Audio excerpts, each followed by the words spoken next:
I would like to start with something that is, I don't know if people quite understand, and I'm talking about people who might cover the sport for a living.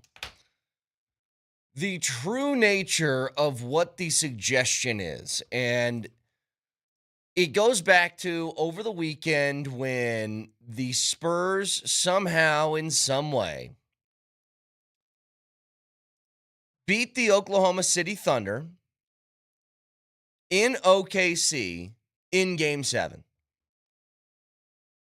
They did it on the back of that alien Victor Wembanyama, who is just, he's a freak.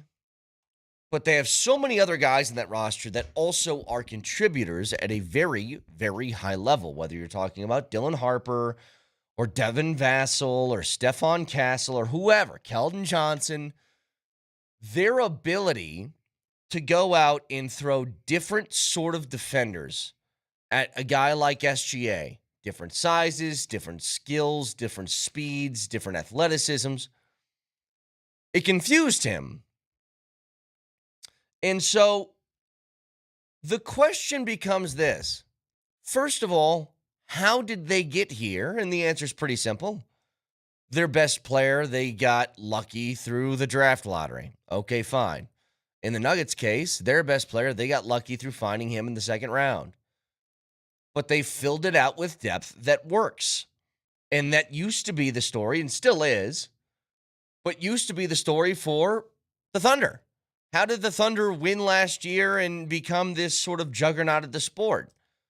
Well, they had a really good player who was MVP caliber, and they filled it out with depth guys that they trusted. So now the question when it comes to the Nuggets offseason is this, because I heard Bill Simmons talking about it and a whole bunch of people suggesting this. Well, why don't they just pay Peyton Watson? There's no salary cap. Just go out and do it. And I'd be fine with it if I thought this team was good enough. But we just spent all this time discussing the idea of the Nuggets weren't at the level they needed to be as a team. And so you have to make the decision on which one are you. If you believe that this team was only held back due to injury, then you can pay over the cap, go into the tax, do all that stuff. If you don't believe that team and that roster last year was good enough, then you'd be a fool to go into the luxury tax because you're talking about fixing your team. You can't do that. You can't bring in outside players for big-time money. You can't make big trades if you don't have cap space. That's what all these aprons and taxes do. Now, if you go back to that end-of-the-year presser, when it was Tenzer and Wallace and Adelman and Kroenke and everybody else, and they were discussing the idea of maybe you did have a team that you felt like was as competitive as the Thunder, as competitive as the Spurs, as competitive as anybody else in the conference, in league, but you were too unhealthy when the time mattered most. Like, perhaps. And if you believe that, then go ahead and spend all the money you want. But if you think this team needs major changes, and that's kind of what we've been talking about, are you going to make a big trade? Are you going to offload a Christian Brown contract, an Aaron Gordon contract, a Jamal Murray contract? If you're in that mode, then you can't do it. Because the second you go into the tax, you are so hamstrung in your ability to change out your roster. That's the whole point. That's why they instituted these rules. Is so teams like the Golden State Warriors, who are already paying through the nose for a roster, can't go out and acquire Kevin Durant. And I just don't think people get it. Well, you have the money, spend it. Do you think the roster is good enough? Because I think everything that you're saying is them saying no.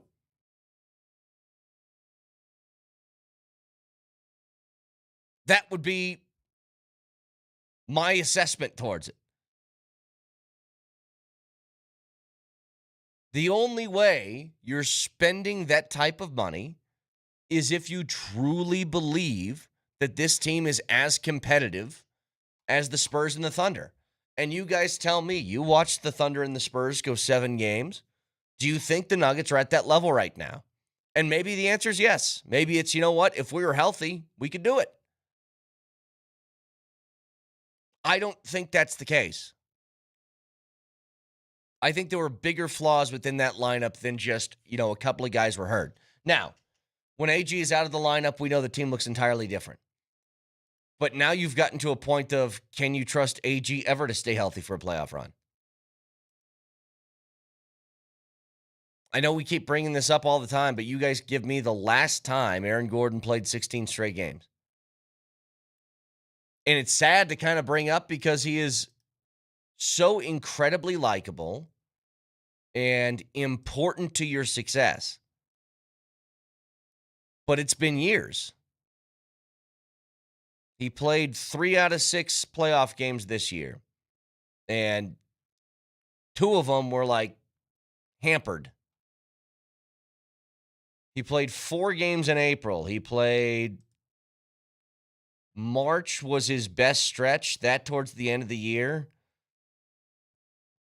But missed all of February. Played in January, missed all of December. That's just something I don't know if you can trust anymore. And a texture says, we went 7 with OKC last year with hurt people. We did. There was another 2 rounds after that, though, that even if you got past OKC, what does that look like beyond that?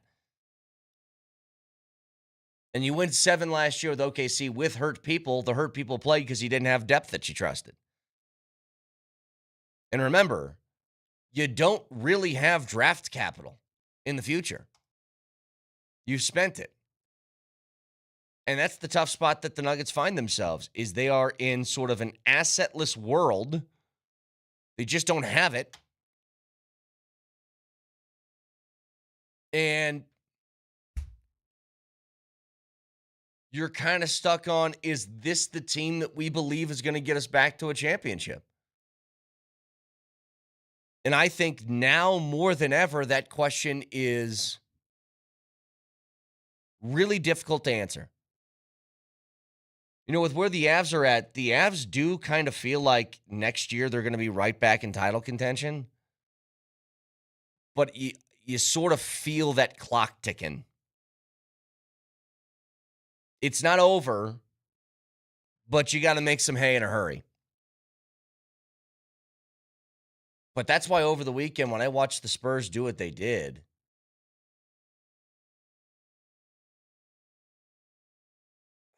I was kind of blown away.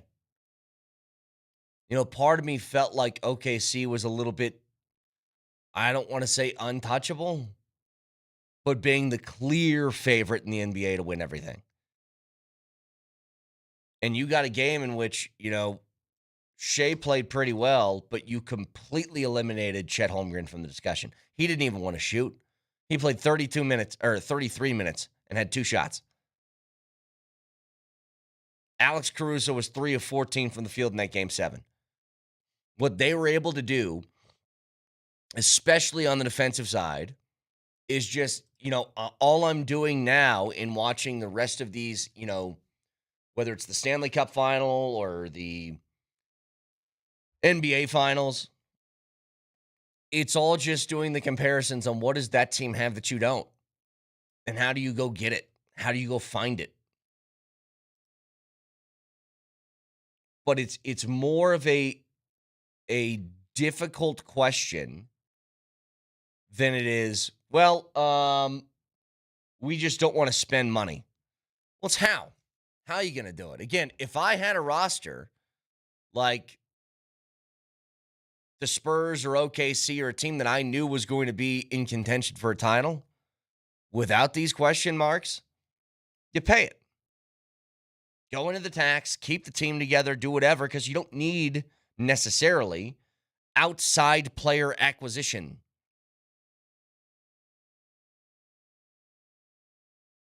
So It's one of the things that was kind of like, I feel like we periodically address this over and over again.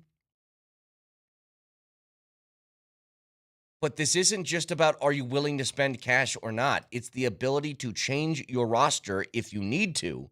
And I think there's a big question on whether you need to change the roster or not. That will not be possible if you're into these aprons and taxes.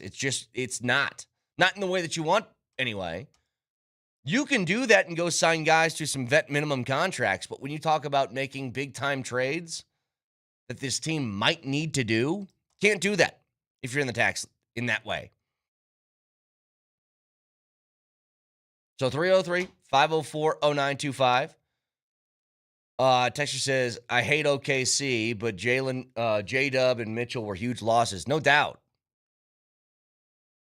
And this is what happens. Jalen Williams, the good one, when he's not in the lineup, that team looks entirely different in the same way that when Aaron Gordon's not in the lineup for the Nuggets, it looks entirely different.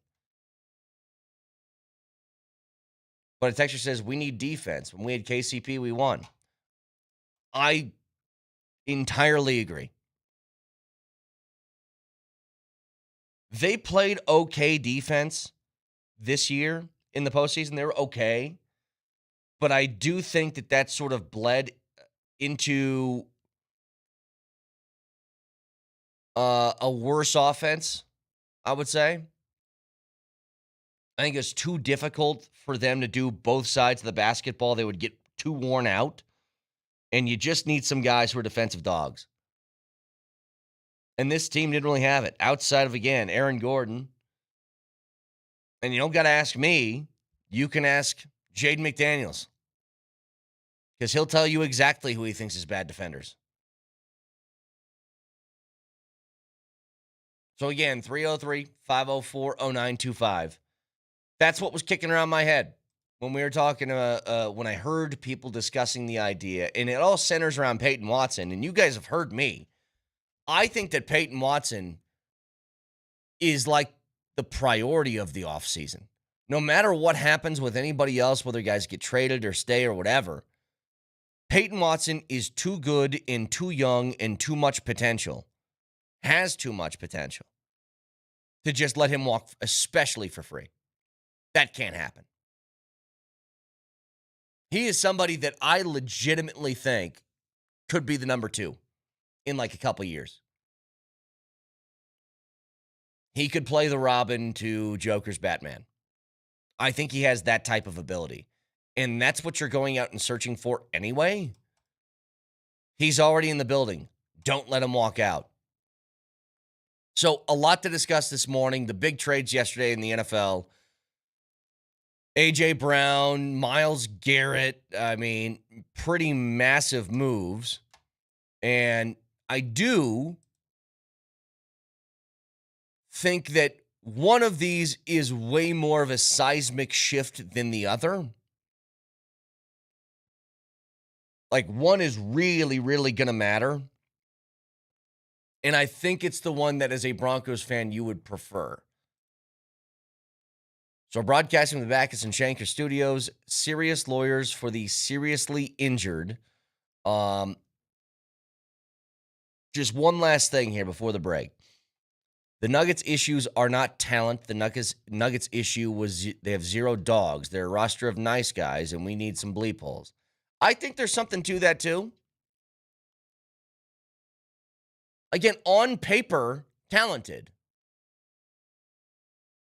But it felt like there was no sense of urgency and no sort of killer instinct for whatever reason on this team. And that's something you do have to find. You know, the only argument against it would be maybe you did have that and both those guys are on the shelf and Peyton Watson and Aaron Gordon. Perhaps. But a lot to get to as we roll along today. I do want to talk about these trades. One more consequential than the other. We'll get to it next.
All right, so two big, gigantic trades yesterday in the NFL.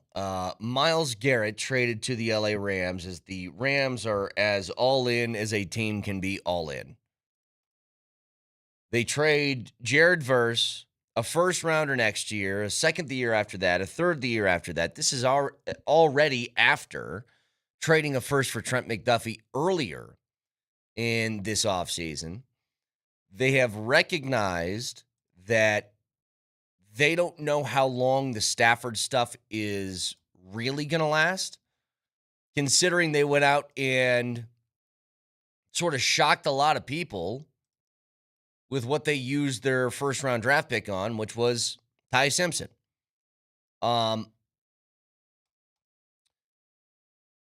They know that they got sort of a ticking clock on the Stafford era of that team, and you invest in a young quarterback for the future, but you don't really know if that guy's going to work or not.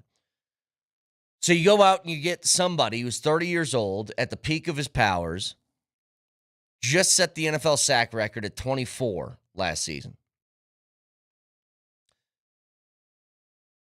That move is one that a team that is competing for a title could potentially push you over the top. This league's about essentially throwing the football and getting guys to tackle the guys throwing the football. That's what the league is. If you have a great quarterback and a great pass rush, you are going to put yourself firmly in championship contention. I mean, why do you think the Broncos found themselves where they did last year? Whatever you think of Bo Nix, whether he's great or okay or somewhere in between, you had decent enough quarterback play combined with an absolutely crazy amount of guys who can get after the passer. That move is huge. And that takes a team that was already right on the doorstep of a Super Bowl into the favorites in the NFC, despite the fact that, you know, the team that just won the entire damn thing is in the same division as them. You know, you don't want to be disrespectful to Seattle, but it's just the Rams have a hell of a roster.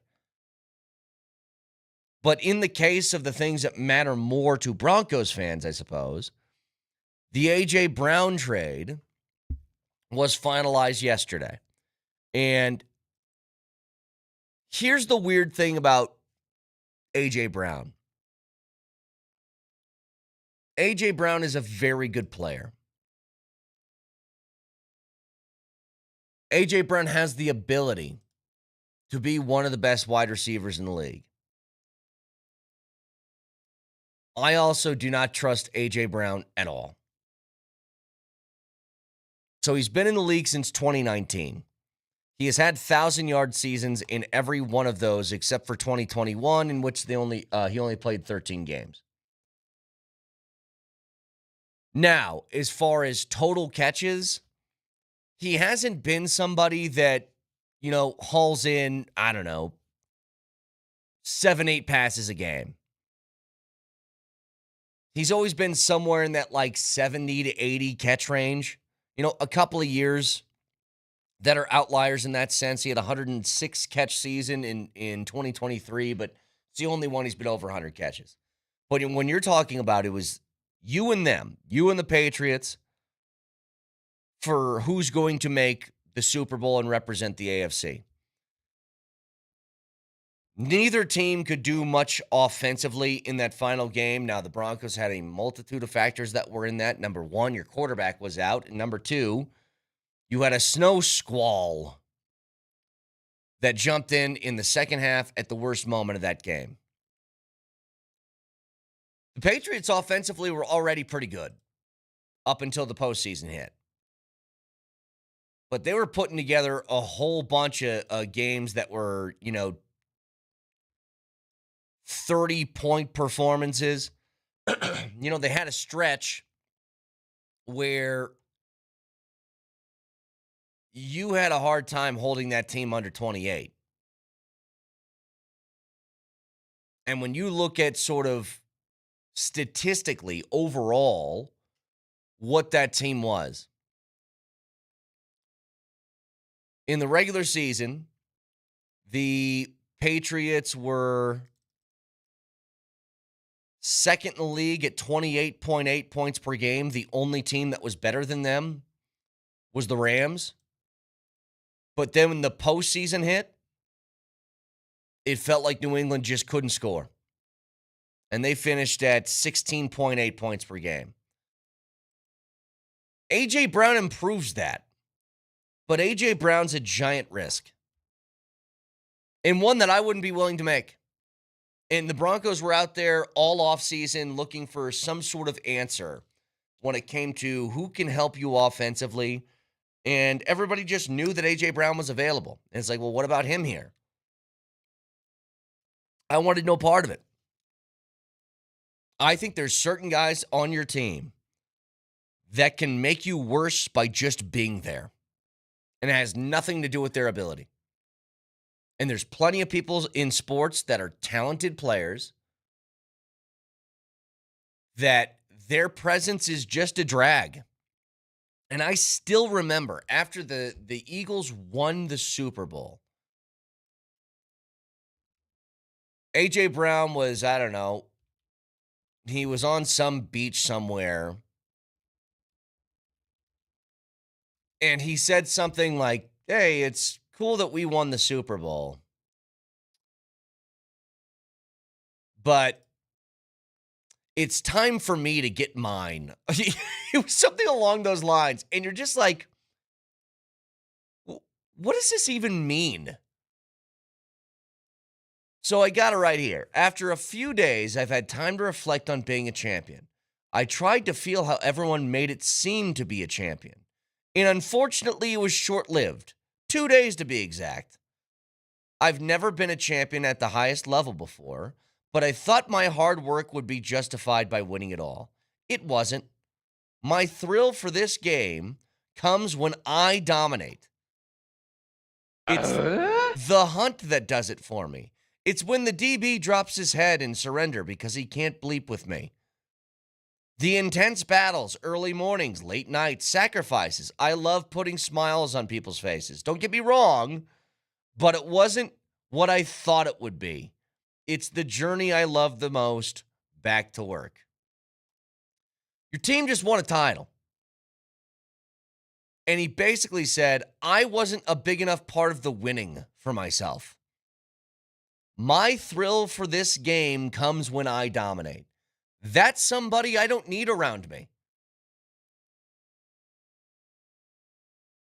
And I don't quite know how you get through or get past somebody who is not happy winning a title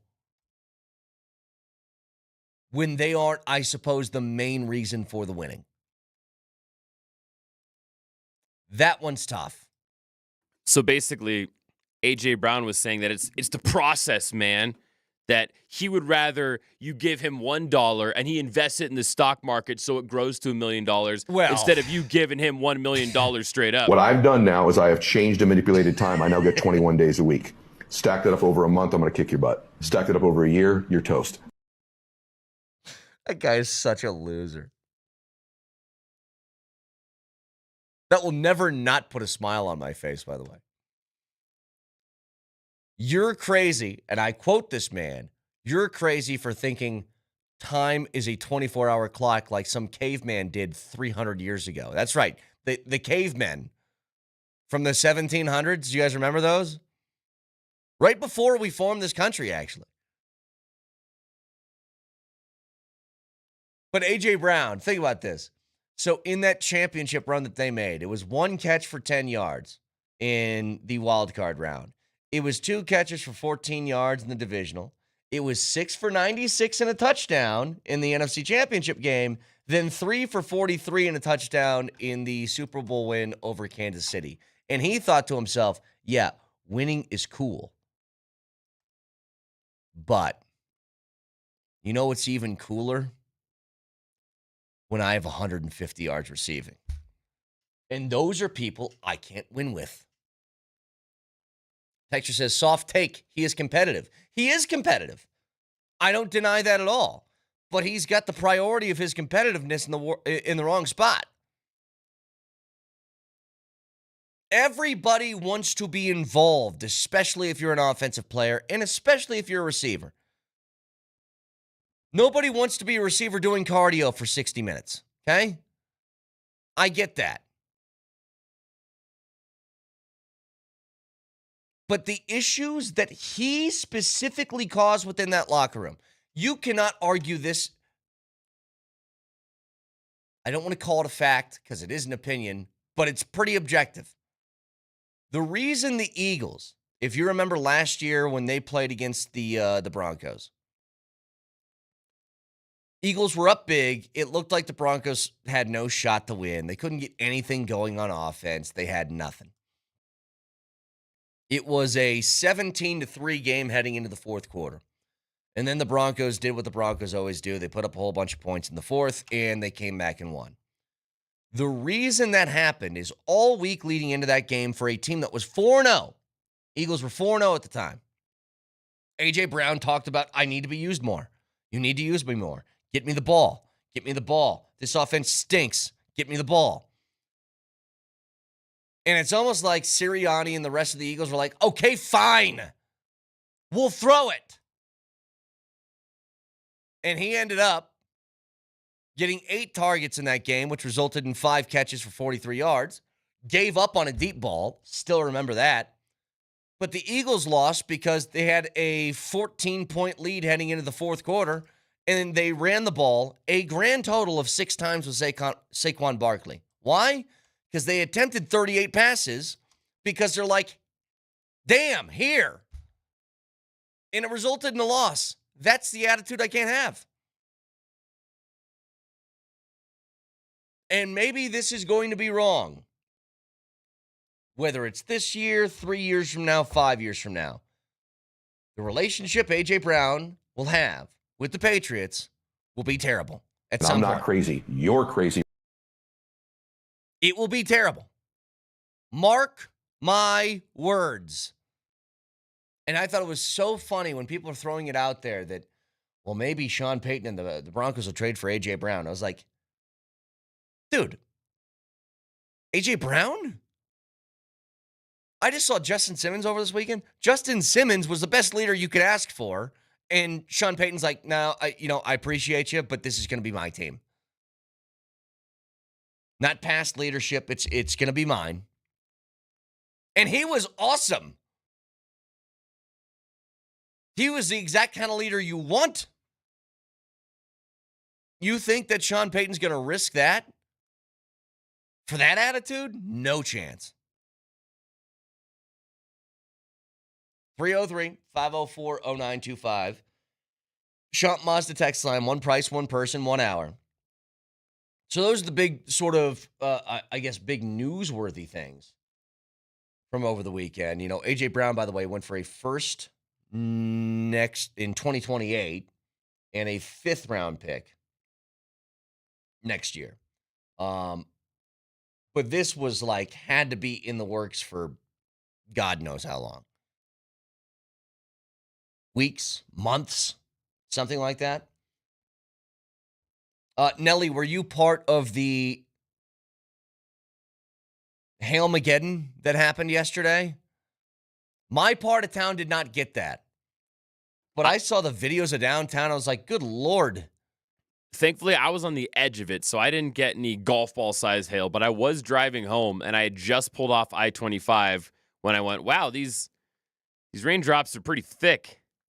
That's right. It's hail. It did that thing where it slowly turns from rain to hail. And thankfully I got to cover before it got worse. I got hit by a couple of raindrops and I was like, ow. And that was when it was still just rain at that time. Whenever that happens, that is a telltale sign. You better be ready. Because you're going to get pelted with a few ping pong balls here in a second. Texture says, it'll be week 3 by the time A.J. Brown starts complaining about the Patriots. Did we forget that the Patriots are a run-first team? What was he thinking? Well, I mean, look, they might be a run-first-ish team. Patriots throw the ball a lot. I mean, they aren't 3 yards in a cloud of dust. I mean, when you talk about passing yards per game, they were 4th in the league. You know, Drake May was right there on the cusp of an MVP for a reason. And I think we all kind of get blinded and confused with the postseason performance from Drake May. I think that's like rewired some people's brains. Like, he had an amazingly good regular season and he threw the ball a lot. And then the postseason came along and it just, I don't know if he was hurt or whatever. Remember, he had some sort of shoulder thing he was dealing with. But all of that just kind of dissipated as the postseason went on. I think that's what stuck with people. But they threw the ball a ton. Like, my guess is A.J. Brown's going to get his opportunities. The fact that Drake May, like, to argue this on a more positive side, I suppose, for New England, the fact that Drake May had 4,400 yards passing with Stephon Diggs and Tayshaun Boutte and Mac Hollins, I mean, you have a prototypical number 1 wide receiver target now in A.J. Brown. He's going to produce. That's not the question. The question is, when is he going to be unhappy again? Because he just seems to be unhappy a lot. And maybe this is some perfect marriage that I can't foresee. Maybe this is finally in A.J. Brown's career, he's going to get 120 targets a year and he's going to have 100 catches or whatever. I don't know. Maybe. But I just think time and time again, that guy has proven that even when things are going awesome team-wise, they might not be awesome for me. So, a lot more to get to here. You can listen to us anywhere on the Altitude Sports Radio app. It is powered by the Will Hite Law Firm. Injury lawyers, go to willhitewins.com. That's willhitewins.com.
All right, we're still awaiting the end of the season presser from the Avs, and I don't know when that is, and I don't really know what to expect. I do think it's I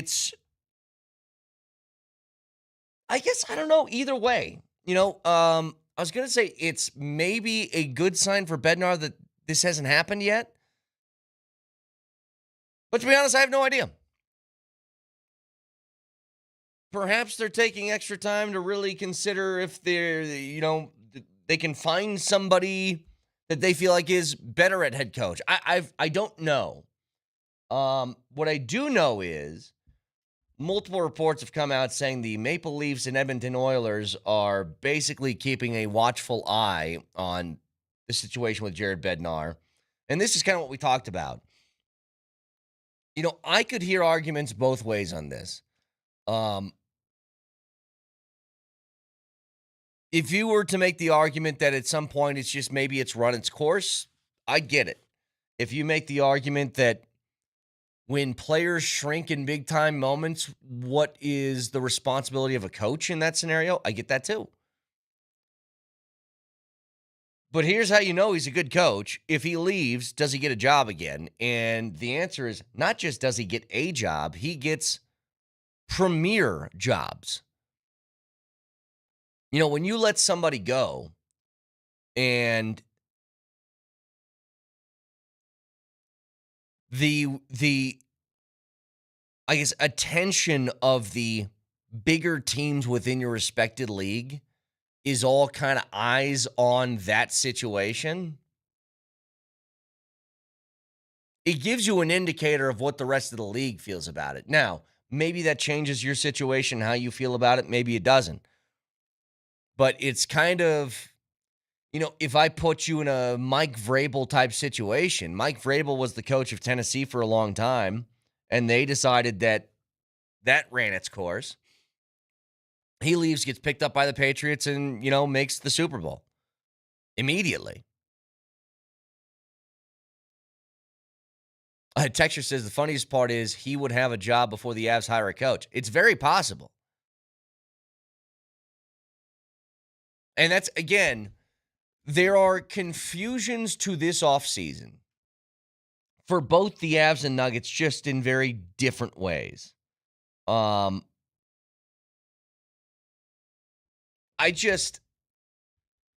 think both of them are supremely complicated. And in both manners, you could have discussions on why keeping it together and rolling in next year with the nothing's going to be the exact same, but very similar situations is the right call. And I think you could make strong arguments for moving things a lot into the offseason are the right call. And I've told you, I know you come here for, hey, what do you think? What's your answer? And I hate doing this, but sometimes it's my honest truth. When I tell you, I don't know. I really don't. The Nuggets seems a little bit more clear to me than the Avs. The Avs really confuse me. Because I'd never been more convinced of a team that I thought was going to win the Cup. Like, convinced of it.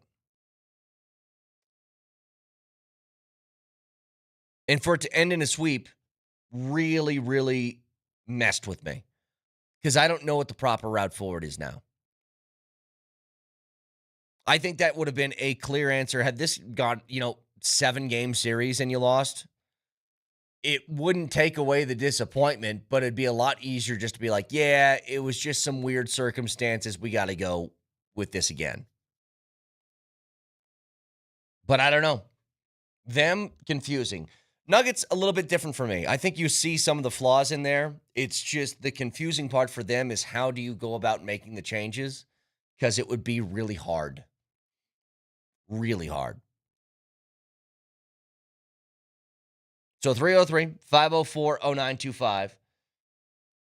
Again, still a lot to get to here. There's been, speaking of the Nuggets, Tim Bontemps had this out over the weekend that they are expected to trade Cam Johnson or Christian Brown. And here's the quote. The Nuggets have never been big spenders, which is why the belief around the league is that Cam Johnson on an expiring $23 million deal or Christian Brown on a 5-year, $125 million extension is likely to be moved to create enough room to give Watson something in the per-year range of those players. And I've been on this since the very beginning. This is, to me, a necessity for them. Has to happen. One of those guys has to be moved because you need to lock in Peyton Watson long-term. Has to. He has shown too much promise to let a guy like that walk. Like, let me put it to you this way. If Peyton Watson was on the table for trades, but he did not play for the Nuggets, and I told you that you could trade Cam Johnson for him or Christian Brown for him, would you do it? And I don't think anybody would really hesitate. The ability to kind of do both, be a two-way guy, very lanky, athletic defender that can create problems for guys. You know, somebody that I feel like you could put him on Shea, you could put him on Luka, you could put him on LeBron, you could put him on a number of different guys in this league, different shapes, sizes, speeds, and he would give them hell. And then you factor in that he found some sort of offensive burst in the middle of this year too. Yeah, you don't let that go. So that's something we'll bring back here in a few minutes with Vic and Moj. The interesting thing that I find is that, you know, we're heading towards the OTAs for a lot of these teams, including the Broncos, and how much things have shifted in just the last couple of years. I mean, you went from feeling like you were pot committed to Russell Wilson to just a couple short years afterwards, he is done with the NFL and he's taking an analyst job. You know, he's jumping over to television. It's spicy. It is weird how fast that all went down. But think about the journey that you've gotten to from that last year with Russell Wilson to where you're at now. And the amount of confidence that you feel in the direction of the team. The way that you have gone about roster building. And it's funny, when we're talking about changes for the Nuggets and the Avs in the offseason and what needs to happen, and is there an argument to run it back or not? The Broncos essentially did it. And I know you can point to two gigantic things that they did in the offseason, which was trade for Jalen Waddle and then give the play calling duties over to Davis Webb. I'll tell you this much. Jalen Waddle is, I think, as safe a bet as you could have.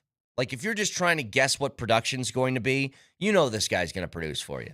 I don't know what the extent of it would be, but it's going to be a lot. The Davis Webb part of this is the one that's a complete wild card. The assumption by a lot of people is it's just going to improve because there's somebody new calling plays. And I would tell you that Sean Payton has done it for a long time, and he has been pretty successful at it. And there is no guarantee that this just automatically improves. But they have made the decision of, we're basically just going to run this thing back with the same roster because the roster that we had last year was pretty badass. And so the OTAs, I think the big questions are, for me anyway, as far as tangible changes within the roster, there's one that sticks out immediately, and it's how much is Jonah Coleman going to be an immediate contributor to this offense? Maybe he's not at all. I don't know. But it did feel like that pick was J.K. Dobbins insurance. Larger built guy, runs between the tackles. If/when he gets hurt at this season, does he step in and be that guy? Because R.J. Harvey seems to have a more carved out role within catching the ball out of the backfield. When Sean Payton is talking about, yeah, he's a really good player. He just needs to work on running. Not a great sign.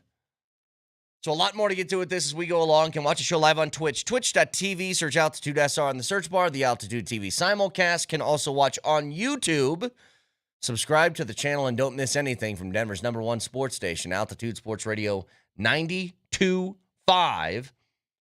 Whole bunch to get to today. News from over the weekend. Big time trades in the NFL. Moser, Lombardi, and Kane next.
All right, so a lot to get to from over the weekend. We were off yesterday, and Vic, I know yesterday was a tough day for you guys, and hearts go out to you, Bambino, the whole family, and all that. How was it?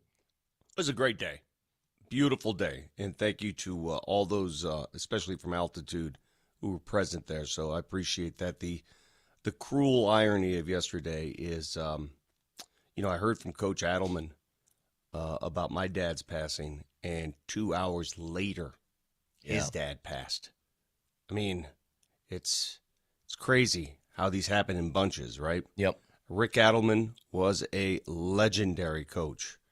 Rick Adelman did it with multiple teams. Rick Adelman's a Hall of Famer. And Moser, I know you know about the legacy of Rick Adelman. So, again, it's that time of year. Moser, the older you get, the more funerals you attend. It's weird. Yeah, Vic, I want to comment about that. Oh, my eyes were a lot of something in my eyes yesterday. I thought you and your family were really brave, and I thought you were. I thought you guys were awesome. Thanks, pal. I really am thankful that I was there, and it was wonderful to see everybody, and wonderful to see all your friends and family, and all the old school North Denver folk, right, coming out for your dad. It was really good, man, really good. It's funny because over the weekend, I was thinking about a lot of different things, especially when it came down to the Spurs, and I couldn't believe, because we weren't able to talk about the things over the weekend yesterday, that the Spurs were able to beat OKC. And I still can't believe they won that series. It's crazy to me. Yeah, honestly, guys, I thought, okay, they'll give him a run, a scare, but OKC's not losing Game 7 at home. It's not going to happen. The NBA has just churned through different teams every year. Of champion, now you're done. Champion, now you're done. Now, OKC was without Jalen Williams, which is obviously big for them. And AJ Mitchell.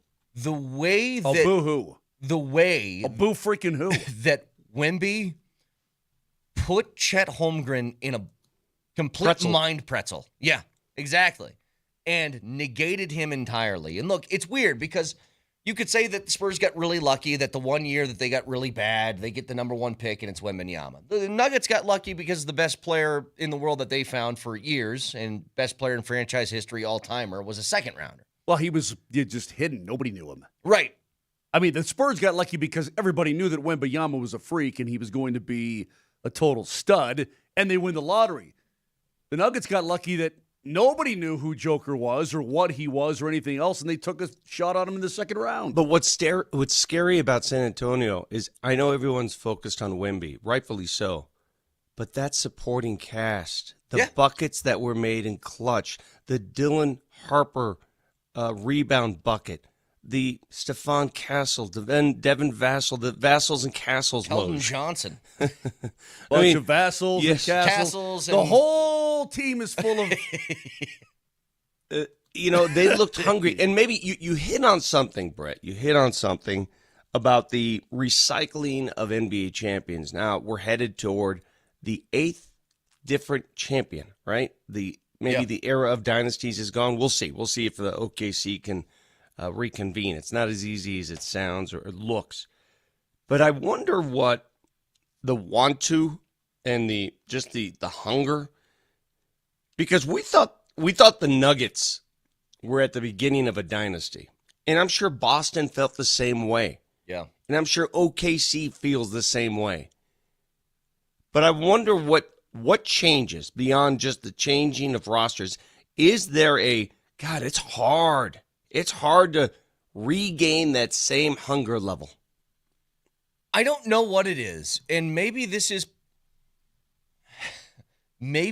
part of what the NBA has tried to do with all the things that we hate with aprons and taxes and bird rights and stuff like that, is that it's hard to keep the same roster at a high enough level to win multiple titles for a long time. Maybe that's part of it. But here's what's funny, Vic. I thought about you over the weekend because I'm just like, I know Vic is hearing the same things that I'm hearing. You're screaming at your phone. The amount of this that I saw over the weekend, because I listened to a podcast from Bill Simmons. I heard Tim Bontemps talk about this, that, if the Nuggets really want to keep Peyton Watson, they can pay him. They just need to go into the tax. But it's said as if they're unwilling to do that because they're cheap. And I felt like, do I have to explain this to people who are experts in the sport of, do you think the Nuggets are championship level or not? If the answer is yes, then you can go ahead and do that. But if not, then you can't, because then you're stuck. I don't like to battle people on that front, because when you do, you come off as a shill. Well, I know. Right? And that's the first lob is your shill.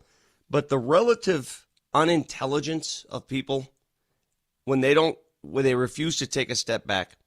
As I texted to some of my friends, I said, do you think the Nuggets roster currently constructed is a for sure NBA champion roster? If the answer is yes, then of course you pay into the tax. Of course you do. But if there's any hesitation that if it's not, then what are we doing here? Well, the big problem is, and I could hear this argument. I remember when they had the big end of the season press conference, which we still don't know when that is for the Avs, right, Moj? No, because no. Okay. The powers that be have been occupied with Arsenal stuff. Is that what it is? Well, Claude Lemieux's funeral. Oh, sure. Certain things that are important. Well, the end of the season press conference for the Nuggets, if you remember, there was something, I think Kroenke was the one who said it. I don't know if it was him, Tenzer, Wallace, Adelman, I don't know who. But it was, we believe this team fully healthy is like a 60-win team that could win a championship. And it's like, if you feel that way, then maybe there is something worth going into the tax for it. But that's a lot of ifs and buts on injuries, especially for guys that have been injured a lot lately. But that question that you asked, Vic, is the team good enough to win a championship? I think almost everybody who's a Nuggets fan would be like, no, they aren't good enough to compete with what the Spurs just did. They aren't good enough to compete with a fully healthy OKC. Well, then if that's the case, you can't go in the tax because you can't change your roster. So what do you want? And look, I think anybody here in this town, I almost feel like I go over the top on this. I don't want any reason for Peyton Watson not to be here. I truly believe that a couple years down the line, he could be the number 2 to Joker. Like, I think he's got that level of ability. I do not want to see him go. Brett, do I look like a guy who cares how other people spend their money? No, you say that all the time. That should be no one's role. Like, don't tell me how to spend my money. Don't you dare tell me where to spend my money. So I don't care how much money they decide to spend on this team or any team. If they want to spend deep into the tax, fine. I'm never going to be critical of that. But for those who are critical of this Nugget situation, I'm going to ask you a question. Some of the other teams owned by this ownership group, do they spend with the Rams? Did you see what they did over the weekend? Yeah. Do they go for it? Mm-hmm. Do they spend with Arsenal? Mm-hmm. Do they go for it? Moj, do they spend with the Avs? All the way to Do they go for it? All the way. So what leads you to think that they don't go for it when given the opportunity to go for it? What makes you think, oh, this whole thing, they're cheap? Almost cursed. I don't know. A load of BS. I don't know where that came from or why people would say that. But can I give you a quote from Tim Bontemps? Sure. Because I heard, first of all, Bill Simmons, and maybe we can find it, Nelly. Bill Simmons said, well, you can just pay it. Like he was just doing like this. You can pay it. You're rich. You have a bajillion dollars. You can pay it. Just like his Celtics paid it the year before? Exactly. So here's sort of like when they shed the entire payroll basically to get back under the second apron, just like that, because their team wasn't good enough and they had to change it. They knew they weren't good enough. Well, they were trying to sell it too, were they not? Well, here's the quote from Tim Bontemps. And it's about the Nuggets are expected to trade Cameron Johnson or Christian Brown. He said, the Nuggets have never been big spenders, which is why the belief around the league is that Cam Johnson on an expiring $23 million deal or Christian Brown, 5-year, $125 million extension, is likely to be moved to create enough room to give Watson something in the per year range of those players. Here's what's funny. The end of that sentence is totally fine. Because I've been saying you got to get rid of one of those two to make room to sign Peyton Watson. That needs to happen. I'm fully on board with that. But the premise of it is the reason they're doing this is because they don't want to spend money, as opposed to what the real answer is. You want to keep a good player, but if you want the ability to change your roster, you have to stay beneath the cap because that's what the rules say now. Here's such a golly. Vic, I almost did the same thing you did. It is funny, though. Like, when I say this, Moser, I know what's coming our way is like, well, you sound like shills. It's like, no, I sound like somebody who understands the rules of the cap. Let me expand on that. Exactly right. For those who say, well, you guys sound like shills, please understand that if you do spend into any apron, the restrictive nature of it is significant. You're handcuffed. You're not allowed to do anything else except spend into an apron, which I'm sure if they thought that they had a team that could run it back 5 years in a row and win 4 out of 5 championships, I'm guessing they would probably do it. But that's not the way the CBA works in the NBA. Once you get to a certain point, the more you spend, the more the handcuffs get tighter behind your back, right? Sure. Yeah. And you're like, there's one more click, and for every extra dollar, it's another click on your handcuffs. And if you think that this team, I mean, clearly it's not. We thought it was on paper, but it's not. So that being said, you've got to be able to maintain flexibility. Like, do they think after the Nuggets won a title, the reason why Bruce Brown was back is because they didn't want to pay him? Or is it because you were already over the tax and you weren't allowed to sign him for the number that he signed in Indiana? That's what it is. You were not allowed to. Literally, you couldn't do it. The league says you're not allowed to do it. I don't know. So it's frustrating that I feel like I need to say this all the time. I'm trying to. I am admitting I don't think this team's good enough. I watched the Spurs. You wouldn't beat them in a 7-game series. The team is headed OKC right now. You hear all of the fear coming from the OKC camp about what's about to happen. The Chet contract's about to kick in. Casey Wallace is about to get himself a deal that's going to get paid. They're going to have to start paying these guys top-of-the-line money, right? Yeah. The problem with the Nuggets roster, presently constructed, it's not necessarily a talent level, because I think if everybody's healthy, if everybody's healthy, they can beat anyone. Right. Here's the problem. It's too top-heavy. There's too much money spent at the top of this of these contracts, and it needs to be spread out a little bit. Because if you do get to the playoffs and somebody misses 3-4 games, what are you going to do? What are you going to do? You have to have some level of depth to replace those guys.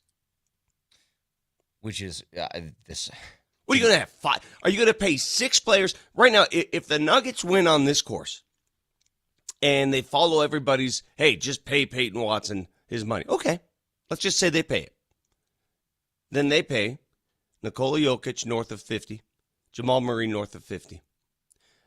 They've got Christian Brown locked in for 5 years, north of 20. Cam Johnson north of 20. Peyton Watson north of 20. That's 6 guys. Yeah. Who the hell are you going to put on that bench? Outside of minimum contracts. Yeah, it's vet minimums and rookie contracts, but you don't have draft picks anymore. So just use your brains. It's too top heavy. So we'll jump back to this in a little bit. 303-504-0925. You brought up the trades, Vic. One of them is very consequential. And I'm glad it's not the one that resides in the AFC. We'll get to it in just a second. Stick around.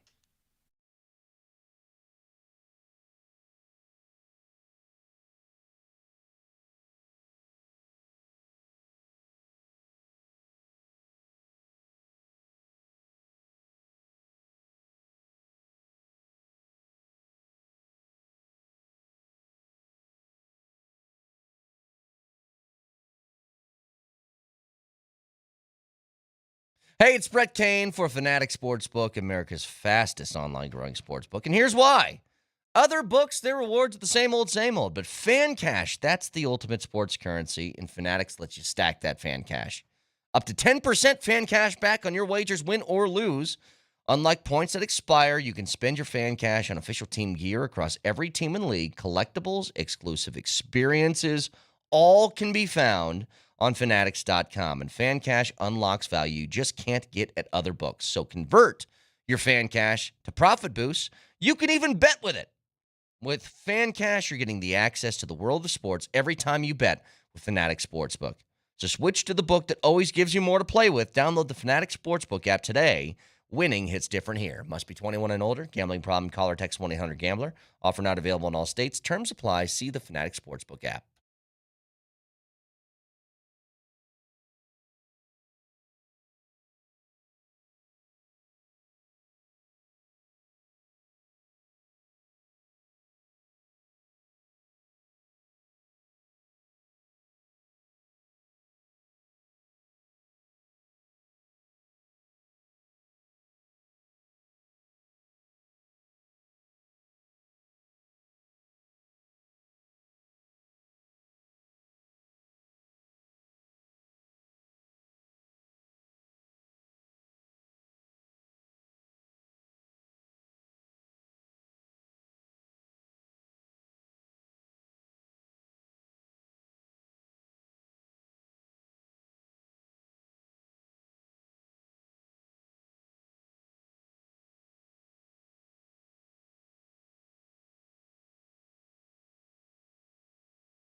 All right, so a couple of big things from over the weekend, really yesterday.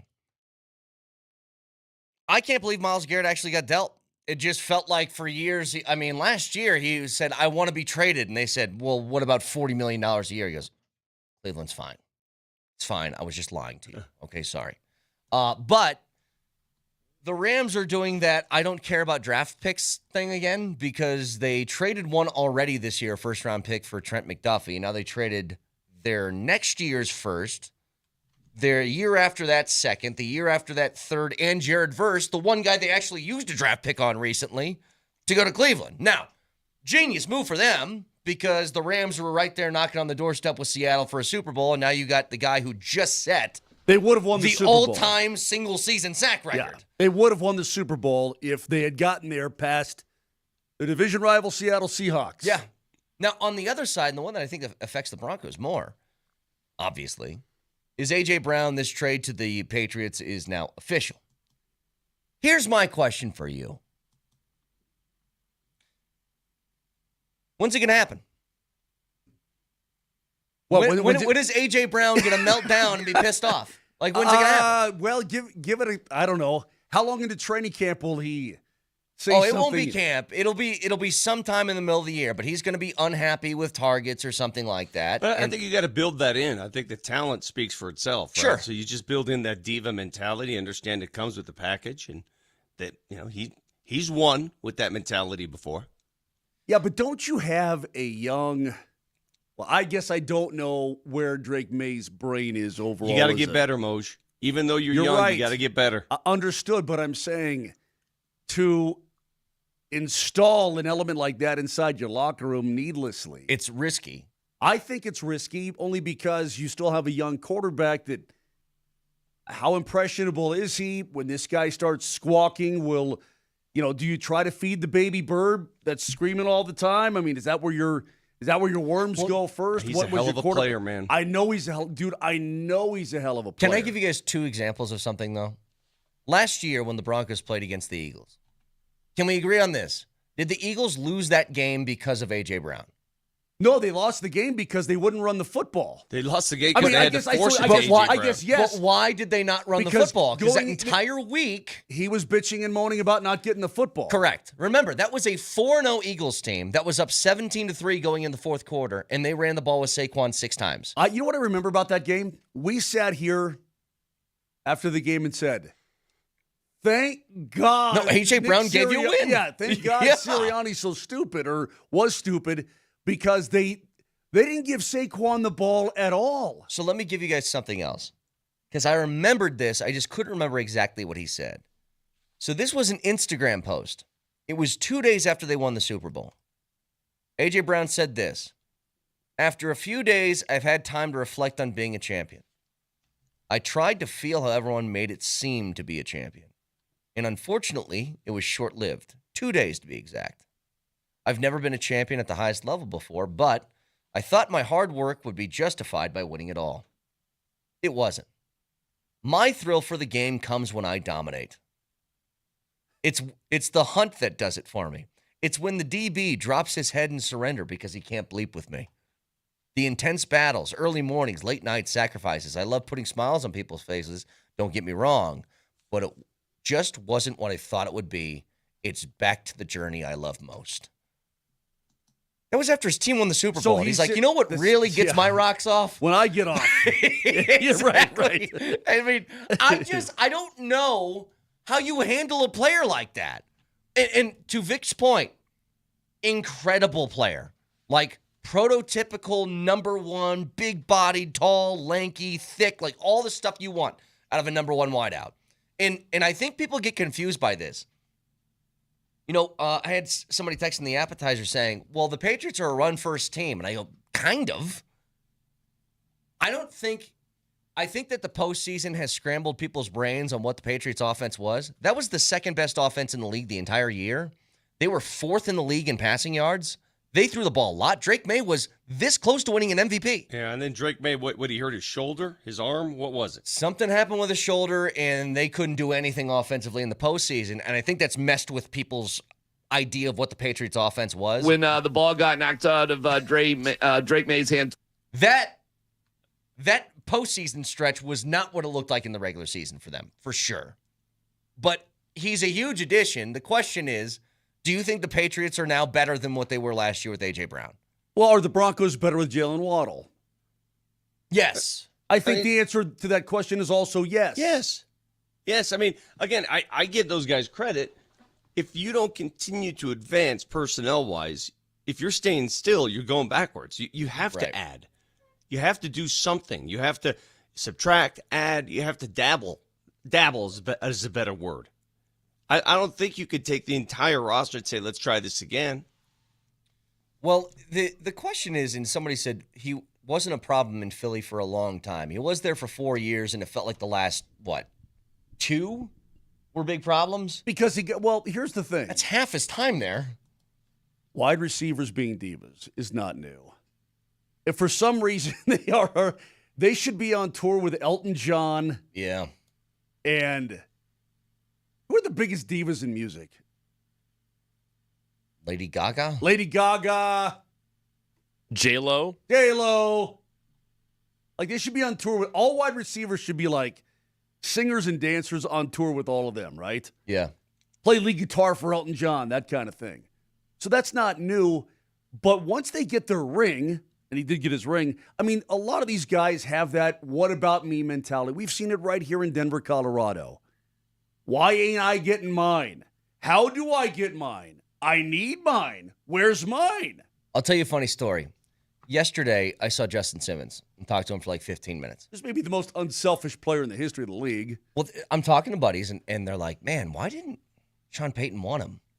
And it's like, Sean Payton wanted to have his own leadership, and it was very clear to me, at least, beginning of his tenure, anybody who was considered a leader on the team, he was like, whether you're a good leader, bad leader, whatever, he's just like, I'm going to do things my way, so we're going to ship you guys out. And then the A.J. Brown news comes in, and it's, I wonder if the Broncos were, like, interested at all. And I go, you just saw Justin Simmons. If he didn't want him here, there is no way that Sean Payton wanted A.J. Brown here. No chance. And that's what I thought from the very beginning. Well, we talked about A.J. Who brought up A.J. Brown a couple of months ago? And I'm like, I do not. Everybody did, because he was available and you needed a wideout, yeah. It's always that, it's that balancing act between, my goodness, is he a player? My goodness, can he catch the football? Can he get free? Can he help you win? Absolutely on the field. But it's everything that comes along with it. Is it worth it? And obviously to the Patriots and Mike Vrabel, didn't Mike Vrabel coach him? In Tennessee, yeah. Yeah, so Vrabel knows him.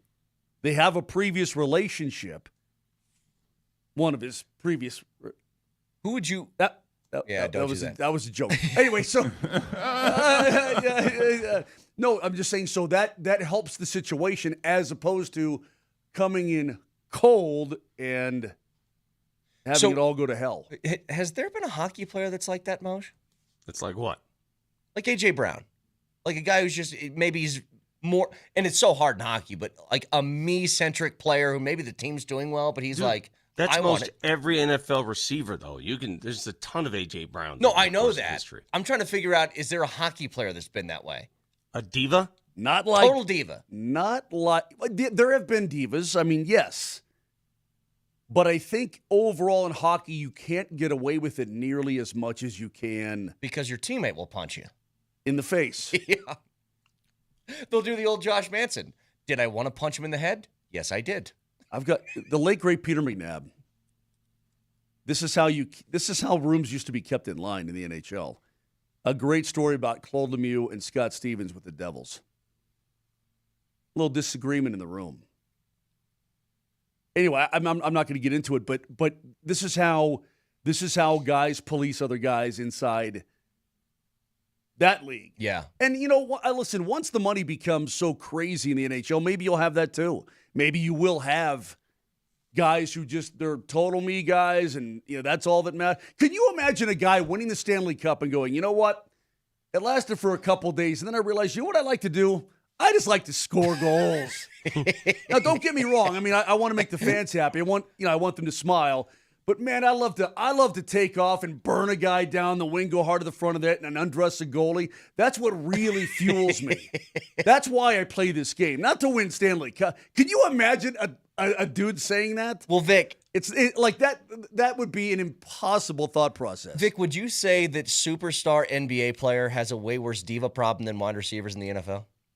I mean, the NBA is a diva league. It's a different league. It's a different mentality.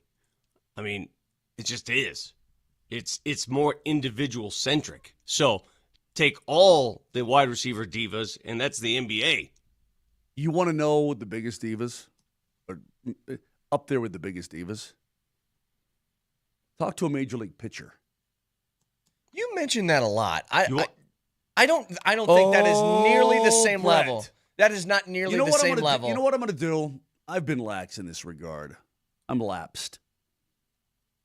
I'm going to get in there. I'm going to go to the Rocks, and I'm going to get into that clubhouse, and I'm going to shoot the breeze with some of these pitchers, modern-day pitchers. Kyle Freeland is LeBron? That's what you're telling me? He is absolutely not. Kevin Freeland? But I can't tell you over the course of my career how many pitchers I've walked away from going, that guy's a complete a-hole. Yeah. Probably not the time or place, Michael. And you'd think that, well, Moj, maybe you bring that out in people. And maybe I do in some folks. But it wasn't just me, okay? Some people that I respect, some people that I think are good people were basically, they witnessed and were subjected to the same things over the years. That's all. I'm not going to name any names. I have one big name in mind who's no longer here and hasn't been for quite some time. But, boy, there was a time when starting pitchers, any pitcher in Major League Baseball. Gosh, you hated Denny Nagel that much, huh? No, not Denny. It was not Denny. It wasn't Hampton. It wasn't him either. You heard it here first. Ubaldo Jimenez. No, real it wasn't. yeah, Are you going to just just say let it. us guess? Just say it. Who cares? You said he's not here. I did not like Jamie Wright at all. And of all the names you could have thrown out there, that's I know. the one. Well, because Jeez. that's my point is you're not even that friggin' good. All right. There's no bigger diva in sports than the sports talk show host. Let's be honest. Yeah. A lot of divas here, yeah. A Right, lot of divas. Right. That's all a charade. But I'm deserving. I earned this. You want to hear a diva? Well, no, listen. First of all, we're not. But second of all, when somebody types into your when you get a 70-year-old woman typing in, say, Moj, I hate everything about you. I hate your face. I hate your voice. I hate the way you talk. I hate what you say. I mean, that'll knock you down a few pegs. Can we all make a decision as a show? I think this is fair for me to say now. I have caught a lot of grief because as a bit, I was rooting against a nun in the NCAA tournament. I'm not sure if it was a bit. I think it was done with a lot of zest. Oh, my God. You were Oh, my overzealous. Can we all agree, though, that Moser has way more of an old woman problem than I do? He battles with all of them. Every single one. He tells them if he sees them to their face, don't die soon. Like, that's what he says to them. Okay. That's not Way worse of a problem than I have. okay. That's not what happened. Look, you bet against her. Don't stay out here and catch your death. You literally bet against. You bet against an old lady, 103-year-old old lady in God. You threw your money on the line. What did I simple. say? What did I say? When I put $100 down on whoever Loyola Chicago was playing, I don't even remember. And I said, we'll let God decide. I walked out with $200. Yeah, and that money eventually will kill you. And God will decide. That's You want to hear a that's diva? devil money, man. Can I ask you guys do this it. just real quick? So the Aspiration founder, Joseph Sandberg, has been sentenced to 14 years in prison. 14 for a number of different things, but it's defrauding investors and all this different stuff. Is the NBA just like, yeah, we're done with that? What happened? I know. It's like, all right, he's going to jail. We're good. Everybody's fine. It seems very clear there was something nefarious in payments being made there. First of all, why? I'm always reading about these guys with the fraud, defrauding investors out of millions upon millions. And I asked myself, Brett, why aren't you smart enough to go defraud people out of millions? I've thought about it. What's the play? What is it? What's the play? Give me your money. I watched, I forget the name of the movie, but it was De Niro was playing, this was a while ago, Bernie Madoff. Okay. And the movie was just essentially this. He would go up to people who would give him millions and millions of dollars, and he would just go, Yeah, your money's good. That seemed like the whole premise of the movie. He just looked at people and was like, no problems at all. We're doing great. What is to stop you from every morning on this radio show? Give me your millions or thousands, whatever you have. I'll take care of it. That I would die of a heart attack because I couldn't lie to people that way. I couldn't do it. I'm a terrible liar. I'm really bad at it. And I couldn't keep it together. But yeah, like you have to be a psychopath to be one of these people. Show no emotion, no care for your fellow human being. Like Moser, give me 10 grand. Trust me, I'll put it in some safe accounts. Where did I get the jet? Don't worry about that. Maybe Business is going good. Yeah, maybe it makes me a wimpus. Maybe it makes me I don't know what it would make me. But I'll say this. I couldn't live with myself if I did that. You take somebody's life savings and you flush it down the toilet for your own benefit?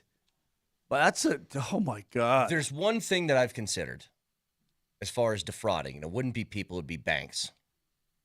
And I'm going to admit my crime before this happens. So you guys can put the pieces together really easy.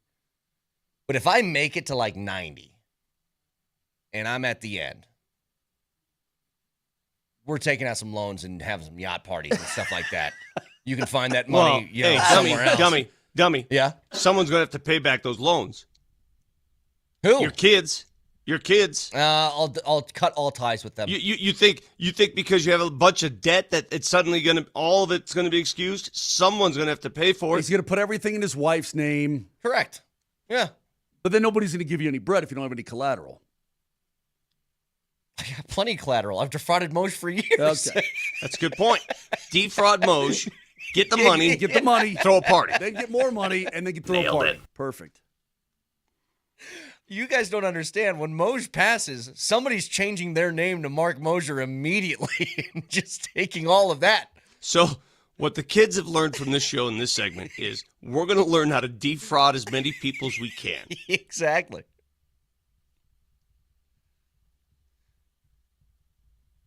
Really? Yeah. I don't think that happens, Vic. Vic, if I go out and I take, $100,000 loan out, that's not my kid's responsibility afterwards. This isn't the 1400s with bloodlines. Like, it dies with me.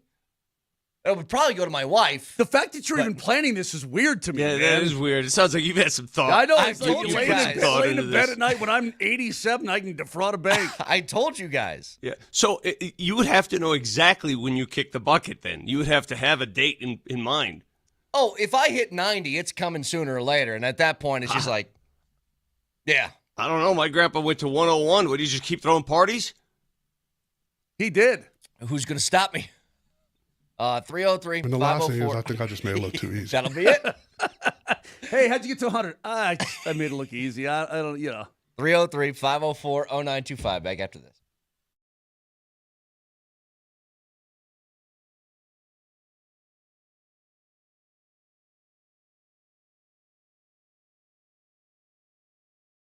It's Moj. I tell you a lot about the Rocky Mountain Men's Clinic and about what they can do for you. Let me tell you about me and the Rocky Mountain Men's Clinic and how much I liked it. Still like it. How much they've helped me. Was dealing with low testosterone, and I didn't know it. I had no clue. Had a physical. Doc says, yeah, you got a little bit of low T going on there. I said, what do I do? He says, you're just getting up there a little bit. You're getting a little bit older. I said, well, I want to do something about it. I want to feel like I did before. And that's where the Rocky Mountain Men's Clinic comes in because they're experts in treating low testosterone and other men's sexual health conditions. Successfully treated many men for low T, like me, and men have seen the amazing difference that those treatments make in their life. Why not you? If you're like other guys, maybe like me, who are low T, within a few weeks, you're going to be feeling your energy return. The brain fog is going to dissipate. Your sleep will improve as well as your workouts. A lot of things will get better, guys. And right now, they've got the advanced medical strategies to go along with it, featuring TRT, GH peptides, NAD+, GLP-1, and PDA, and more. So you treat the low T, other hormonal issues, and they help you shed pounds, have more energy, enhance body composition, and so on. So do yourself a favor. If you've been waiting, don't wait any longer. Make this the summer that you finally get back to feeling like you felt when you were younger. Here's the telephone number, 720-440-7900. That's 720-440-7900. Or just go online and see everything they do at RockyMountainMen'sClinic.com.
Okay, so we still don't have a date for the end of season presser with the Avs. I don't know if this extended break is good news if you're Jared Bednar, bad news. I don't know. I've heard people argue both ways. One thing I do find interesting is I saw a tweet over the weekend, and I don't think this will surprise anybody, but the Toronto Maple Leafs and Edmonton Oilers are, quote, very curious to see what happens with Jared Bednar. And here's what I think is interesting about this. If Bednar is let go, I think there's a likelihood that Bednar has a job before the Avs hire their next coach. I don't think there's any doubt about it. And we're talking about, when you're talking Edmonton and Toronto, these are premier teams in the NHL. Like when you have teams at the top of your league that are looking at you like, if you're going to do something, then I'm making a phone call like right away. I mean, it tells you what kind of coach you have, but there is an argument for,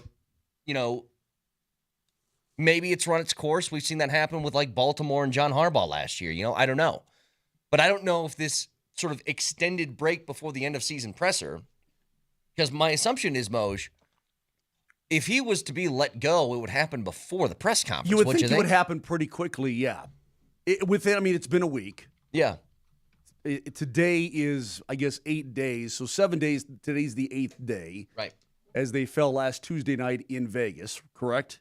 So you would think it would happen pretty quickly, but there's been extenuating circumstances in terms of getting everybody together to do this.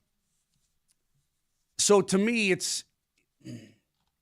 I don't know. It doesn't seem odd at all to me, really. It just seems, I think that they feel the way that I feel, at least right now, that this is a pretty damn good hockey club. And the way you lost was incredibly odd. Not that you wouldn't have lost in 7 games or whatever, but losing in 4 is incredibly odd. Yeah. The odds of that happening again are slim to none. You've got a damn fine hockey club. Let's not panic about this. Now, that's hard for people to deal with when you realize, hey, man, we're not starting tonight at home here in Denver, Colorado against the Carolina Hurricanes in the Stanley Cup final. It would be tonight at Ball Arena, Game 1. Crazy. What are we going to do with this series, these games? Oh, Vic, I'm driving in today thinking about the series starting tonight. Okay, I'm thinking to what are you myself, gonna do with this am I going to, you know what you're going to get a lot in this series? You're going to get a lot of dump and chase. Yeah. That sound fun to you? 2 teams that want to dump and chase. Dump and chase. Dump and chase. Dump and chase and retrieve the puck. Here's one thing you could do. You could listen to it right here on Altitude Sports Radio 92.5. We'll Listen have all to of the the Stanley dump and Cup chase final. Yeah. right here on 92.5. Yep. I mean, it's going to be, I just think, for me, optically, it's not going to be my cup of tea, probably. I'll give it a shot. Although it's still hard for me because I know the Avs. I know they're a really good team. Just Pulling for the stinks. Canes, though, right? I mean, suddenly a Canes fan? Is that what's happening here now? Or Not rooting for Vegas. I mean, yeah. I don't have a problem with Brendan Moore. Sure. I can't stomach Vegas winning. Yeah. I can't. I sat in the crowd for Game 3, and I'm like, these people don't deserve happiness. These people don't deserve joy in their lives. Why are they being subjected to joy right now when I'm in such pain? These people, they don't deserve it.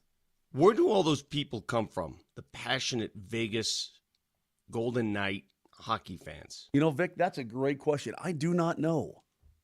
I mean, I think a lot of it probably is tourism hockey in some regards, but they've got their fan base down there. They've got their peeps. They've got a lot of transplants and snowbirds and everything else that goes down there. Is that actually a thing? Like, do people just go to a game because they're in Vegas? That might sound stupid to say, but you go to a show when you're in Vegas? It's different, though. Like, if I was visiting Minneapolis, I wouldn't be like, I'll just go to the T-Wolves game. I think some of it is people, whether they become Vegas Golden Knights fans, maybe they are, but they live, let's say, in Reno, or they live in wherever they live, and they like to go to Vegas, right? Yeah. So now they're Golden Knights fans, so they incorporate that into their trip to Vegas. I think some of that is the case. Certainly, there were plenty of Avalanche fans there. There were a lot of Avs fans in the building. That was good. I enjoyed seeing that. And then, of course, Vegas has gotten big. I mean, it's grown over the years. And so they have their own teachers and doctors and lawyers and construction workers and whatever else. I mean, they have their own people who live there, and that's their home. They have an airport. They have an airport and everything. No, I know that they have people that live there and have fans. You said tourism stuff. I was like, I don't know how many guys go to Vegas and then let's just go to a game. I will say this. I took photos of it. Let me show you a photo of it. I took photos of it when I was there. Photos of what? Let me show you the picture first, Brett, and then. Moser took photos of something in Vegas. What's that? A naked woman? It looked like construction. Beside the naked Oh, woman. I'm sorry. I was distracted. It looks like construction. That's the new Oh, baseball is that the stadium. baseball stadium? Gotcha. They are hauling butt on that baseball stadium. Last time I was there, it was a hole in the ground. Is that at the old Flamingo? Whatever is just west or just south, I'm sorry, of MGM. What? No, the Flamingo wasn't there. No. Now the Flamingo's still up. You know, So this isn't near the airport then? Actually, it's not even. I'm trying to think. No, it's south toward the Welcome to Vegas sign. am I right on this? Like across from the Luxor, down that side. Am I right on this? Because I just said all that stuff about if I visited a town, I wouldn't go to a game. But I would go to a baseball game. Why? I've been to plenty of places where I've just been in town and went to a baseball game, but I wouldn't do that for basketball or hockey. Maybe the tickets are cheaper. It's part of it. You can get to a baseball game really cheap now. You know, when we were in L.A., we thought about, hey, you want to go see the Dodgers play? The Cubs were in town. Yeah, but would you And I'm like, I can't stomach either of those teams. No. But do you know what I'm saying? Like, there's something about, I think, baseball that's a little bit different. Maybe it's just outside going to the park or something. But, Moj, if you were taking a vacation, you just went down, you're like, oh, I found myself in Tampa. Me and the bear here just hanging out on the beach. That's how I got to the sarcophagus one time. No, but I'm saying, would you do that for a Lightning game? Probably not. But I'm baseball, a hockey baseball guy. feels like you would. Yeah, maybe. I mean, if we're hanging out in Baltimore, let's go catch the O's and the Rays or something like that. Yeah, but the venom toward the Vegas Knights is because they got rich so quick. It is the ultimate get rich quickly scheme. I mean, they were born with a literal silver spoon in their mouths. That is correct. Yeah. Vic, you're so right about that. It's because, again, the league, the reason it happened the way it did, and I'm going to credit Vegas. Let me reiterate this. I credit them for taking advantage of the system. But the league changed the expansion system because the previous two teams were Columbus and Minnesota. Minnesota found some success pretty quickly. Columbus languished for an awfully long time. Sure. And they wanted to give that team, the new team in the league, spending a ton of money on expansion fees, and they had a big interest in this market. They wanted to give them the opportunity to be competitive right away. Not win, not go to the friggin' Stanley Cup final against Washington kind of advantage, but they wanted them to be competitive and not languish in Sin City and have it. They didn't want to risk any kind of failure, I'm sure. And so the rules were implemented to maybe let them have access to better players from other teams. So then you have the wheeling and dealing and the draft picking and the blah, blah, blah. LTIRs and then they got and LTIR, and you got friggin' good right away. Do you think it should look a lot more like what Seattle's done? Made the playoffs a couple times, won a playoff series here and there, but not really competitive? Yes. That's what it should look like? Yes. It should be a competitive team, but not a team that's going to go to the Cup final right away. And I blame, you know what I also do? I blame other GMs around the league who are trying to offload problems, but also good players, or don't take this player, we'll give you 2 first-rounders instead. Yeah. That kind of thing was allowed to happen. Ugh, that's just, it'll break your heart. 303-504-0925 can listen to us anywhere on the Altitude Sports Radio app. It is powered by the Will Hite Law Firm. Injury lawyers go to willhitewins.com. That's willhitewins.com. Reminder to you guys, if you do want to listen to the Stanley Cup Final, Game 1 tonight is right here on 92.5 starting at 6 o'clock. So if you're on the road, want to listen to the game, that will be available for you. There's still, we found the audio. Vic, did you by chance hear Bill Simmons' take on the Peyton Watson thing? Yeah. Okay. For those of you who didn't, I want to play it for you because Bill Simmons wasn't he didn't just have an opinion on this. He had a strong and loud opinion on this. So if you missed it, Bill Simmons, his thoughts on Peyton Watson next.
This is that perfect time of year.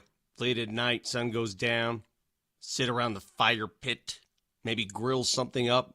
You want to do something maybe to improve your outdoor kitchen, whatever. They have it all. They have it all at Flatirons Fire. Grills, fire pits, outdoor kitchens, pizza ovens, and they do it in a one-stop shop format. They design, they have the product selection, huge warehouse, and a professional installation process. You don't have to do a thing. Premium brands in the showroom off 53rd and Broadway. Whatever you like, go check it out off North I-25 or online at flatironsfire.com. That's flatironsfire.com.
All right, this is going to be a battle, and I know this is going to be a battle for the next 2 months, and I don't care because I know it's in my heart. To me, this is a very simple question. This is a two-parter. Number one, after watching what the Spurs did to OKC and watching what OKC is when they're at full strength with J-Dub and everybody else in the lineup, do you believe the Nuggets, as currently constituted right now, would beat them? Probably not, but why? But hang on. That's the first part of the question. I'm in a probably not. Spurs, Thunder, the competition in the West. It depends on the Here's matchup. what's crazy. Everybody who assumes that the Spurs are unbeatable, I saw the Nuggets go to San Antonio with their B team and beat the Spurs. See, Vic is so right. Vic, I can't get over the fact that in my own head, I think to myself, I think the Nuggets could have beaten that team. Now, I think so too. I don't know if they could have beaten OKC. Probably not. They certainly couldn't beat Minnesota. But damn it, the Spurs are there, and I'm thinking to myself, I think the Nuggets could have beaten the Spurs. We talk so much about Chet just not being able to do anything in that series, in that game. Joker against Wemby, do I have to recount what he's done to Wemby? See, the thing is, though, when I ask the question, there's an assumption, and maybe this is the right way to go about it. I don't know. There's an assumption that, like, oh, yeah, fully healthy Nuggets team could definitely win. And, yes, the B team beat them. I don't know. The Spurs had something to play for in that game. I don't know how much they still cared at that point. Mm-hmm. But there's this assumption that if they're healthy, and this is where I'm at.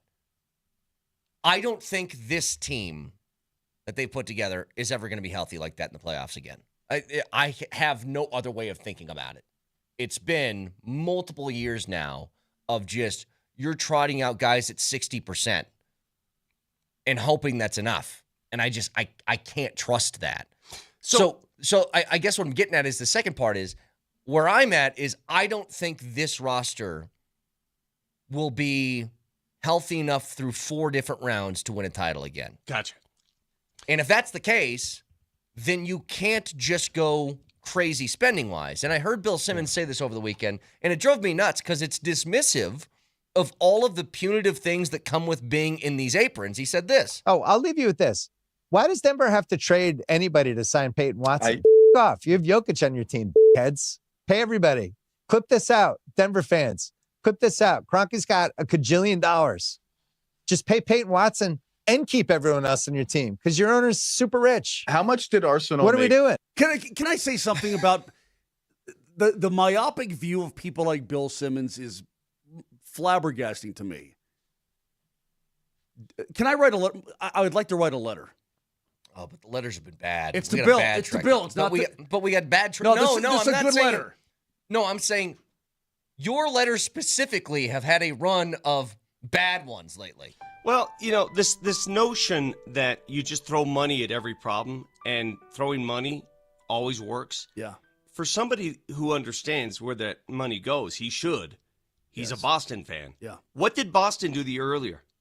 What did Boston do a year earlier? They cleaned house. Got rid of Why did they clean house? Everybody else, yeah. Why did they clean house? Because they won a championship and they couldn't afford everybody. They cleaned house. Why couldn't they afford everybody? Why did they have to force? Why did their team wasn't good enough with all of the punishments that come with being in these aprons. So rewind the tape. Did Bill Simmons have the exact same take about his ownership group? He did not. Boston. I'm just curious. He did not. Well, he'd probably tell you that they did do it until they realized it wasn't good enough. And who spent the most money this year? What team spent the most money into the tax? It was Cleveland. I'll answer it for you. Okay. How'd that work out? Not Didn't. Great. What's Cleveland looking to do now? Shed salary. I mean, listen, I understand it's the easy thing to do, to cry money. It's the easy thing to do if it were accurate. This is a group that spent money to the very limit on every team they own. Yes. If they, I'm being dead serious. If this was baseball, I don't think this is a question. Oh, sorry. Nelly, please. Dear Bill, it's Moj, Vic, and Brett. How are you?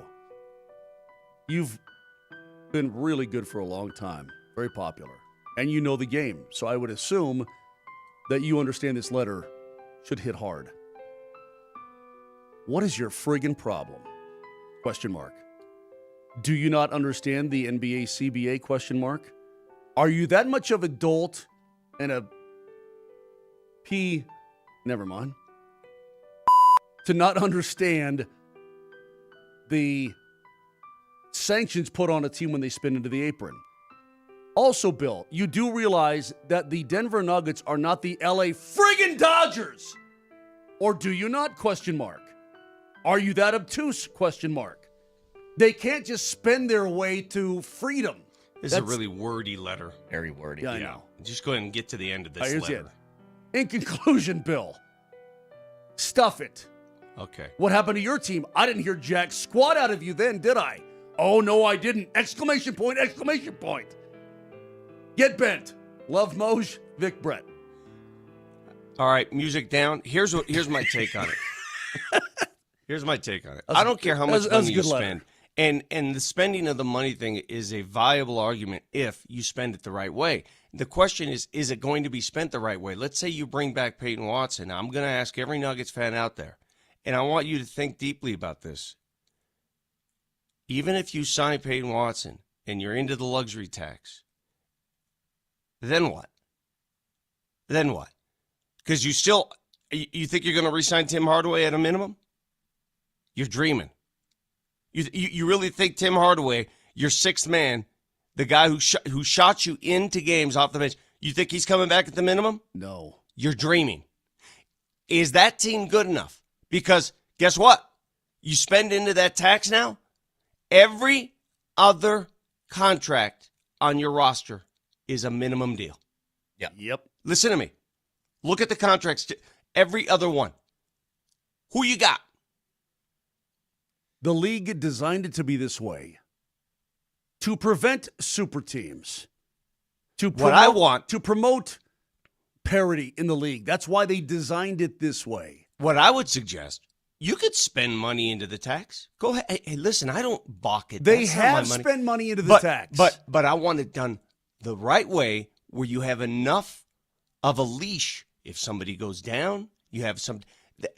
I think they are too top heavy as it is. Somebody needs to go. Not because, they're cheap, because somebody needs to go. Do you guys understand the difference there? Brett, do you understand the difference in my remarks? Yeah. It's not somebody needs to go because, they're spending too much money. Somebody needs to go so they can fit better pieces to the puzzle, in my opinion. Well, here's what's funny to me. They have no assets, guys. Nothing. They have no trade assets. They're all gone, burned. Second-round pick, gone. One first-round pick. Guess who owns the Nuggets' first-round picks after this season? OKC. For the next two seasons? OKC. They're gone. Here's what's funny, and this is on two fronts. If you want to know why the aprons and luxury taxes matter, especially when your team maybe is not the standard that you want to, that's how you get trading 3 second picks to offload a $5 million Reggie Jackson contract. That's what that does. And secondly, I'm not even saying I agree with these, but have we heard this from at least handful, if not large portion of Nuggets fans over this past year? Cam Johnson stinks. Got to get rid of him. Christian Brown stinks. Got to get rid of him.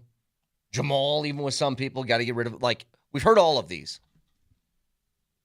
And yet, in the same breath, it's let's keep the team together and spend into the luxury tax. None of that makes sense. None of it. What's the latest report about? Who's got this report about the Nuggets trading a couple of their players? Who? Bontemps. Okay, what is Tim Bontemps' report? What does he say? Yeah. He says, and let me find it here in a second. Whatever his name is, Bontemps, last name Bontemps. Tim Bontemps. Tim Bontemps. You know what? You know what the best thing about that is? I don't even know who that is. All right. So he said this. Tell me what he's reported. The Nuggets have never been big spenders, which is why the belief around the league is that Cam Johnson on an expiring $23 million deal and Christian Brown on a 5-year, $125 million extension is likely to be moved to create enough room to give Watson something in the per-year range of those players. Okay, I want you to do a little research. The first part of that sentence, the Nuggets have never been big spenders. I want you to do the research and see who spent the most money on NBA rosters over the last, 5 years. Okay. You can go deeper, 10 years. Which teams have spent the most money on their NBA rosters? I want you to, that's the first project. Secondly is this. Do you think there's a trade market right now for Cam Johnson and Christian Brown? Do you think there's a healthy trade market out there? No. Not really. So, I mean, are teams knocking on the door saying, no? So what would it take? You have to incentivize them to take it. How do you incentivize trading players? By trading picks along with it. Do they have picks to trade? They do not. So what are you going to trade? Steve Nelson? I don't know. I don't know, man. If he did one of these locker room flute solos like before, so tell me when you heard that report. Because here's my reaction when I heard that report. I rolled my eyes. How do you roll them? How do you roll them all? I rolled them. I rolled them as much as sure, they could put out that they want to trade them. They want to trade. They want to do a lot of things. Can they trade them? By the way, to answer your question, Vic, the biggest spenders over the last 10 years are Warriors, Clippers, Nets. Yes. Where are the Nuggets? I don't know. I only have these listed names. The point is, they've spent into the tax multiple years. Correct. Into the tax That is multiple correct. years. That is correct. It's not about how much you spend. It's how you spend. And I only have one answer. They have to reconstruct the top of the roster. The top. The very tippy top of the roster. In my humble opinion, has to be reconstructed somehow to allow some breathing room. And see, you get into, not only do you get into aprons, but you get into repeater taxes. You get into, I mean, it gets so suffocating with the CBA that it doesn't allow you to do anything. You're restricted. I mean, they were in a position where they couldn't even re-sign their own guy if they wanted to. If they said, you know what, we'll pay the tax till the high heavens, we'd be happy to do it. The rules say, no, you can't even spend, you can't even buy this guy. I think your own guy. Who do you think right now on this roster, who do you guys believe? And again, this is all opinion based. I don't have any inside knowledge, nor do I want inside knowledge on this. This is just my opinion. From the inside out, the organization, who do you think they're most likely to trade if they could? If they could. Christian. Probably Christian Brown. Number one. That's number one on your list. Or AG. I don't know. All right. I mean, but the thing is with AG, they don't want to trade. They want him as a player, but the injury factor has been weighing heavily on this club, Vic. So let's go through the list of guys. So Christian Brown's trade value right now is not near where they need it to be because they know he's a better player than what he put on the court. If he was making half of what he made, he'd be instantly tradable. By the way, Vic, just real quick, because I can answer your question for you. Up until last year, the Nuggets were in the tax 3 consecutive years. Okay. There were $17 million in 2022, $20 million in 23, and $20 million in 24. And how many teams can say that? Not many in the NBA. Looks like about 10, 8 to 10. So does that make them cheap?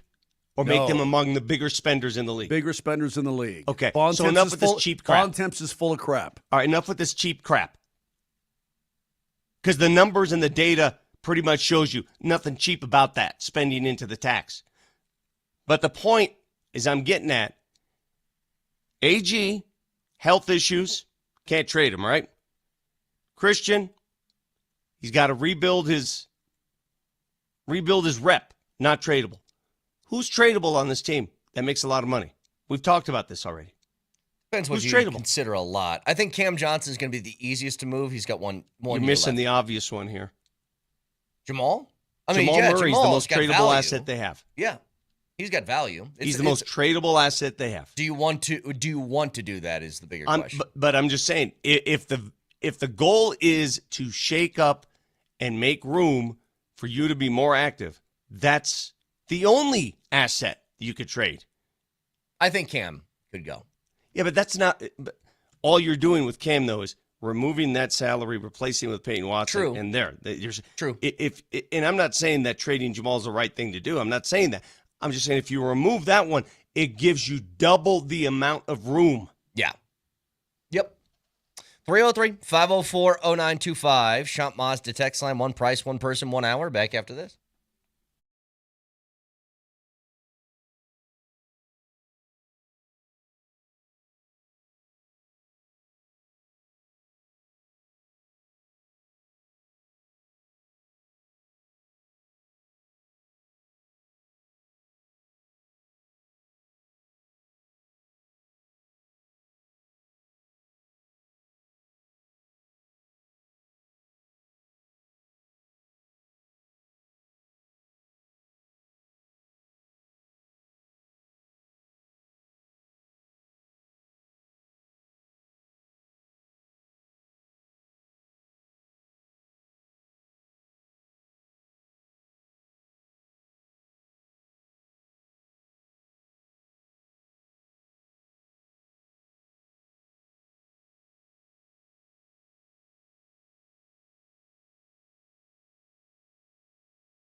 All right, breaking news for the Avalanche.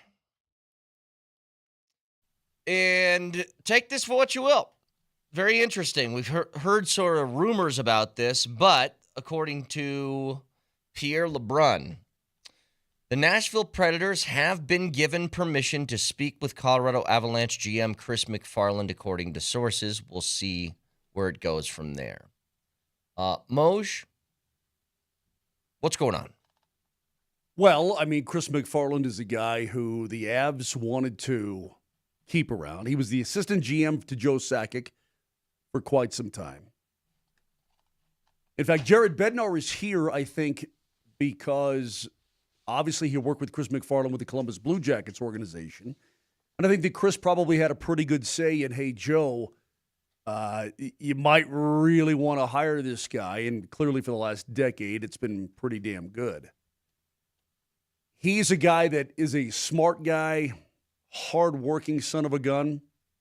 So I'm curious as to what the role would be with the Nashville Predators. What would they offer him? Because we have a president of hockey operations, and that's Joe Sakic. We have a general manager, and that's Chris MacFarland. I'll tell you what they'll offer. And by the way, Vic, when they so much they wanted to keep Chris so much, and he was so valuable to the franchise, that Joe got kicked upstairs, right, after they won the Cup, and Chris became the GM. They're going to make him an offer he can't refuse. They're going to offer him more money. This could be the same thing Tim Connolly got when he went to Minnesota. Can you explain to me what the difference is between like a president of whatever operations and GM? Is it ornamental or what? Some of it's title, some of it's money, some of it is It's you overseeing emotion. Yeah, but it's overseeing. With a general manager, you're in charge of your team.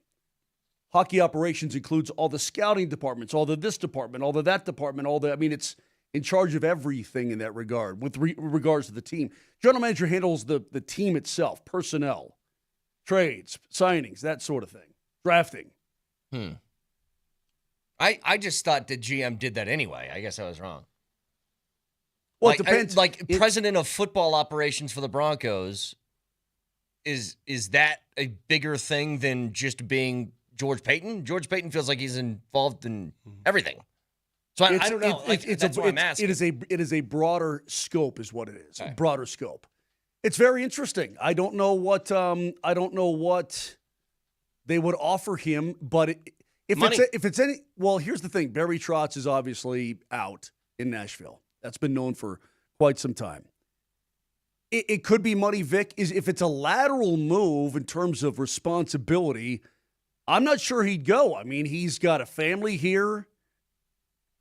He's the someplace. Price is right.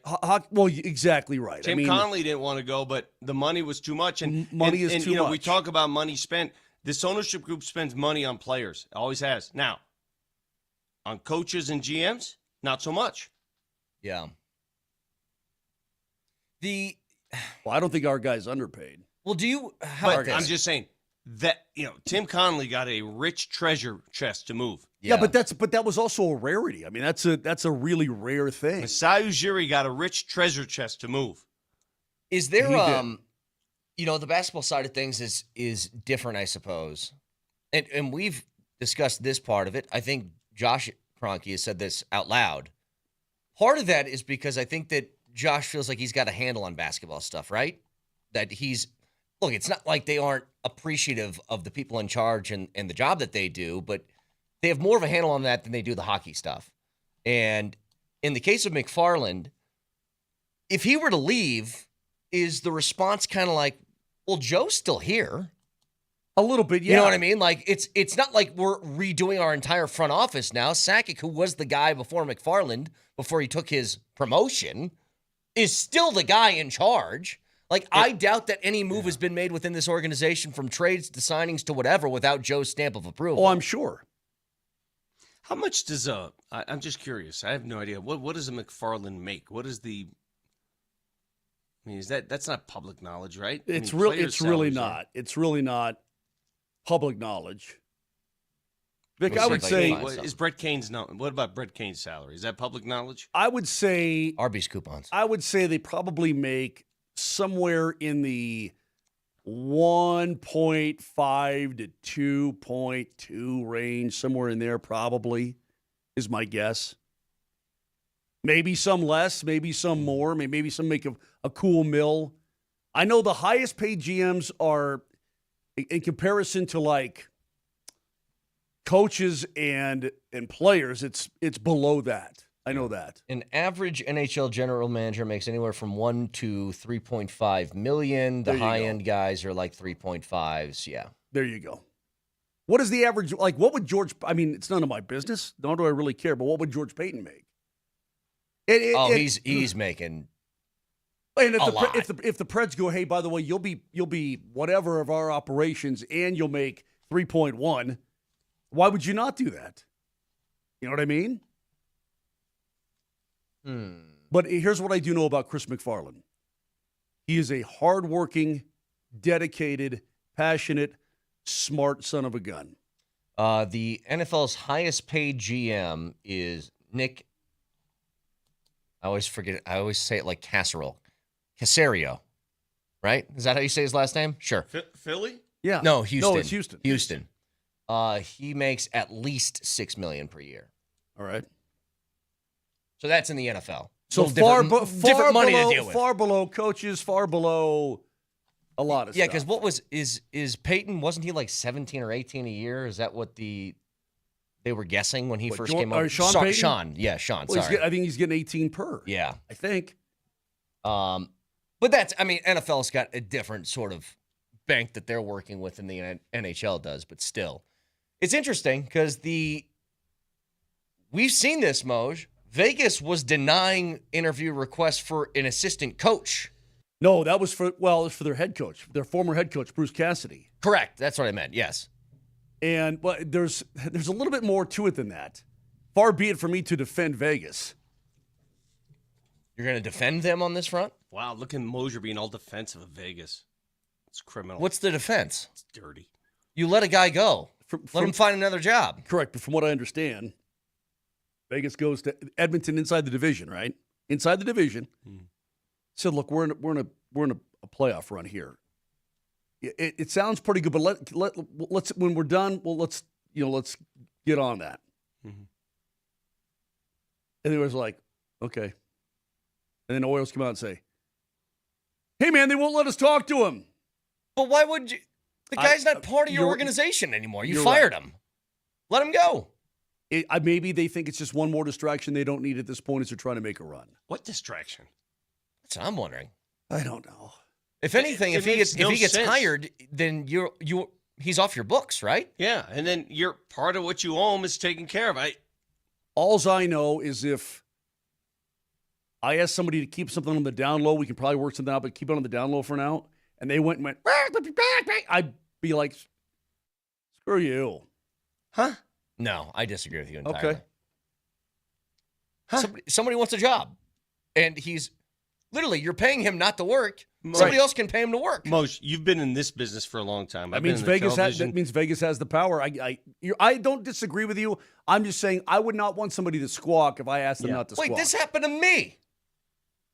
My first hosting gig, our show got bleep canned like 6 months in, and you got the station across the street said, "Yeah, well, can you come work for us?" Yeah. And I looked at my contract, and the answer was no. And I was like, so you get to fire me and tell me I can't work somewhere else? That's how this works? Do you know why in media? It doesn't work anymore, by the way. Well, sometimes it does. Do you know why the non-compete clause worked for so many years in media, per se, in local television? I'll tell you why. Because the television stations and the radio stations were colluding.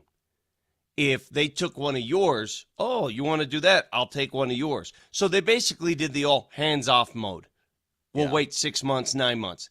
They didn't do it because they wanted to. They did it because they knew the other team, the other place would do the same thing to them. But it never made sense to me. It's like, you fired me because obviously you think I suck or something. What do you care if I go work for somebody else? If I stink, then you should be like, oh, well, go stink over there. I fought my non-compete, and I beat it. I didn't have lawyers at the ready. I didn't have it. I didn't either. I didn't have any. I just said, go ahead, sue me. See what happens. Well, let me get back to our situation real quick. Chris has been really good for this franchise. If this is an opportunity for him to get higher up, more money, and so on and so forth, then more power to him. I'm sure that's the Avs feel the same way, which is why they've apparently, according to Elliott and according to Pierre, have given him permission to speak to Nashville. Well, and I've wondered this forever, and I don't have the clear answer to this. And I know what you're going to say, Moj, is, well, it's a tandem, and they kind of work together, and they do this and that. Who's in charge here? Is like, with how it's currently put together, is Joe the one that's in charge of making these moves, or is it MacFarland? Well, I think George probably has Joe. Yeah. Got Peyton on the mind. I think that Joe probably has, well, I mean, not probably, he's the president of hockey operations. So if it's, hey, are we going to trade Mikko Rantanen? That's a discussion. If it's a, hey, are we going to sign this college free agent to a tryout contract? You don't need to talk to him. Right. Does that make sense? Yes. Yeah. But it's how about this? If MacFarland was like, we're trading Mikko, I want to do it, and Joe said no, they aren't trading Mikko. Probably so. Okay. But at the same time, I mean, Chris works it all out and then says, here's what I got. Sure. What do you think? Think it sounds pretty good. Let's do it. That kind of thing. Yeah, I've never understood the difference between the president of hockey ops and the general manager, because it still feels like you're doing all that day-to-day work. Maybe some of the grunt work, if you want to call it that, college entry-level contracts, whatever. Maybe they aren't involved in that stuff, but still, I don't know. It was always something that confused me, because I'm like... Yeah. If you want to get confused, take a look at an NFL front office and all the different titles. Well, I get that, but in that case, like, I just think that George Payton would be in charge. Like, he's the one that's making all these decisions. He's the one making the draft picks. He's signing the free agents. He's making the trades. Like, there isn't, well, what does the guy above George think? I don't know if there is a guy above George other than ownership. You think Sean Payton has a say in some of those picks? Well, that too, but I'm saying as far as that job and that title, if Chris MacFarland didn't exist and it was just Joe Sakic and they're making a trade, you're going to talk to Bednar too about moves like that and see what he thinks. Well, I think any good franchise, you'll get a lot of different opinions. And then the buck stops with somebody. Look, if the Nuggets sign Nikola Jokic to a brand new contract, that goes all the way to the top. If the Avalanche sign Nathan McKinnon to a brand new contract, that goes all the way to the very top. Yeah. If the Denver Broncos sign Bo Nix to a new $48 million a year contract, that's Greg Penner signing off on that. That's not the GM. That's not the president of football operations. That's not any of that. That goes all the way to the very top. Why do you allow this? Allow what? Allow him to talk to Nashville. Well, it depends. I guess it depends on, because here's why. You can't keep your guys hostage, because that'll get around in the league and people won't want to work for you in the future. You can't do that. And you can't hold guys hostage. Number two, there's no animosity either. Chris MacFarland has been an awesome employee for the franchise and a terrific brain. If he's got an opportunity to advance himself someplace else in a big way, they're not going to hold him back. If that's a coded way for you to ask why, can you go talk to others? Go ahead, Brett. No, I think I'm still just hung up on I don't understand the difference between the job titles. Because I think of it this way. Let me try to help you. Let me try to help you one more time. If the Ravens, who just fired John Harbaugh, called the Broncos and said, can we talk to Sean Payton? They'd be like, get the hell out of here. No, you can't. That's what I mean. And maybe Sean really wants the job in Baltimore. You're like, tough. But sign a contract. You're our coach. How about this? Joe Sakic is your Sean Payton. If they said, hey, we want to talk to... Well, what happened when people wanted to talk to... Davis Webb? Yeah. What happened? Well, he's getting a promotion. I'm asking... Right. Well, that's where I'm confused, is how much of a promotion is it? Or is it just a title that gets you more money? That's what I don't know. I think it depends on the team and the situation. Okay. I think you're trying to pigeonhole every team operates the same way. I'm not pigeonholing it. I just don't understand it. That's why I've said it like 20 times. Okay. I don't get it. Okay. A team comes and says, hey, We want to talk to Vance Joseph about our head coaching position. Would Sean Payton say no? No, because that's an assistant coach so going to think a of head Joe coach. Sakic as Sean Payton and Chris MacFarland as the GM is your Vance Joseph. I guess that's how I could put it to you in terms of structure of the organization. Okay. And if he's got an opportunity to go and be a vice president of operations and GM and whatever, I mean, however they categorize it, and he gets a lot more bread, why would you hold him back? Okay. That's all I'm saying. And he may look at it and go, you know what? I've got a pretty damn good gig in Colorado, and we're still incredibly close. And my work there isn't finished yet. Sure. I mean, he may say that too, but I think for any guy who is desired around the league to be afforded the opportunity to interview and expand your horizons, I think you should do that. And that's what they've done. That's fair. The GM deals... Here's how I look at it. GM, assistant GM is like this. Yeah. 2 rungs, right? President of hockey operations, that is GM. That is correct. It feels like you're doing the same thing, just with different titles. What about czar? Oh, I'd love to be... Wait. Important question. Mm-hmm. Let's see how you answer this. Mm-hmm.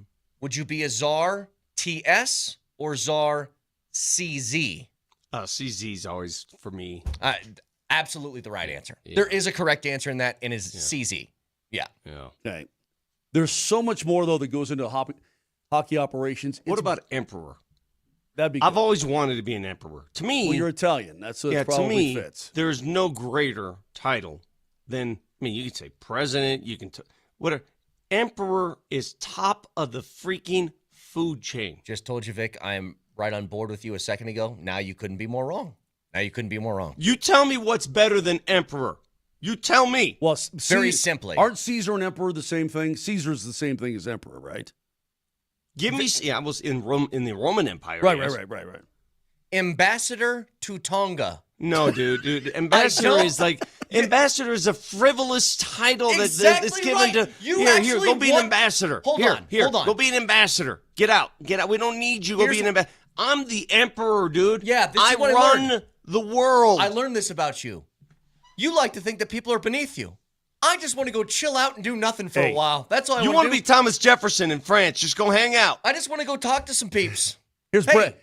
How's it going today? If I'm ever president, I will appoint you ambassador to the Maldives. Yes. How's that sound? No, what's the place with the huts on the water? Bora Bora? Is that what it is? Oh, yeah. I want that place. Okay. Give me that place. I'm like, dude, I'm going to pay you a couple $100 per year to go be the ambassador to Bora Bora. I'll give you one phone call a year. Be like, Moj, things are great here. I swear to God. Our relationship is awesome. How's the fishing? It's if awesome. One of these teams, I will have more respect for any front office who comes up with the title emperor. It will be the best. Forget president of player relations or VP of player personnel. What title do you hold? I'm the emperor. Give me that. Titles in world history. Let's see if we can come up with some better ones than this. Well, while you're looking that up, Vic, you've already requested to have a certain title on this show. This is Moser, Lombardi, and Kane with Mark Moser, Brett Kane, and the governor, Vic Lombardi. Governor. I retract that. I now want emperor. All right, how about, so emperor, I think emperor is the highest you can go. Then it's king, prince, duke, earl, or count. Earls. Baron. Have fun, you little earls. How about archduke? Would you like to be an archduke? Dude got smoked. That's what started World War I. How about grand prince? Oh, you're not just a regular prince, you're a grand prince? Grand prince. You know what that sounds like? That sounds like a title you give to a prince that you're like, he's like, hey, man, I'm thinking about going to this other kingdom. You're like, I'll tell you what, you stick around here, you won't just be a prince, you'll be a grand prince. It sounds, and I'll tell you what, I'll give you 3 more horses per year. Okay, so we finally got here. It's so funny. We're full circle. President of Hockey Ops is the grand prince of GMs. Is it not? That's the point I've been trying to make the whole time. Well, what's right below emperor? The owner is emperor of the organization. No, but you just said it. It feels like a title you give somebody when somebody thinks they want to go somewhere else. That's what I'm saying.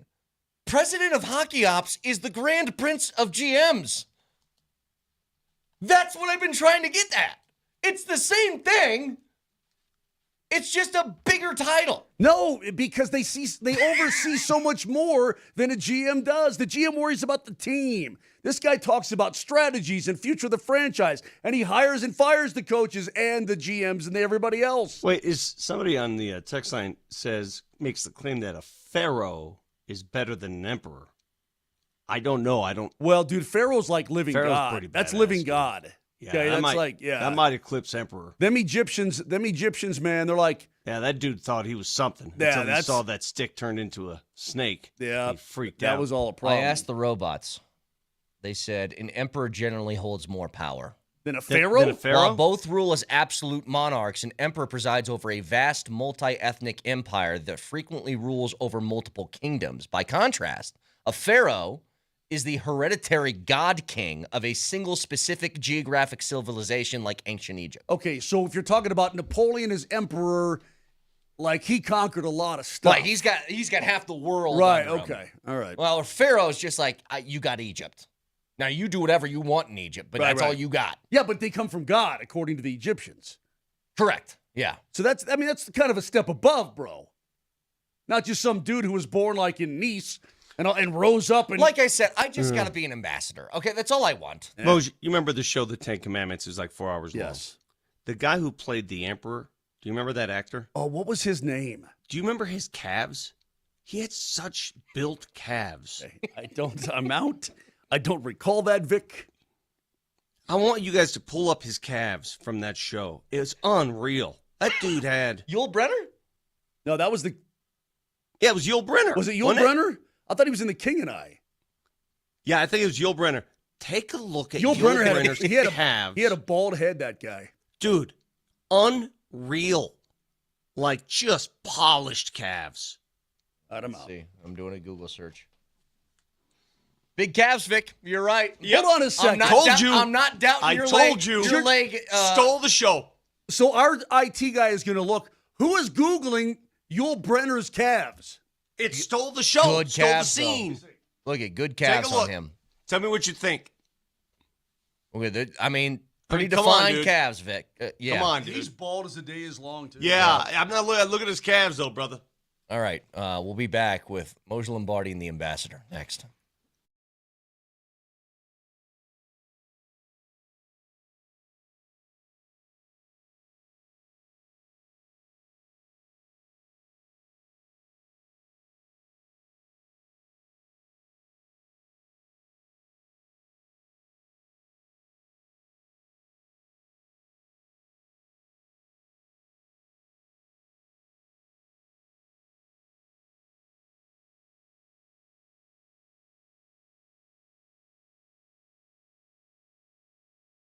It's Moj. You know, I tell you a lot about the Rocky Mountain Men's Clinic and about what they can do for you. Let me tell you about me and the Rocky Mountain Men's Clinic and how much I liked it. Still like it. How much they've helped me. I was dealing with low testosterone, and I didn't know it. I had no clue. Had a physical. Doc says, yeah, you got a little bit of low T going on there. I said, what do I do? He says, you're just getting up there a little bit. You're getting a little bit older. I said, well, I want to do something about it. I want to feel like I did before.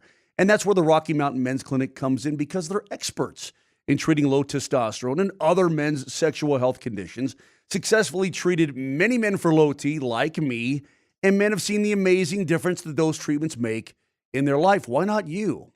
If you're like other guys, maybe like me, who are low T, within a few weeks you're going to be feeling your energy return. The brain fog is going to dissipate. Your sleep will improve as well as your workouts. A lot of things will get better, guys. And right now, they've got the advanced medical strategies to go along with it, featuring TRT, GH peptides, NAD+, GLP-1, and PDA, and more. So you treat the low T, other hormonal issues, and they help you shed pounds, have more energy, enhance body composition, and so on. So do yourself a favor. If you've been waiting, don't wait any longer. Make this the summer that you finally get back to feeling like you felt when you were younger. Here's the telephone number, 720-440-7900. That's 720-440-7900. Or just go online and see everything they do at RockyMountainMen'sClinic.com.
Oh, by the way, stories around sports in the world we feel like you should be aware of. So I was looking at the calves of one Yul Brenner, as Vic asked me to do. And Moser came across, they're selling this photo on eBay of Yul Brenner. It's an 8x10 photo that you can have for the low price of $50. Moser, I want you to read, come over here, talking this mic, read the title of this photo that you can purchase. Yul Brenner, Speedo's bare-chested beefcake. Oh, yeah. It's him on a boat wearing tighty-whities with his junk doing what it's doing. I mean, it's ridiculous. It is Yul Brenner's Speedo's bare-chested beefcake is what it is. You know what I should do? I don't have a boat. But I should copy that exact Moser picture. Speedo bare-chested beefcake. 100%. All right. All right, I'll start. Oh, by the way. Please. By the way, did you guys notice Russell Wilson is officially one of us? Yeah. Landed a job with CBS as a studio analyst, taking the job of Matt Ryan, who is now a GM. So Russell Wilson. Do you think Russ, I mean, we know Russ, right? We heard enough of Russ while he was here. Do you think he'll tell the truth, though? About Denver? No. I'm talking about a player. About some guys, they get into it and they still don't want to. They don't want to offend anyone. He's never done that. Do I think that he's going to turn into Shaq and start making fun? No, no way. Like Barkley, he's not afraid to offend or insult anyone or anything. He'll be good on TV. He's not going to do that though. No way. I mean, how many guys in the NFL do that? Yeah, not a ton. Again, inside the NBA, well, I mean, it's unique. It's not even unique anymore. Things have changed, man. Things have changed. I just think it's amazing. And let me ask you this. Considering how it ended, how was Russell Wilson remembered? That was a rough end. Sort of fizzling out? It depends on your era. The Seattle era of Russ Wilson is nothing but success. How can you think anything less? What's his comp to you? Is he closer to Flacco, or is he closer to like one of the all-time better quarterbacks? I think he's better than Flacco because he went to 2 Super Bowls and should have won 2 Super Bowls. I agree. I don't know, man. I don't know. You know, you've got to give me a little opportunity to think about this. Okay. To think about the history of Russ and his career as a whole. Oh, by the way, I told you my wife, former college softball player, she is so into anything that has to do with softball this time of year. So the Women's College World Series is on, and I have watched plenty of these games. And as I do every year, I would tell you guys, watch them. They are very, very fun. These girls are super competitive and really, really good. And the games are like an hour and 15 minutes. Like, it's quick. But Texas has a girl by the name of Hannah Wells is her name. She has an odd superstition, and baseball, softball players, very famous for superstitions. Well, Holly Rowe has this report. Listen. I have some sources in the Texas dugout who have given me an incredible story on Hannah Wells. She has a superstition dating back to childhood that if she sees a ladybug, she eats it for good luck, swallows it whole. And so I was told that at the SEC tournament in Kentucky, she had a nice home run and she had ingested a ladybug before that. So this is a superstition. Have this on 2 different sources in that Texas dugout. What would you think about just horking down a ladybug every time you saw him to get that good luck? With rabbits. See, I'm weird the other way. I am weird the other way. Which is? I was always taught ladybugs are good luck. No, that's what she's saying. But you don't eat them, mother. No, well, she does. And then she hits homers. If a ladybug lands on me, whatever, I gently get it on my hands and I put it on a leaf. I try to save every ladybug I can possibly find. I would never stomp one. I would never kick one. I'd never flick one. I would never anything. I would always take care of a ladybug. Still do. I'm going to tell you something right now. Am I wrong, or should I be eating, or should I just be eating them for breakfast? I am. And before anybody comes in telling me how great they are for the environment, I know all this stuff. I am the most anti-insect person you're going to find. I hate them all. Even ladybugs? Hang on. I hate them all. I will smack any insect that I see that's near me. They're awful. Ladybugs, I treat as if it's a newborn baby. I Correct. pick them up I'm like, here, go find this nice little flower. Come over here. I'm so gentle with them. Yeah. That's the only one, though. Have you ever? How do you guys feel though about bugs landing in your mouth? I was riding my bike one day, and You know I what, had Vic? a Love bee it. enter my mouth. A bee enter my mouth. My dad got stung by a bee because he was playing golf and he had a beer can in the cup holder. And the Went bee to go went in the- putt. yeah, yep. Bee went inside the can. He took a drink. Bam! Popped him right on the lip. Yep, that's happened. Hey, I know we got to get to the top here. The rankings of the 48 teams in the World Cup have come out. What do you think the U.S. ranks? I'll say 48 teams. I'll say the U.S. is 18th. 14. 22. Yeah. Wow. Who's the worst team in the world? Yeah, that's in the World Cup. Sorry. Italy didn't make it, so they've got to be the worst team in the world. Bosnia-Herzegovina. Nope. No, it's not Bosnia. No. There's Ivory a lot of teams Coast. there's a lot of teams that got in based on regionalization and geography because they didn't have much competition. North Macedonia. No. It's Qatar. Yeah. Okay. Yeah, those guys, come on. Curacao.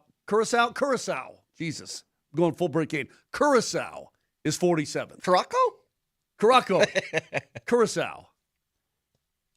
I just love this text. Maybe don't ride your bike with your mouth wide open. How are you supposed to breathe? Oh, good God! How do you breathe if look. your mouth isn't open? There's Vic going up. Look out.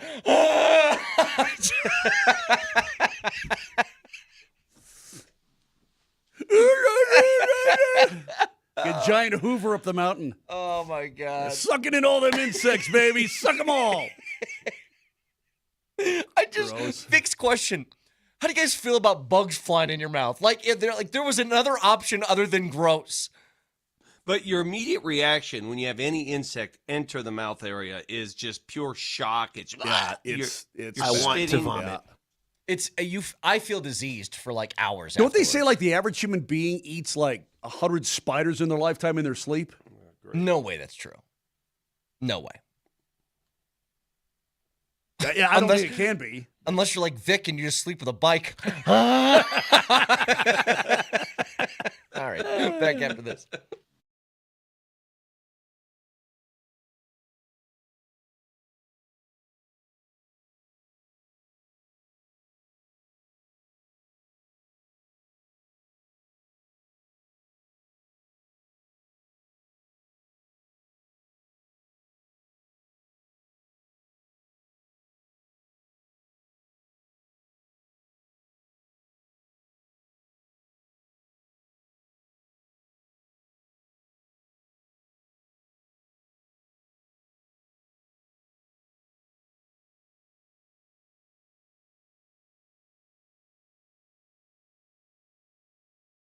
It's Brett Kane from my friends over at Fanatic Sportsbook, America's fastest online growing sportsbook. And here's why. Because the other books, their rewards are just the same old, same old. But with Fanatics, you can stack fan cash. It's the ultimate sports currency.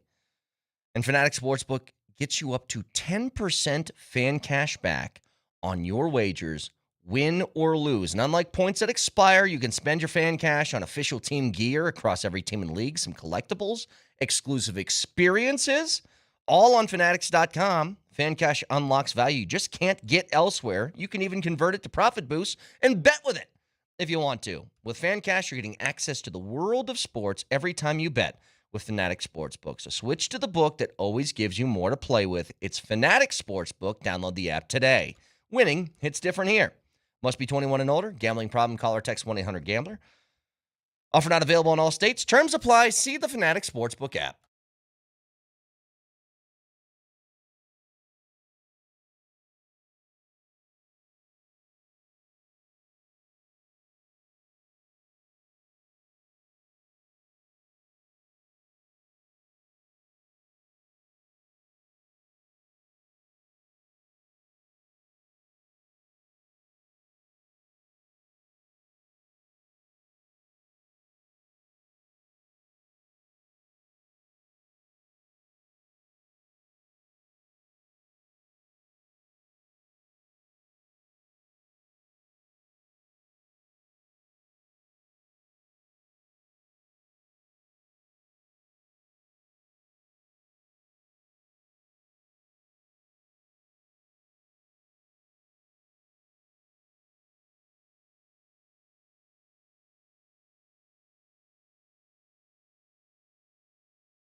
All right, so big news of the day came down recently. Chris MacFarland has been given permission to talk to the Nashville Predators. Now, what all of this means, I'm assuming this is for a president of hockey ops job. I don't think it'd be a lateral move. Yeah, well, if it's a lateral move, or I don't know what it would be. I think you wouldn't allow, but I'm saying, Moshe, you wouldn't allow somebody to talk to somebody else about the same job. That is correct. That is correct. If it's an opportunity for him to advance, that's probably a pretty damn big thing. An opportunity for more responsibility, it's a pretty damn big thing.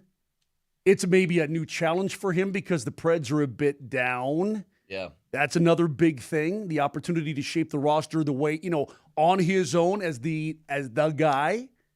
That's a pretty big thing.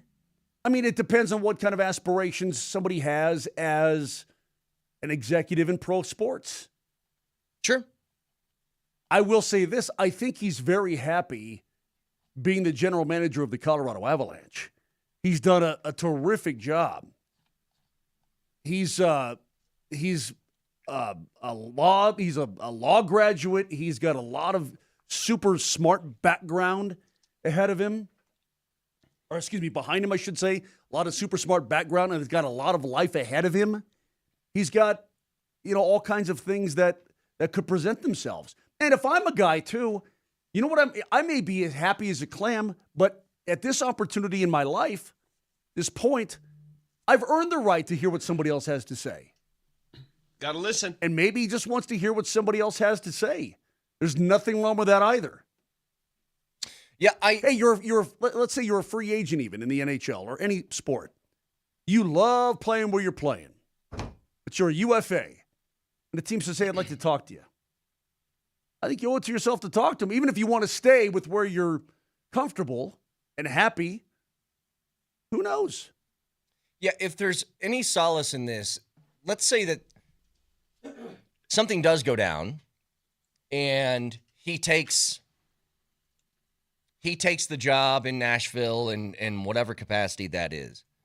It's not as if the Avs are just left holding this bag of we have to now find a GM. I mean, I know that you do, but Sakic's there. He did the role before that. He's doing at least a huge helping of the role right now anyway. Correct. It's not as if you're starting from scratch at that position again. You're basically just finding somebody to work with Joe Sakic, right? Correct. But again, Chris offers, I think, a unique perspective because Joe was a hockey player, understands a lot of that side of things. Chris is also a very smart financial guy and lawyer-type guy, Sure. Understands a lot of that in addition to the hockey. I just, look, he was here. If I was another team around the league and I wanted to hire somebody to sort of help rebuild my situation, he got hired before, well, let's see. Yeah, he got hired when Joe took over. I'm trying to think, man. Was it 2015? He was here before the, quote, rebuild.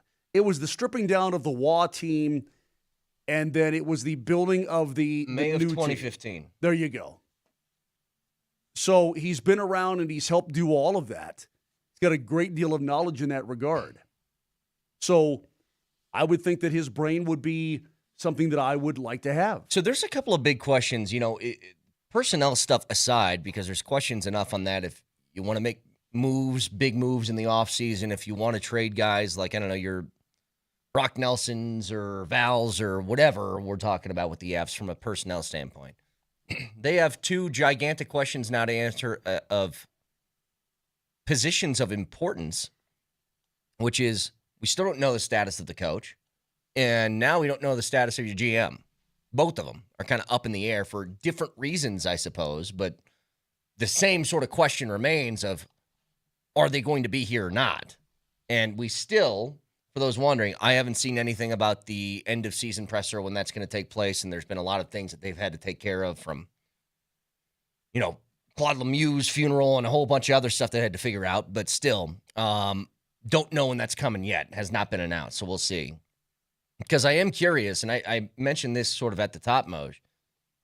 My assumption's going to be whenever this press conference takes place, if there has not been a change at coach or whatever by then, or GM, and maybe this is part of them like, we'll wait to see what happens with MacFarland in this conversation with Nashville before we do this. Maybe there's certain levers that need to be pushed. Yeah. They're waiting. I mean, what's the hurry here? True.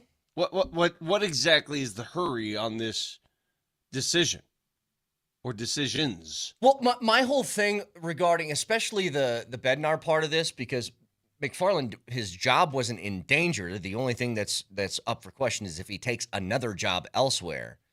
The coach question is one that's up in the air right now. And in regards to Bednar, my assumption would be they aren't having a press conference without making that decision. And if they have it and they haven't fired him yet, that would tell me he's probably still going to be the coach, right? Right. Because I don't think they would have that press conference going into it fielding, I would assume like the majority of the questions would be what's going on there. And if they don't have an answer by then, they wouldn't want to do that. I don't know how to say this without sounding like, what do you call it? Shill, homer, whatever. Bug eater? Bug eater. That's for Nebraska fans. Mm-hmm. But they're right there. I know they got swept by Vegas. Oh, you mean, yeah. The team is right there. Dude, it's right there. He's got a text. Probably shouldn't even respond to it. Avs are a sinking ship. Many people look to get out while they can. That's hilarious. They are not that. I can promise you that.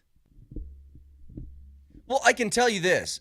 The Avs are not a sinking ship. Hang on. And the only reason you have that sort of perspective is if you're a fan of another team and you hope that that's the case, or you're completely irrational and blind to it. They aren't a sinking ship, but I will say this.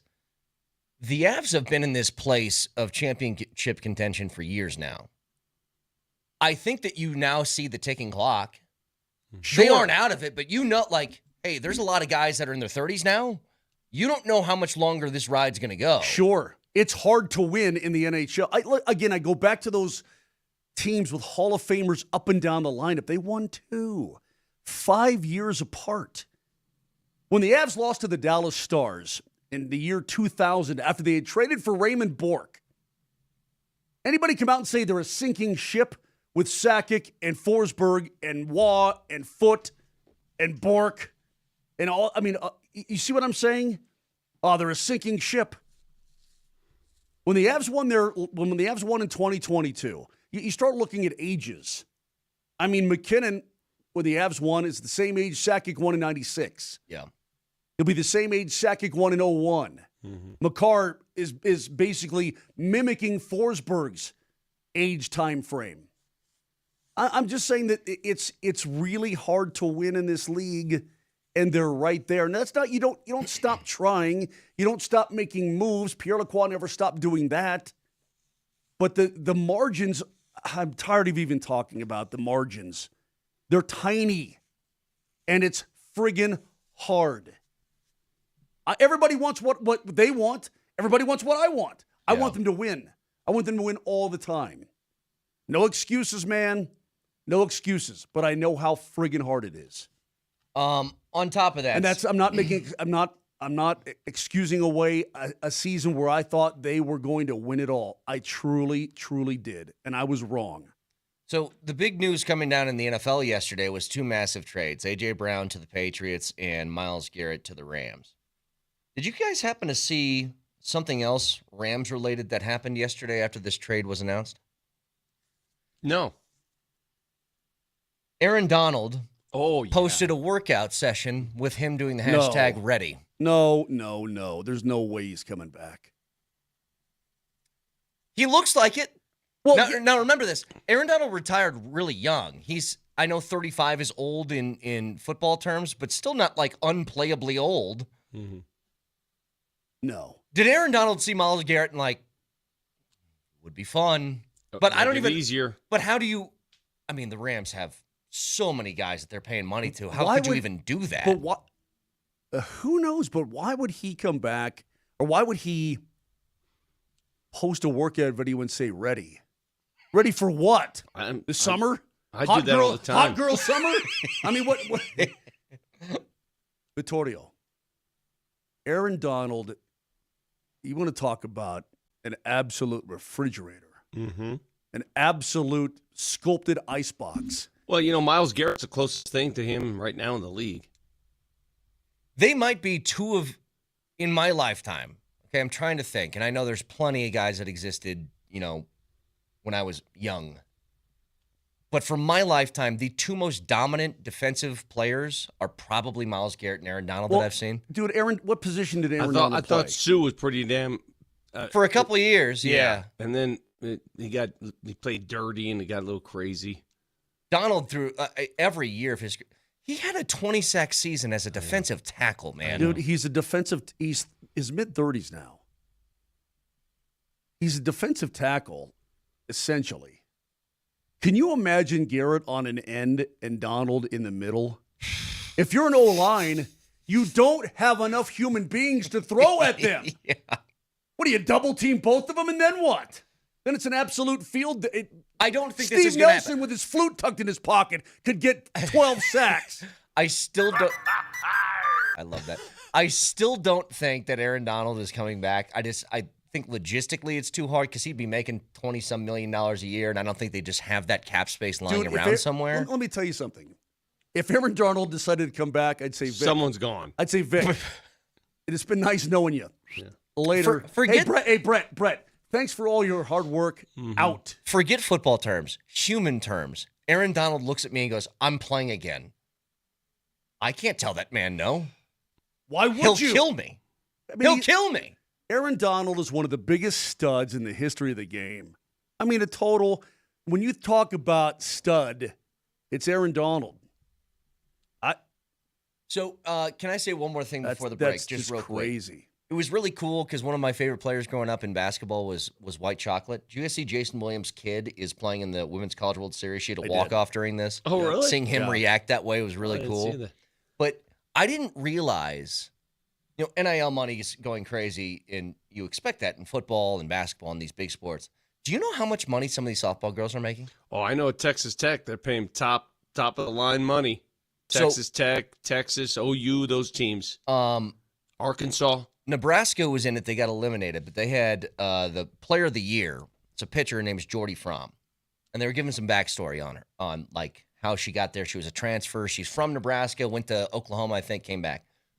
So I don't know how much money she's making, but enough money for this. Imagine this for a second. College softball player. She's married. She got married like 6 months ago. Took her NIL money and just bought a farm and like 80 animals. That's her life now. And she quit? I think she's done. I think this was her last year. So, yeah, what do you do after college softball, I guess? I guess she runs a farm. No, but there's no pro leagues, are there? Are there pro leagues? I don't think so. I mean, they do. Jenny Finch made some money doing some stuff back in the day, didn't she? I don't think it was a pro league, but maybe Olympic stuff and something like that. I don't know. But it's just like, so you're making enough money playing college softball that you're just going to throw like $1 million at all this land and just be like, yeah, I'm just going to have a farm with animals now. What else is she going to do in softball? If you say there are no pro leagues. I don't know. I don't know, man. But I got a Chewy bar and Gatorade mix was our stuff that we got in between games when I played college baseball. High five. That's what we got. Well, because you suck. That's true. Very true. I would not. It's just so much different. I've been watching some of these gals pitch. I would not want to stand in the box and try to hit. Dude, they are throwing some nasty stuff, and it comes at you. What's it, 40 feet? What is it? Something like that, yeah. I mean, it is diabolical. The ball explodes in the strike zone. So a 75-mile-an-hour softball pitch, I think, is equivalent to 100 in baseball. Yeah. And all of them are throwing like 70 to 75. All of them.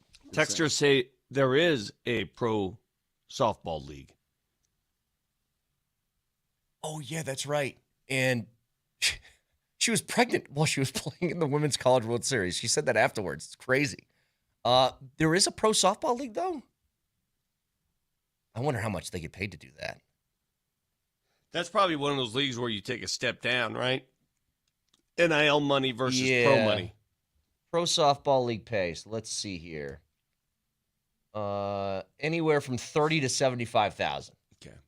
And and some of these gals are making $1 million dealing from the hill. Yeah, It's not in even college. a hill. It's flat. Yeah. Insane. Crazy. 303-504-0925. Back after this.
Here's a big question. After witnessing the Spurs outduel the Thunder in a Game 7 in OKC, something I did not expect. They turned Chet Holmgren, which I never thought he was an amazing player, but he's good. Like, Chet Holmgren's good. And he was an absolute nothing, a 0, the final 2 games of that series. Has the NBA's implementation of all the things that we hate about the cap with aprons and taxes and repeaters and bird rights and all these different things, have they accomplished their goal? This is going to be the 8th straight year of a new champion. Yeah.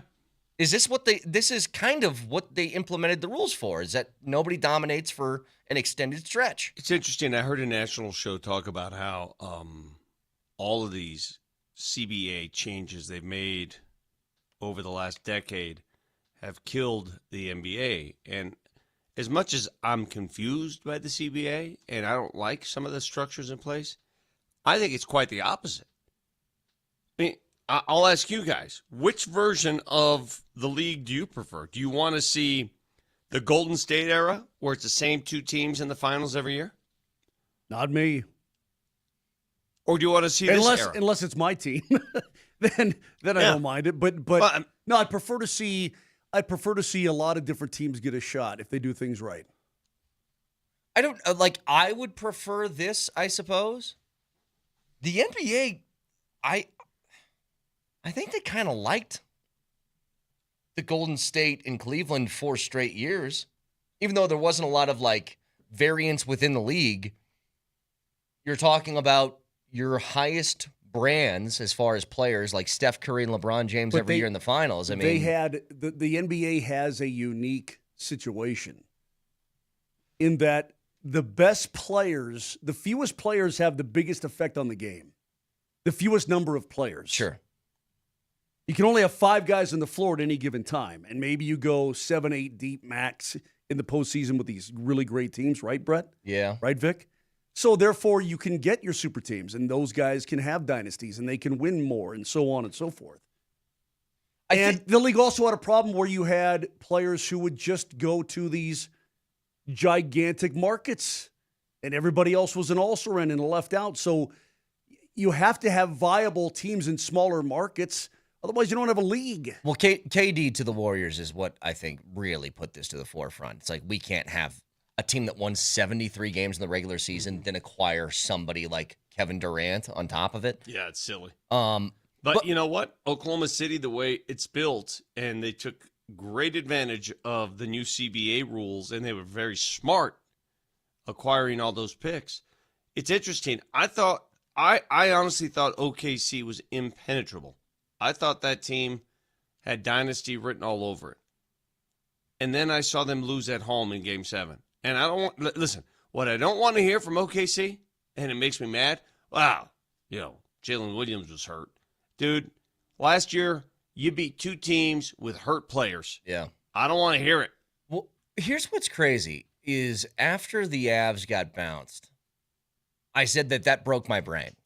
It was hard for me to compute how the hell that happened for a team that I was convinced was the best team in hockey and looked every bit of it up until that Vegas series. And I just go, I don't know what to do with this. In the NBA, there's been this long-standing thought, hey, man, you can't rise to the top without having some stumbles along the way. And the Spurs, incredibly young team. Yes, they have star players on it, but they didn't experience the playoff pains. They didn't experience the second round we lost in 6 to this team, but this is all part of the winning process. They just jumped it. They've jumped the entire line, and not in the Eastern Conference where you can blow past a Cavs team and then get past a Pistons team that hasn't been there. They did it against a team that was seen as a juggernaut. I'm trying to think, Moj, who's the last, and San Antonio is going to be favored in the finals, although I think the Knicks could very well win it. Who's the last team to enter the fray in the NBA out of nowhere like that? When I say out of nowhere, didn't go through that playoff pain before advancing. Well, it's a great question. You're talking in hockey? No, I'm talking about NBA. Oh, NBA. An NBA champion, and the deal isn't done yet. San Antonio still has to win it. Yeah. But give me the last NBA champion that didn't have to pay the playoff tax before they won it? Because this team won 34 games last year, guys. Yeah. Didn't Golden State kind of come out I'm not out of nowhere, but they only maybe had a year or two max, right, before. They beat the Nuggets that season, but they didn't win it all. Are you talking about 2015, their first one? What did they do in 2014? They beat the Nuggets. Wasn't it the year they beat the Nuggets in the first round? I mean, they were a 51-win team. So that's not out of nowhere. I mean, 51 wins in the NBA is still a pretty damn good win total, dudes. That's still pretty good. The year before that, they lost to the Clippers in 7 games in the first round. But, made the playoffs. I don't know. It doesn't happen. The moral to this story, it can happen in other sports. It usually doesn't happen in the NBA. You don't just go from don't go from 34 to champion. Yeah. You just don't do that. The fact we're watching it happen is truly remarkable. And that's what I sat there and I watched that game and I go, oh my God, this team is answering every challenge. In that fourth quarter, every time Oklahoma City cut into that lead, there's a San Antonio player making a play, and it's not just Wemby. It was Dylan Harper. It was Champagne. It was De'Aaron Fox with the big three. Dude, the acquisition of De'Aaron Fox from Sacramento. That block by Luke Cornett. Yeah. That dunk by by the way, what'd you guys think about that dunk to end the game? Because I know we were up in arms over McDaniel's deal. But it's against when it doesn't affect your team, you're fine with it, right? Kind of, yeah. Put it this way. I'm more fine with it. I know that I'm totally great with it, but I'm more fine with it. Yeah. Yep. Vic, I don't know when this has happened. That's what I'm saying. Go ahead and look into the history books. It doesn't happen. It doesn't happen. I'm all the way back to the 70s right now, and I'm still searching. What are you doing in the 70s? I'm trying to find the last team that just kind of came out of nowhere. The 70s, dude. Live in the moment, Brett. Jeez. Can I offer, as a show, our heartfelt condolences to Coach David Adelman and his family yesterday, and it's crazy how this works. I got a text from Coach about the passing of my dad at my dad's funeral, and 2 hours later, it was announced his dad passed. And it was awful to hear that. Rick Adelman is a Hall of Famer. He's one of the best coaches in NBA history. He did it with multiple teams. Hell, could have won a title in Sacramento, of all places. They said it's not possible in Sacramento. He took the Lakers to 7 games. That team was amazing. Great coach. Just a great coach, and it's awful to hear the news yesterday. Yeah. Yeah, thoughts go out to the Adelman family. Again, Vic, you said it. Hall of Fame coach. And Portland, Minnesota, Houston, and in addition to Sacramento, he's coached in a lot of different places. People are throwing out the Raptors, by the way, and I don't think you guys understand. DeMar DeRozan and Kyle Lowry had that team in the playoffs every year. They got bounced by LeBron every year was the problem. Mm-hmm. Like they were a good team that went through a bunch of playoff losses. Yeah, they didn't go from 34 to championship. Now, when you acquire Kawhi for a year, you get elevated, but I don't know. Yeah, that's Did you guys tough. Read the text that our boy Nelly just sent over? I did not. CMAC? So, according to Elliot Friedman, here's the latest on Chris MacFarland. According to several sources, MacFarland met face-to-face last night with Nashville owner Bill Haslam. The goal is for the Predators to close this deal quickly. They know they have to find the keys to hand over to MacFarland and are prepared to do it. Stay tuned. So he would be the ultimate one in charge of hockey decisions. I wonder if Nick Saban was a part of that discussion. Isn't he a part owner of that team now? Is he? Yeah, Nick Saban bought into the Preds. In other hockey news, by the way, Zach Rowinski is the Norris Trophy winner. Okay. Cool, Carl. Surprised by that? Had a fantastic season. Had a really good season. You know, you want to give Jared Bednar some credit, too? When they won the Calder before, Zach Werenski was just a 19-year-old kid playing in the AHL for Jared Bednar. I think Bed's put him on a really good path to be a terrific pro. Now, he's dealt with some injuries and whatnot, but he had a really phenomenal comeback year this year. I call it a comeback year, but he's always been very good. I can see that. I knew it was going to be tight. Is this an upset? I don't know if it's an upset other than Werenski plays for the Blue Jays. He's a very, very good player. This is an interesting thought. And I know we're bouncing everywhere right now in hockey, but I just saw this from Raj. I think this is interesting. He threw out after the announcement of the Predators were given permission to speak with MacFarland. He said, the big question here, do the Avalanche believe Cogliano is ready? Remember, Cogliano's in the front office. He's the special assistant to Chris MacFarland right now is his job title. Now, maybe he was groomed to do it, but Cogs has a different background. Cogs is a former player like Sakic, right? MacFarland has a much different background than the two of them. Yeah.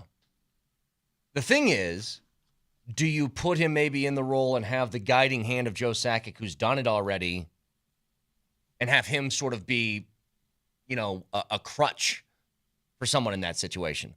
Or, Moj, are the Avs too far along to where you aren't playing we're going to guide this guy in a position of that level? Well, of I think Cogs, let me say this about Andrew Cogliano. Very smart, very studious, very intentional person. Vic, Brett, Joe Sakic had to learn that role as well. Yeah. He went in and was just sort of a learning on the job kind of guy. Really under Pierre Lacroix. Sure. Until Pierre was finally out and so on and so forth. And, built the team in his own eyes eventually, and they ended up becoming a Stanley Cup champion. I can see the same kind of thing happening with an Andrew Cogliano because he was always one of those guys. Mm-hmm. Well, he was just an absolute worker. You knew that. But who's your contract guy? Great question. I don't know that, and I don't know the answer to that. So was DMac the contract guy? He was definitely. Okay. Is hockey similar to Vic? If you remember, it was. He is. Let me say what he is. Yes, he is. If you remember, there was a game, a late national TV game against Philly, and I was hosting this thing before the game for this group up in the Continental Divide room with two guys with the Avs the Nuggets. They had rules that I'd never heard of before. And their rules were specifically, one of their rules was, I'm the guy to make sure that we're cap compliant with all the stuff. So when we want to convert Spencer Jones into a two-way contract, or from a two-way to a full-time contract, I need to make sure that everything is lining up correctly. Do the Avs have a million guys like that maybe people are unaware of that do those specific roles? Not a million, but yes, they have very smart people who are very good with numbers. And I say that with Chris only because his background has been, look, he's been in hockey an awfully long time. You know what I mean? He never played it at an incredibly high level. I'm talking about pro hockey. But he knows the game inside out, and he's got a law background, a business background, and so on. Is he a lawyer? Yes. Wow. So this tends to make... I don't know if he's a lawyer, but he graduated law school. I know that. This tends to make more sense. So when's Dante going to be the GM? We're like, all these guys have all these MBAs and law schools. We're dumb. I know, it's so stupid. I may be an idiot. Stupid. I may be on the scale. I may be down at idiot level. Dude, if we criticize moves that the Avs make with a guy like MacFarland there, he's like, what is this dumb saying about me? This know-nothing? Seriously, here we are talking about just monumental mistakes. I think the Avs need to get more physical. Yeah. Meanwhile, he's probably thinking in his head, I got like 2 major degrees. This guy doesn't even know who carries his car insurance. Yeah. By the way, just as we're on the subject of everything changing everywhere for the Avs right now, this is David Pagnotta on the Off the Roster pod. Pagnotta, sorry. That's why Chris MacFarland would make fun of me. This is what he said about if Bednar were to be let go, here's some teams that might take an interest. There were a lot of question marks and a lot of people last week wondering what Bednar's future was going to be in Colorado. You know, I think the Leafs, I think the Oilers, I think even the Kings were curious as well as to, well, will he become available, and if he does, how do we pounce on this opportunity? He's got 1 year left on his contract, so he'll be entering the final year of his deal for next season. So I'm sure there's going to be some type of discussion there as to whether or not, you know, is there an extension in place? Are we going to see how things go before we get to that? You know, this isn't a lame duck scenario because of just how good of a coach he is, but, you know, sometimes you just want to see where things are at. This is what I think is interesting. Everybody's wondering when this end of the season press conference is, including myself. Well, you probably need an answer to MacFarland in Nashville first before you do this, before you put him up on a podium, and then it becomes, are you staying or going the whole time? You also, something I didn't consider, you almost never see a coach coaching with no years beyond his final contract. So whether you're letting him go, keeping him around, you would think one of two things is going to happen. He's either going to be gone, or you got to iron out like at least another year or two on an extension, right? That confuses things too. Certainly does. And you have the draft coming up in about 3.5 weeks. Yeah. There's a lot of moving parts right now. A lot. But all we know for the moment is that Chris MacFarland has been granted permission to speak with Nashville. And I also know this is a really good hockey club. It sucks. That too. Sucks. Yeah, that too. 303-504-0925. Fact checker next.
You going to watch tonight?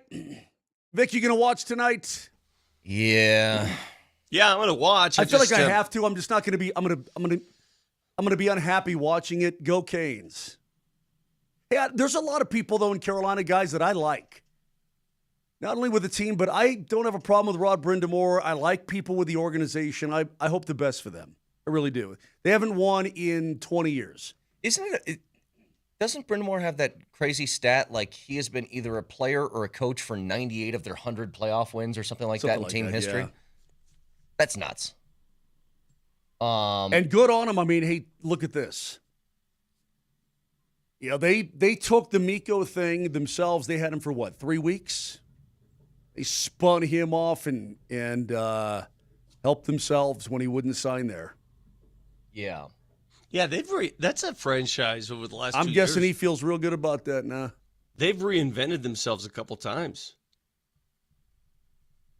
They're an interesting team, Vic. They've got I don't want to speak out of turn here about another hockey club because I think the Avs would beat the Carolina Hurricanes.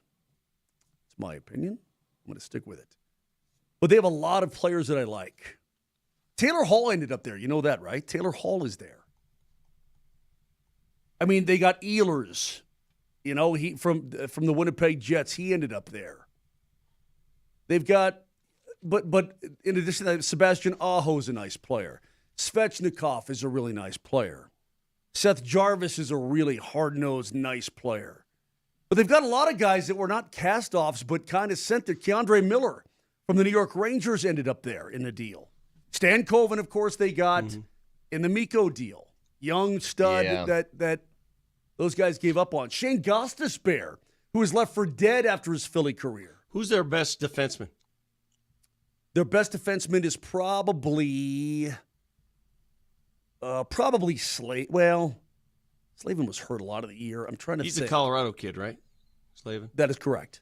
So I'm looking, the reason I asked that, I'm looking at the Norris Trophy final votes, and Werenski finishes first, obviously wins it. Makar second. And I'm looking down this list. 14 candidates. Adam Fox, 14th. Not a single Norris Trophy finalist plays for Vegas or Carolina. Yep. So how do those guys do it on the blue line? Defense is overrated. No, they've got just a lot of dudes. I mean, Miller's been good for them. They already had Slavin. They've got Nikishin has really come on for them. He played like a ton of games this year. He's a rook. They've just done a really nice job with that team. So what I'm getting at here is I talk about all these nice players, good player. They don't have any superstars in Carolina. They don't have a McKinnon. They don't have a Makar. They don't have, guys of this ilk. They had Marty Necas, who's now a top scorer in the National Hockey League, but they don't have what they have basically to me is a ton of second lines. Is this like the 04 Pistons? Where it's like they didn't have an NBA superstar, but Hamilton and Billups and Ben Wallace and Rasheed Wallace, all really good players. Is it same kind of idea? Is it safe to say Vegas has more superstars than Carolina? Yes. I mean, it is. Eichel, Marner. Yes. Correct. Yeah.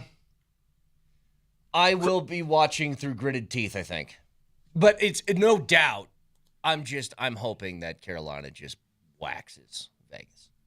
Obliterates them. Their last two games against Montreal, they took no prisoners, dude. They absolutely lit them up.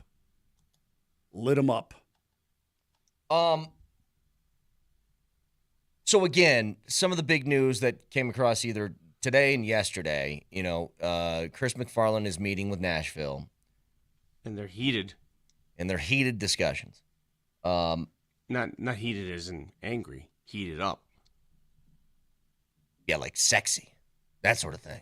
But the trades yesterday in the NFL. It's funny. The Broncos feel like a lot of people are treating their year last year as sort of fluky.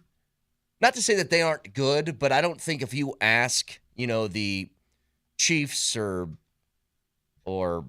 Ravens or Bengals or teams that they think are going to be competitive, the Bills, I don't think that they consider the Broncos like a top fear. Are the Patriots in that category, or are they different?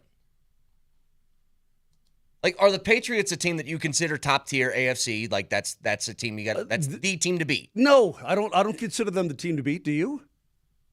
The two teams in the Super Bowl, I think, last year would not be considered the top two teams going into this season in their respective Which conferences. is crazy because they were both 14-3. Yeah. They were both 14-3 football teams. Yep.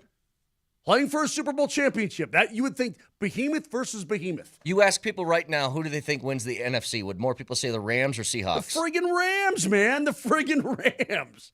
Rams. Rams are the betting favorite, but what does that matter? Well, I know. It's just weird to me that it feels like both of these teams don't have like belief in what they proved last year. Well, and I think the Broncos are part of that category. Like if you asked the general NFL fan right now who they think comes out of the AFC, who would they say? God, that's a good question. I think you'll get anything from Buffalo, maybe to New Kansas England. City, yeah. Maybe the Pats. I'm sure you have get a some little bit of Broncos everything. people in there, yeah. Because it's hard, dude. It's hard to put it back together again. It's hard. Do you still I still have this really overwhelming belief. The AFC, if you ask that question, if you ask that, is so much more muddied because of the different, and people go straight to quarterbacks, right? Different quarterbacks you can choose from. Josh Allen, Lamar, Mahomes, whoever. And in the NFC, who is it? It's like Stafford's kind of like all alone in his own category in the NFC. Unless I'm missing a couple of people that you think differently of. Outside of major Sam Darnold injury, doesn't earn any respect, or you think that was a fluke season?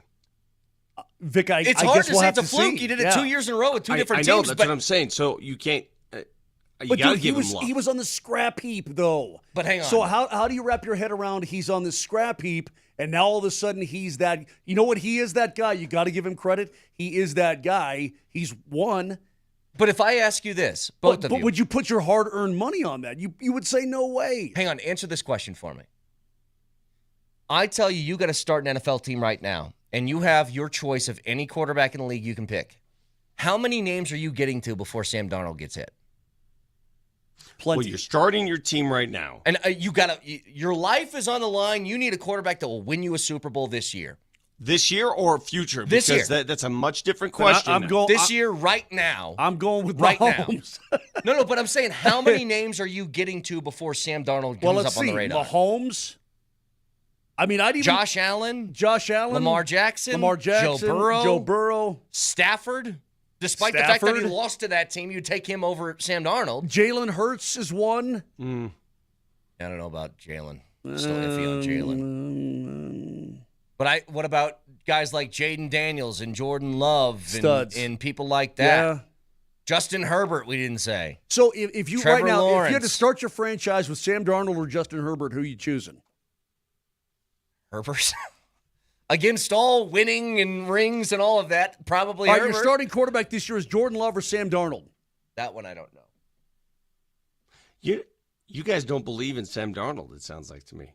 Well, I don't know why, Vic. I mean, he's won, but I don't know why. It's how much I believe in him is a different question. Yeah, that's the point. I believe in him, but is it this much? Is it this much? Is it this much? Well, it's sort of the same thing as we talk about with Bo Nix. The Broncos were a great team, 14 wins last year, AFC Championship. He gets hurt and things kind of fall apart. But the bulk of the responsibility on the winning, do you consider that, a nasty defense that didn't allow anybody any points and sacked everyone? Or is that Bo Nix? I don't know. If you threw Jordan Love behind the Broncos offensive line and with that defense, how would they look? It's a great question. I mean, let's not pretend here that Packers don't have any talent on their team. Agreed. But let me admit this, too. Beauty is in the eye of the beholder. And I say that because I love to watch Jordan Love throw the football. And I want to watch Jordan Love throw the football all day, all night, and in my dreams. I love to watch him throw the football. For me, it's a personal, it's a guilty pleasure, so to speak. I mean, Vic, you asked the question. So I would say put Jordan Love behind the Denver Broncos. Can they go 14-3? You're damn right they can. Absolutely they will. You asked me the question, Vic. It sounds like, or you said it sounds like you don't believe in Sam Darnold. Neither did Kevin O'Connell. And they won 14 games with him, and he was like, bye. So, I mean, by all those accounts, then, is this a fluke? I think the dude could play, man. I think so, too. You remember that sports science thing? Yeah. Yeah, they did a thing with Sam Darnold when he was at USC, coming out of USC. It was fascinating. What's that guy's name? John Brinkus. Did he pass? I mean, the perfectly nerdy name for a show called Sports Science. Let's bring Brinkus in here. He didn't pass, did he? I don't know. Well, let me tell you.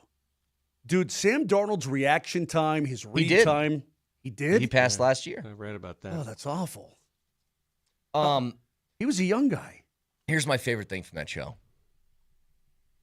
Aaron Donald hits with the force of an 18-wheel semi going at 70 miles an hour. Like, it would always be something like that. Well, dude, watching Darnold, watching his release time, reactions, I mean, all this stuff was fascinating. Like, he looked like a prototypical super stud. Aroldis Chapman's fastball travels at the speed of a 12-gauge shotgun. You're just like, all right, cool. Thank you. How did he pass? Yeah. I don't know. Which gets me back. It gets me back to Sam Darnold as a pro. Do the New York Jets just screw people up? Do the New York Jets just ruin people? Because he went from the Jets to Carolina, and Carolina got rid of him. You remember he signed on with the 49ers as backup. We'll get a really good answer to that because you had somebody who was with the Jets, left, had a decent career, and now is back. Geno. We'll see. Name another former Jets quarterback that went on to win a Super Bowl. Played for the Jets and won a Super Bowl thereafter. As a starter or just was part of one? As a starter. You have to play. Well, I mean, that's Sam Darnold. Yeah, that's outside of Darnold is what I'm asking. Oh, no, Vinny. I think he tested Burton. How far back are we talking here? I'm asking historically. Do you know? Wait, do you have the answer to this? I don't have the damn answer. I'm asking you guys. I hate when you do that. All right, well, let me Nelly, ask you a question. do a Let me ask you a question that doesn't have an answer. The reason why I brought it up is because you're the one who said the Jets ruin quarterbacks. Well, Nelly, I'll look that up. Give me a fact checker. Nelly monitors the mistakes in today's Fact Checker. Fact Checker. Presented by Backus and Shanker, serious lawyers for the seriously injured. We've talked a lot today about the passing of Rick Adelman, Hall of Fame NBA coach, and David Adelman's father. I looked up some cool stats about his time coaching, and when he was the head coach of the Sacramento Kings, they reached the playoffs every single year that he was coach. That's 8 straight appearances. The team let him go in 2006, and then they went on a 17-year playoff drought until 2023. Jeez. And then on top of that, the Kings have been in Sacramento since 1985. Yep. In those 41 years, he is the only coach to make multiple playoff appearances during his tenure as head coach. That's crazy. They stunk. By the way, to answer your question, Vic, nobody has left the Jets and then went on to win a Super Bowl other than Sam Darnold. But Favre and Flacco are the only 2 other quarterbacks, I think, that have Super Bowl wins that did play for the franchise at some point. That doesn't count. I'm talking about moving on. Correct. And Namath, obviously, but didn't leave. Hey, last thing before we're out of here today, Vic, it was an honor and pleasure to be able to attend your father's funeral yesterday. And thanks, pal. And boy, your family was incredibly strong, and I felt a lot of love yesterday. But it was an honor to honor Easy. Did you see the Laker fan? I did. In fact, I was walking. What did you say? I was well. You Take know, that L on the way out. I don't know if Alexis told you when you were hammered or not, but I walked. Well, I got hammered. Oh, I know you did. I caught up to them. They were in front of me. I caught up to them in the parking lot, and I knew as when I saw her, and then I saw him. He's a tall guy. He's tall. Might have a tall Lombardi for once. I'm like, that's the guy. I go, oh, here we go. I love how that's the first thing. Very beautiful to be there yesterday. Did you see the Laker fan there? He's offended. All right. And he goes, yeah, that's me. I said, well, I knew it was you because I see Alexis, and I gave her a hug, and I'm Did like, you threaten him at least? No, but he said, I'd be happy to come on any day and talk about it. I'm like, no, bro. All right. Thanks. iTunes, Spotify, Moser, Lombardi, and Kane. Have a great day. Love you. I'll see you.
What up? We're back. We had Monday off. It was kind of our Memorial Day here at the station. The guys had the day off, went to Vic's father's funeral and those processions. That was a lovely event and celebration put on by the Lombardi family, but welcome back. It's the morning sprint. Alex Ryanemi alongside the coach, Mike Sanford. KJ Granderson is behind the glass today as we're back in football season. Like OTAs are here, and this is the week where you start feeling that tingle. And obviously, as June 1st happens in the NFL, trades typically happen that you've been waiting on. And we were anticipating Antonio Brown. What we didn't anticipate yesterday morning was the craziness of Myles Garrett. And we will get into Myles Garrett and A.J. Brown and regrading the Jalen Waddle trade as a result of what the Patriots and Eagles did. But we have to start here, Coach. The Avalanche GM situation took a wild turn this morning as the Avs apparently gave the Nashville Predators and Chris MacFarland their blessing to go ahead and have some talks. And it seems as though all signs are pointing toward Chris MacFarland jumping ship and leaving Colorado for the general manager role in Nashville, which is now vacant as Barry Trotz is going into retirement. And what I assume would be some sort of president of hockey operations role. What's his role with the Colorado Avalanche? MacFarland, he is the general manager. He is the general manager. So what we know now is he would be entering in conversations, if not interviews, if not... Already has. Yep, details are starting, start to, I guess, clarify themselves for Chris MacFarland, for the Nashville Predators, for the same job. Right? It's the same job. Same job, but the Predators don't have a president of hockey operations role. There's no Joe Sakic. I would assume that they would probably create that role. It used to be Poyle before he moved on. And I think that they would probably be like, hey, you're also the general manager and the president of hockey operations all rolled into one. I think that's probably what would happen here. Dude, there's a reason why we haven't had an end of season press conference yet. And it was supposed to be Friday, and then it was possibly going to be Monday. And then we were told it's definitely going to be Tuesday. And then all of this happens. We're in a holding pattern, folks. Yeah, there's no press conference scheduled for today because it's Tuesday. You are in a holding pattern for the end of season presser. You are in a holding pattern for what happens with Jared Bednar. It seems as though the Avs are going to end up looking for a new general manager, whether it is internal or external. It feels like this Nashville thing is pretty close to the finish line. Well, Raj, there's been whispers about this really for at least 10 days, maybe 2 weeks. Yeah, about 2 weeks. There's been a little bit. And at the time, you're in the middle of a Western Conference final. You're like, really? Like, we're really having this conversation right now? I mean, not all the time in sports media, but some of the time when there's smoke, there's fire. And there clearly was some serious fire here. But I go back to this. The Colorado Avalanche, if they wanted to run it back, general manager, head coach, it would be very easy to refuse the opportunity for Chris MacFarland to enter into any conversation with the Nashville Predators. I'm glad you said that.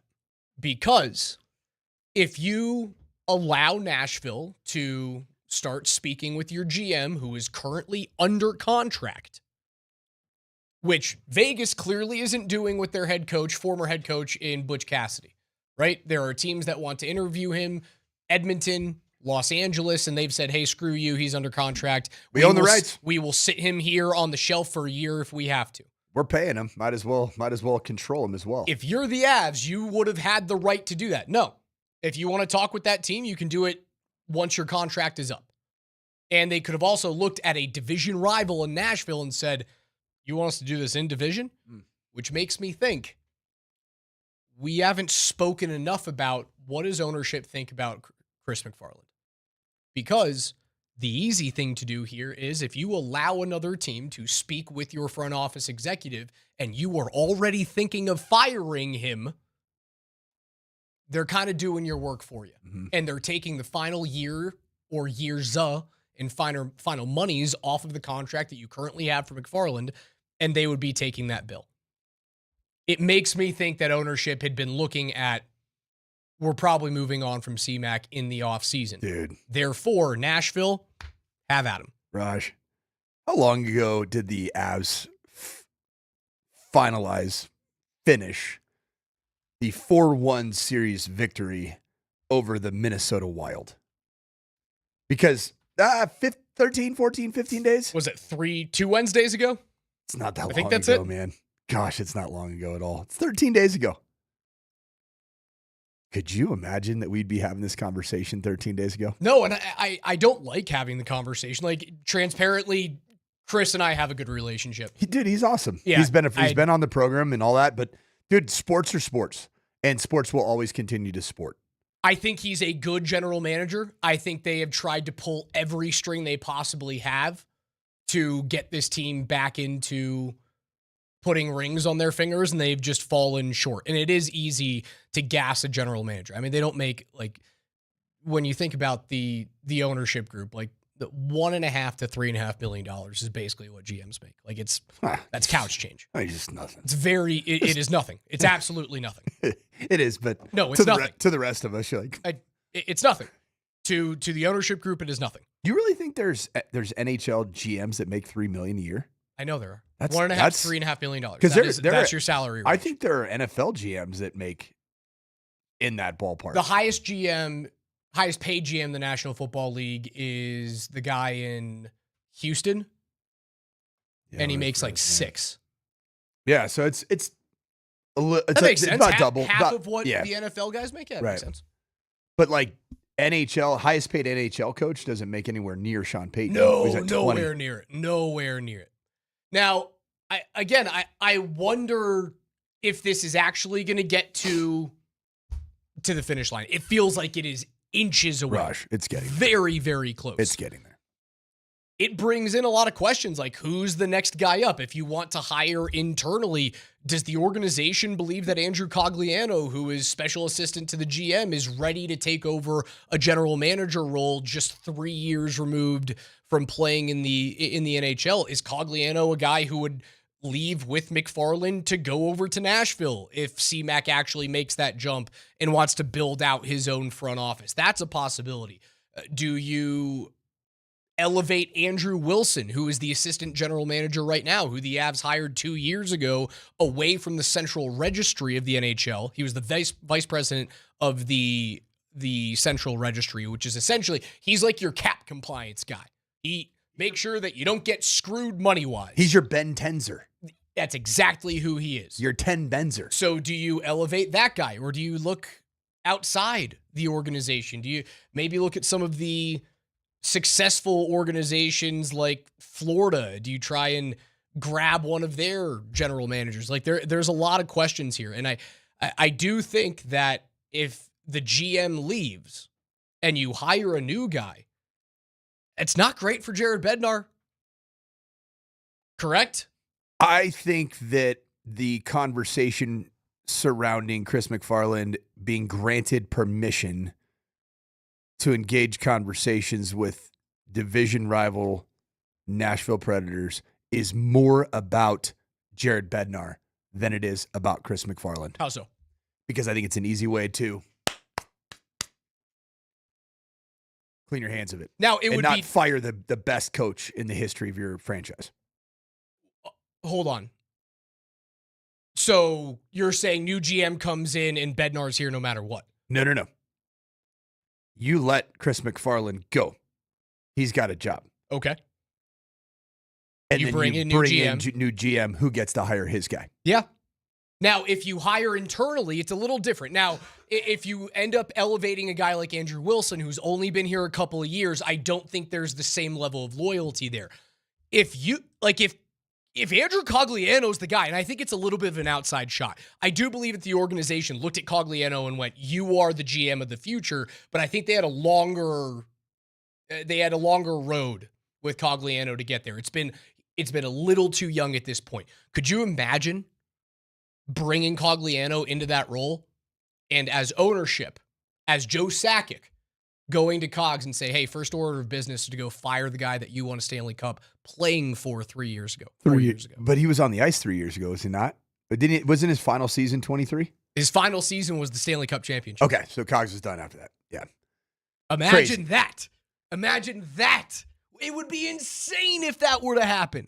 Now, I do think they will do their due diligence. If this happens, again, Chris MacFarland currently interviewing with the Nashville Predators for their open GM job and what I believe is going to be a new created role of president of hockey operations within the Nashville organization. If that happens, I think the organization does their due diligence and probably brings in someone from the outside. And again, which would probably lead to what? Probably leads to a new coach. Which, to me, begs the question. I think we can talk about this even further. The decision that was made by the organization to allow and grant permission to Chris MacFarland to interview with the Nashville Predators. I recently, in an organizational leadership type of a setting, I learned about this new concept called Who Has the D? Remember when Moser loved, he was just obsessed with the D? Just remembering an old Key and Peele skit, man. And in this situation, Raj, the mattress store, the D is the decision. Who holds the decision-making keys? With the Denver Nuggets and the decision to move on from both Calvin Booth and Michael Malone at the same time in a bombshell, it was really clear who held the D. Josh Kroenke.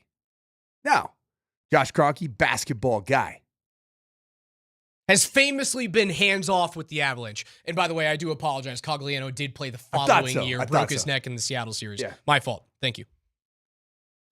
Raj, who holds the D? Who has the D with all of these decisions? It's Joe Sakic. And did you see Joe Sakic during the series against Vegas? A couple of the shots that panned up to him in the... Oh, Joe was livid, dude. He was not Joe happy. was pissed. He was not happy. And hockey's not a sport that you typically see that type of emoting, right? You don't see that from coaches aren't like everything's Tortorella and is this like maniacal dude. Like he's pretty chill. He's pretty demure on this in the box. Because things are going well. Yeah, it's true.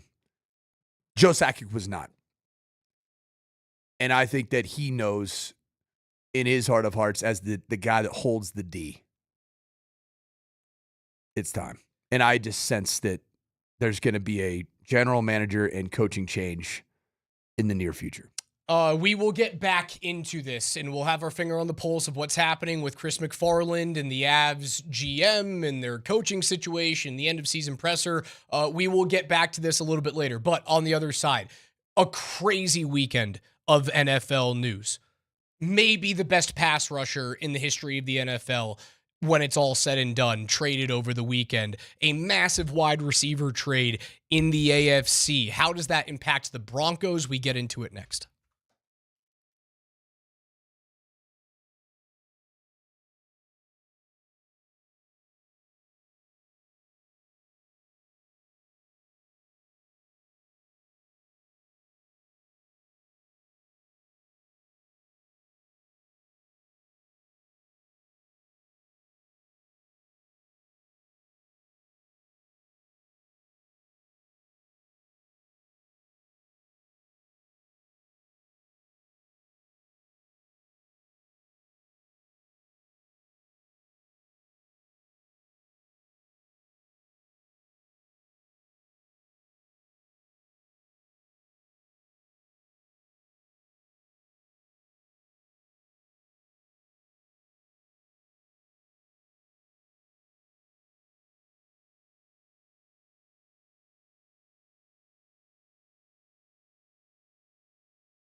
Altitude Sports Radio 92.5. It's the morning sprint. Alex Ryan-Emmy alongside the coach, Mike Sanford, and you guys at 303-504-0925. Coach, where do we start? Do we start with Myles Garrett going from Cleveland Chronologically, yes. to the LA Rams? Yep, that was the first news that hit yesterday on our day of remembering a fine Lombardi. I think we need to start there because that to me was the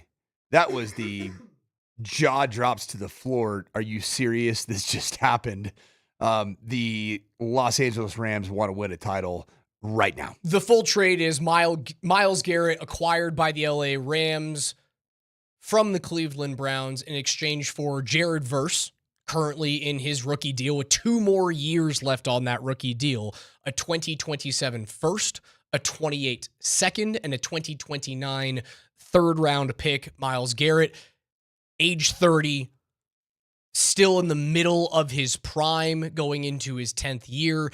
He had signed that 4-year, $160 million contract with the Browns just 2 off seasons ago. That dude is set to make a ridiculous amount of money. He is only, though, an $8.1 million cap hit this year. He's a $16 million cap hit in 2027. Then they start to jump up big time. 21.3, 42.4, and $49.9 million in his age 35 season. You are trading Jared Verse, a first, a second, and a third for the final couple of years of Matt Stafford. So you have the reigning defensive player of the year. It's no longer Pat Surtain, so we can't say that anymore. Right? The reigning defensive player of the year played for, well, just about the worst team in pro football. Outside of the Jets, right? Jets and Browns just kind of continue to trade salvos with one another in terms of who's the worst team. But you do get a pretty intriguing fit. 7.5 sacks last year for Jared Verse. He had a combined 35 tackles year before as a rookie, 4.5 sacks as a rookie. Like that is impact player.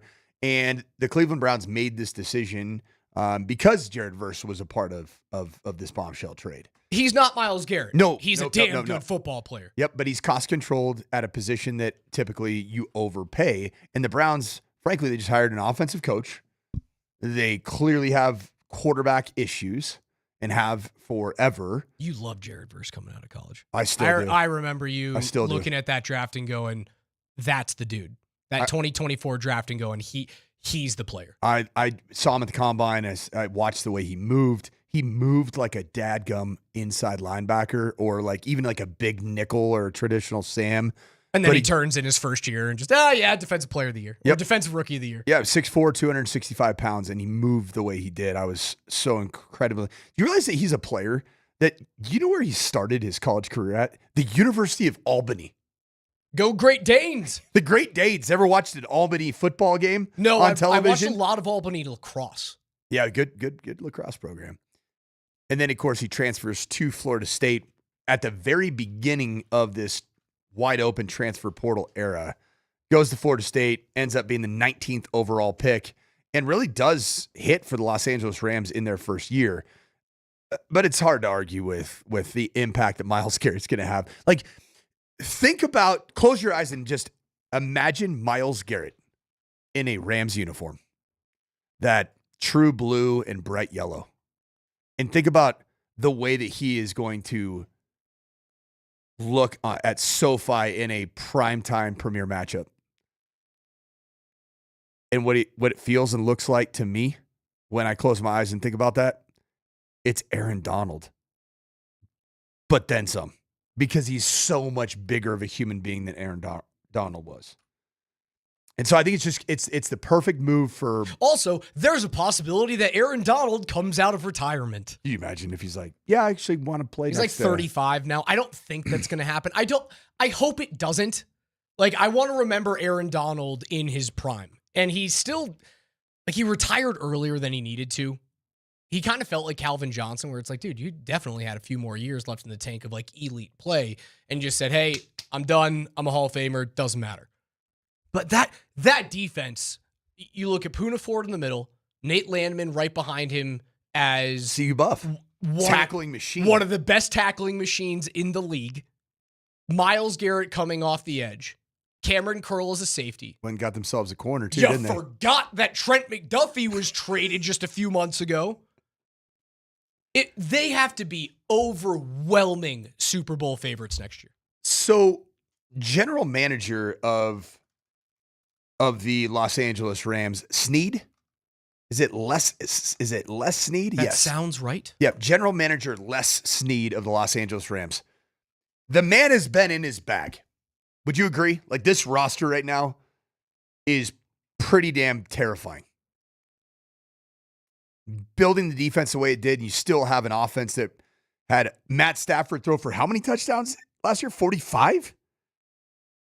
As a dang near 40-year-old player? Because the receiving position, like, you had a Devontae, you got Puka, your running back position, Stack, Kyron. You still got Michigan running back from a couple years ago. That's a really good number. He's a good number 2. Blake Corum, good number 2. I'd take him. I mean, I love him as a number 2. I don't think the NFL is for Blake Corum. Okay, that's fair. He's not a number 1. GM Les Snead has been in his absolute bag. He's a Kroenke employee. Can he be the general manager for the Avalanche, the Rams, and take him in the Nuggets too? Because that dude has been changing that roster for the better. I mean, it would go step in step with what the Avalanche have in terms of like screw them picks. Yeah. That is something very familiar between the Rams and the Avalanche. Yeah. And the Nuggets. And the Nuggets. The Kroenke family hates draft picks. Which one of these teams gets a second ring first? It should be like the Rams, a chasm, and then like the Avalanche, and then the Nuggets after that. Between those 3 teams. Well, because we already know, I mean, at least winning the Premiership.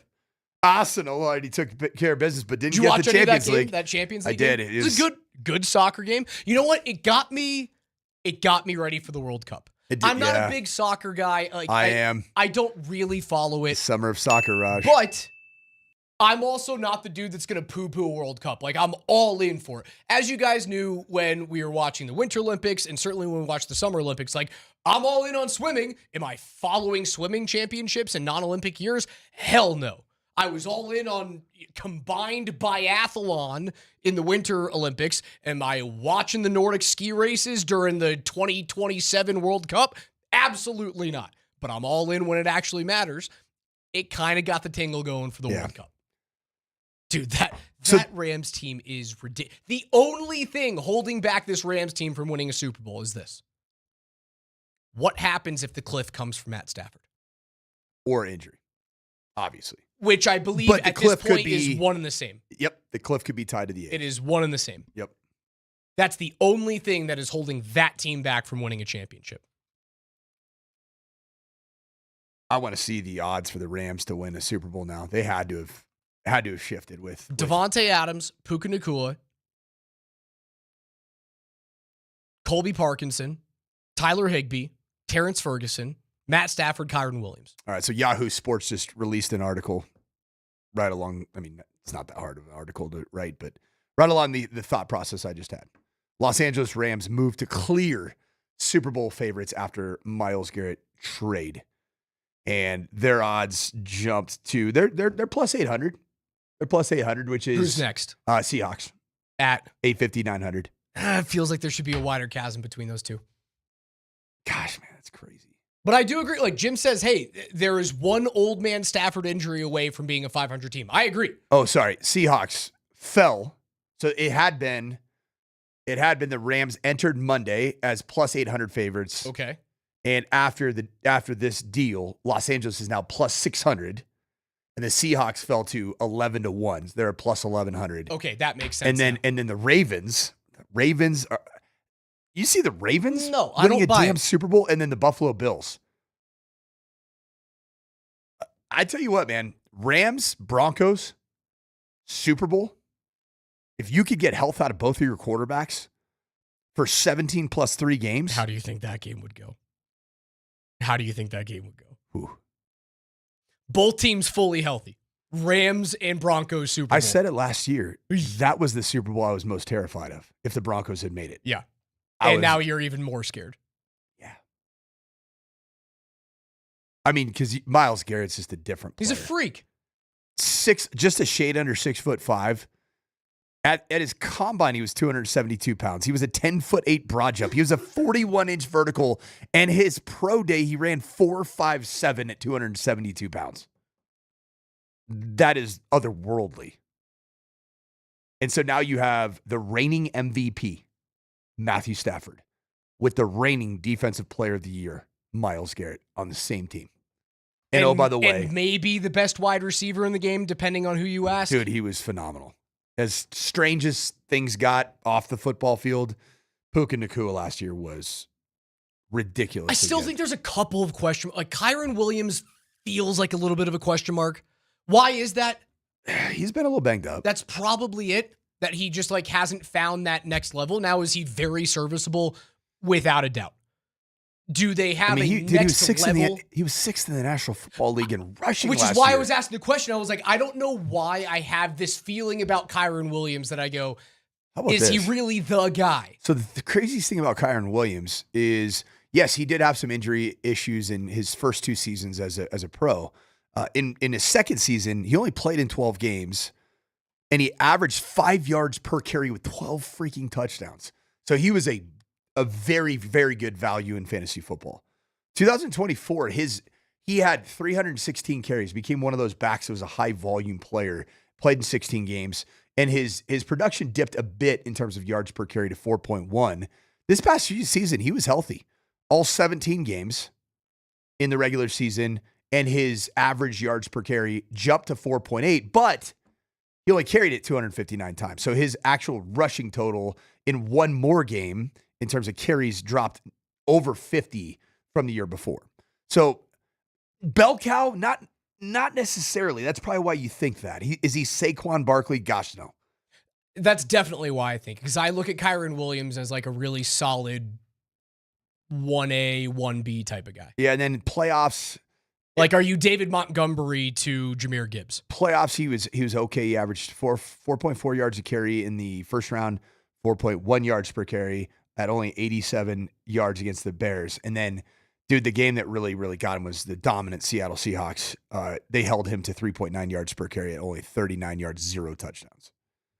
He did have a receiving touchdown. He had 2 total receiving touchdowns in the NFL, or in the postseason. Kyren Williams he's definitely not a top 5 back. But, dude, when you've got the reigning MVP and reigning Defensive Player of the Year and arguably wide receiver 1 in terms of production from 2026 or 25 and 26, do you really need a top 3 back? Probably not. They need health. That's all LA needs. They need running back health, receiver the depth health. Would be an issue if you had an injury to Kyren. It would certainly be an issue if you had to look at Ty Simpson and go, hey, come save the day for us because Matt Stafford's old body is starting to become brittle, which I don't think that's going to happen. But as guys get older, you never know when the cliff is going to come or when the injury bug is going to bite the end of your career. Kyren Williams feel old to you? No. Okay. He doesn't. He's 25. No. He's Bo Nix's age. It's crazy. Like he is not an old football player. Although he's who's beating that team? And it's funny. It's the same question I was asking about the Avalanche. Like, in what world is someone beating that team? And then the Avs show up in the West Final and they get mopped across the ice by the Vegas Golden Knights. And I'm asking the same question about the LA Rams. Who on earth is beating that team? And watch it. Someone will come up in an NFC championship game or a Super Bowl, and they're finally going to look mortal. Dude, is it Seattle again? That defense can do it. That defense is great. Feels like the NFL equivalent to the Vegas Golden Knights. It's funny, the morning show guys a few days ago were having the question of like who could be the Seattle of this year. And it's Seattle. My original thought was, could it be Cleveland because of that defense? And now I'm taking Cleveland out of the equation, and it was probably dumb of me to have that in that team in that conversation because it's the Browns. But I look at what's the reason that Seattle was so good. It's that defense. I look at the players on Cleveland's defense, and I went, yeah, that could be a defense like that. They trade away Myles Garrett so they get moved out. I do have a team that could be Seattle from last year this coming season. I want to get into that next. And also, there was another trade that happened that actually does impact what we think of the Broncos offseason. A.J. Brown to the New England Patriots for a 2028 first and a 2027 fifth. How does that change your grade of the Broncos trade for Jalen Waddle? Next.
All right, we've already talked about one of the massive trades that happened yesterday in the NFL with Myles Garrett making his way from Cleveland to the LA Rams. The other big one, A.J. Brown, sent from Philadelphia to New England. The full trade is as follows. It is a first-round pick and a fifth-round pick going from New England to Philadelphia. The better of the multiple fifth-round picks that New England has in next year's NFL draft will go to Philadelphia, and then not next year's first rounder, but a 2028 first round pick will go from New England to Philadelphia. A.J. Brown, the 28-year-old receiver, goes from Philly to New England. Now, this wasn't shocking. We expected this to happen on June 1st for the better part of a couple of months. Brown still in the middle of a 3-year, $96 million contract extension that was signed in 2024. That runs all the way through 2029, his age 32 season. He is a $7 million cap hit this year, 10.9 in 27, 17.8 in 2028, and then the final year of that deal, $23.5 million when he will be 32 years of age as he goes to the AFC champion New England Patriots. So as we compare that with the trade that the Broncos made, so A.J. Brown in exchange for a first and a fifth as compared to what? Did you say that? I thought I heard you say that they get a swap, a first round pick swap coming up, like the better. No, they get a first rounder in 2028 and they get a fifth rounder right? There's in nothing... 2027. But Philly gets the better of the multiple fifth round picks that New England has in that draft. And that does not hold true for the first round pick in 2028. No, it's just a first round pick in 2028. Okay. New England has multiple fifth round picks in the 2027 draft. I got you. Philadelphia gets the better of those picks. Okay. Now, we compare and contrast that with the Denver trade made back in the middle of March. Denver gets Jalen Waddle and a fourth-round pick, which they utilized to select drawing a blank. Kid Casey. Oh, my Boise State guy. I wouldn't have given you the layup had it not been a Boise State guy. They used the fourth-rounder in this year's draft at number 111 overall to select Cage Casey in exchange for a 2026 first, a 2026 third, and a 2026 fourth-round pick. Now, that was a pick swap in the fourth, right? That was a pick swap in the fourth. Miami utilized the number 94 pick and the number 130 pick to take Chris Bell and Trey Moore. They did trade away that number 30 selection that was then moved on from. So my question to you is, now that we know the entirety of those selections, who got the better end of their deal? New England or Denver? Boy, that's a tough one. Having not seen either one of those wide receivers play a single down of football for their new team. A.J. Brown, again, going into his age 29 season. Jalen Waddle will be going into a season in which he turns 28. Jalen Waddle is 27 currently, right? He'll be 28. Yeah, he's 27 and a half right He'll be 28 in midseason, November 25th. And A.J. Brown will be 30. He'll be 30 during the football season, I believe. He'll be 30 this month. Okay, yeah, so there's a difference in Sorry, their he'll age. be 29 this month. I apologize. 29 this month. There is a bit of difference in their age. I will say that the height deficiency of Jalen Waddle makes you think that he is not like bona fide, surefire wide receiver one. Because there's just not many wide receiver ones in the modern game that are 5'9" and some change. A.J. Brown's not 6'5", but A.J. Brown is physical and he is imposing and he's got long arms. Yeah, he's built like a tank. He's built like a guy that you see as a wide receiver one. But you also have some of the malcontentedness, the body language on the sideline, I hate my offensive coordinator every other year. I hate my quarterback. I hate my quarterback. He is a running back. That's kind of the overall gist that you've gotten from a guy like A.J. Brown. It's going to be really interesting to see how this thing plays out. And I actually think that the winner of this trade is going to be who plays better and who stays healthier at quarterback, Drake May or Bo Nix in their junior year of pro football. Because like Drake May's been able to kind of elude the injury bug. And Drake May had a really good regular season, but then you watch the Super Bowl and you see a player that was so far in over his head. Just did not look anywhere near ready in his progression to take on the challenge that was the Seattle Seahawks defense. If we're being honest, Drake May looked outmatched in most of his postseason games. He did. Now, he obviously beats the Broncos head-to-head, and I can't take that away from you, but it was kind of Fantasyland football. And you were playing against Jarrett Stidham in the middle of a white squall. Who was the first-round game against? It was at New England. I don't remember.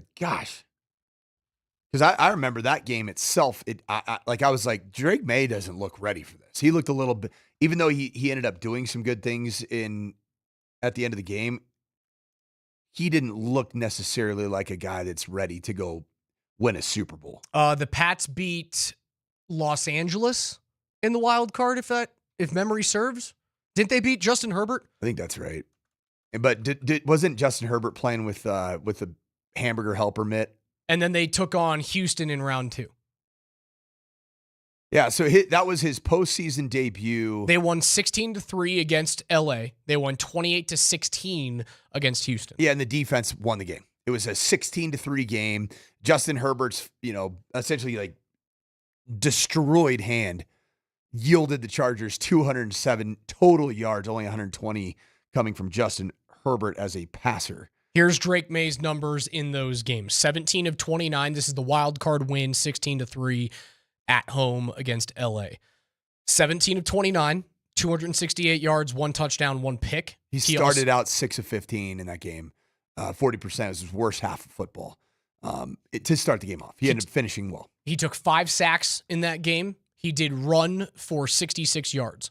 In the divisional win against Houston, in which they won 28-16 at home, he was 16 of 27, 3 touchdowns, 1 pick. He ran for 36 yards. Sorry, I apologize. 10 yards in that game. He was sacked once again 5 times. How many yards did he throw for in that second game? He threw for 179 and 3 scores. That was against the Texans?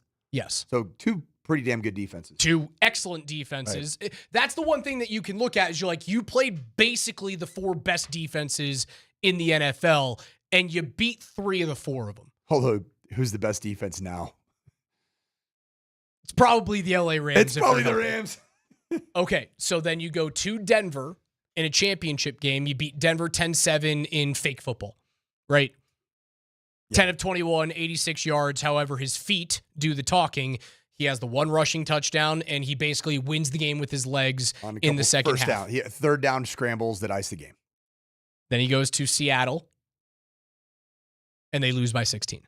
And granted, he ended up having some empty calories yardage-wise in that second half. 295 yards total. He was 27 of 43, 2 passing touchdowns, 2 picks.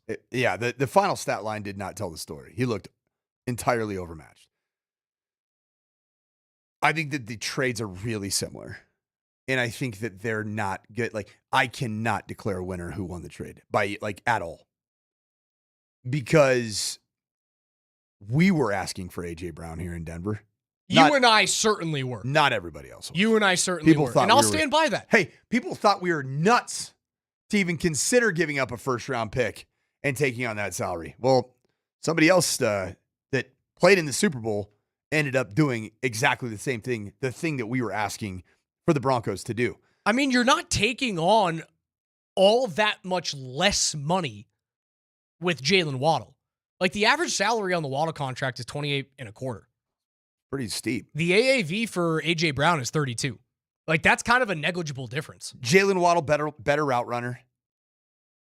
Jalen Waddle, better pure toolsy receiver. A.J. Brown, physical specimen that I think can take over a game when he's in the right headspace and when things are right. You're hoping that Jalen Waddle can become a guy that takes over a game. You know that A.J. Brown has that in his past.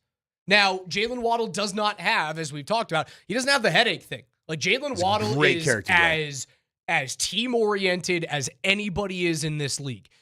And it's very clearly something that Sean Payton wanted in this room. He didn't want any headaches at this stage of his life. He didn't want it. I'll tell you what, who enjoys a headache? Mike Vrabel.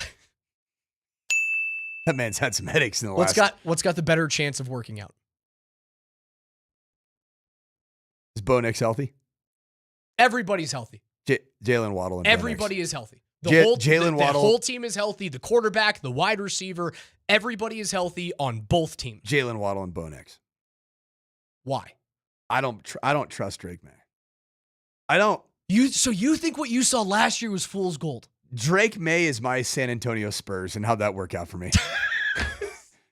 Drake May is my Oklahoma City Thunder from last year. How'd that work out for me? Isn't it nuts, man? And we can get into this on the other side as we get into hour 2 here on the Morning Short. By the way, so happy to be back with you guys after having the day off yesterday. We'll be with you guys for the entirety of the week.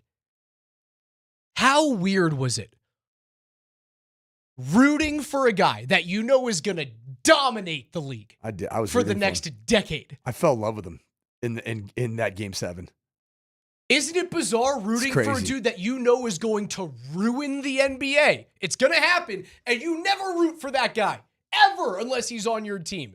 And I felt myself going, for the love of God, man, I can't say no to you, Victor Wembanyama. We'll talk about what happened in Game 7 in the Western Conference Final. We'll get you ready for, by the way, if you're not sick of hockey or maybe you've gotten over your heartbreak for the Avalanche, you can listen to Game 1 of the Stanley Cup Final right here on Altitude Sports Radio 92.5 starting at 6 p.m. and worldwide on the Altitude Sports Radio mobile app. We will react to what happened in the Western Conference Final between San Antonio and Oklahoma City. We'll get you ready for Carolina and Vegas later tonight. That and KJ's NFL Notes coming up in hour 2 of the Morning Sprint on Altitude.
It's Altitude Sports Radio 92.5. Raj alongside the coach, Mike Sanford, as we roll into hour number 2. PhD's coming up next from noon to 3. Nate and Andy, 3 to 6. And then game 1 of the Stanley Cup Final can be listened to right here on 92.5 between the Carolina Hurricanes and the Vegas Golden Knights.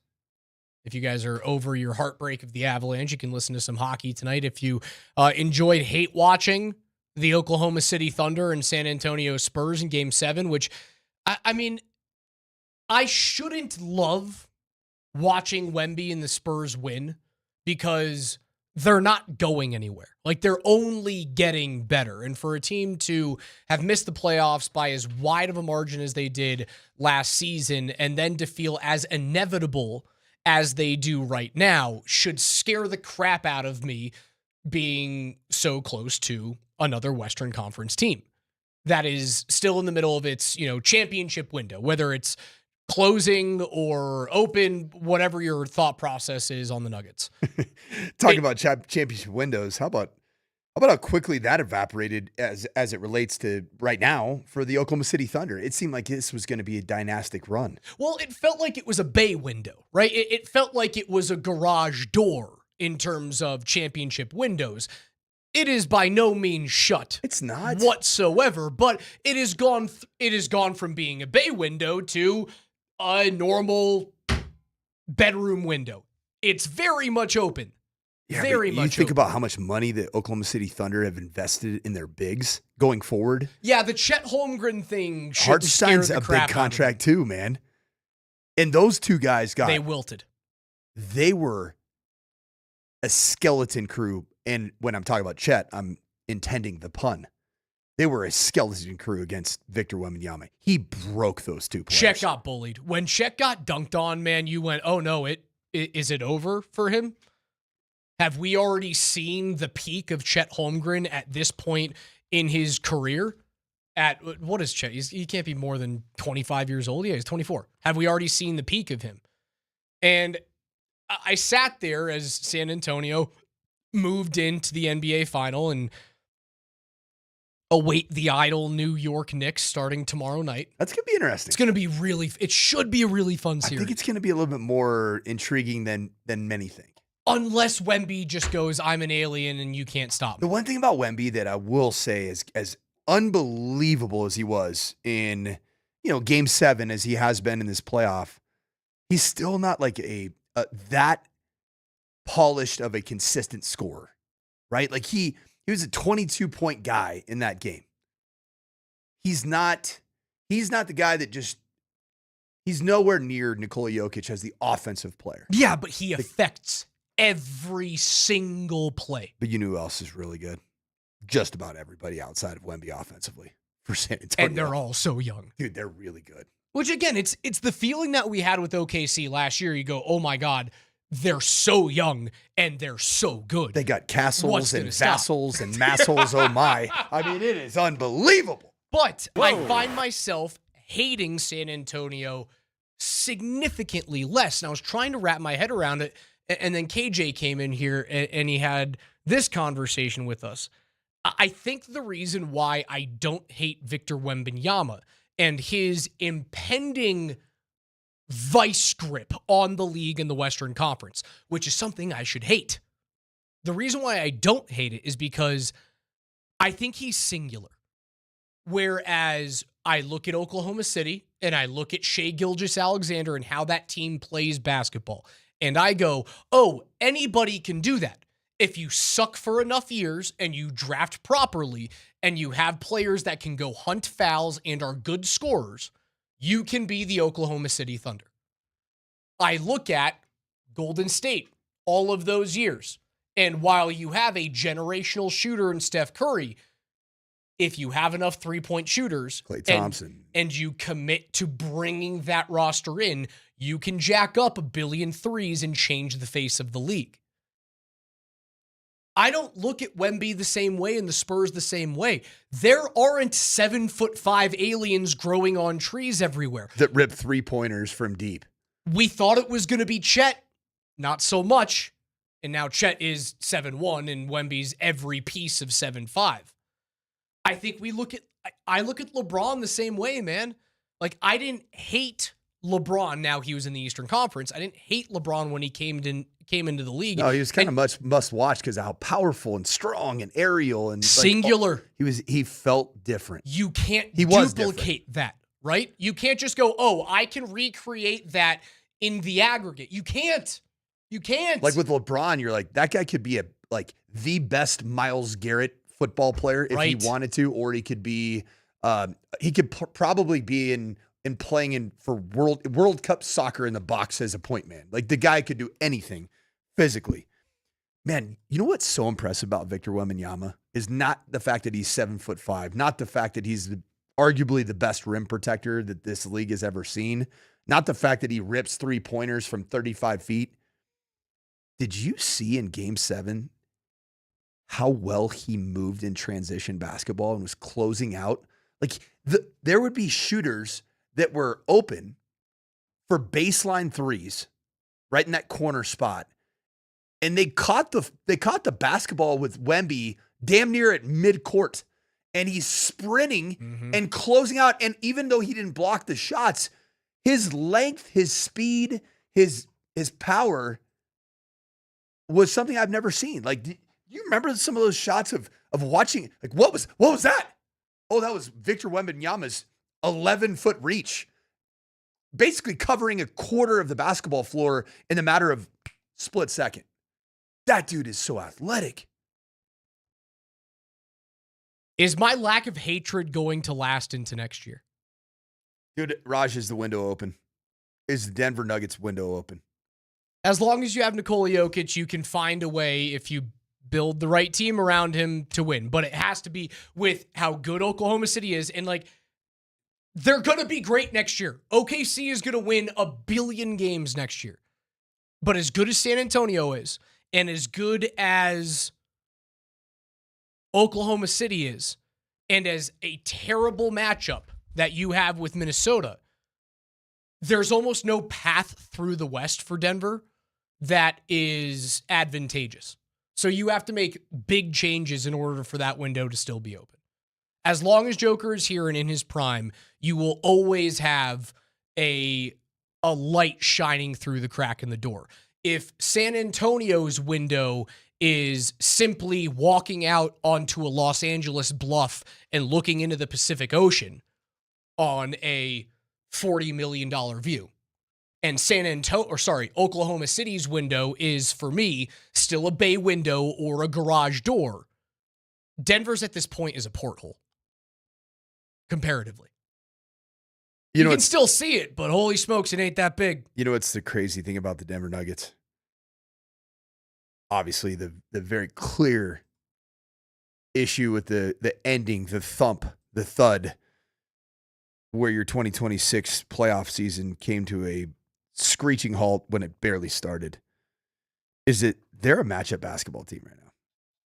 And arguably, the way that this team was built, and had they stayed healthy, which they didn't, and you can't put that, that's not the reality of it, but the Nuggets were actually built as a really good matchup against the Spurs. Because Nikola Jokic does really well in one-on-one coverage against Victor Wembanyama. And it affects Victor Wembanyama's ability to play off-ball and become the rim protector. And frankly, when the Nuggets were healthy and whole, which was very little this year, I get it, they were a really good three-point shooting team. They didn't require on athleticism of Shai Gilgeous-Alexander to take the ball to the cup. They could spread it out, distribute the basketball, dump it into Nikola Jokic, and let him go to work with his big frame and his advanced offensive acumen against a one-on-one matchup against Victor Wembanyama, and just make three-pointers outside when you get collapsed defense. They were a good matchup against the Spurs. And I think they still are. But you got to have your guys that can hit threes, and you've got to have guys that can defend. Because that's the part where you are not a great matchup against the Spurs, is there's so much athleticism on the perimeter. It's the same issue with the Avs, man. The window's open as long as the path is proper. Yeah. And I don't know if you're in a spot where you can completely get to a point where path doesn't matter on either team.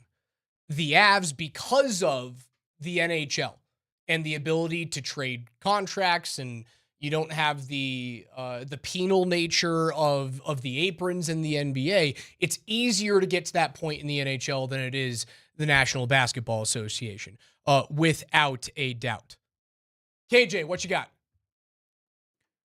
Well, I'm going to let you break your news because mine was about to be an NBA question. But... Ask me the question. Okay, absolutely. So let me ask you guys this.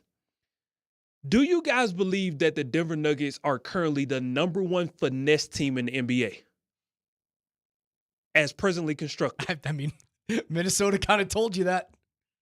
The reason I ask is because if you don't drop to maybe like number 5 or number 10 and then move into the top 10 as one of the more physical teams in the NBA, I don't think you will ever be able to adjust to all that the NBA is becoming right now.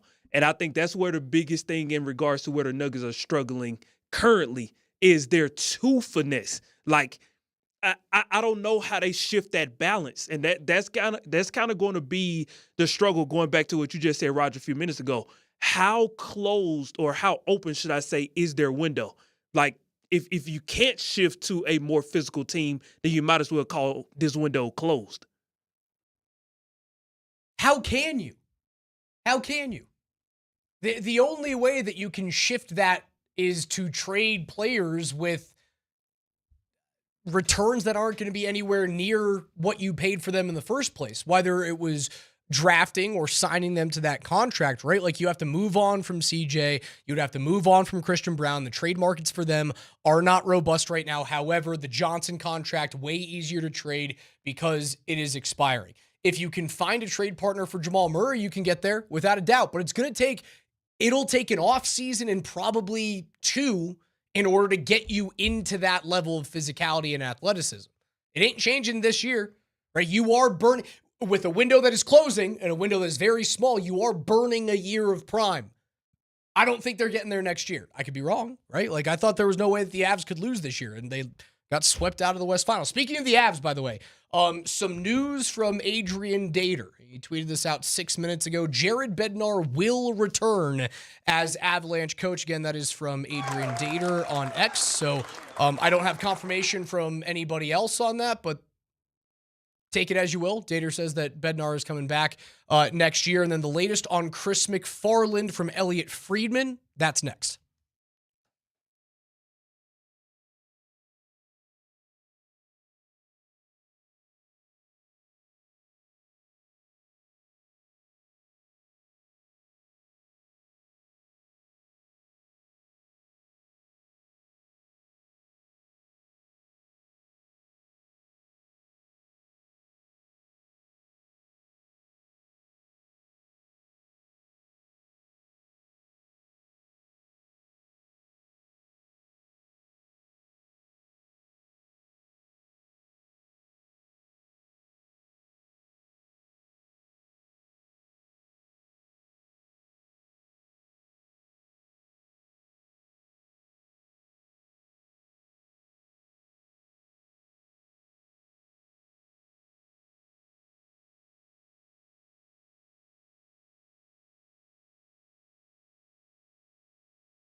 The latest on Chris MacFarland, the Colorado Avalanche general manager, and his possible departure for the Nashville Predators. This from Elliot Friedman. Things are moving along. We will see when it officially closes, but the Nashville Predators are closing in with Chris MacFarland to become the organization's new general manager and president of hockey operations. It's going to get done, is what Elliot Friedman says. So as we opened the show about an hour and a half ago talking about this possibility, which has been rumored for the better part of like 3 weeks, that the Predators were very much interested in the services of Chris MacFarland, the only way I saw this happening was if CMAC got a promotion. And as it stands right now, he was not being promoted here at Colorado from general manager to president of hockey operations. That is Joe Sakic's role. It is Joe's role and nobody else's. Joe is not leaving, and they were not promoting Chris MacFarland into that position or a position higher than Joe within the Avs. Nashville does not currently have a president of hockey operations. This is a role that is either being reopened, as it used to be a role within the organization, or it is being recreated in Nashville. So it seems as though Chris MacFarland is out in Colorado and taking this job within the division, but this is a step up. This is a promotion for Chris MacFarland that the Avalanche simply could not offer him. Therefore, it seems as though he's walking. The last time that Joe Sakic was the general manager was when? Joe Sakic was general manager back in 21-22, because then MacFarland, after being with the organization for, I believe, 7 years at that point, was then elevated to general manager. Because the Avs were nervous he was going to get swiped by another team, and they went, all right, Joe, president of hockey ops, you and Chris get to work hand in hand, and Chris is the GM. So it's been 4 years since Joe Sakic has been the primary day-to-day, boots on the ground, director of all scouting operations as the general manager. That is correct. The last time that Joe held that position was the 21-22 season in which they won a cup. And then they elevated Chris, who at that point, Chris and Joe were basically working hand in hand as like co-GMs. Now, MacFarland was brought into the Avs in 2015 and worked with Sakic for a while. He came over from the Blue Jackets after working for years with Columbus, like 15 years with Columbus at that point. And he was basically being groomed to be the next GM. He and Joe worked hand in hand, basically from like the 2018-19 season on. Mm-hmm. And then the reins were handed over to Chris MacFarland in order for Colorado to retain him. There were other teams around the league going, hey, we're taking Chris from you unless you give him the job. Why wouldn't Joe just say, I'm going to continue as the president of hockey operations, and I'm going to resume the responsibility of general manager? What board member have you ever met that wants to go back into a COO role? How many board members of Fortune 500 companies are missing almost all their teeth and were absolute psychopaths on the ice? Would be my question. The reason why I'm asking it this way is Joe's a board member right now, right? And the GM is the chief operating officer, chief executive officer of a professional organization. Running day to day. Real day. Running the day to day. Your Joe boots are on the ground. Day-to-day? No. At all? No. It's Chris's team. Now, no moves are made without Joe giving his stamp of approval, but MacFarland is the guy that is making those decisions day in and day out, and then he gets the approval from Joe, or Joe goes, yeah, hey, whatever you're doing, you have my full confidence until you don't. So, like, you think Joe's going to go, oh, yeah, I'm gonna step away from what is a cushier job that pays more money to step down and take the GM again? Dude, I don't know about that. Again, what board member, after being a CEO for years and having moved into quasi-retirement, but still being involved with the organization, wants to go back to that chaos role? Come on. The chaos role in football is when you're a CEO-type head coach. You're over all things, but really your giftedness is being a play caller. And I've seen plenty of head coaches say, you know what? It's time to get back to doing what I do. Kind of the opposite that Sean Payton's doing right now.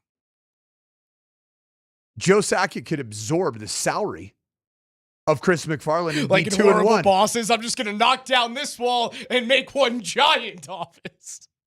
Well, who was the head coach and who was the general Kevin manager? Spacey of the Avs. Who was the last time? The last time the Avs won a cup.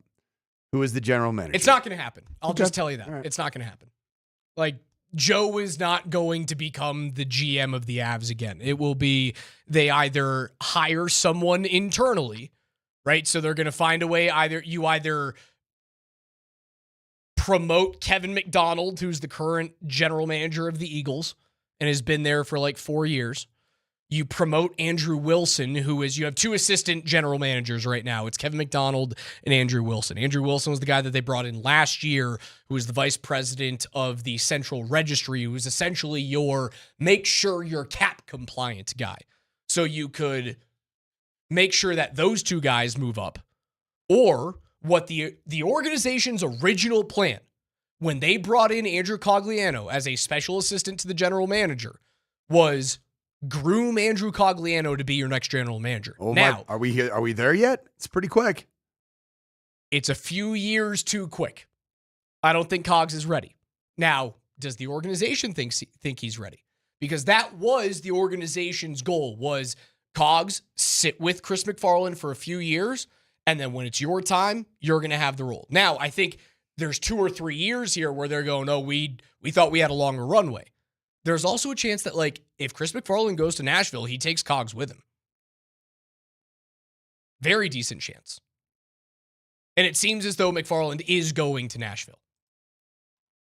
And no confirmation yet of the Adrian Dater report on X that Jared Bednar is returning as the head coach of the Colorado. No, I do not have any confirmation from within the organization or for other reporters that I would need confirmation from to get a second report there. What do you think Joe Sakic's looking for in allowing Chris MacFarland to pursue another job? Because he didn't have to, the organization did not have to allow Chris MacFarland to go pursue a very similar job in another organization. Now, if you have an external candidate that you hire, it gives you way more leeway to get rid of the head coach because there's no familial tie. Does this feel like Tim Connolly? I don't know. A little bit? Letting really good executives leave your organization. And do you worry about how they do it at the new but like place? there wasn't a Joe Sakic with the Nuggets. When you like Connolly was Sakic with the Nuggets. Yeah. And he left because he got ownership stake, man. Like he got a bag that we had never seen a general manager get in the NBA. He got ownership stake in an NBA franchise. It was unheard of. And like I don't know if you're owning one of these teams, you're going, okay, I'm going to match that. I don't think it's crazy that the Crockies allowed him to go. Now it ended up being catastrophic because of what he built in Minnesota and how the Nuggets have fumbled the bag over the past few years, injuries notwithstanding. 2 of the 3 against Minnesota. But like there wasn't the same hierarchy with the Avs as there was to the Nuggets at that point. You still have the stability of Joe. Right? And I think that's Joe doesn't nice. want to. I mean, he's not going to be a GM. He's not going to be a GM. He has been there. He has done that. He is still a steadying hand on the organization, but Joe's not going to go back and be the GM. That would be nuts. Like, I suppose there's a possibility it could happen, but I think that's I think Joe in wants, my realm of possibilities. I think Joe wants a little bit more snarl to the organization than it had this year. Because judging from his reaction, he was visibly frustrated in the series against the Vegas Golden Knights. And if you were to say one thing about Chris MacFarland, who's wonderful as one of our guests, he is a very calming, very, very, I'd say even keeled. I don't want my general manager to be a psychopath. But you also have a pretty damn even keeled coach, too. Right. I'm okay with my coach being a psychopath. Do you my think, GM, I don't want that to be the case. What about Joe? Joe's got a little something to him. Joe's got some alpha in him. He got something to him. Right? Now he's one of the most respected leaders in the history of the game for being properly spoken with the media and with fans, but keeping teams to account when they needed to be when he was in the locker room. And he's got that. And you saw that when the Avs bowed out, man. You did. So what's the move? What's the move for Joe? I don't know. I want Brett Peterson from Florida. I think he would be an awesome fit.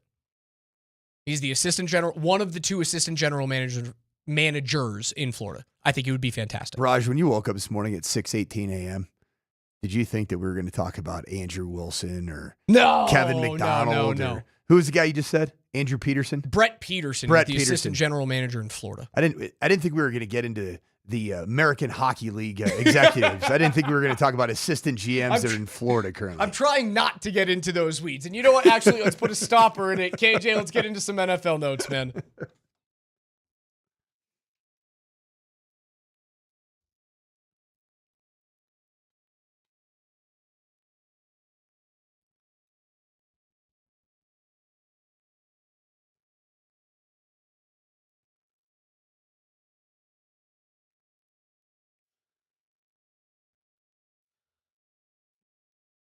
Every day here on the Morning Sprint in the 11 o'clock hour, we go through the biggest stories in the NFL, and it did just come down. It is official from the Nashville Predators. They have announced former now Avalanche general manager Chris MacFarland has now become the general manager and president of hockey operations with the Predators. So he leaves Colorado for a job upgrade in Nashville. He gets promoted to stay within the division. He's now with the Preds. KJ, what you got? Well, first off, congratulations to him. Obviously, super bittersweet. But as we talk about football here, the Denver Broncos are back in the facility today as OTAs get underway. We'll bring you the latest here on Altitude Sports Radio as soon as we hear or know something from OTAs. One of the things we want to make sure that we let you guys know is that Thursday is when we will hear from Sean Payton. So we'll make sure to bring you the latest on that coming up later this week. But yesterday was a wild June 1st day as trades galore kind of set the NFL ablaze. And now the dead cap rankings have been reset after the June 1st trades. So a couple of teams who took some quarterback hits or are taking quarterback hits is obviously the Dolphins, Browns, Saints, Jets, Cardinals. So that's your top 5 in that order.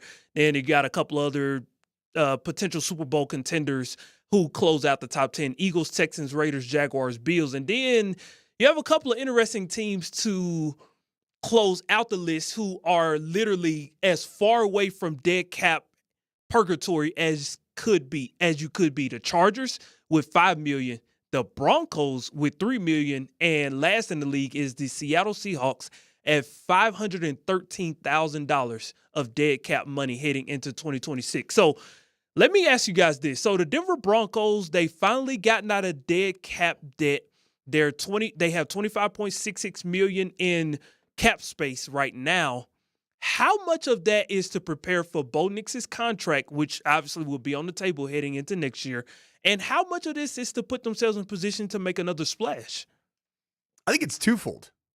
I think they want to continue to be a cap conservative team that gets good return on investment. You're obviously going to have to start paying the piper here as you get into year 3, year 4, year 5 of some of your good rookie year contracts. But I do think that the Broncos are potentially going to add another dynamic piece in addition to Jalen Waddle, either at the receiver position, at the tight end position, and we'll see how the running back position plays out. I think you're pretty set almost everywhere on the defensive side of the ball as it relates to a splash move. Yeah, I also think they have to look at 2027 and realize when these big cap hits start to accumulate, the Nick Bonito, the Jalen Waddle cap hit, eventually a couple of years down the road, assuming that Bo Nix is the quarterback here in Denver and he stays healthy, the Bo Nix cap hit, you could utilize the space rather than trying to go out and get some more players. you can roll over cap into next year where you're going to need it. Like, they have to make $35 million of cap space next offseason. So rolling over money will help. And I'd like to see them do that. The team is good enough right now to be right back where they were last year, which is puncher's chance at winning a Super Bowl. And if you stay healthy, or if you don't have a blizzard roll through during the middle of the AFC Championship game, you're there last year. So, yeah, I don't want them to move money this year to bring in money this year. I want them to move money this year and get close to that, like, number 32 in dead cap hit, right? They're 31 right now. I'd like them to roll over monies because they need it next season. KJ, what's next? I'm 3-0 against Chad Powers, The Cleveland Browns traded Myles Garrett, who's the reigning NFL Defensive Player of the Year, to the Los Angeles Rams for two-time Pro Bowler Jared Verse, a 27 first-round pick, a 28 second-round pick, and a 29 third-round pick. Obviously, Browns general manager Andrew Berry was very adamant to not trade Myles Garrett, but he didn't consider this a blockbuster trade until Jared Verse was thrown into the deal. Berry also added that Garrett did not request a trade this offseason. So, first off, let's just get you guys' reactions to the trade. And then secondly, when you kind of look back a year ago, when the Broncos name was kind of floating out there with the Micah Parsons situation, are you still glad that they decided to keep Nick Bonito and not trade him for Micah Parsons? First of all, I love the trade for the Rams, but it also makes a ton of sense for the Cleveland Browns. I thought it was strange for a team that's nowhere near contending to have that dominant of a defensive player that is going to be continuing to have seasons where he was winning 4, 5, 3, 6 football games on an annual year. The Browns need to do so many other things, and they got to find a way to make themselves an enjoyable team to watch on the offense side of the ball. Frankly, they haven't been that way. I think the Micah Parsons deal, there was a little bit of conversation around, his availability. The Broncos just built it the right way, in my opinion. I think adding in either a blockbuster trade or a free agency when you've already drafted really well at the defensive line and the pass rushing positions, it's just why? And it sets the Broncos up for success. Whereas I think the Green Bay Packers, man, they feel like a team that's going to be hamstrung if they don't get immediate ROI on Micah Parsons. KJ, give me one more. I'm 3-0 against Chad Powers, The Philadelphia Eagles reunite star wide receiver A.J. Brown with his former head coach Mike Vrabel as they receive a first-round pick in 2028 and a 2027 fifth-round pick in return for his services. So, with all of that being the case, he's going to be the number one. Romeo Doubs will likely be the number two, while the Eagles are reshuffling some things. They obviously are going to move Devontae Smith over to number one, and they have Mekhi Lemon, they have Dontavian Wicks, Hollywood Brown, and Elijah Moore to kind of back him up as the 2, 3, 4, and 5. Does this feel like the final piece to an eventual Super Bowl championship for the New England Patriots? They were right there last year. Now they got outclassed by a way better team and an elite defense in the Seattle Seahawks last year. But adding A.J. Brown certainly does not make the New England Patriots on the field worse. It gives Drake May, who seems like he is in the driver's seat of being the best quarterback in his draft class right now, it gives him an elite option. Absolutely elite option. Now, will being traded back to his former head coach and a different situation and a quarterback that likes to throw the football, will that fix all the problems that come with A.J. Brown? Possibly. Yeah, and Mike Vrabel is channeling his Bill Belichick, Randy Moss kind of era of players that had issues elsewhere or were malcontents. They're going to be just fine here. We're going to have a ton of scandals here, but we're going to have scandals on the way to the Super Bowl.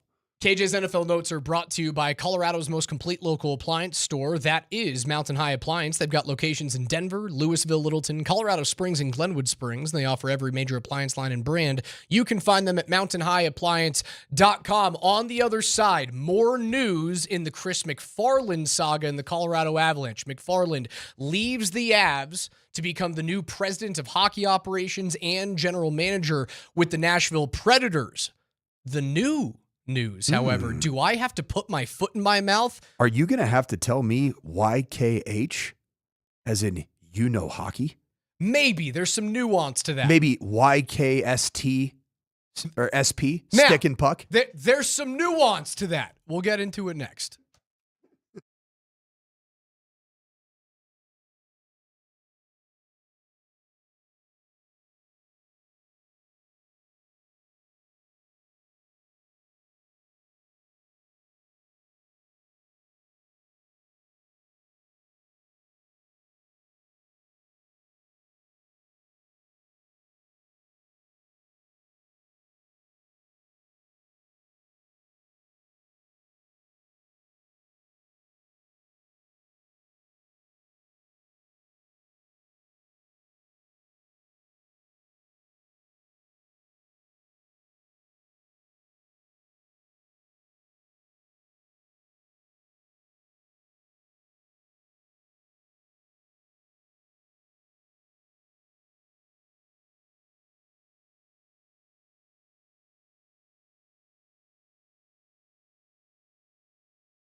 Oh, I didn't think I was going to have to put my foot in my mouth like 5 minutes after I was dismissing Coach Sanford's idea of like, hey, do you just like put Joe Sakic back into the GM role? I will admit I was wrong in a nuanced state. Is that okay with you? There is nothing more in a nuanced state. There's nothing more morning sprint than what you just the everything that you just went through was just the definition of our program. Just you're right, but you're really not. You're an idiot, actually, Sanford. Yeah, but like I'm wrong, but I also don't think I'm super wrong here. Okay. Can I read the statement made by the Colorado Avalanche? Sure, be my guest. Is that okay, Raj? Am I read able... the parts that we need to hear? Okay, I'll do that. Okay, statement on Chris MacFarland's departure release was made in the last 10 minutes. We would like to thank Chris for all he did for the Avalanche organization. Chris was instrumental in our success over the last decade and a key part of our 2022 Stanley Cup championship. This was an opportunity for him to take on a bigger role with the Predators while being closer to his family. We wish him and his family all the best in Nashville. Avalanche president Joe Sakic will resume the general manager duties for the foreseeable future, including through this month's draft and the start of the league year. Okay. In Joe's previous stint as GM, he helped build the current roster and led us to the 2022 Stanley Cup. We are confident in Joe's leadership and that we will continue to build upon our recent success as we seek to bring another cup back to Colorado. And I quote, I will give you your flowers. And they're like, oh yeah, like Joe is technically the general manager right now. But I think you have to point out in that statement, foreseeable future is not long-term general manager. And for the organization to go, hey, we're doing this for the draft, which is on June 26th and 27th of this year. And then we're doing this for the restart of the league year and the first day of free agency, which is July the 1st, as it is every season. What that screams to me is Joe's just going to have his hands at 10-2 right now as we navigate the end of the American Hockey League season, where the Eagles are still currently trying to vie for a Calder Cup championship.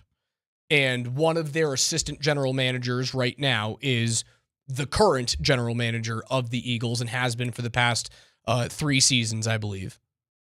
So that's a possibility. Like, you could elevate that guy, but you probably don't want to do it during the middle of the Eagles going for a championship.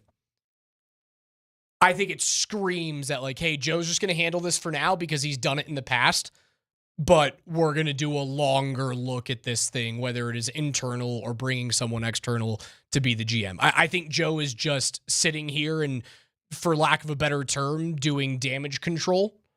I don't believe the actual view for the future is for Joe to be the general manager of this team. But you chose damage control, Raj. I reiterate. Yes, yes, you did. You chose the damage that you needed to control because you allowed Chris MacFarland to interview for a job that you did not, as an organization, have to allow him to interview for. No, but you also want to do right by your employees if you are a organization like the Avs are. Like, thanks for your time, and you simply have to look at Chris and go, you're not taking Joe's spot. So if you want that role somewhere, you have to go elsewhere. You could have locked him in as he was locked in as the general manager of this team. Right, but there was no way to keep him here beyond his contract? Correct. There's no way to keep him here unless you are willing to go, hey, Joe's is no longer with the organization. How many NHL teams are there, though? It's 30, 32. Right? 32? Mm-hmm. Baseball's 30, right? These jobs don't come up all the time. President of hockey ops don't really come up all that often. So if the Avs felt like Chris MacFarland was doing the job that they were happy that he was doing after a failed cup run, yeah, they would have kept him as the general manager. I still believe that he wanted the role as president of hockey operations, and that is Joe Sakic's job. Unless you are willing to fire Joe Sakic for Chris MacFarland, it was never going to happen here. You don't need that to happen. What do you mean you don't need it to happen? The organization the role wasn't here. Right, but the organization, I'm talking about the Colorado Avalanche. You make decisions that are the best for your organization, period. In the world of $1 billion of sports, you don't care about if you own the rights to an individual it's no different than a player. Would you just let Nick Bonito walk because he's got a chance to be the captain of the wherever? Well, it is different. It is different. You own the rights, though. If you love the job that individual's doing and you own their rights, like you invested in that person. I'll put it this way. The only other organization, the only organization in the NHL that works the way that the Vegas Golden Knights do are the Vegas Golden Knights. Hardly any team around the league like really holds off their general managers and their coaches that they fired from interviewing with other teams. I think that the Avs were It's like Vegas is like the only team. Other teams around the league go, we're going to do right by these employees. We're going to move on. And I do think that the Avs, as you've said earlier on the program, the Avs were probably looking at Chris and going, might be time for a change. Yeah, that's what I think happened. Because if you didn't want there to be change, you can stop the change. I think two things can be true at the same time. Yeah, I believe that you can be good. Chris, You can be a good human being and do the right thing for Chris and his family. You can do the right thing, but also be like, yeah, well, right. It's time to at least start kicking the tires without on a doubt. On some change. Chris was here for a decade, and he did well, and he was highly sought after. I do firmly believe that the organization wanted to do well by him and also looked at Chris and went, we think that your 10 years here have probably seen the fruits of your labor already, and we're looking elsewhere, whether it is internal with the guys with the Eagles, whether it's Andrew Cogliano, or it is external from another organization. But I still firmly believe that Joe Sakic is not the long-term general manager of this team. I think he is here to keep the boat between the navigational buoys until they find a new captain. That's what is happening here right now. I could be wrong. I've been wrong before. I was wrong technically within like 5 minutes of dismissing your thought about Sakic. Why would Joe Sakic not, for 1 year, legacy on the line as an executive in the National Hockey League, already unbelievably respected? Why would he not want to kick the tires on? Dude, I'm going to get boots on the ground, hands dirty. I'm going to have the title of president of hockey operations and general manager, right? I mean, what title does Joe have? Joe is the president of hockey operations and the executive vice president. That's a little different than so MacFarland is not the executive vice president. No, he is they are creating the... Is it vice president or president of hockey operations? President of hockey operations. Why would Joe not want to just lead as the general manager, boots on the ground, a little bit more for 1 year and just get and be able to? It's a lot of work, dude. It's a lot of work. So is and he's already been there and done that. It's a lot of work. So is coaching a high school football team and being on a show with your dumbass. You still do it? I know. I don't know, man. I think it's easier to move on from a general manager that you know is good at his job because you have the safety blanket of Joe. And you know that Joe is actively involved and will always be actively involved, whether he is the general manager or not. Shoot this statement down from one of our texters, the 913 just texted. Okay. If you believe this is completely outlandish. Is there a chance that between Chris and Joe, one wanted to fire Bedsy and the other didn't? Maybe. There's a certain pot. Yeah, could be. Which one's which?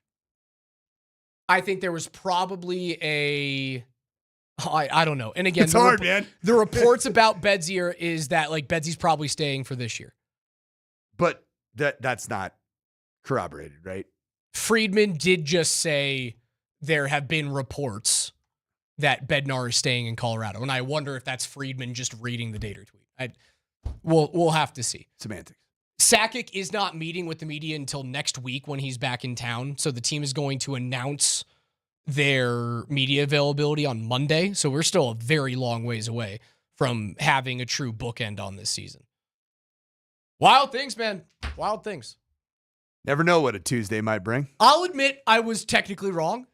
Joe Sakic, general manager, How of long your does Colorado Joe, Avalanche. how Bring long, the cup back to Colorado. My question to you before we go to PhD is like, how long does Joe have to be the GM for you to be right and me to be wrong? Is it a day? It's off season. Okay. For me, like to be really fair, I will neener pumpkin wiener your ass so bad if he goes through the whole season and wins a cup, and it'll be the best moment that we'll share together at the parade next year. All right, that's going to be it for us today. Again, Chris MacFarland leaves the Avalanche for a new elevated role as president of hockey operations and general manager with the Nashville Predators. More reaction to that, to the NFL, and to the Western Conference Final in the NBA with PhD. That's next.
Well, what a day for the Avalanche, as Chris MacFarland is gone. He is now the president and GM of the Nashville Predators. Joe Sakic will, according to the press release, resume the GM duties for the foreseeable future. And there won't be any kind of press until next week. Date, time, and location will be announced on Monday. And my thinking there is, with the Claude Lemieux situation, I would think that's why Joe's out of town, as that's going on. That's my logical conclusion there. And it might be also time reasons. They already announced him as the GM, so I suppose it's just maybe the Lemieux situation there. Yeah, the Tyler, Avs already said goodbye to him. Meanwhile, we have our guy Adrian Dater, who's saying Jared Bednar is safe, and Elliot Freeman looks like he's reporting what Dater is saying. So that Bedsy would be safe. Your reaction? Well, I'm sad to see MacFarland go, I guess, to start with that. I think that the front office, I guess whoever you want to give credit to, whether you think that the front office moves have been all Joe Sakic or MacFarland, whatever the combination was, I thought they've done an incredibly impressive job over the last handful of years, specifically with midseason acquisitions to the hockey team. So bummed to see him go. Seems like a no-brainer for him personally. I mean, to go from a GM role to president of operations role, that's the next step, man. It's more money. It's, as Raj was just telling us during the break, more job security. Harder to get fired when you're in the Joe Sakic role. So bummed to see him go. I don't know what it means for Bednar. I do think that there's probably a handful of things going into the delay. It could go in either direction, but right now, I wouldn't say that it's a good thing for Bednar that his partner in crime is now gone. I guess you could sell it both ways. I guess you could say, when this first came up today and before we knew MacFarland was going to be the president and GM, when he just, he interviewed this, to me, I was like, oh, well, they've known about this for a while. And so I was like, oh, well, this makes, of all the reasons why the Avs have not had an end-of-the-year press conference, this makes the most sense out of anything. Like, the Avs have known that MacFarland had interest in the Predators. Maybe. Okay. Listen, you put that on top of Josh Kroenke out there in Hungary watching Arsenal losing penalty kicks. Oh, my God. Tough for our coworkers. And you say, okay, well, what does this have to do with Bednar? I think if they had a new GM who had autonomy, it would be bad news for Bednar. However, I just never saw a world where they were going to hire a GM who has more authority than Joe Sakic himself. So I think this comes down to, with Bednar, really simple. Let me ask you, what does Sakic think of Bednar? And that will kind of be that. And now that we know MacFarland is gone, I think they'll spend time sort of organizing the organization, and then I think they'll make a decision, and they've got a week or so to do so.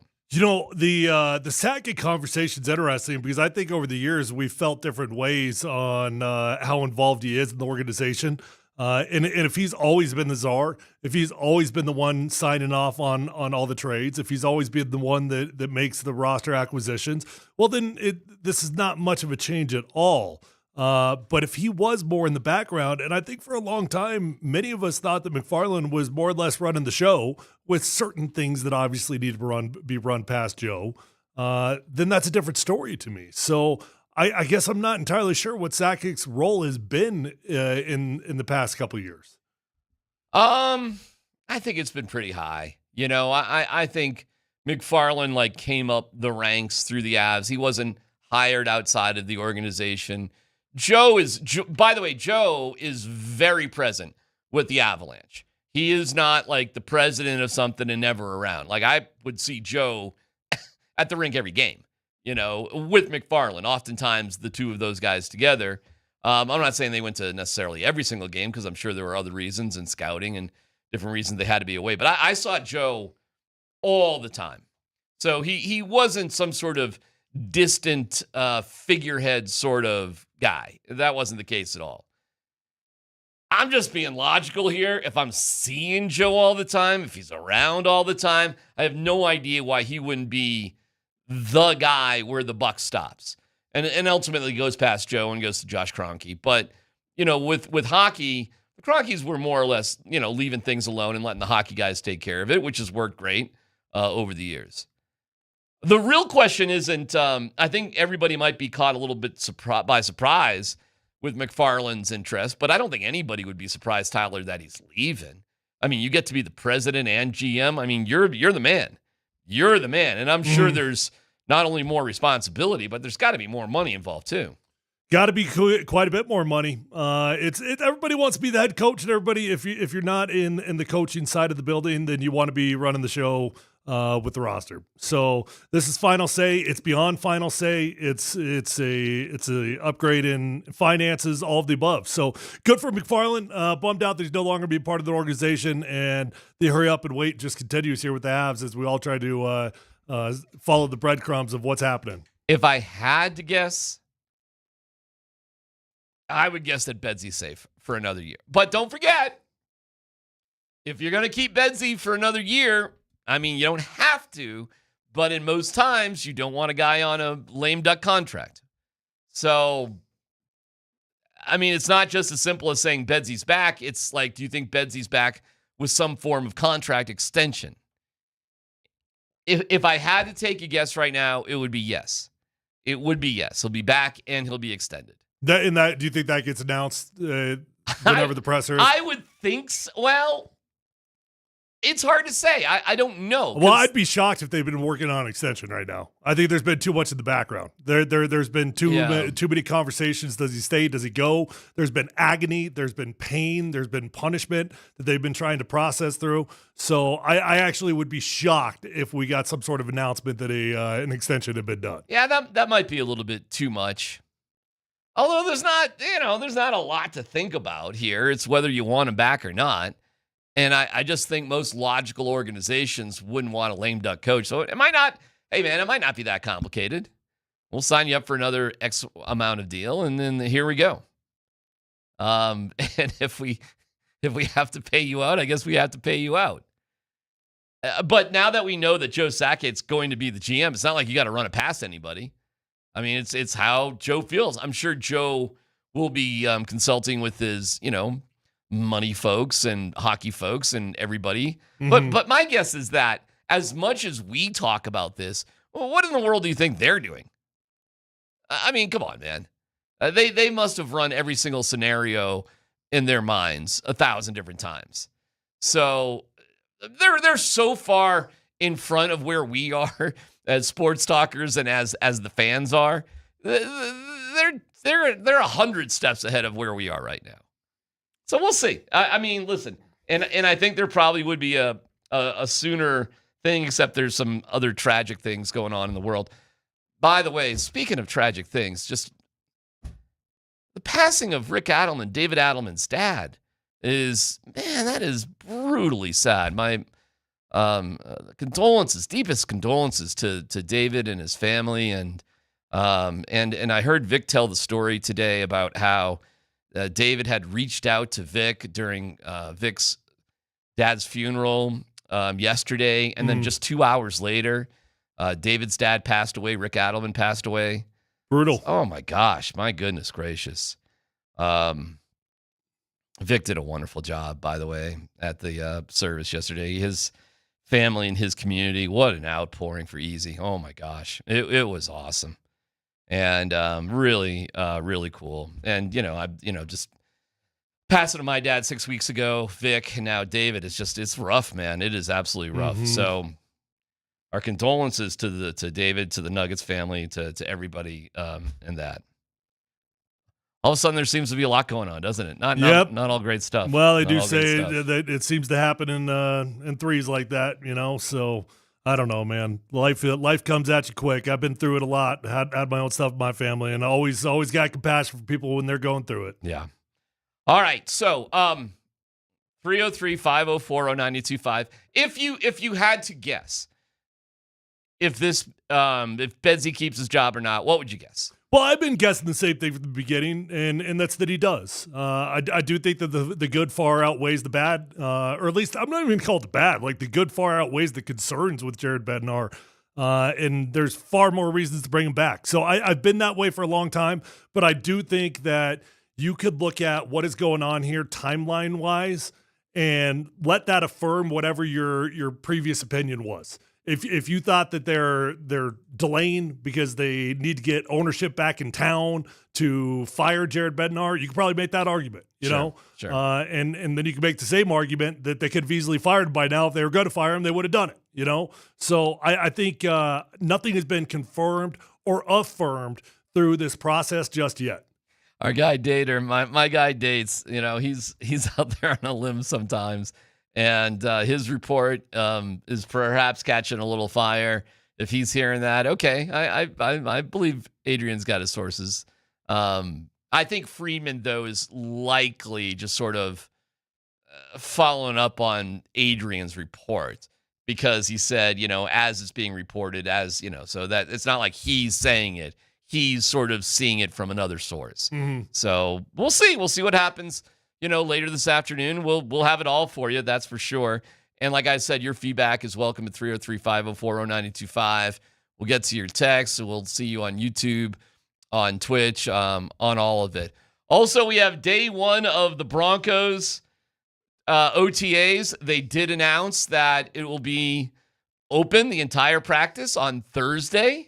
So we'll be out there with bated breath on Thursday to see. What time's that at? 10:30? 10:30? 10:15 actually. 10:15 to 12:30. Okay. So there's a little bit of time for us to sneak on out there and good poke around. At least we could see, you know, what's up with Bo, right? Like where he's at, and sort of just catch up on what this new look Broncos team is all about. We'll see Jalen Waddle out on the field. I assume he's here. I mean, these are OTAs. You don't have to be here, but like Sean Payton has cut back so much already, right? Like, I guess I'd be kind of surprised if there were many guys who are going to miss this. I don't think there will be, but we'll be there to tell you all about it. In fact, we'll have Parker Gabriel on today from the Denver Post to give us whatever he can figure out from today. Perhaps that's it, an attendance report, whatever he's hearing about Bo Nix.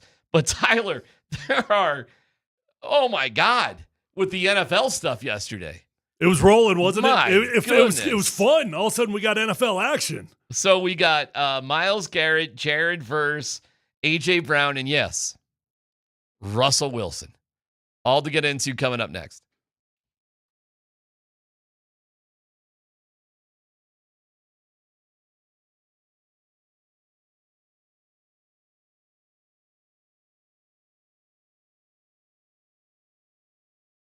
Hey, it's DMac for the Rocky Mountain Men's Clinic. Guys, if you just don't feel yourself kind of down in the dumps, just not really having the workouts you want, maybe the love life ain't where you need it to be, it could be just low T. You know, men younger and younger are experiencing this, and maybe your game just isn't what it used to be. Well, at the Rocky Mountain Men's Clinic, there are advanced medical strategies featuring TRT, GH peptides, NAD+, GLP-1, PDA, and more.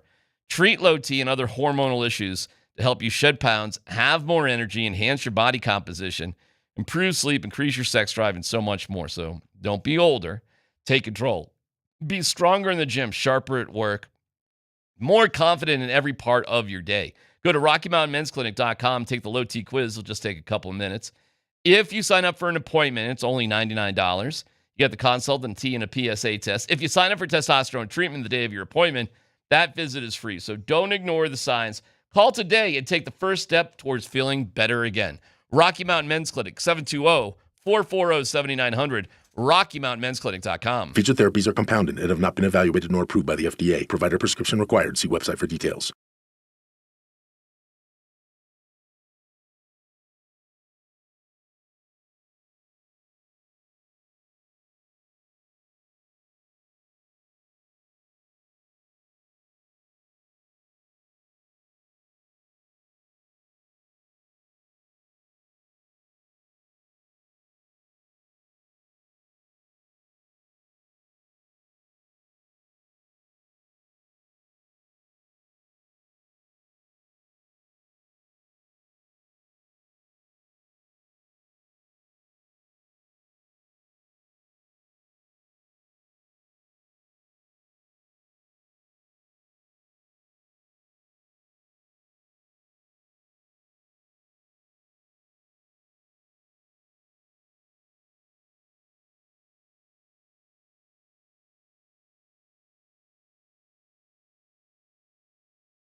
Chris MacFarland is the new general manager and president of the Nashville Predators. Joe Sakic returns his title, or gets the title back of GM. The Avs season-ending press conference seems to make a lot more sense why it didn't happen quicker. Will be sometime next week. Details will be announced on Monday. Meanwhile, the Broncos have started their OTAs, and we will have access to the Broncos in terms of a full practice on Thursday. But Parker Gabriel from the Denver Post will report back to us after 1 o'clock about whatever we know. The question really is, did the Broncos do enough in the offseason? That is going to be a recurring theme in the health of Bo Nix. That's probably your two big themes throughout the course of the year. But what an explosion in terms of a dynamite deal with Myles Garrett being traded for Jared Verse, a first-round pick and a second-round pick to the Rams, who the Broncos will see in Week 3. And the Cleveland Browns, not bad, man. Nah. If you're not really going anywhere and you need to just stockpile, okay. Yeah. Not the worst thing in the world. Yeah, I mean, first off, Rams people talk about the Eagles and being like trade happy, and they are. The Eagles are constantly making trades. But the Rams have been the most aggressive team in the NFL for what feels like, 7-8 years now. They've had the same approach. They just go for it. YOLO, man. YOLO, we're going for it. We've got an incredibly talented pass rusher in Jared Verse. We actually think we could do better, and we're going to go ahead and give up Jared Verse and a first-rounder and some change to go get the best pass rusher in the NFL, Myles Garrett. Myles Garrett, talk about a day, man. Did that dude get everything he wanted or what? Awesome. Get me out of Cleveland. Okay, I'll go to L.A. Right. Get me away from a terrible football team. Put me on a day one contender. I mean, that dude immediately is getting everything that he wanted and more. And now Aaron Donald is talking about and it seems legit. Like guys actually mess around with this all the time. We're like, oh, should I make a comeback? I think Aaron Donald's legitimately thinking about coming back to get paired up with him. Well, he's in phenomenal shape, as we've seen from his workout videos. He's sort of teasing it. Well, we've had this conversation over the years. If you could put a gap year in your NFL career, could you extend your NFL career to more total years than playing straight? It's a very rare thing to do. I mean, who's good enough to do that? First of all, who's going to be motivated? Like who could really pull that off? And the answer is not many guys. But for the few that we've seen do it, it has lengthened the total time of their career. Ricky Williams did it, and it was better for him. Willis McGahee kind of unintentionally did it because he was injured and just out for a long time, but he played forever relatively as a running back. I wouldn't be surprised at all. In fact, I'd be surprised right now if Aaron Donald doesn't come back. Like Tyler, why wouldn't he come back? I don't know. The dude's a freak. He posts all his workout videos all the time. The dude, it looks like he looks better than he ever did, and he already looked like a Greek god. So I'm sure he's more than capable of coming back. Yeah, man, NFL news was running, so it was fun to get some headlines coming out. Odell Beckham Jr. going back to the Giants. That's big news. Yeah, well, okay. How the heck is Odell still getting freaking jobs? How's that? I don't know. What do you know any? Oh, it's just a minimum deal. Okay. Yeah. Well, time may have. Hey, listen, he's got a shot. We'll see how he does going back to the G-Men.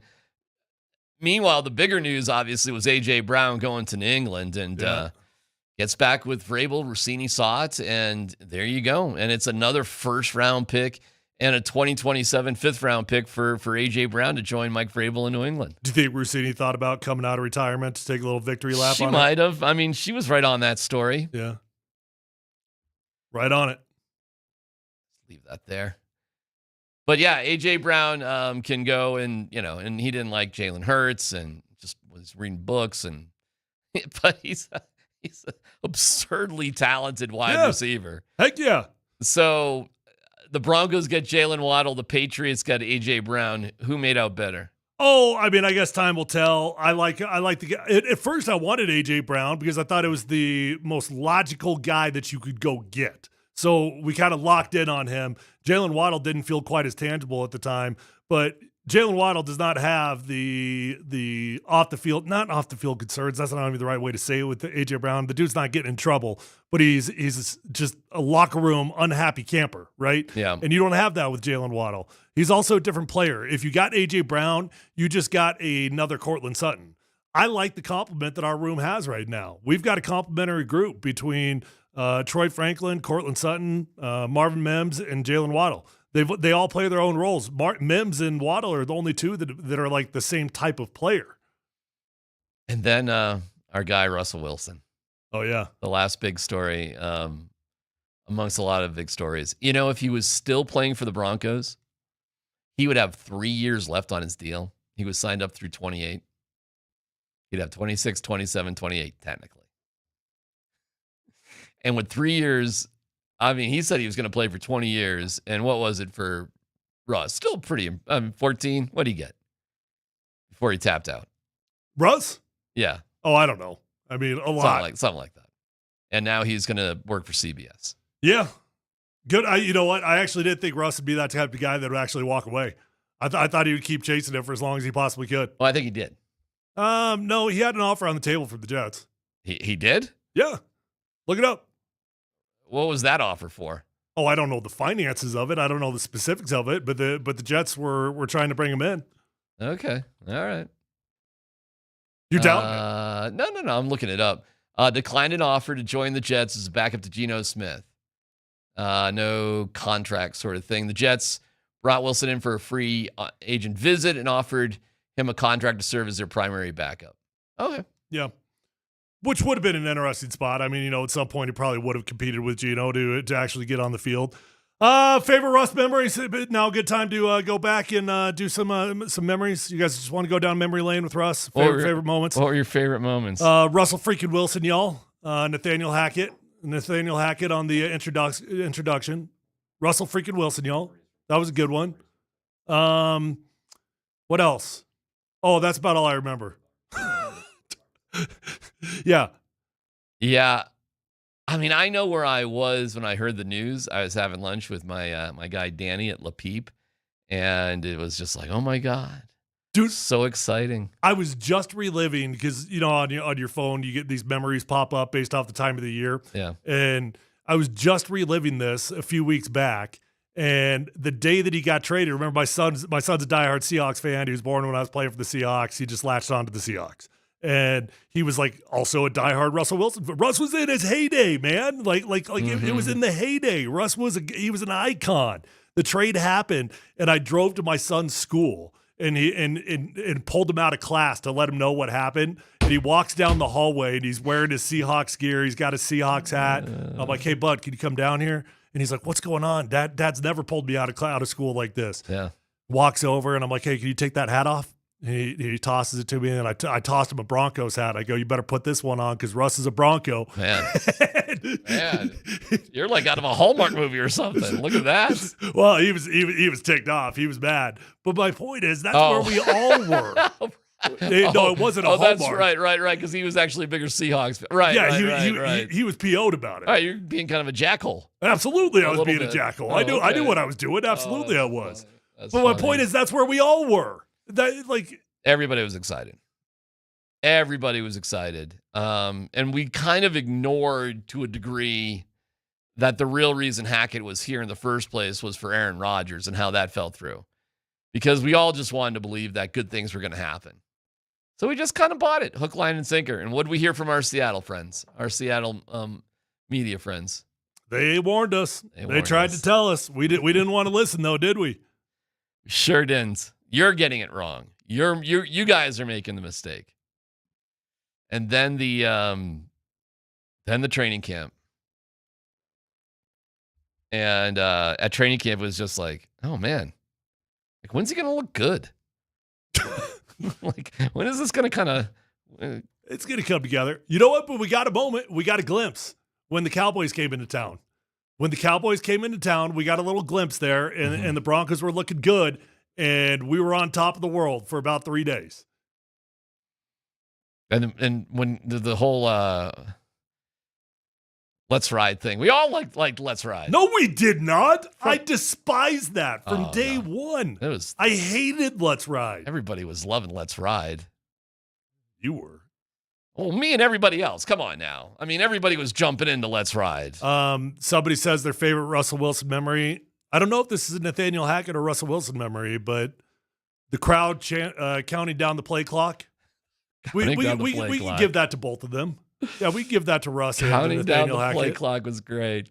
Yeah, we'll always have high knees on the plane to England. That was a good one. High knees is good. I was like, man, I've been doing flights wrong my whole life. Yeah, the high knees was good.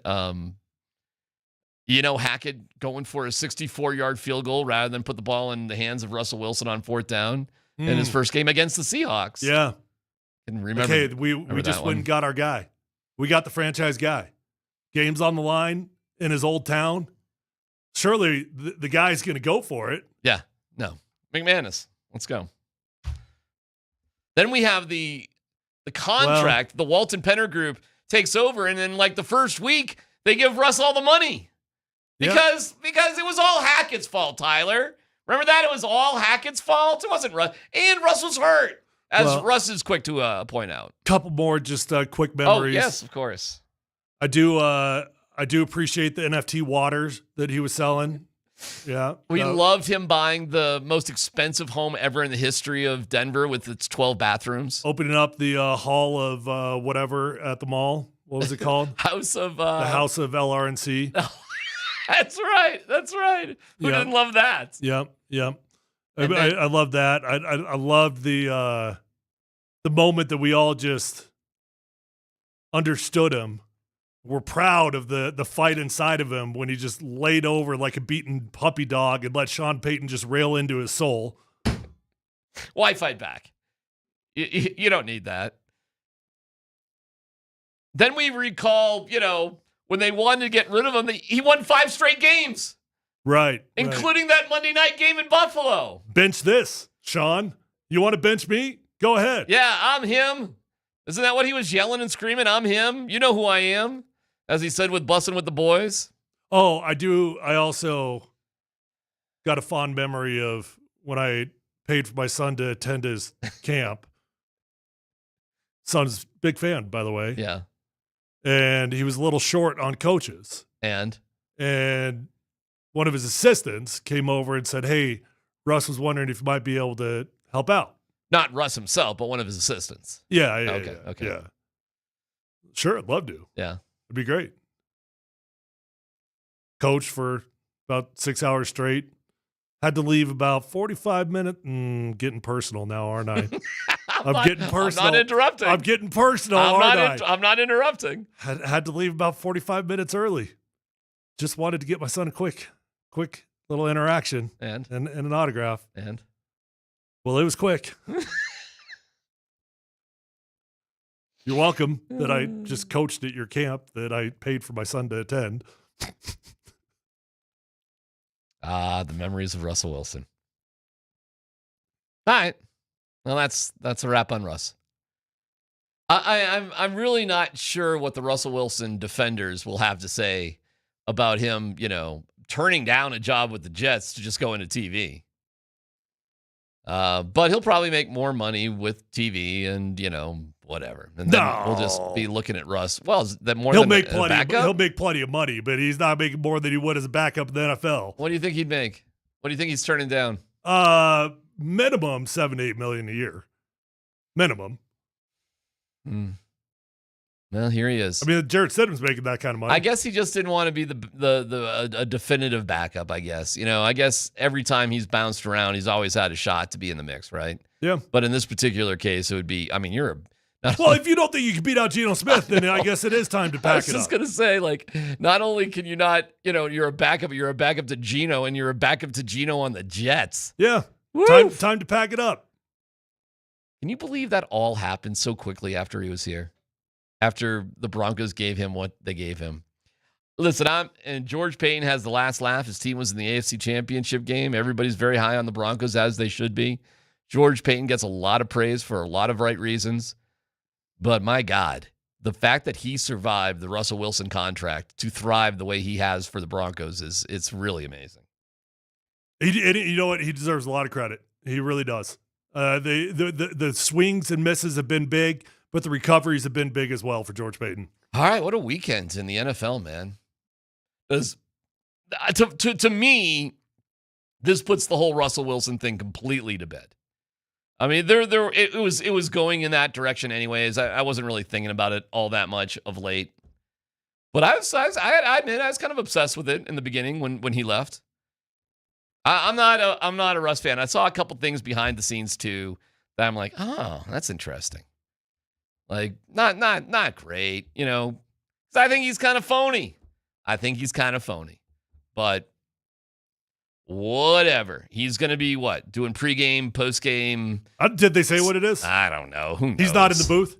He's taking over for Matt Ryan, whatever his role was on the panel. Oh, okay. So he's going to be an in-studio guy. Yeah. He'll be chopping up with the fellas. Well, Matt called games, didn't he? I think he did both. He was mostly the in-studio panelist. Okay. But I believe he did call games, Tyler. Dude, I don't know if I've ever watched the CBS TV pregame show. Seriously. Ever. No interest in it. Zero. And this won't enhance it either.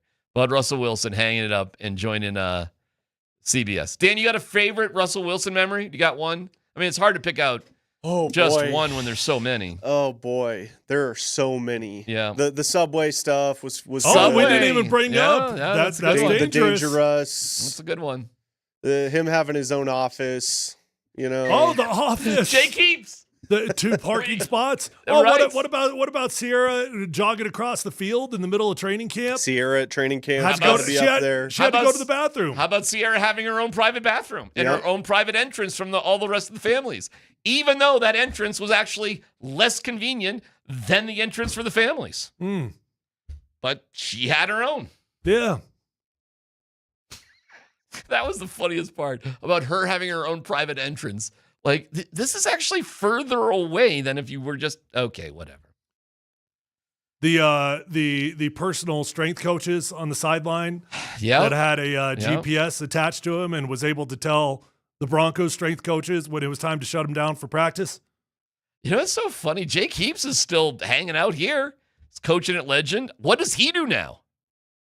What does our guy Jake Heaps do now that Russ is he can't be the private quarterback coach? Well, he's still private coaching. I know he had some combine kids and stuff like that. Oh, okay. So he has other clients besides Russ. Also, the San Diego videos of him working out with Jerry Jeudy. Those were classics. Dude, hyping up Jerry Jeudy. Listen, we had some times we were all in the hype train, okay?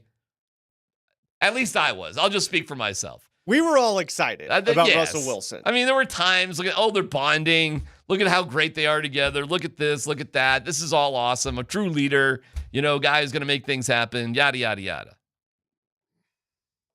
Then Russ blamed it all on a bum shoulder for year one, and then he seemed to be so confused why in year two things were going in the wrong direction with Sean Payton. He said that he was having candlelight dinners and watching film with Sean. Everything was groovy. I don't think Sean ever liked him in the first place. You think? But remember there was that story. What gave you that thought? It was in the off season and they were at the same restaurant or something, and Russ went up to Sean's table and there was something like that, yeah. And later we found out it wasn't like Sean going over there, it was Russ coming over his table and Sean kind of get out of here. Scram. I'm enjoying a dinner here. As it turns out. All right, there you go. Russell Wilson. Feel free to send in your memories throughout the day. Yeah, if you got some Russell Maybe Wilson. we could just have a quick little soundbite every time you guys send in a good memory that we haven't thought of. We'll have Dan with the soundbite. We'll just do a quick little hitter. Sure.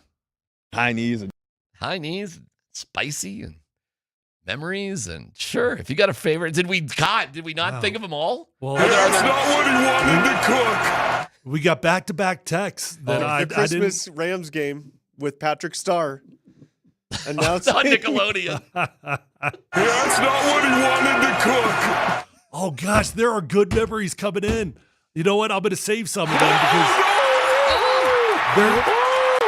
because there's stuff we haven't thought of. There is. All right, we'll have to wait till after 1 o'clock. Keep sending them in. Keep sending in the Russ memories. We can get back to Russ memories after 1. Jesse Montano is going to tell us what we might what we could possibly expect now that Chris MacFarland has taken a job with the Nashville Predators. Jesse joins us next.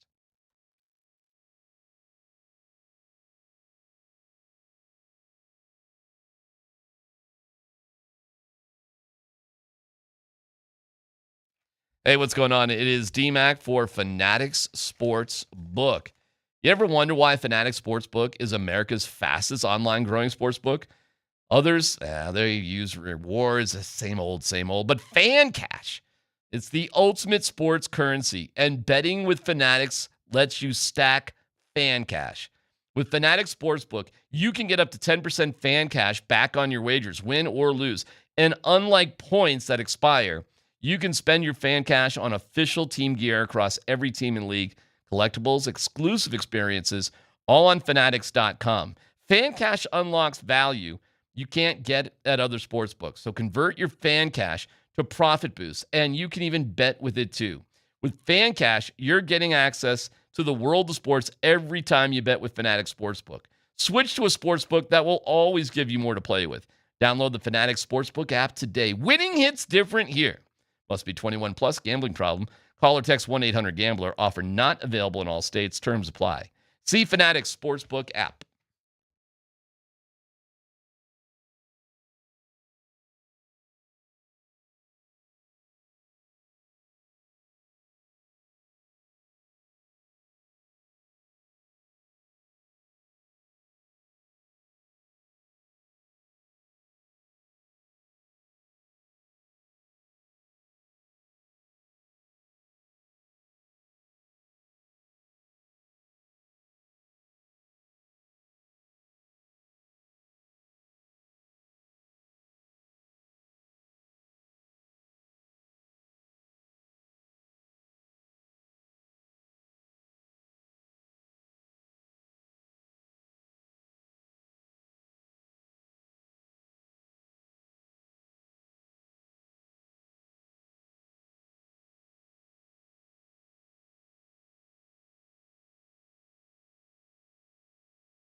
Let's go. Let's go. Let's go. Joining us on the Ramos Law Hotline, Jesse Montano from Guerrilla Sports, who likely is doing some sort of watch-along for the Eagles against the Wolves, Game 3 of the Western Conference Final in Chicago, Jesse, with the incredibly talented Megan Angley. I'm getting down with all my Eagles information, Jess, now that the Avs are out. I've gone to a game. I've chugged a beer on the Jumbotron. My wife literally asked me this morning, what time are the Eagles on at? And I'm like, 6? I don't know. I think something like that. But we're bringing you on here, and we can talk about the Eagles perhaps later. But with this news that Chris MacFarland, well, totally different MacFarland. That would be something that was Seth MacFarland. Chris MacFarland now is running the show in Nashville, and Joe Sakic returns the title of GM. What do you think the trickle-down impact will be? Well, I mean, first of all, I was honestly, look, these rumors started kind of bouncing around about a week and a half ago, and I was skeptical that the Avs were going to let a division rival talk to their sitting general manager, that is up for GM of the year currently. But look, Nashville offered him a significant amount more money, much better title. So I guess you could say good on the Avs for doing right by their guy. But in terms of the trickle down, this is going to be an interesting summer now. Joe Sakic's going to take over as the GM for the foreseeable future. It sounds like they want to get through kind of these heavy next few weeks here. We got the draft, you got free agency, things like that. Hey, Cale Makar is eligible for an extension about a month from now. Arturi Lehkonen eligible for an extension about a month from now. So I think it's the right move to put Joe Sakic in that role for right now. That being said, I think they have some options internally that they like. Look, this organization has a philosophy, has a style that they like to play. They've got a structure that they like to stick to, and I think they're going to try to keep it in house because Joe Sakic is the boss, and he's probably going to want to make sure that a guy that he brings in is aligned with his vision and a vision that's brought this team a lot of success, including a Stanley Cup in the last 5 years. Hey, obviously there's a million reasons to take a president role, but let's back up for just a second because I am curious what the cutoff line was for Chris here in Denver, meaning where did the autonomy start and where did it end with Joe Sakic, and what was Joe's role with him? Yeah, and it was interesting because when they first made this change, and Joe Sakic kind of kicked himself upstairs right into the president role. There was a lot of that talk of well, how much say is Chris MacFarland even going to have? How much of it's going to just be Joe Sakic kind of running the show? And I think those two worked really closely. Joe Sakic was always very hands-on. He was always involved in conversations, in media availability, in negotiations. So I think he stayed pretty involved, and I do think that at the end of the day, Joe was the boss. I think Chris MacFarland obviously had a great amount of respect in the organization, and he made some good moves, and they let him put his best foot forward, on a lot of things. But my understanding is it was always kind of but it all goes through Joe, right? So I think he's going to Nashville, and he's going to have a title that's going to be on the same level as Joe Sakic. So there's not really going to be anyone that's above him. And so I think that combined with, we don't know the official details yet, but I'm given to understand it was a significant amount more money to really lure him over there. So yeah, he kind of, doesn't have a boss anymore, as where Joe Sakic was kind of able to say, have a pretty strong say in, how things happened, and he's not going to have that anymore. And, a nice chunk of change to go along with it. What are some names that we should keep in mind? Kevin McDonald being one, I would assume, who's the assistant GM and the general manager of the Eagles. Well, who else should we know? Yeah, Kevin McDonald, and also, I don't know if you guys have ever had a chance to chat with him. He's a great guy. He's from Boston, one of the thickest Boston accents of anyone I've ever met. There you go. in real life. My guy. But he's a great guy. He's done a great job with the Eagles. He's worked really closely with Chris MacFarland. Andrew Wilson is a guy that they actually just brought in. I believe it was last year, and he is kind of like a CBA cap management. He really understands how things work. He actually worked for the league for about 18 years in central registry, so he really understands the salary cap, how contracts work, things like that. You know who I actually think it'll likely be, though, is Andrew Cogliano. He has been the special assistant to the GM for the last 2 seasons. Mm-hmm. He's worked really closely with Chris MacFarland and Joe Sakic on a lot of hockey ops decisions, on a lot of negotiating contracts, trades, and he has been as committed as anyone to the craft, going on scouting trips, going to the draft. He was up at Eagles the other night. He's been on all the road trips and he's helped with player development and, like I said, amateur and pro scouting. He's really just kind of tried to absorb as much as he can. So that is honestly my guy that I have as the favorite in my opinion. And to me, it tracks that they put Joe Sakic in the interim role for these this next month, 2 months, while the decisions are really intense, because I don't know if you want to put a first-time GM in that spot. But just given the statement we got from Josh Kroenke saying they're going to, put Joe Sakic in that role and then reassess after the season started, that to me says, hey, we like Andrew Cogliano and we want to make sure we're setting him up for success, a guy who's, put in the work and obviously has a great relationship with players and the organization, and he was really well respected around the league. So he's actually at the top of my list right now. What, if anything, does the departure of MacFarland mean for Bednar? Yeah, so I'm pretty confident he's staying for this year. Obviously we won't know anything, quote unquote official till we hear from Joe Sakic next week. But the reports that are out there are consistent with, folks that I'm talking to saying, yeah, Jared Bednar will be back for next year. I don't know. Look, the Avs just won the President's Trophy and just went to the Western Conference Final. It was a really disappointing finish to the season, but I think you'd be hard pressed to find a team out there that would be starting over at GM and at head coach after having that type of season. And look, it's not like the Avs are, going to be on like the hard decline here. They're getting older. They're going to retool a bit in the summer, but they're expected to be a really good team next year. So I think Jared Bednar comes back, and I honestly think there's a really good chance that we see him get an extension this summer. So he's not going into the final year, of his contract behind the bench.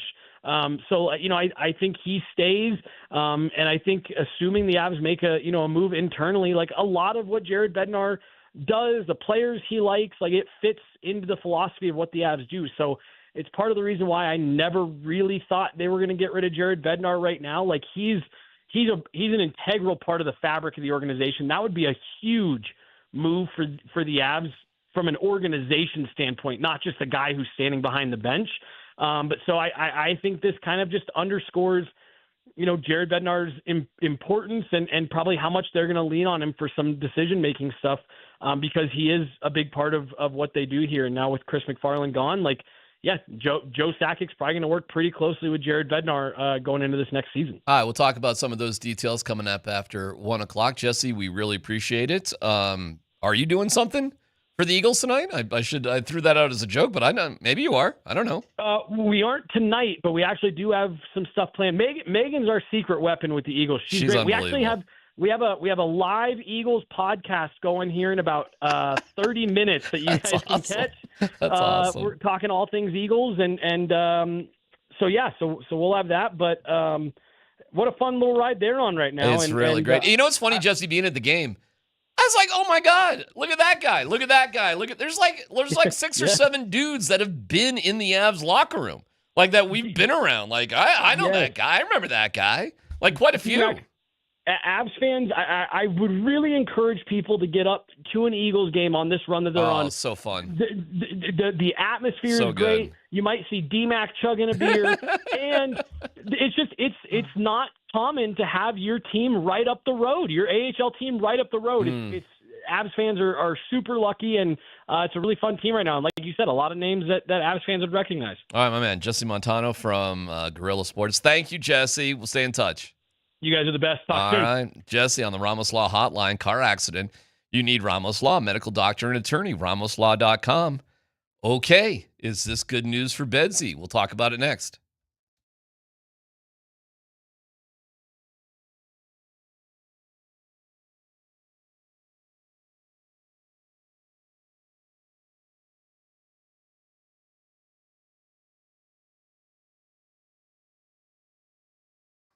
All right. Hey, if you're in the market for a new or pre-owned vehicle, do yourself a favor. Go to the best dealership in Colorado. It's my friends over at Phil Long Ford. You're going to love your experience at Phil Long Ford. I've been a customer over there for a very long time. And let me tell you, they're different. You're going to become a customer for life. And relationships matter to me. That's why I keep going back to Phil Long Ford. Every time I need a new vehicle, I've done it many times. They're going to get you in, get you out, respect your time, give you the best price on the vehicle of your dreams. Don't drive all over the state. There's over 1,000 cars, trucks, vans, SUVs, electric vehicles, even commercial fleet vehicles on their lot right this minute. So whether you're looking for a new vehicle or pre-owned vehicle, the vehicle of your dreams is already on the lot at Phil Long Ford, and they've already got the best prices at Phil Long Ford.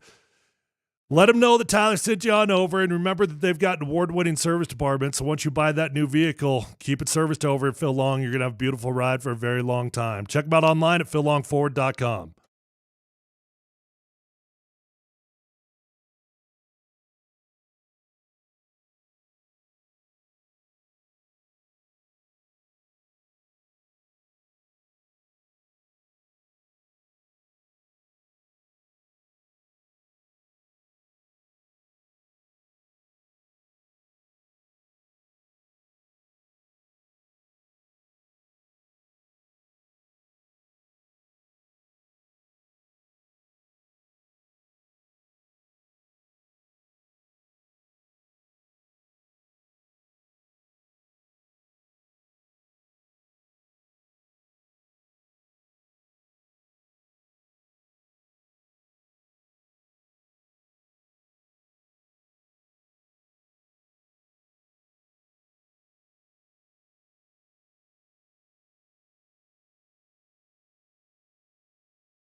Hey, you want to split this Subway sandwich? It is my signature sandwich. It's called the Danger Witch, and it's dangerously good. Be careful, though. It's spicy. We are paying tribute to Russell Wilson, who decided not to be a football player anymore and is going into TV. What a career. On the text line, Sean Mazza text line, Russ and his doomsday vehicle. No, well, more specifically, the zombie apocalypse survival vehicle. Is that drive from, Greenwood Village? Cherry Hills. All right. Cherry Hills to Dove Valley is, oh, man. Well, you never know when you got to cross a river. It did have a snorkel on it. Yeah, it did. It just like the problems you could get into on Peoria. You and I were talking about that truck that he showed up in. Oh, I just remembered another one associated with that truck. Can you remember the other memory? Wearing getting out of the truck wearing his own jersey. Yeah, got out of the truck wearing his own jersey, didn't he? So he's like a third grader who just got his uniform for his team. You and I were talking about that truck one day on air across the street, and I got a text from somebody that was close with him. And he was like, trust me, that truck has never seen a dirt road a day in its life. I mean, listen, I'm not saying there aren't certain trucks that need snorkels. I mean, there are roads here in Colorado. I've been on a couple of them. I'm sure you have too, that are like, you catch your breath. So this is going to be surprising, actually. But I've never gone through a body of water with my vehicle that would require a snorkel. Fair enough. I've actually never done that. I've never done that either. I've seen areas where it could be done. I guess I've been more on like roads that if like you're looking over your shoulder, like I better be careful on this road. I've been on a couple of those bad boys, but a snorkel? I guess you're right. I guess, and listen, you could text us. I'm sure there's places to go that you'd need snorkel gear in Colorado. I'm sure you could find a spot if you needed to. I'm sure you could drive into a lake if you had to. Yeah. Yeah. But I think you could drive through the Platte River and not need a snorkel. Or Cherry Creek. I mean, I'm just trying to think of the nearest body of water for Russ. Perhaps the, Cherry Creek, near Cherry Creek High School. Go right through the parking lot, right into the lake. Well, I don't think it floats. I think you still got to have the wheels touching the ground. Yeah, that's a fair point. You can just drive it around in shallow water. Yeah. Maybe you're loading your yacht into that, bathtub of water. A few people are having fond memeries of the extra pounds that he was carrying after his European vacation when he showed up for OTAs. Heavy Russ. Heavy Russ. That was the first. Well, that was the first Russ. The first Russ we'd ever seen was he was kind of yoked up Russ his second year. Oh, okay. Yeah. Second year. Remember, he got out in better shape. We're like, oh, come on. He did. Russ. And remember. Let's go. Everybody kept asking him how much weight he'd lost, and he wouldn't answer He would it. not answer. And then Sean was like, 15 pounds. Russ lost 16.3 pounds. Do you guys remember when the Let's Ride started losing steam from Russ himself? I can't remember what game this was after. God. Oh, I do remember it. But he doesn't say the sad Let's Ride. It's the sad one. Here it is. Thank you guys. Broncos country. Let's ride. The sad Let's Ride. It was losing steam at that point. It was losing steam. That's right. Yeah. I've come up with this corny expression that I'm milking. I probably have a licensing deal to sell it. Then it just became a joke. Then everybody just were goofing on him in the entire sporting world. Broncos country, let's cry. I saw that and then when he was ripping on Sean, you remember the tweet he sent out? Like ripping on Sean Payton, and then he hit us with a hashtag Let's Ride. Like he was even goofy. It was kind of a weird full circle sort of cycle moment.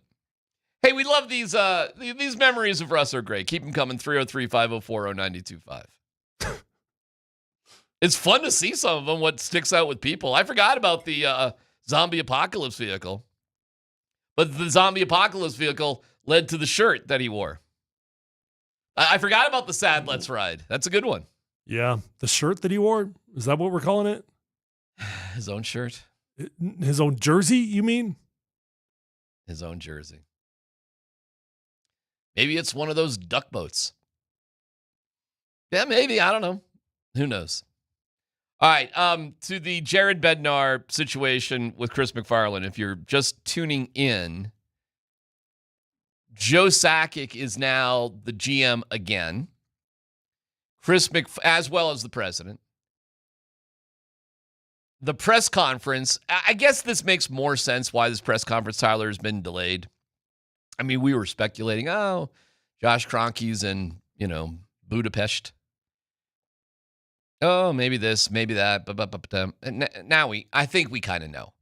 This thing with MacFarland's probably been going on for a minute, and we're not going to have a press conference. We don't know who our GM. Never mind, we got to, So you're saying it's got nothing to do. There was no conversations. They were still trying to figure out with Jared Bednar. It's simply that the GM was leaving. I think that's. I don't think it's that. I think it's the primary reason. Yeah. Yeah, you can't have a press conference with the GM of the team if he's about to leave. That's ridiculous. Definitely a reason. Definitely a very valid reason to delay it, for sure. It probably, for me, coincides with an agonizing period that the ownership, upper management, Joe Sakic, whomever, was trying to figure out the right thing to do with Jared Bednar. Well, listening to Jesse and seeing the tweet by Adrian Dater and seeing that Elliot Freeman sort of rolling off that one with a year left on his contract and the knowledge that you actually don't have to announce an extension right away. Like Jesse said, you could just, hey, Jared's our guy. We're working on something, and a contract extension is offered at some point this summer. That all is fine. That's nothing unusual. That all makes sense. And I think that's what's going to happen. If I had to guess.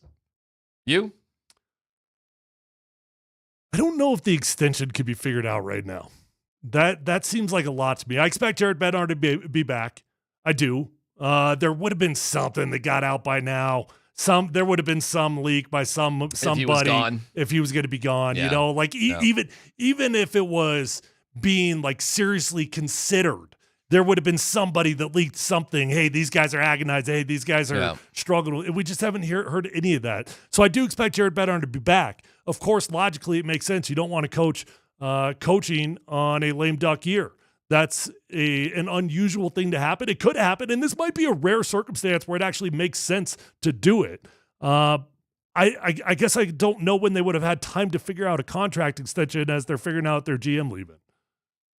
Yeah, I think the contract thing comes, whatever, for Bedsy. I think it'll just, once you make the decision to retain him, you'll just naturally work out something later on. It doesn't have to happen at the same time. So I'm not going to worry about that. The decision is whether or not are we going to keep this guy.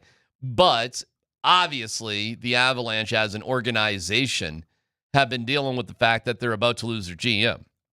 Now, when we hear from Jesse and Joe is keeping the title of GM, and he says Andrew Cogliano, I mean, listen, I'm not doubting Jesse and what he says, but Cogliano would clearly be brought in to be a baby GM in name only and in training. You think Andrew Cogliano is going to make decisions independent of Joe Sakic? Give me a break. And I don't think MacFarland was making big decisions independent of Joe Sakic. I think they were running everything past Joe. I think he was a baby GM. I guess I'm surprised now that all of a sudden the conversation with Joe seems to be how involved he's been. I'm not saying he was not involved, but I mean, the day-to-day, the decisions, how much he had influence over. For a long time, it feels like the conversation was Joe's letting Chris do his thing. Well, that could be the case, but, I mean, the coach is certainly a massive decision. Oh, of course. I mean, do you think Joe is involved with Mikko was a massive decision. Exactly. What do you think? Joe wasn't involved deeply in that? Had to be, right? Had to be. But whether or not this guy or that guy gets brought up or, hey, Joe, we're going to do this. Hey, Joe, we're going to do that. Jack Aishon's coming up. We're looking at this guy, that guy. I think, Joe probably rubber stamped the vast majority of things and then, probably weighed in on the bigger things. I think what you do with Val Nichushkin is an organizational decision after what Val did for a couple years in a row. And, what do we do with this guy? How are we going to handle this?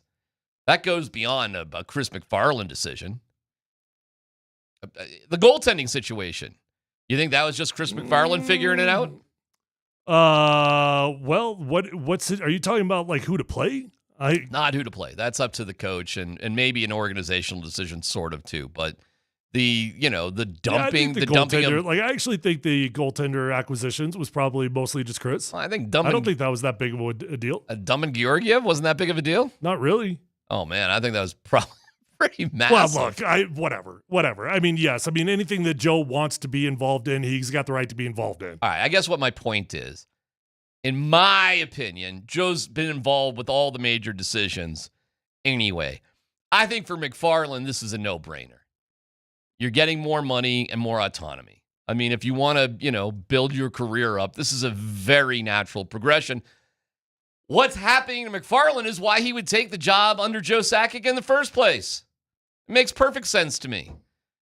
But unless Joe's going to announce his own retirement, and we got guys, smart guys like Jesse, who's guessing that Andrew Cogliano could be in line, or perhaps, we're talking about Kevin McDonald, who's the assistant GM and GM of the Eagles.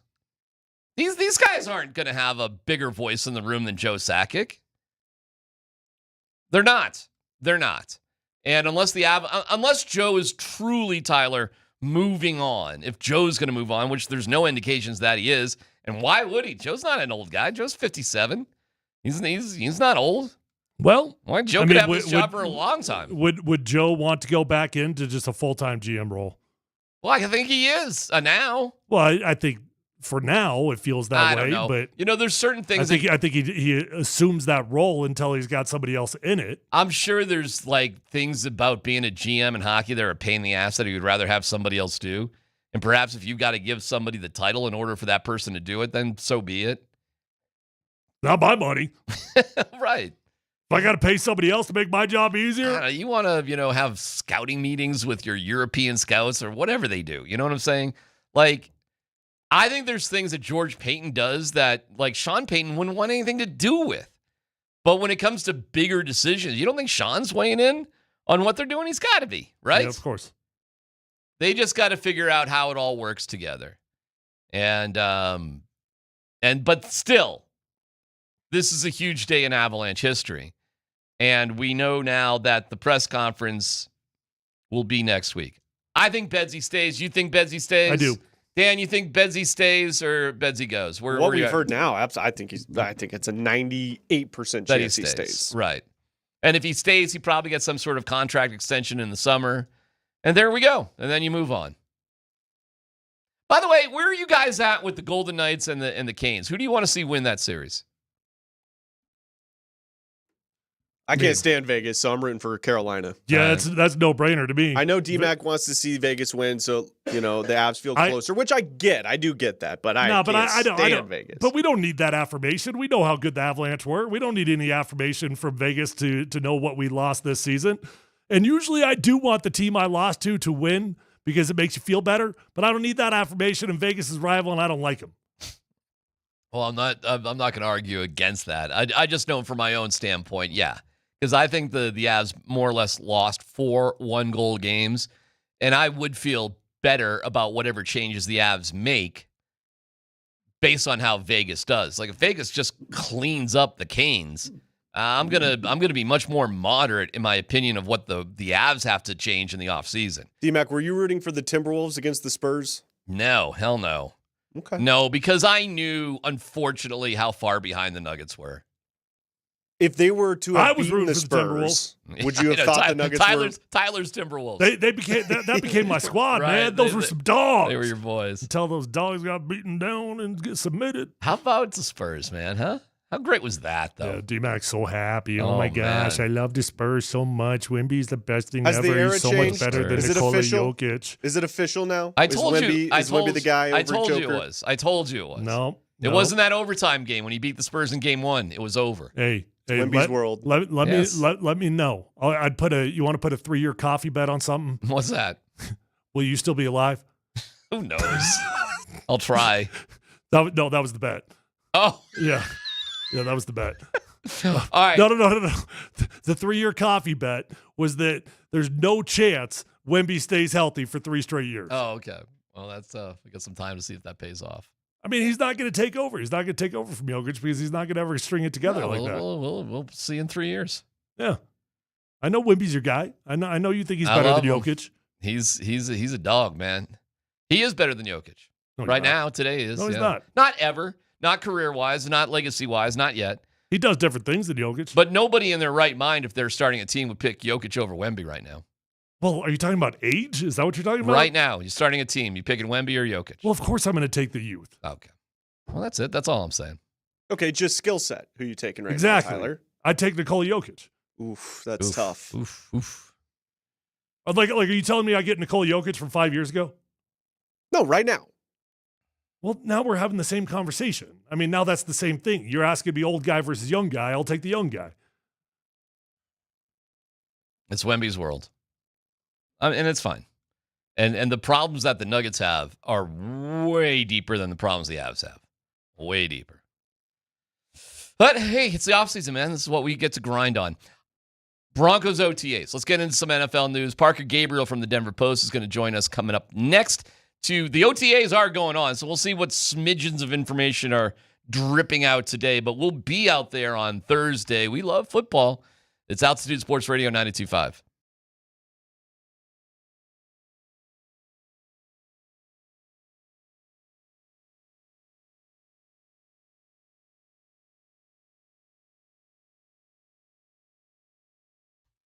Hey, what's going on? It's DMac for the Rocky Mountain Men's Clinic. Performance matters in intimate moments, so don't let ED get in the way. The truth is, most men don't have to live with it anymore, and you might be surprised by how the right treatment can improve your love life. The truth is, ED can ruin the moment.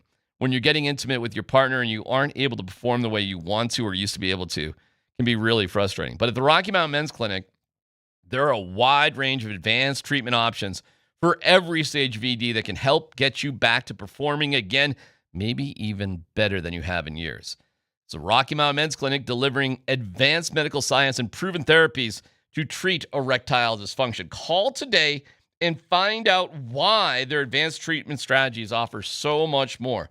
First initial visit's $99. You get the consult, a T and a PSA test. If advised, a test dose. If it doesn't work in the office, the visit is free. But with an expert staff, like a lot of men, you could be having sex the day after your appointment. There's 5 locations up and down I-25, so there's a Rocky Mountain Men's Clinic near you. Call today, 720-440-7900, RockyMountainMen'sClinic.com.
The Hammer, Parker Gabriel of the Denver Post, with what will be a curious OTA report, as the media is not allowed to be there today, but that doesn't mean things aren't going on.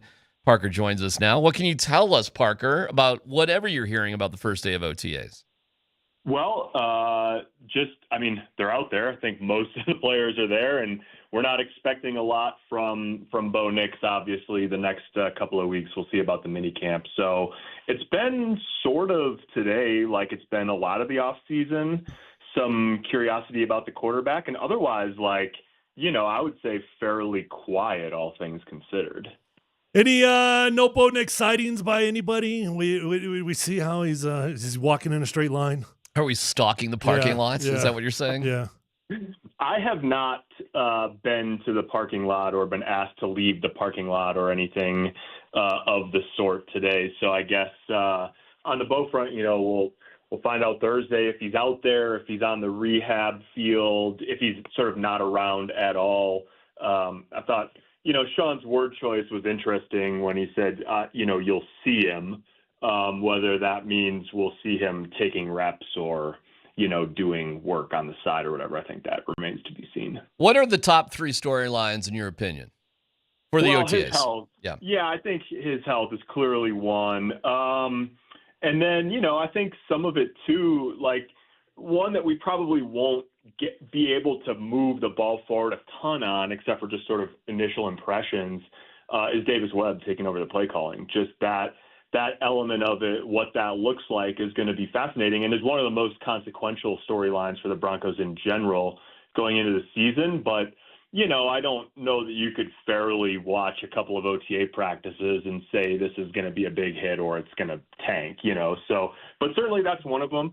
I think in general, their secondary is super interesting. They don't have to do anything this summer, but they got more guys there that can play than there are spots to play. And so, the question of, do you extend, Jaquan McMillan? Do you extend Riley Moss? I don't know if they can get both of those guys done. They're both going into contract years. So just kind of like what their vision is for the back end around Pat Surtain, especially since they have 2 new coaches back there.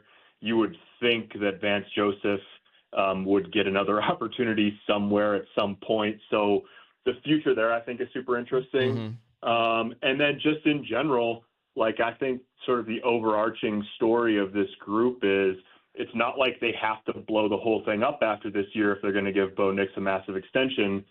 But there are a lot of guys whose contracts are either up after this year or easy to get out of after this year. And so I don't think you're going to hear anybody saying, hey, this is the last ride for this group. But for the amount of continuity that they've had, in some ways, it's going to be one way or another.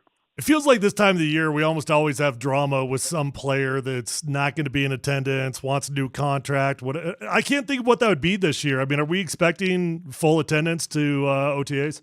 I would think pretty close, and I think it would be a mild surprise if there's a key player who's not there because of a contractual reason. I mean, guys do miss, days here and there all the time. That was sort of the John Franklin Myers thing.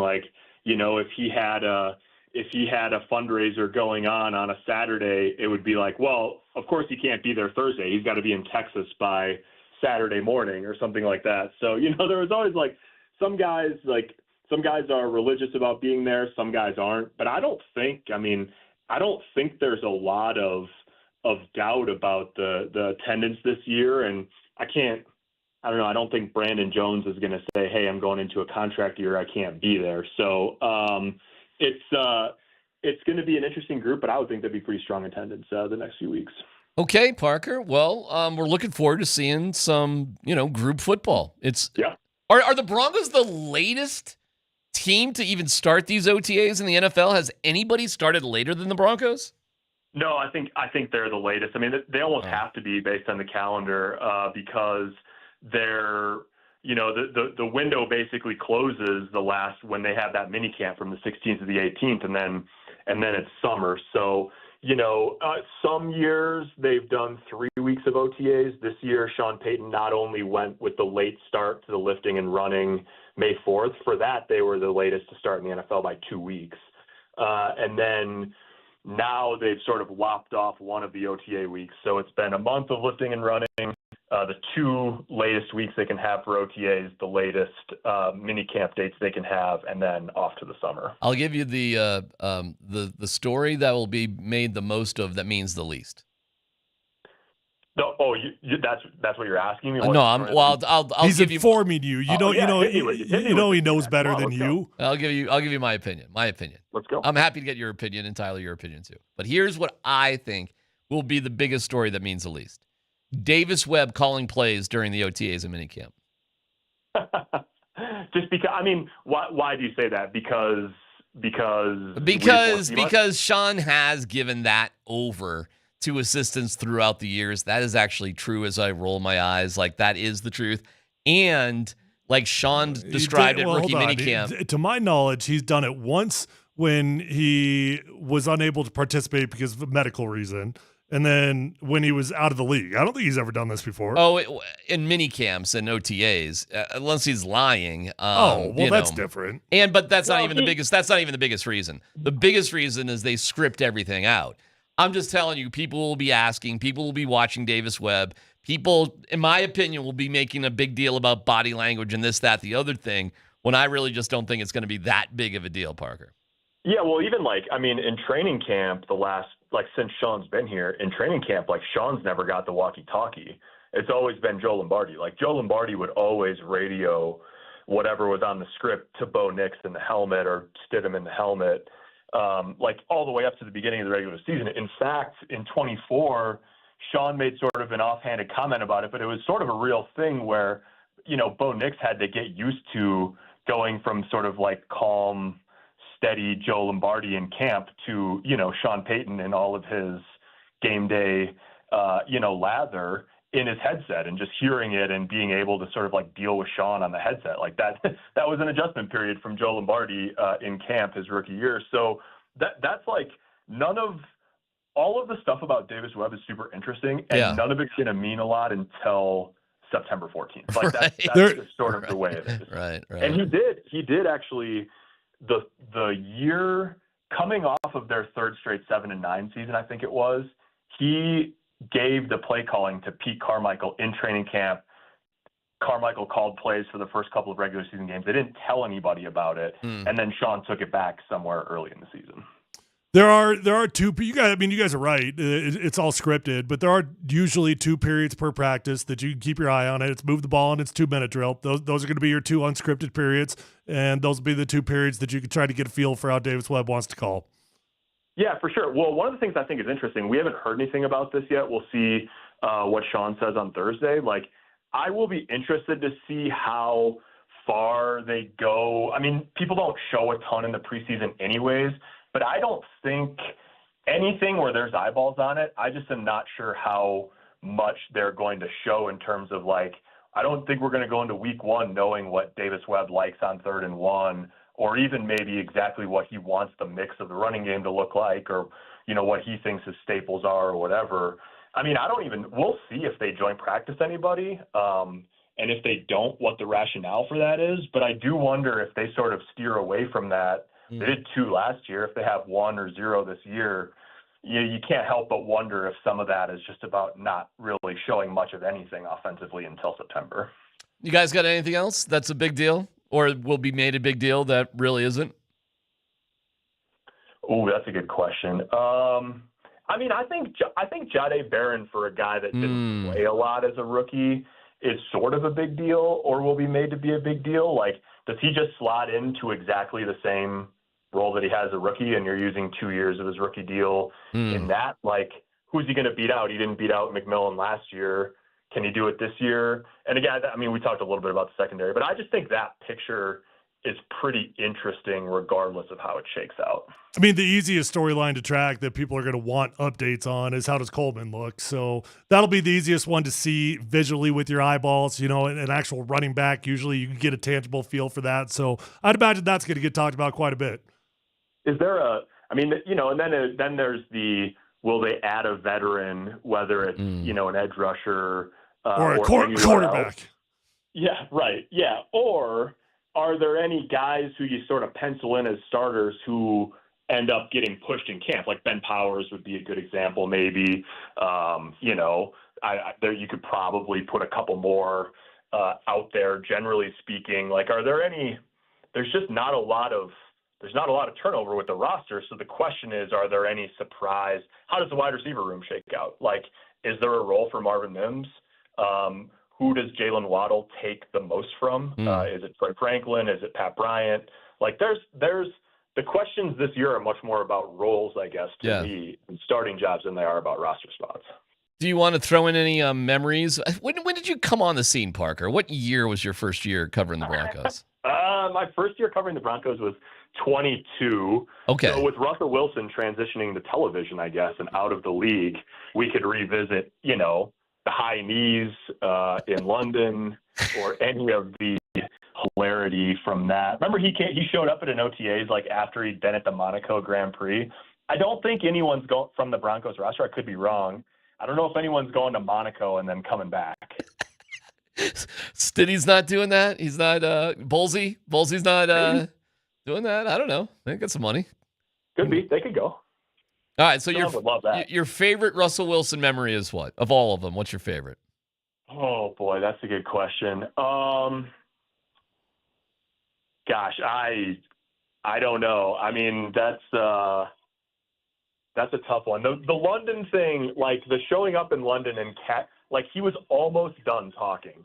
Yeah, I think he's going to play with the hamstring and all of that. Yeah. And then he just dropped the high knees out of nowhere, and you could see the whole operation just like immediately realize, like reporters, PR people, everyone standing around immediately was like, "Oh my Lord, like this is going to be all anyone talks about for some amount of time." And it did. It completely just like took over. That's great. All right. So many great memories. So many great Wait, memories. he didn't die, did he?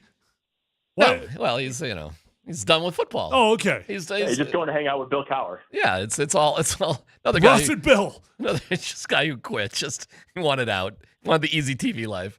All right, Parker. We'll see you on Thursday. Thank you, pal. We'll see you guys. Yep. The Hammer, Parker Gabriel on the Ramos Law Hotline. Ramos Law. Car accident, you need Ramos Law. Medical doctor and attorney, ramoslaw.com. We've had a few fun suggestions on the text line about Russ, too. We got people saying we're being mean. You guys are jerks. Well, you are. I'm just being funny. You're being mean. Do you have time for a Sleeping Giant update? Can I give you one? Oh, God, that'd be so exciting right now. The Rockies Giant is growling. Here's the latest Sleeping Giant status. Rockies update. The Rockies won a Little League game last night against... Saw you started a new podcast. I did. I was going to get into that. The concept of the podcast, it's called, What Do You Know? The Rocks Won. So with the tongue firmly in cheek, I'm only going to do a review of a Rockies game if they actually win the game. So it'll be like the day after, it'll be like, well, how did they do it? How did they win the game? So it's the most optimistic view you could possibly have on the Colorado Rockies. What do you know? The Rocks won. So if you want to go to the video, we recap in glorious detail a game in which the Angels, who are tied with the Rockies and the Tigers for the worst record in Major League Baseball, accomplished something against the Rockies no team has done since 2016. No team has hosted the Rockies since 2016 and had a 3-run lead and lost the game until the Angels figured out how to do it last night. Oh. So the Rockies, who were up in this game and then down and then took a lead and then the Angels tied it up, but they were down by 3 runs and they scored 5, only to give up 2 in the bottom of the 8th for the game to be tied, but they did score a run in the 9th. And in a game where the Rockies, Tyler, committed 4 errors, the Angels were like, hold our beers. We'll show you how to lose. They walked the Rockies 10 times and hit 2 batters. Really? Well, that was convenient for the Rockies. This may have been... Didn't even have to swing. This may have been one of the worst played Major League Baseball games of the year. And the Rockies come out on top 9-8. They've won 3 of their last 4 games. Their run differential is still the worst in the league, but they are now tied with the Angels and Tigers and just a game behind like the Red Sox and a couple of other teams and a half game behind the Giants. So while bad, they're kind of in a pool with a lot of other bad teams. And that's your sleeping giant update. So it was a historic night. It was a really impressive feat they did there. 10 straight walks and a couple guys hit. First time since 2016 they've been down by 3 or more runs in the 8th inning and won the game. Well, at least we know they've been competitive in the 8th. No dumb questions coming up next.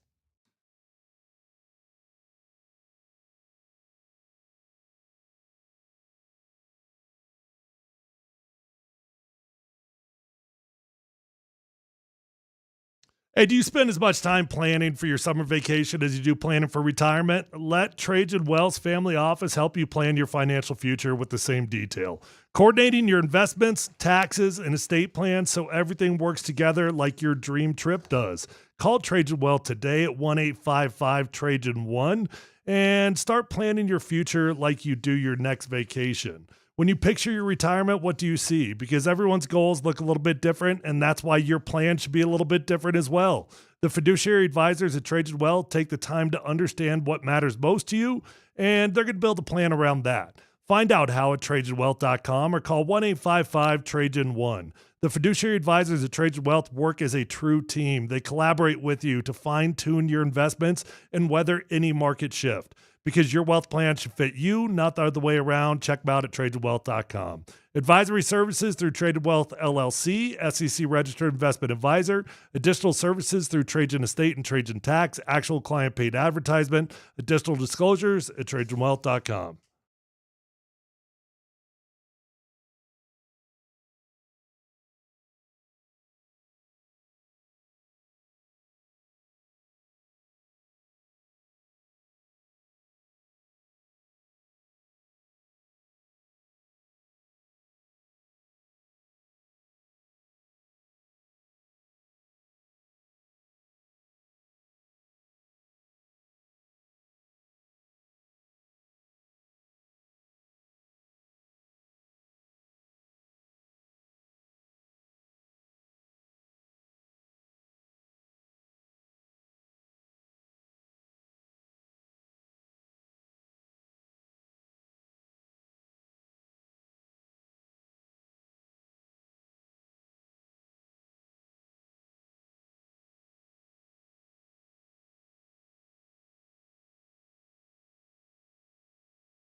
No dumb question. Are you guys into I think you say her name, Najari Kennedy story? Kanadi, perhaps? Najari Kennedy? Do you know who she is? I guess not. Dan, do you know who she is? Is that the chick who was eating the ladybugs? No. What? No, there's another crazy softball story out there, though. No, she's not eating the ladybugs. She's the woman with Texas Tech who got the $1 million NIL deal. Oh, from last year. Yeah, well, last year and this year. Yeah, I know exactly who she is. Yeah. And it was actually kind of exciting last night. So I'm watching the Rocks play one of the worst games of all time. But I'm starting to pay more attention to softball that was on at the same time. First of all, she's getting $1 million to play college softball. Good for her. You know what? She's badass. And then I'm looking at Texas Tech. They're all played. And Jason Williams, White Chocolate, his daughter, Mia Williams, hit a walk-off last night against Alabama that forced another game like a doubleheader. And I guess this is for all the moms and dads in the softball. I was never in the softball world. I had two boys. I was in the baseball world. But apparently you can play just an endless amount of softball games, Tyler, throughout the course of a day as a pitcher. She threw 200 pitches over the course of a couple of games, something like that. And Texas Tech will rematch now against Texas in the women's final, which I think is 2 out of 3 that starts on Wednesday. But I found myself amazed and just in awe just watching her pitch. And I was highly entertained by watching a woman who gets $1 million in college to play softball. And then I'm kind of tuned into the Jason Williams thing with his daughter who hit a walk-off. And I found myself rooting for Texas Tech. I guess my question is, should you be a fan of a team that has clearly spent money to get there when other teams haven't? Sure. Especially in a sport like that that's giving you a reason to pay attention. Hell yeah.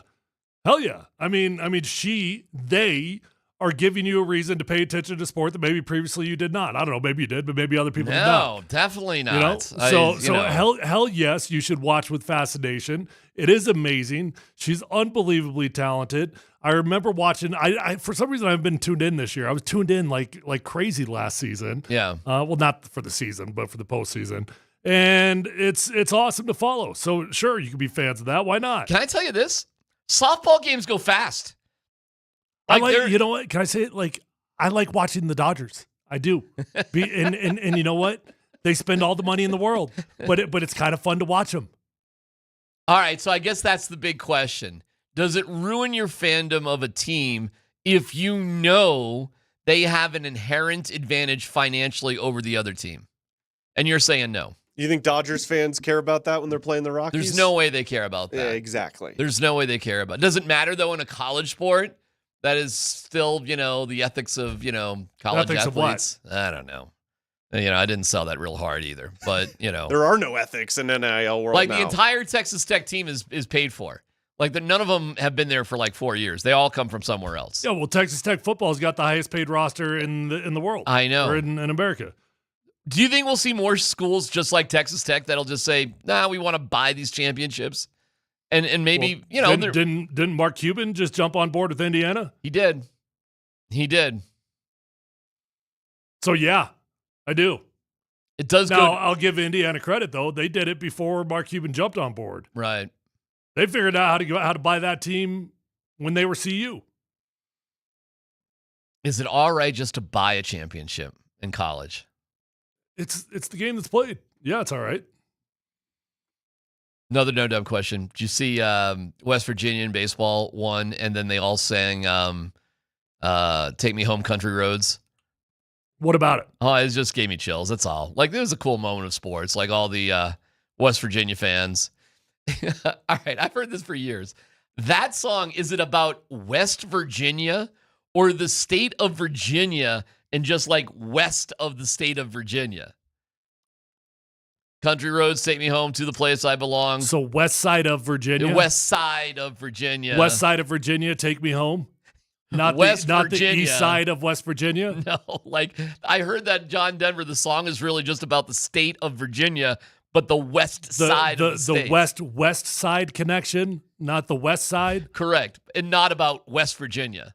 Huh. Never knew that. This is no dumb I questions, thought this right? is all encompassing for the whole state. All right.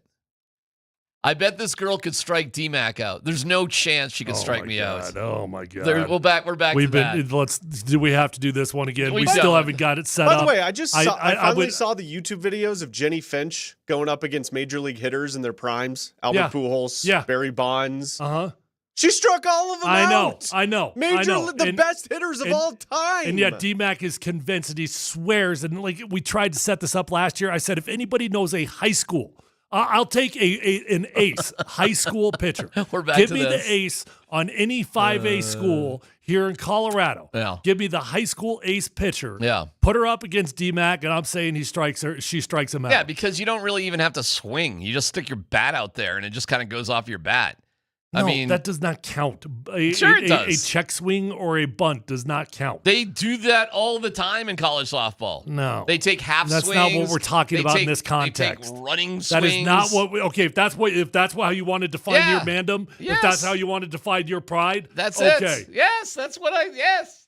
That's all you do. You know what? I'm gonna say you wouldn't even get a check swing within the paint. You just stick your bat out there. How hard can it be? Yeah. I mean, Somebody please get this set up. Like people promised they were going to set this up last year. Somebody just set this up so we can end this stupid conversation that's been going on for 3 years. DMac, you'd get so owned by college softball pitchers. Give it up. I always said with this whole bet, I'm not going to set it up, but I'm not going to back down from it either. But I'm not going to help set it up. But that does not say I don't have incredible respect for what they're doing. Like, it's amazing. And I'm not saying I could get a hit off them. I'm just saying I could hit the ball. Because I watch the sport. What does that mean? They just stick the bat out there. Oh, my gosh. Half the time. I mean, seriously, you got to watch the games. Yeah, act like a man. If you want to take on a challenge, if you want to call this out, if you want to be a man, act. Well, you could get a bunch. So, no, hold on. Here's what he's doing. I can do that. Here's what he's doing. He's like, oh my god, I could do this, I could do that. Well, I would just do a little check swing. Yeah, that's all I do. Oh, but for 2 years I've been talking about how I could hit off of anybody. Oh, but I'd just do a little check swing. Maybe I'd bunt that sucker out. Yeah, that's it. You just make contact with it. You don't strike out. I'm just saying they can't strike me out. That's all. I'm not saying I'm going to rule. The fences are only 200 feet. Okay. Yeah. You going to get there with your check swing? I don't know. If I hit the ball, it's probably going out. Right. Can you bunt it 200 feet? Yes or no? Yes know. or no? You can take a full swing and how do we define success here? A pop up is not success. Yeah, that's a success. strikeout. Not striking out. That's not success. All I'm saying is they wouldn't strike me out. You have to hit the ball in a manner in which we believe that could have been an on base hit. Who knows? I'm a friggin' old man at this point. Who knows what I could do? I just know I'm not striking out. That's so all. Which one is it? Could you do it or not? I could not strike out. Now, where the ball goes, I can't account for it. But, if I get a hold of it, it's going out. It's 200 feet. It's a 200-foot fence. Like, I'm sorry. What guy who's played any kind of baseball or softball in their life, if they got a hold of one, couldn't put one out 200 feet? That bounds a whole lot closer now. Yeah, but the problem is getting a hold of it to begin with.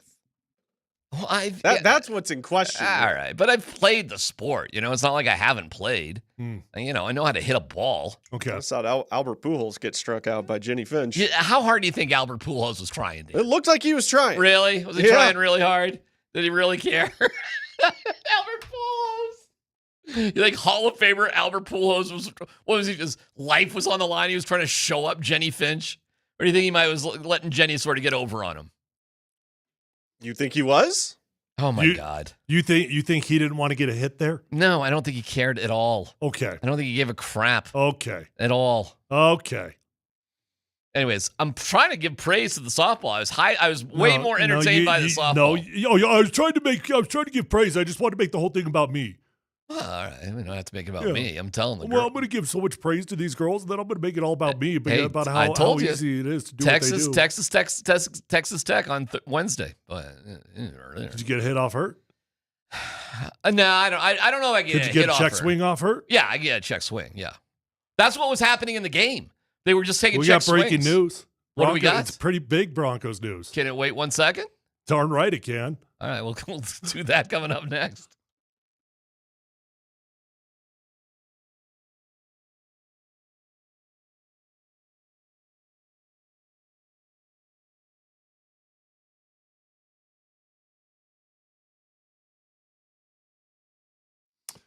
Hey, if you're out there struggling with hair loss, whether that's a bald spot, receding hairline, or thinning hair, do yourself a favor, pick up the phone, call my friends at Advanced Hair Restoration. Do it today, 720-459-HAIR.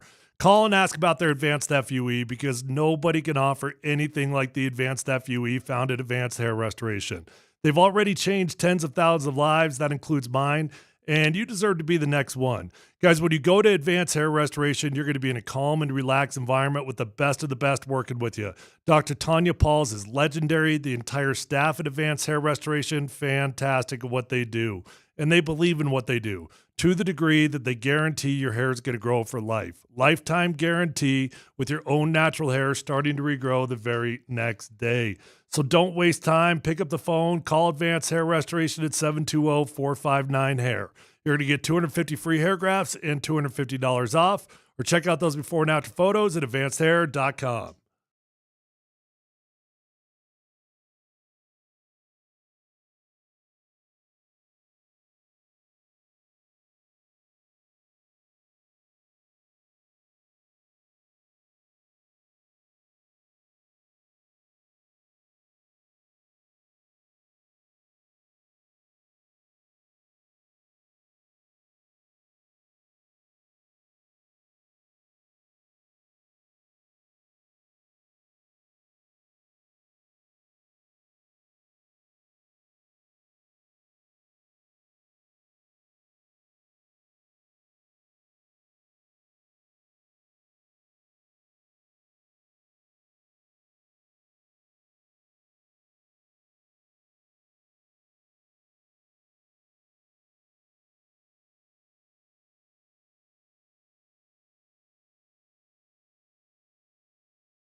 According to Adam Schefter, big news for Pat Surtain.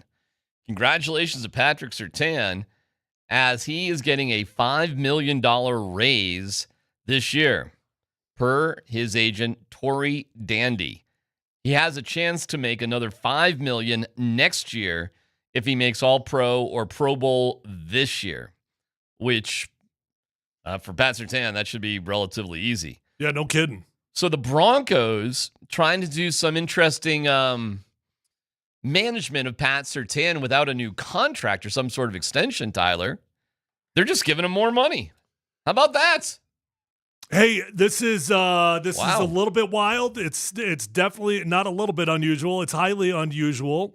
If there's ever a guy that deserves money just because that's what this is. It's just because money. No contract extension. There's no extra years. It's just because money. Just because we love you. Just because you're good. Pat Surtain would be that guy. So no beef with it necessarily, other than to point out it's highly, highly unusual for a team to give you money without getting anything in return. Nothing in return. But we knew that this day was going to come, DMac. We knew it was going to come very quickly because Pat Surtain was the highest paid corner for about a day. And then the next day came, and there was someone else. I want to say it was Jalen Ramsey, if I remember correctly. I got the list right here. Okay. So Pat Surtain this year would have been making $24 million. He would have been behind Jalen Ramsey, who snarkily is at 24.1. So yes, Jalen Ramsey, when he got a deal, it was slightly more than it was Surtain. that $1 more deal. But since then, J.C. Horn, $25 million per. Derek Stingley Jr., $30 million per. Sauce Gardner, $30.1 million per. And Trent McDuffie, $31 million.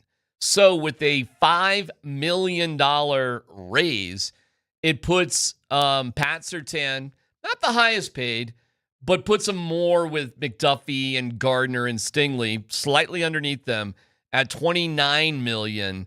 And then Stingley at 30, Gardner at 30, and McDuffie at 31. You know, Chris Harris asked for this deal a while back, and he didn't get a $5 million raise. I think he got $1 million or $2 million, whatever it was at the time. And we're like, wow, Broncos just caved. They gave it to him. Why not just?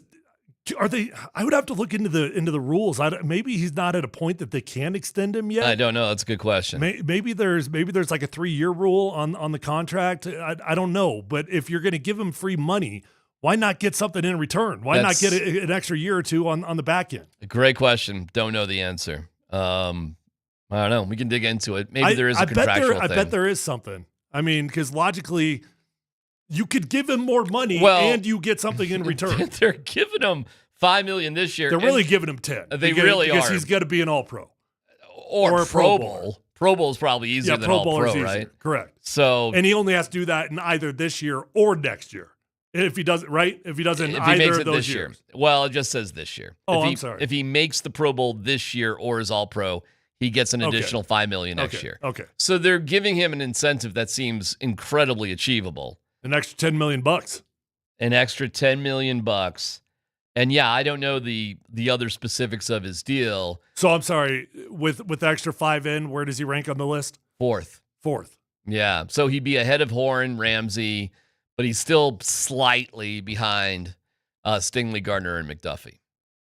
But, he's making 29, McDuffie's making 31. So this does lead into a different conversation, not to totally spiral us here. But next season, we got a decision to make on Riley Moss, right? So Riley Moss is going to be a free agent, and the Broncos are going to have to decide, hey, do we have somebody on this team that can play that position? We drafted Jahdae Barron in the first round. Is he capable of playing on the outside? That's right. Can we fill him in or not? And this is why I have said all along, I don't think that Riley Moss is going to be here long term. Yeah. Which is why I've always felt like, not that I want to get rid of Riley because I love Riley. Right. But I have always felt like, hey, if you know that you're not going to pay him in a year, you probably should trade him and get something out of it. Now, you'll get significant return either way because of the compensatory value with Riley Moss. Sure. He's going to get paid a lot of money. Riley Moss is not a number one corner. But I tell you this, by the time he gets paid in a year, he's going to get paid $20+ million per year. Sure. And can the Broncos afford to have two corners on their team making between $20 and $30 million? I think the Broncos will play the best player because winning is the first thing that matters, not being cheap with money. But my bet is, Tyler, they're going to root for Jahdae Barron to be that guy. And I bet you they're going to give him as much opportunity as you can think of for those very specific financial reasons. It is so much better for the Broncos if Jahdae Barron is your best option on that other corner than Riley Moss. Yeah. But again, they're not going to play a lesser player. It's not going to be like that. But if you want to look for an interesting training camp battle or story to just sort of focus on, look at that. Look at Jahdae Barron and think about what they've sunk into him compared to Riley Moss and what they're inevitably going to pay Riley Moss, and then balance that out with what they're going to pay Patrick Surtain. I feel like it's easy to hate on Barron, and that's not my goal. I'm not trying to hate on him, nor am I trying to tell you that he's not capable of being a hell of a player in the NFL. The problem is Riley Moss is just really, really good. So to get the experience that's going to be required to make you comfortably feel like you can transfer this role over to him, it's going to be unlikely. I mean, you're just talking about it. It's unlikely that Riley Moss is going to give you a reason to put Barron on the outside, which is what you really need to know. Can the dude play on the outside or not? You ask Chris Harris about that, and he quickly separates himself from guys like Barron because he's like, hey, don't compare me to that. I played on the outside. Yeah. All right, some good drama there. Congratulations to Pat Surtain, man. So there you go. Keep him happy. Good day for Surtain, right? God, wild. 24, making 29. But hey, you want to have who's a better corner, Surtain, Stingley, Gardner, or McDuffie? I mean, I'll take Surtain. I'll take our guy. Sure. For sure. Good. They're all good. They're all good. They're all great players. They're all good, but I will tell you this. I do believe that Pat Surtain is the most feared corner in the NFL because he comes with attributes that not every corner has. He's got the full combination. He's got the speed. He's got the physicality. He's got the length. And that, to me, makes him the most feared corner. God, the Rams, man. I'm just looking at McDuffie there. Myles Garrett now is on. Boy, are they primed. Holy cow. That is Super Bowl or bust. Giving Stafford a 1-year, $55 million deal. Have you ever seen a team? And I bet Aaron Donald does come back. Why wouldn't he? I don't know if there's a lot left in that tank, though, after this. You know, it is a, man, oh, man, there may be a big purge over there with the Rams, but woof, they're going to give it a run, man. Whatever, we've been saying that for 7 years. They figure it out. They operate their business different than anybody else in the NFL. Sure do, boy. And they have not been dead 1 year, have they? No. I mean, even the years that we said, oh, this is going to be a reset year for the Rams have always been competitive. Yeah. Every year. Yeah, good point. They got a head coach and they got a quarterback. All right, we'll get back to football with Dan Bloodsquin Standard. Let's football go here in about 9 minutes. The other huge story of the day is that Chris MacFarland of the Avs is now of the Predators as he becomes their GM and president of hockey. Meanwhile, Joe Sakic now is the GM as well as the president, so he takes back the title of GM. The press conference, the end of the year press conference, which now seems to make a lot more sense why that was pushed back, now is pushed back even further, and we'll know on Monday when that press conference is going to happen. So I'm not saying the press conference is going to be on Monday. They'll just let us know on Monday when it's happening. And the reports from Adrian Dater, followed up by Elliot Friedman, the reports are, according to our guy Dates, that Jared Bednar is safe as the head coach of the Avs. Do you think that is the case? Yeah, I do. A lot of times come and gone, man, and I do think you could convince yourself of whatever you want to convince yourself of in this scenario of what the time off means. But one thing I know is it's very, very difficult to keep things a secret inside professional sports. Somebody talks at some point.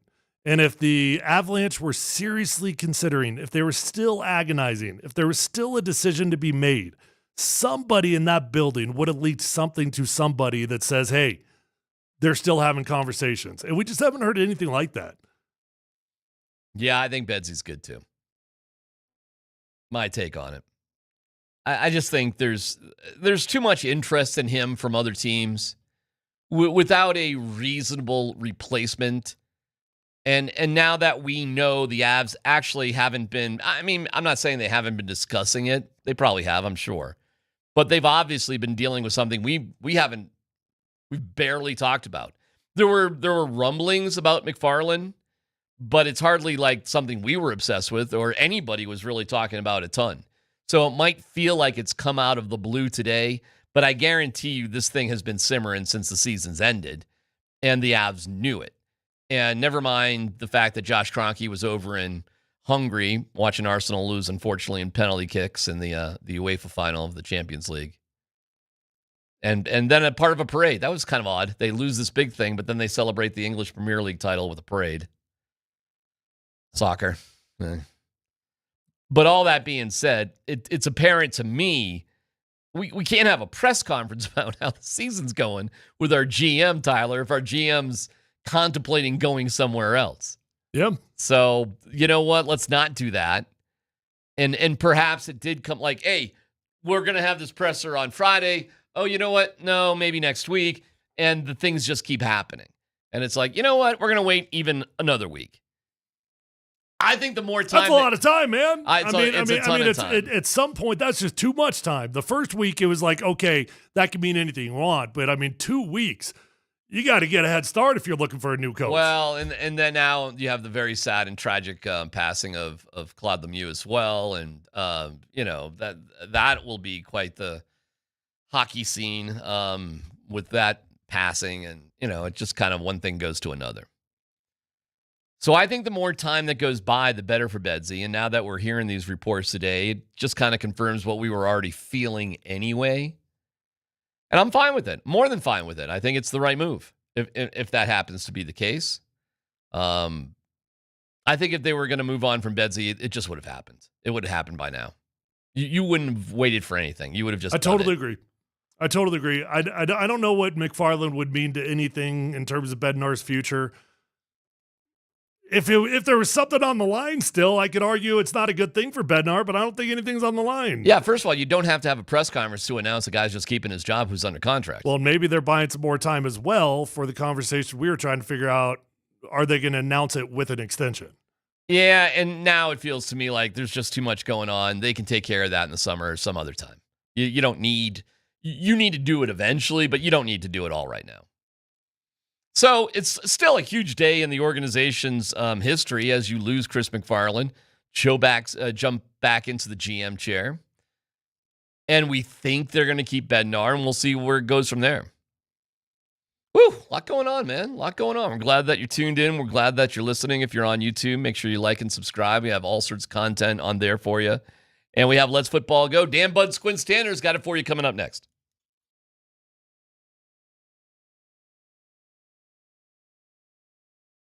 Hey, it's DMac for the Rocky Mountain Men's Clinic. What's going on, y'all? Talking about low T. Just because you're getting older doesn't mean you have to feel like it. If your energy is low, sleep is off, weight won't budge, your mind feels foggy, sex drive ain't what it used to be, it's time to switch things up. Low T, coming on to men younger and younger. Maybe your game isn't what it used to be, less energy, less drive, not feeling like yourself. You deserve to feel your best. Be strong in the gym, all those things. At the Rocky Mountain Men's Clinic, there are advanced medical strategies featuring TRT, GH peptides, NAD+, GLP-1, PDA, and more. Treat low T and other hormonal issues to help you shed pounds, have more energy, enhance your body composition, improve sleep, and improve your sex drive. So don't be older. Take control with the Rocky Mountain Men's Clinic. Just go to RockyMountainMen'sClinic.com, take the low T quiz. 10 questions, yes or no. Just takes a couple minutes. Don't ignore the signs. Call today and take the first step towards feeling better again. 720-440-7900. RockyMountainMen'sClinic.com.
Thank you, Brad. Thank you, Mountain High Appliance. We love you guys. You can visit them at mountainhighappliance.com. Mountainhighappliance.com.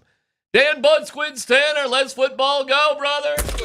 All right, we just talked about this, but a little bit of breaking Broncos news today, guys. The Broncos agreed to give cornerback Pat Surtain a $5 million raise this year per his agent.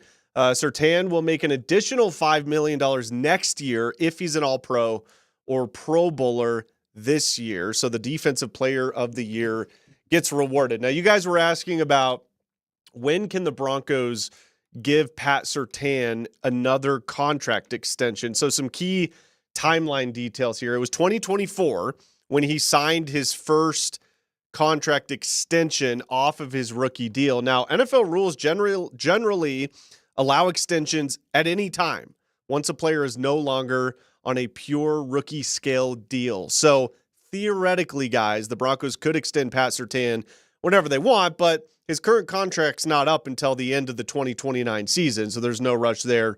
How big of a priority will it be for the Broncos to give Pat Surtain another contract extension? Like, when would you expect those negotiations to start taking place?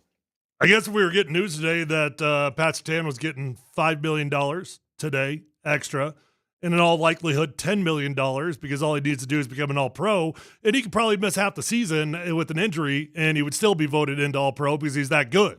I guess I would have expected the day that we found out he was getting an extra $10 million, that was coming with an extension then. So I don't know how to answer that question.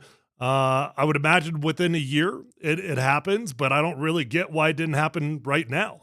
I guess I don't quite get that either. Aside from financially, this is the best way for the Broncos to proceed forward in light of doing everything else they have to do. You know what all of this is amping up towards, of course. You've got a plan on making Bo Nix, your $70 million a year guy. You gotta manage things somehow. So in order to get there, you got to do a bunch of other things first. But that will be our conversation next year at this time, going into Bo's fourth year. That'll be the big conversation.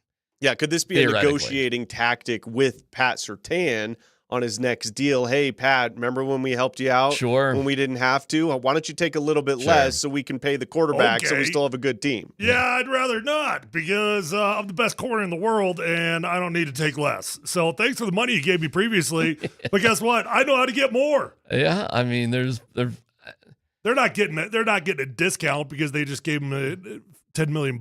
No, it's no dumb question. Does that go towards the salary cap? Like, how does this work? Yeah. Yeah. It all just goes toward, okay. No, right. no, so the $5 million that's attached to the All-Pro does not. That's a bonus? Yeah.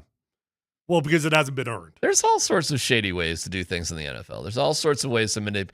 That's why whenever I hear something, a team can't afford X, Y, and Z, I always kind of roll my eyes at it, because it always seems there's some sort of way to figure it out. Whether you want to figure it out, I suppose, is up to you. But there's all sorts of, it's not even shady. It's all within the rules, but there's ways to figure things out. But the biggest contract in Broncos history is staring them in the face, and it's a year away. If Bo's chalky, white, brittle ankles can hold up. But why do you think everybody's so sensitive about his ankles? So we're saying Bo Nix gets paid before Pat Surtain gets an extension? Oh, I don't know. That actually would make sense. I mean, you got to make room for it. You got to be able to do it. I don't know, but Bo will be up for that big-time extension next summer. Yeah. Traditionally, now you don't have to. You don't have to. But traditionally, that's when guys that are going to be your big franchise guys who were first-round picks, that's traditionally when it happens before their fourth year. We'll see. It's a lot of money, though. It'll be the biggest contract in Broncos history. Next story, Dan. Guys, it finally happened. Diana Rossini was right all along, because the New England Patriots have acquired AJ Brown. She has inside sources. Diana Rossini was right. She has inside sources, guys, I've been told. Well, they have acquired Eagles wide receiver AJ Brown for a first-round pick in 2028 and a fifth-round pick in 2027. This trade obviously has been anticipated for months. and it reunites A.J. Brown with head coach Mike Vrabel, who he coached in Tennessee. So let me ask you guys this. Both teams gave up a first-round pick for a trade for a star wide receiver. Who has the bigger impact this year? Jalen Waddle for the Broncos, A.J. Brown for the New England Patriots. Oh, boy. And better be Waddle. Well, I don't know if it will be. I mean, if I had to guess, it's probably going to be A.J. Brown. He's going to be a true number one. On this team, is Jalen Waddle a number one? Is he a number two? So. Is he a 1A? Is he a 1B? I don't know. It's not that clear cut. I mean, maybe he ends up with more targets than Cortland Sutton, but it's not going to be like A.J. Brown. A.J. Brown's going to be the dude. I suppose you're right. I can't tell you who else is even a Patriots receiver. Who else they got? Like, who are their other guys? Like, their receiving core wasn't exactly like the shining star for the Patriots. I suppose you're right. Like, they got more invested in A.J. Brown. You're right about that. I mean, when Diggs left, it left a huge hole. Yeah, I think. Who do they have? They've got the only one I can think of is Romeo Dobbs. Who else do they have? Kayshon Booty. Oh, yeah. So if Drake May wants to make a booty call. Nice. Yeah. I read that earlier today. Can't even take credit for it. You don't have to tell us those things. I know, but I felt guilty. Nobody would know. Annie Agar. Annie Agar, by the way, are we concerned about Annie Agar these days? Or you're going to join in on that? I'm nervous though. I'm not doing that conversation. I'm not as dumb as you. You're not as dumb as me? Yeah. All right. Well, I'm not going to argue with you on that either. It's a low bar. Next story, Dan. Big news of the day yesterday in the NFL, guys. The Cleveland Browns finalized a trade that sent two-time NFL Defensive Player of the Year Myles Garrett to the LA Rams in exchange for Jared Verse, who's a two-time Pro Bowler, by the way. Okay, no sneeze away there from Jared Verse. Also a 2027 first-round draft pick, a second-rounder in 2028, and a third-rounder in 2029. The deal is expected to rank among the largest defensive trades in NFL history. The Rams' pursuit of Garrett gained momentum shortly after Cleveland restructured his contract back in March. So a couple of things here. Do you guys think this makes the Rams the Super Bowl favorites?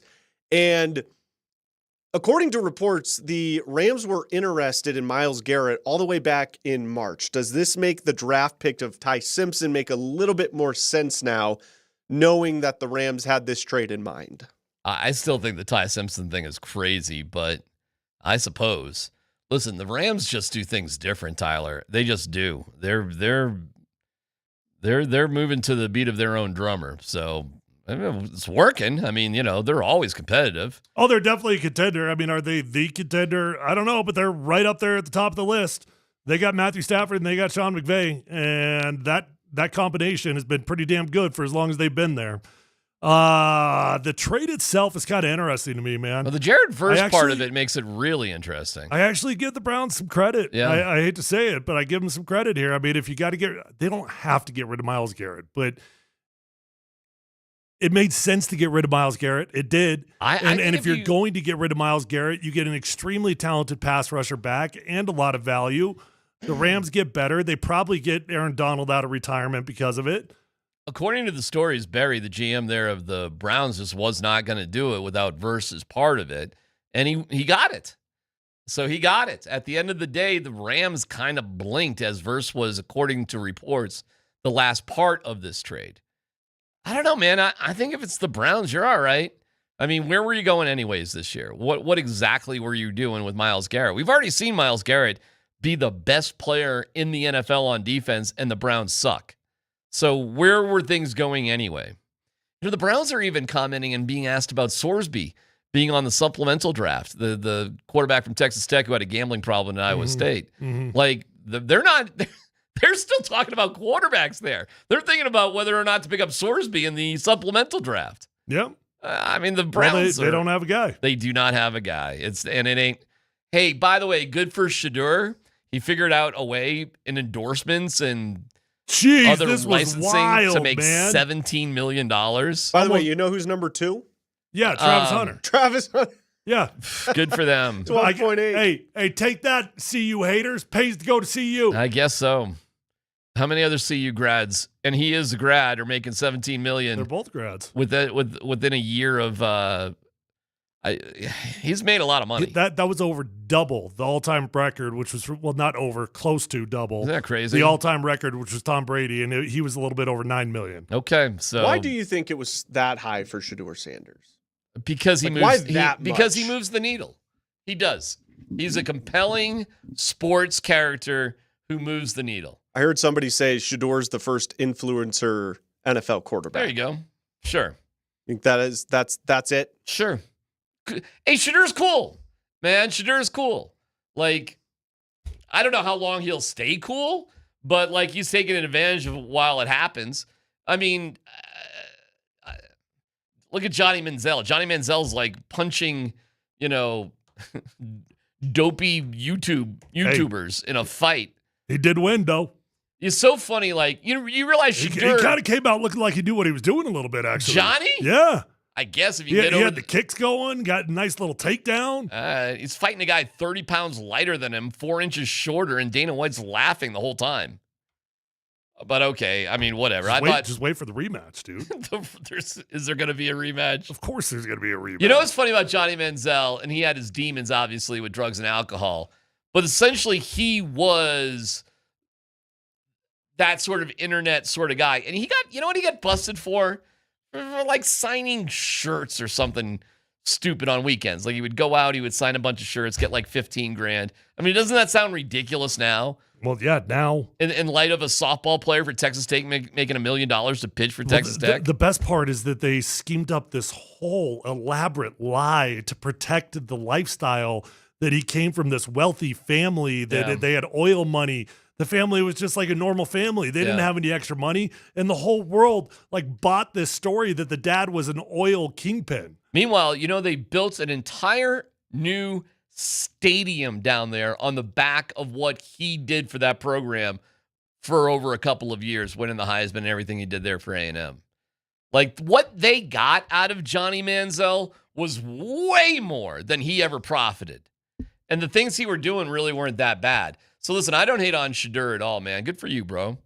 I mean, I don't think he's going to be much of a quarterback in the NFL, Tyler. And you're right, the Browns don't have a quarterback. So sure, they're thinking about Sorsby and Arch Manning and who else.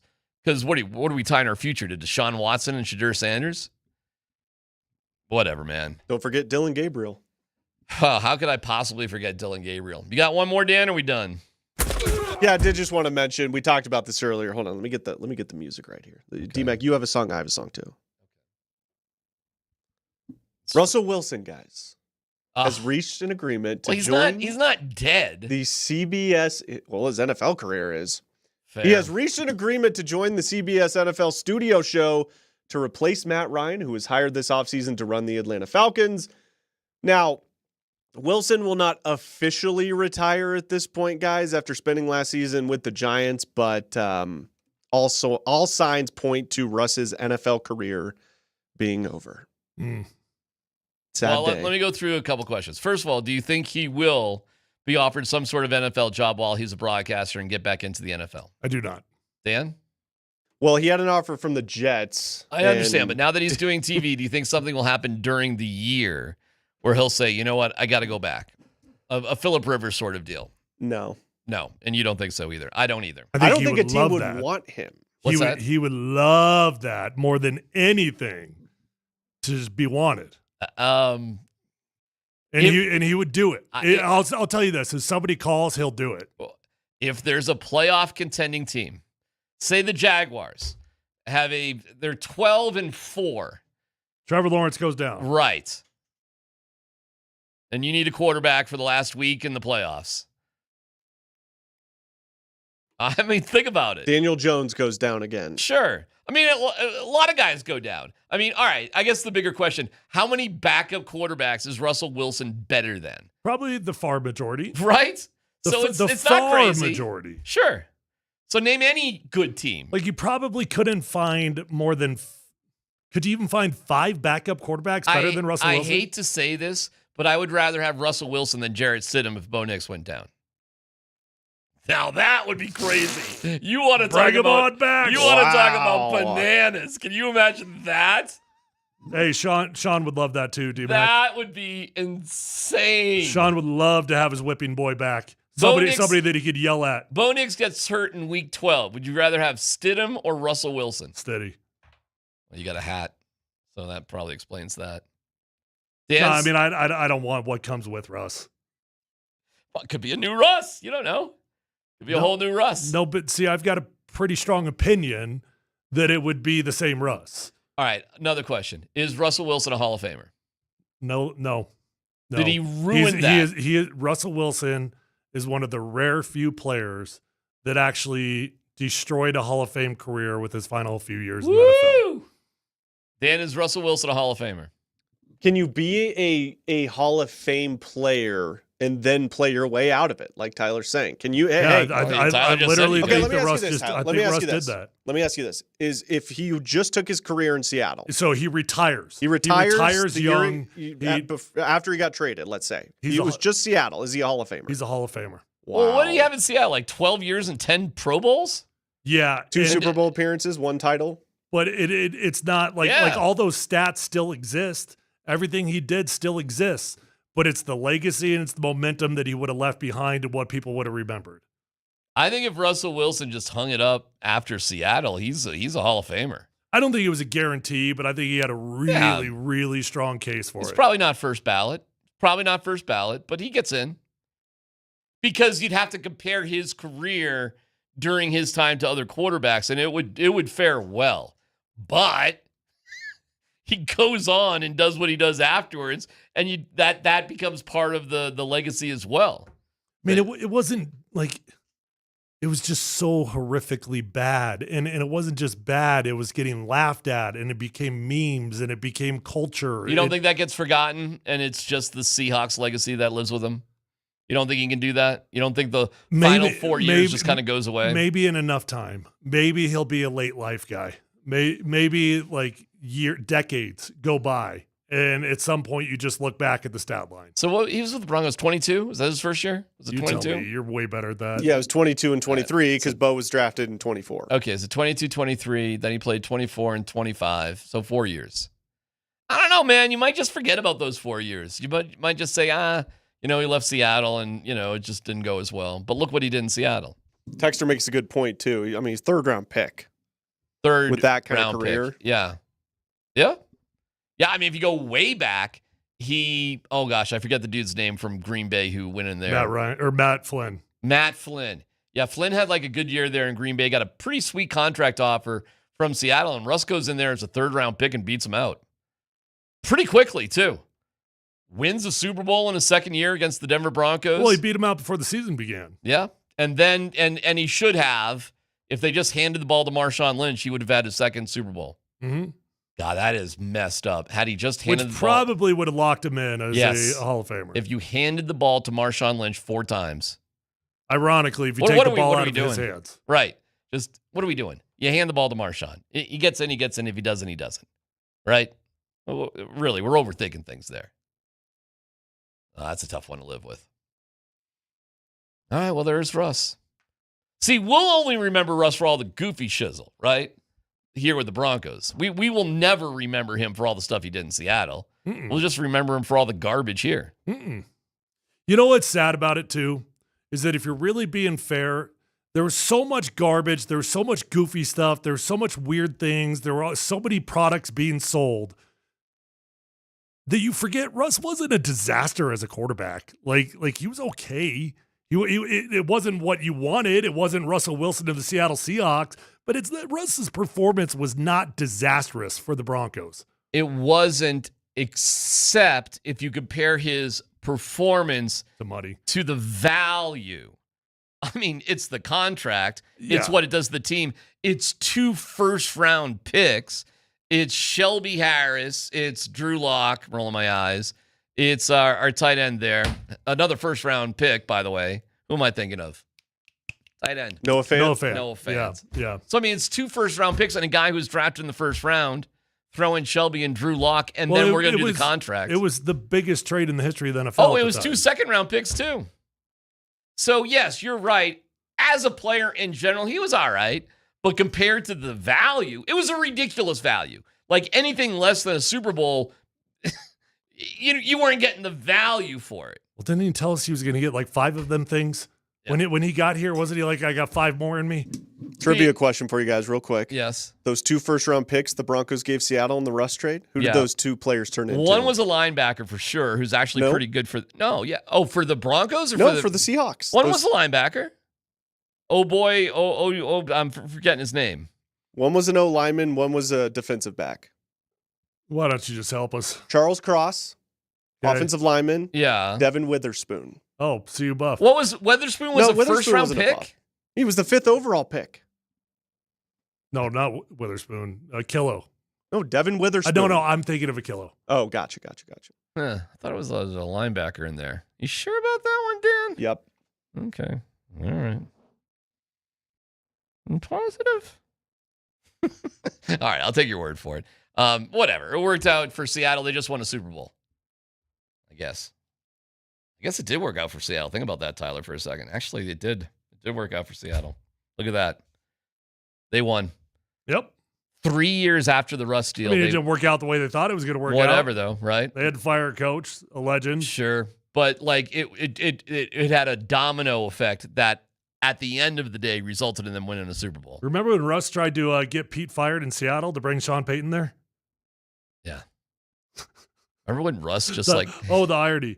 Russ just showed up for like a reunion or something there in Seattle. Just kind of for ended Pete's up there. retirement party. Yeah, I'm not sure he was even invited. It was Pete's retirement party. Yeah, there's Russ. What a character, man. What a character. All right, we'll take a quick break. Chris MacFarland out with the Avs, in with the Nashville Predators. What does this mean for Jared Bednar? That's next.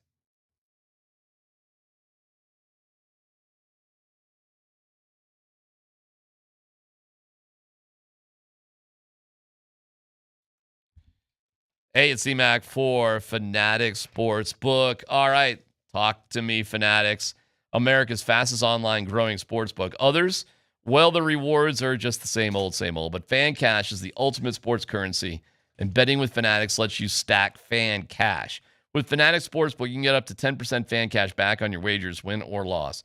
And unlike points that expire, you can spend your Fan Cash on official team gear across every team and league, collectibles, exclusive experiences, all on Fanatics.com. Fan Cash unlocks value you can't get at other sportsbooks. So convert your Fan Cash to profit boost, and you can even bet with it too. With Fan Cash, you're getting access to the world of sports every time you bet with Fanatics Sportsbook. Switch to a sportsbook that will always give you more to play with. Download the Fanatics Sportsbook app today. Winning hits different here. Must be 21 plus. Gambling problem? Call or text 1-800-GAMBLER. Offer not available in all states. Terms apply. See Fanatics Sportsbook app.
In my never-ending personal story of being a mile long and 3 inches deep, Dan, you were right. Charles Cross, Devin Witherspoon the next year, both first-round picks.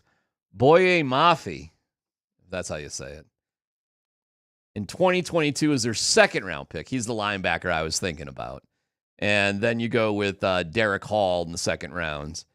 And they, in addition to those selections, the trade allowed the Seahawks to acquire a 2022 fifth-round pick used on Tyreek Smith. And then they got Drew Lock, Noah Fant, and Shelby Harris. Oh, my God. And a Super Bowl 3 years later. So not only were they 2 first-round picks, they were 2 top 10 picks that those turned into. Yeah. I mean, a ninth. That's crazy. A ninth and a fifth. And even the second-round picks were a 40th and a 37th. Jeez. Holy cow. And then they won a Super Bowl. We just we tried to bury ourselves in pain today. Is that what we want to do? I think with Russ just quitting football for TV, it's a time of reflection in terms of like what happened. And listen, man, it's not like I could make a trickle down argument for the Broncos. It's not all bad, right? Like we could do this if we want to do that far out. Like Pete Carroll gets fired, they get a new coach, they win a Super Bowl. Okay, well, you know what? We got Russ. And because of Russ, we realized how quickly Nathaniel Hackett was a disaster. Mm-hmm. We got rid of Nathaniel Hackett. We made a big swing. We went and got Sean Payton. Okay, so we made up for it. We made up for that sin, got another one. We've managed it on the other side. We found Bo Nix, and right now our future is in a far healthier place in terms of opportunities to win multiple Super Bowls than it ever would have been had we not even swung on Russ. I don't know. I don't know that I believe it. That's interesting. So what is more responsible? I've connected a lot of loose dots there. Yeah, I might make the argument in the Broncos case, the decision to just move on without Russ and just eat it salary-wise was more responsible. All right, there's a trickle-down effect. Like, yeah, I mean, what were the Broncos going to do? Like, they literally didn't have a quarterback. Mm-hmm. I mean, what were they supposed to do? Stick with Vic Fangio? Who, by the way, did you see this? He got some sort of lifetime achievement award for like assistant of his career. He won some sort of award. Oh, I thought you said Client of the Month at the Golden Corral. Yeah, no. He won some sort of award for being an assistant. That was good, Tyler. Oh, thanks, man. Appreciate you. Do Country Buffet still exist? When's the last time you've been to Golden Corral? I don't know if I've ever been to Golden Corral. I have. There's one. Rapone, Peoria, or Parker. It used to be close to where I live. I did go to the. It was something, man.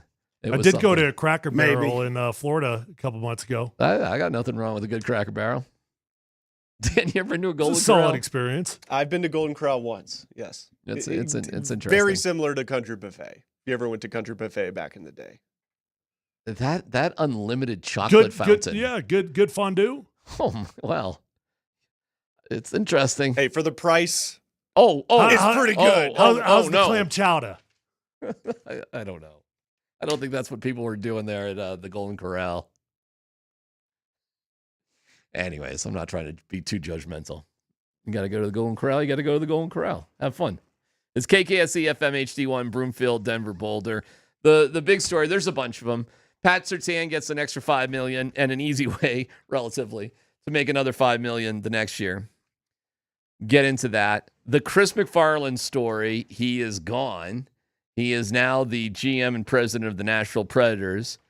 Joe Sakic takes back the title of GM. We all think it'll be good news for Jared Bednar. The Avs said we'll announce when we're going to have a press conference about everything on Monday. So we're going to go for a week without saying anything. And, we'll let you know on Monday when we're about to say something. Mm-hmm. The Broncos OTAs get going today. Pat Surtain got a free $10 million. Good for Pat Surtain. And we'll put our eyes on the Broncos on Thursday when they allow the media to go in, and we'll have full coverage for you there. Meanwhile, the NBA playoffs, the finals get going. Go Spurs, as far as I'm concerned. And then tomorrow night, we've got the Stanley Cup final, And I don't know there. Meanwhile, the Calder Cup, if you're looking for something, you got the Eagles in Game 3 going against the Chicago Wolves. If you're curious, there's a handful of guys who have played for the Avs that are playing in the Western Conference Final for the Calder Cup. That's going on as well. The guy goes to one Eagles game. He Eagles. goes to one Eagles game, and all of a sudden he's the biggest fan in the He's world. got Calder Cup fever. When you spend $33 on a toy Zamboni that comes stuffed with tots and chicken How much fingers, you spend on the tickets? you're a fan for life. Yeah. There was no money spent on the tickets. Yeah, that's Tyler. what I thought. Wait, that's like their special giveaway? It's actually awesome. It is. I bet it is. It Dan, sounds great. Could you put it up on the screen for Nate and Andy if you still got it? It was the did you guys see the story about the Carolina Hurricanes? They had the beer skate.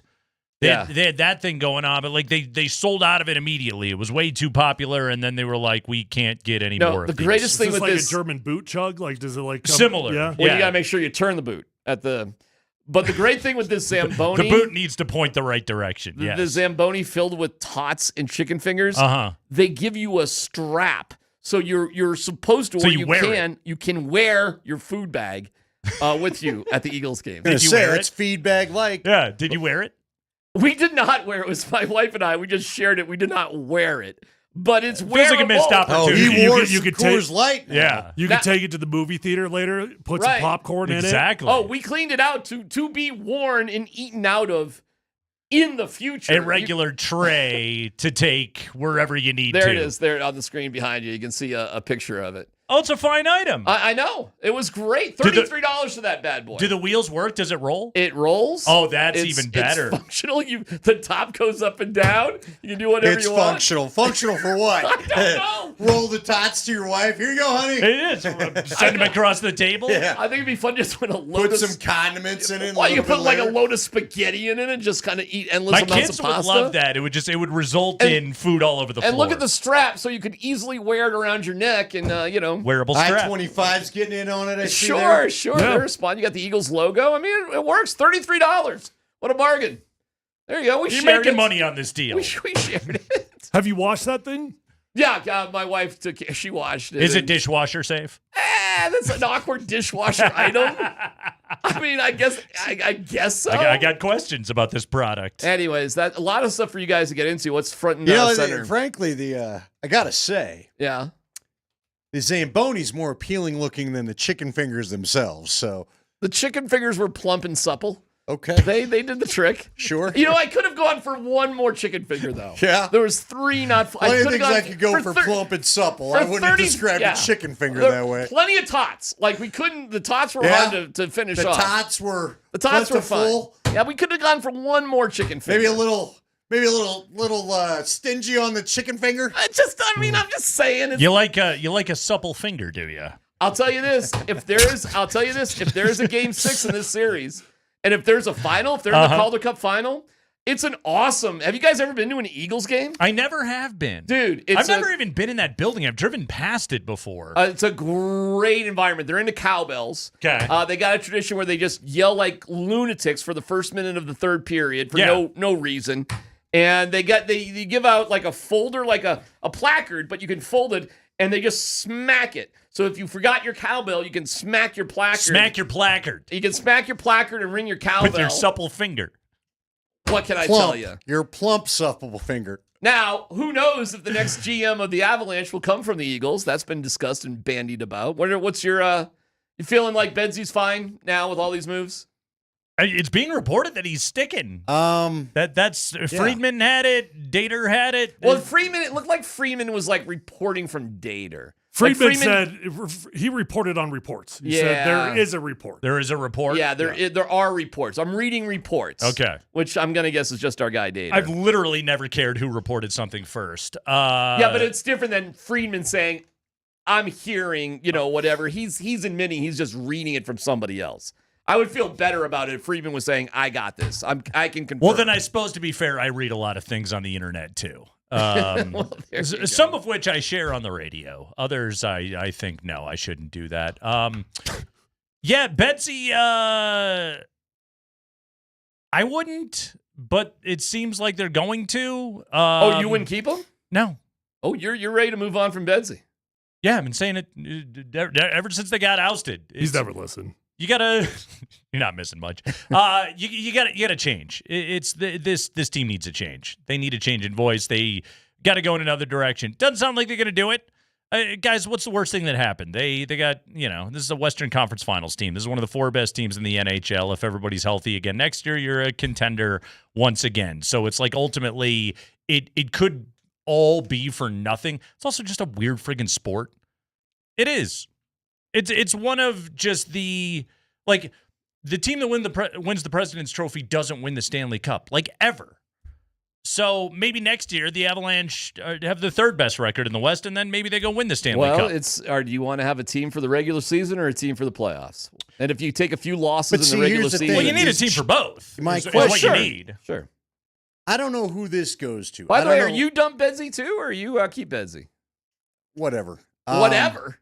Yeah, because here's my thing. You need a change. I think you need a change in philosophy. I think you need to be more Patriots and less Colts of the 2000s. You need to be built to be more spying. To be not just you to be physical, to handle what the playoffs look like. In football, you don't get to run your routes. Remember that Manning and the Colts cried about it forever. That's why they created the alleged pass interference rules. But how often do they call that? So you don't think the coach matters that much? I don't know whose philosophy it is that I want a bunch of 5'8" defensemen that weigh under 200 pounds that can't move the forwards in front of them for 7 straight games. Well, they had other options with the Eagles. It's funny being at the Eagles. We're looking at other bigger guys. Right. Yeah. They had dudes. So is it Bedsy that prefers the smaller puck-moving defenseman, or is that just the organizational philosophy? I don't know. Yeah. So, look, if Jared Bednar is the one that wants a slew of 5'8" defensemen that can't move the 6'4" forwards and 6'2" forwards that Dallas and Vegas and teams in the Western Conference tend to have, then yeah, get rid of Bedsy and let's think. But if it's not Bedsy's idea, then what does it matter? It's funny. If it was MacFarland's idea, then good. Go on to Nashville and you want to talk about Marty Natchez? I'll trade you Marty Natchez. Going to that Eagles game, Ashawn is their Cale Makar. He is like a stud for them. Yeah. And is a playmaking sort of guy. But they had Middleton there. Is McDonald is he a defenseman? He just feels like the career. Middleton Nothing against him. No, McDonald. But he's always a bigger kind of dude. Discussed. And they got Gagne. By the way, you do say his name Gagne. I know it's definitely Gagne. I like Greg Gagne. Gagne and Lacey. Dude, I'm there for 2 hours here in Gagne. I'm like, you got me. It's Gagne. I'll say it the right way. Did you always confuse Greg Gagne with Gary Gaetti? They were always the same guy to me. There's too many G's in those names. Although Gaetti was the one. Gaetti wore a flapless batting helmet. It was like the batting helmet. Just the old cruising one that you got the ice cream in. Yeah, exactly. It looks like an ice cream dish. Yeah. What is the purpose of what is that even going to do? Unless the guy's going to skip a fastball right off the top of your head, still get ear hold. Very little protection. Yeah. Listen, I don't know what to tell you, man. I don't know what to. We'll just see how it goes. Because again, I don't think Bednar sucks as a coach. I think if you fire him, he gets picked up in 2 minutes. I don't think he sucks either. But again, you do wonder: are guys listening at times? I don't know. Well, I'm feeling you can't say they're not listening. They got all the points. But here's the problem. Here's my big problem when it comes to both the NBA and the NHL as far as false reads. How many games do you have where teams are just trying to get through it? They're just trying to. We're on a dumb road trip. We're not in this thing. We're just. Go take your couple points. The regular season. I mean? The regular season. Then you go acquire. Here's where it's starting to get, you go acquire a loser point, as he likes to call it, because you won the shootout or whatever you did. And, No, it's because you lost the shootout. That's the loser point. Well, whatever. If you win the shootout, you just Fine. get the fact you get a point for an overtime loss is one of the weirdest stats of all time. Right. OTL point. Let's just give one. But regardless, and again, the NBA is the same way. How many times down the stretch the Nuggets deal with the Utah Jazz or some other team? And again, when you look at both teams, they had trends in the regular season, did the Avs and Nuggets, that we probably should have been more alarmed by. But we were just thinking, they're bored. They just need to get to the playoffs. No, it turns out the Nuggets getting behind 20 points to suck teams wasn't a good idea. Because when you did it to another team that was below seeded, you couldn't come back and win that game. And then the Avs in this this crap power play you didn't fix the whole year where everybody can't figure out why this sucks, the whole national narrative. And then you can't score you couldn't really score in the playoffs when you needed it, when it mattered most with the power play. Were the Avs so close if they went 4 for 10 rather than 1 for 10, they win the series? Maybe. I don't know, man. Vegas had an answer every time. See, that's that's the thing. 3 more goals at Do you some ever point. feel like they tilted the ice back on Vegas? Like every time Minnesota tilted the ice back on the Avs, they evened it out and resumed the stranglehold. Tilted it back. I never felt like the Avs went full, other than that one period there, they got the 3-0 lead. Did you ever feel like they were suffocating or swallowing or destroying Vegas with their speed? For me, not really. Oh, with their speed? No. Well, because that's what they're built on. But the speed and the puck moving and all that. But this is the thing where you and this is what I'll say in defense of Jared Bednar, he's not the reason why it failed. And I don't believe he's the reason why it failed. I also just think after 10 years and 4 consecutive failures, you should get a different voice in the room. Like a Bruce Cassidy, a Laviolette could come in and just change the perspective and maybe change you systematically. But also, like think about that series of, when they flip the puck up to Stone and he gets the breakaway, he scores. Mm-hmm. The Avalanche, how many moments in that series where it was just like, there's a good look and it's wide of the net? Yeah, well, it's Kadri wide of the net. It's mainly Brock Nelson not being able to. Nelson wide of the net. But again, that's on Bednar. It's Taves wide of the net. No. That's my his point. Is that's not on Bednar. But that's okay. where if you're just opportunistic in your bagging goals on those chances where they come up, and again, then game situation goes into your favor. Then you can pack it in if you need to. So exactly like what you talked about there. If they were 4 for 10 on the power play, you got to think about when those goals are going to get scored. But it puts game script in your favor. The Avalanche never had it the entire series outside of being up 3-0 in the first period of game 1. Yeah, and it's hard because, again, I don't want to just rail on Brock Nelson because he got himself – he played hard enough. He just had the worst time of his career to not be able to find the net at all. But at least he was playing hard enough to get open. Nate just wasn't even shooting half the time. My anger of this last playoff run goes to Nate just in his 1 goal over 3 series. That's ridiculous. Had a bunch of – I'm not trying to defend him, but he did have a bunch of assists. Okay, that's great. You're paid $11.5 million to score goals. Score a goal. To snipe nets, man. Score a goal. Listen. It was a pass from Natchez to Kulak that finished the series. Again, but most people could make the pass to the guy that was wide open to fire at the net. 7 goals in 4 games. Any of you that make a very good paycheck Let's go back to the Bednar point. Go for 4 for 10. If you go 4 for 10, you're winning at least 2 of those 4 games. You would you're in a game think 6. so. Again, but here's the tricky Bednar point, okay? Because, again, is this also Bednar's point? I said this to him day after day. Bednar was begging them, go to the front of the net, play the dirty areas, go get the tough goals. He was asking them to play playoff hockey, and they didn't do it. It's also so the question is, do you have the wrong guys, or are they not listening to the coach? And then did the puck get there? It often didn't. What's the difference with a healthy Cale Makar and Cale Makar for all 4 games? Again, these are the things that I can sit back and I can go, if the Avalanche had more things go in their favor, better health, better puck luck, they can absolutely win that series against the Vegas Golden Knights. Vegas wasn't that much better than them. You didn't have any of those things going, and the problem was that the Avalanche had nothing left to fall back on. All right, so who knows more answers to those questions than we do would clearly be Joe Sakic, who is now the GM as well as president. Right. So don't you think his decision on this will be based on information perhaps we don't even know?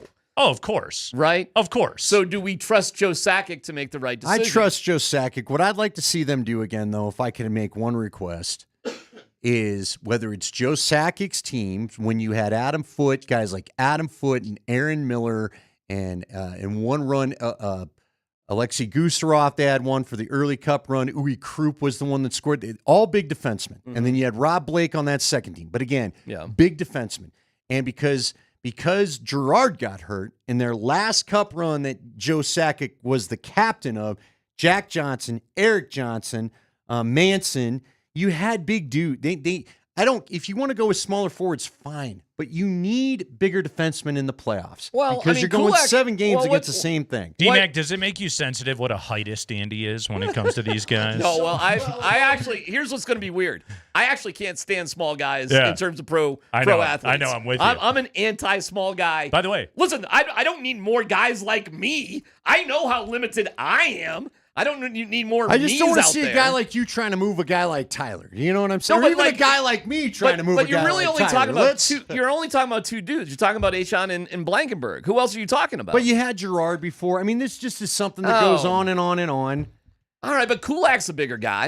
I think Manson was hurt, by the way. I think we're going to find out. Positive Manson was not Lehkonen himself. was hurt and Malinsky was hurt. And Malinsky wasn't right. Right. And it's the other thing about this damn sport is, and it's the same situation that baseball deals with. When you shrink the sample size down, the advantages that you have as a team can get minimized, can get chopped in just short series situations. So if it doesn't really make that big of a deal, why not stay with the guy that everybody likes, which is Bednar? Who's that, Bednar? Yeah. Well, because, again, the only point I brought to you, I don't know the right answer. Because, again, I don't think it's necessarily a coaching problem. But, again, I want to know you want some bigger, grindier guys at maybe the cost of not having however many goals per game that you have. You guys cool with Sakic coming back into the fold? I love Joe Sakic. No, I think he's the guy done a to great do job. Yes. It is the 4 years of 2 first round exits and a friggin' sweep in the conference finals and a second round exit when you can't beat the damn Dallas Stars, you can't beat Vegas. I mean, Andy bangs on this all the time. It's the profile of the team that you don't get past that bothers. But see, again, as somebody pointed out, what's so funny about it is those teams, Vegas is at least going to the Cup. The Stars never do. By the Stars way, beat the Avs, but then don't beat whoever they play after the Avs. Speaking of little guys, yes. Did you guys know this? A happy 50th birthday today. 5-0 to Earl Boykins. Oh, my God. Earl Boykins? I'll send him a note. He's Earl a great guy. Boykins is 50 today. That's awesome. Yes. Good night. Really? Yes. One of my favorite dudes. Although, wouldn't his golden birthday be 55 since he was 5'5"? Well, there you go. But yes, there you go. he turns 50 today. Is Earl Boykins, is he the greatest little guy in Denver sports history? Yes, by a mile. Remember Don't even some bring up Facu diminutive Campazzo. dudes. Yeah, he was terrible. Small guy. Facu. I mean, you had... I hated Facu Mahmoud. so much. Oh, Nate, you want to talk about little guys Nate couldn't stand. Oh, that. Facu? Facu was Nate's number one. Get him off the I team. hated that dude. Hated that guy. Get him off the floor. Oh, it was so bad. Now, hold on. Where does Wes Welker? Does Wes Welker get a word? That one was... We're talking basketball. But he said little guy in Denver Sports. Denver Sports. Oh, little guy in Denver Sports, period? Diminutive fellows in Denver sports. Oh, little guys in Denver Sports. Yeah, Welker's got to go on the Welker's list. a He little was guy? small. Well, Welker was not big. Well, how tall? He's got to be 6 foot. You want me to pull up the picture where I'm taller than him? Is Wes this Welker- the interview after the AFC Championship? Dude, you're taller than a lot of pro athletes, and that's going to be on you to sort of... I'm not a big guy. Yeah, but you're You bigger see than... who we hang out Real with. quickly, Welker was 5'9". Yeah. That's right? NFL small. That's pretty small. Yeah. You know, you're bigger than McKinnon. You're taller than McKinnon. The picture we had in here No, says you're we're taller about, than we're McKinnon. about the same size. You're taller than a lot of guys who are pro athletes. I will say Nate is this. too. This is where I now have this inside information to share. As a person that put my arm around Nathan McKinnon Were you for surprised? a photo, Were you surprised? beefy. I mean, beefy. Like you felt that dude. Yeah, but like skinny beefy. When though. you were no. Oh, he's thick. Beefy. All He's right. thick with a C. He's Oh, muscular. yeah. He's Yeah. still skinny though. Hey, no, He's still look, they're all guys Again. our age. Forget about it. I guess Again. we all need to go hug Tyler to feel some striations. You of the look at muscles Nathan or whatever. McKinnon, and that's what I would say. Skinny guy, right? When you look at Nathan yeah. McKinnon. Oh, you don't want any of that. No, you. Oh no, Again, of course not. You No. put an arm around that guy, and you're like, He ain't going anywhere oh, there's easily on you. You feel him right there. Yeah. Uh-huh. There's a lot of man. Wow. In old number 29. You really? You got a lot out of the grip. Andy, I'm telling you, it was the first thing when I. It took me a minute to get in the picture. I didn't realize all what was going on When I was when I meandering mentioned over. it to Spring, Yeah. again, the first thing Spring said was just like, the can on that dude. Yeah, he must work out.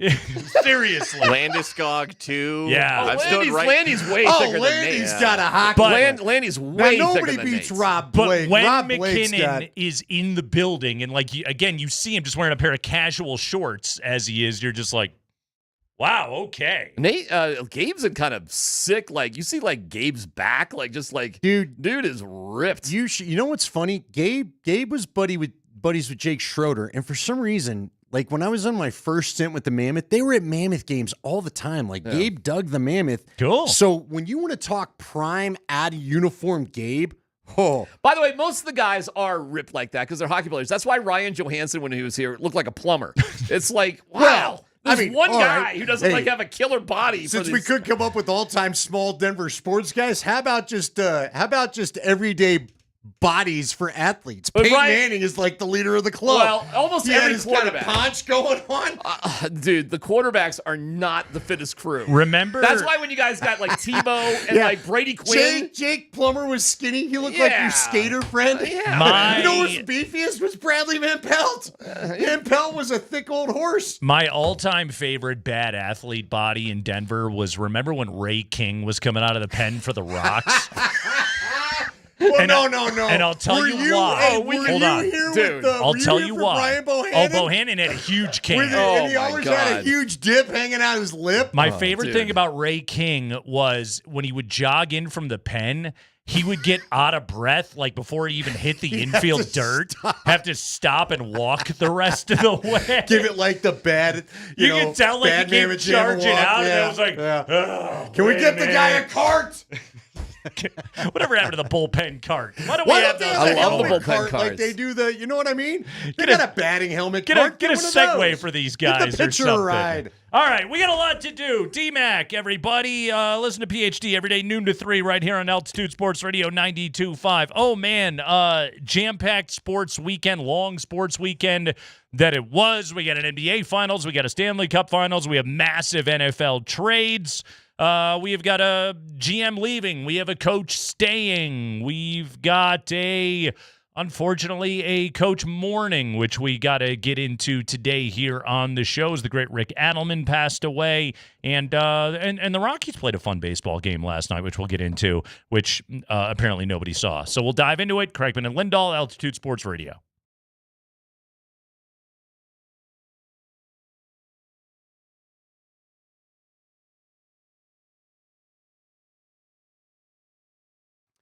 Hey guys, Andy Lindahl here for the Rocky Mountain Men's Clinic, and again, we were just talking about big, thick guys and heavy guys and all sorts of guys. Look, if your body's not looking the way that you want it to right now, it's time to get on over to the Rocky Mountain Men's Clinic. The first thing that you're going to do is check your T levels and see if your T levels are where you want them to be.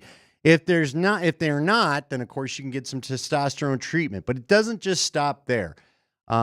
You can also get one of their new 4 targeted body composition plans featuring GH peptides, NAD+, GLP-1, PDA, and more.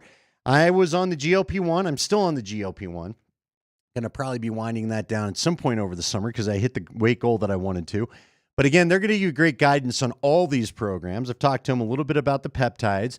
But it's that medical consultation with the Colorado licensed medical provider. Their folks know what they're talking about. They're going to get you prepped for what you need to do. When it came to my GLP-1 process, making sure I drank enough water the whole time, helping me out with some of the plateaus that you inevitably run into in points. But they're just great folks for all this and great resources. So it's not just about the medicine, it's about the guidance. I recommend you get on in there. If you want to make your appointment today, it's real easy. By the way, the first appointment, $99, TPSA test, talk to the Colorado licensed medical provider, get your results, can talk to him about any of the programs. You sign up for testosterone, and that visit is free. 720-440-7900 is the number, or go to RockyMountainMen'sClinic.com.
It's Tuesday. It's K&L. Altitude Sports Radio 92.5. Did I say it was Monday before? I might have. Probably did. Feels like it's Monday. That's because we weren't here yesterday, but we're thrilled to be back with you on a beautiful Tuesday afternoon. Hope everybody's summer is off to a great start. We know that ours is as well. We will have the Canes and the Knights. Game 1 tonight at 6 o'clock. NBA Finals finally get going tomorrow. Andy, we did get to see Wemby and the Spurs going to OKC and knock off the Thunder on Saturday night. Okay. I was two things when that game ended. First, I was elated. Good. F the Thunder. I didn't want them to win another title. But then two, my enjoyment of the Spurs, and I have a lot of enjoyment of the Spurs. Wembanyama obviously is marvelous television. He's the best player in the world. I love Stephon Castle. I love Dylan Harper. Champagne's fun. There's fun players all over the place on that team, and their coach is like 11 years old. And then, you know what? The more I thought about it, I was like, wait a minute. What the hell are these guys doing? Winning the West? Winning the West? They're all like 18. Yeah. But they're competitive. No, they are. Like, I take nothing away from that team. But, like, I was even saying this year in December and January, watching the season the Spurs were having, coming off of, what were they, a 34-win team last year and jumping to a 64-win team. Teams like this never win the championship because that's conventional basketball wisdom, right? When you look at the all-time greats, Michael and LeBron, and like you wait until you're fully in your championship prime, and the Spurs are just like, nah, we're not going to pass go. We're not going to collect $200. We're just going to go win right now. Yeah, but see, you know what? I was thinking about this because a lot of people had that thought like you did, and for a while I thought really when the Spurs probably gave up more than anything, I'm just jealous, Andy. Well, you should be, yes, because that's a very deep roster with a very bright future and just a freak of a player at the peak of his powers with nobody around him injured. Lucky for him. Dylan Harper's a rookie. I know, and he's that good. Yeah. Well, and Castle and Vassell and those whole guys. All of them. Come on, man. And how about who was the big white guy that decided to get the block? Cornette? Cornette. Goes LeBron. Cornette going full high and telling Hartenstein, no, not today, pal. You're not stealing back momentum in the last 2 minutes. He rejected that thing like it was Magic City now. Yeah. Come on, man. Is he the one that complained? He was the one. Yeah. Well, good for Lou Cornette. Get that out of here with your lemon pepper wings. Come on now. Can we not all enjoy a lemon pepper wing? And look, whatever. Didn't we find out they still served him that night? They had to. The whole thing was going down. Right. They weren't going to waste money. They already had him. All right. So anyway, here's the thing, though. Like, when Michael had to go through, remember, Michael had to first deal with the Celtics and then the Pistons. On his way up. Two veteran teams. Yeah. The Thunder, we thought were going to have to deal more with Denver because of the injuries. They didn't. Denver was the team that was supposed to be the established one, that was supposed to be the ones they were supposed to prove themselves against, but Denver didn't get its full run because they got hurt, because Jamal got hurt, and then Gordon got hurt. So there was no proving themselves. They were not the bar for anybody, unfortunately. To paraphrase The Simpsons, sounds like somebody's got a case of the Spostas. Well... Am I wrong? They were supposed to be a lot of those things, Andy. They sure they were. Are. And because of their untimely getting out of the way because of injuries and everything else. Well, now you got the Thunder, and the Thunder. You know what? I thought of Scotty immediately. I think you and I, we didn't know. I think we said if the Spurs could get Game 6, and if the Thunder screwed around, it would remind you of what the Nuggets did 3 years ago when they lost they blew the 20-point lead to the T-Wolves. Difference is the Thunder never had a 20-point lead. Well, they didn't, but you didn't take the games. No, but I mean in Game 6, both the Thunder and the Nuggets did not take Game 6 seriously. In your road and then all building. of a sudden you turn around and you're in a game that you're not ready to finish out. Chet Holmgren took 2 shots. That dude was brutal in a closeout game. Overrated? Can you overrate Tall? See, that's the thing. Tall is great against everybody else. Tall's not great against Wemby. I hate calling him overrated because he's an all-NBA player. He is that dude. And then he wasn't this series. And then he wasn't this series, and he wasn't in that. He had basically one good game in this series. And would you just call him rated? And that was it. Is he just rated? Hey, let me put it this way. I'd take him on my team. Well, of course we would. You know, like, and Shea was great. He was great in Game 7. It was the other guys that didn't come along. It was not having J-Dub. It was not having Mitchell. They didn't have it. And then the Spurs get to jump them and go to the NBA Finals, and now they get to take on the Knicks. And who knows? Maybe the more veteran Knicks are the opponent. And I think this could make for a way more fun finals than what we were in for if it had been Knicks OKC. I think it's going to be pretty good. I don't, like, is Jalen Brunson going to have it over those young guys, or are they going to be able to stop him consistently in this series? I don't know.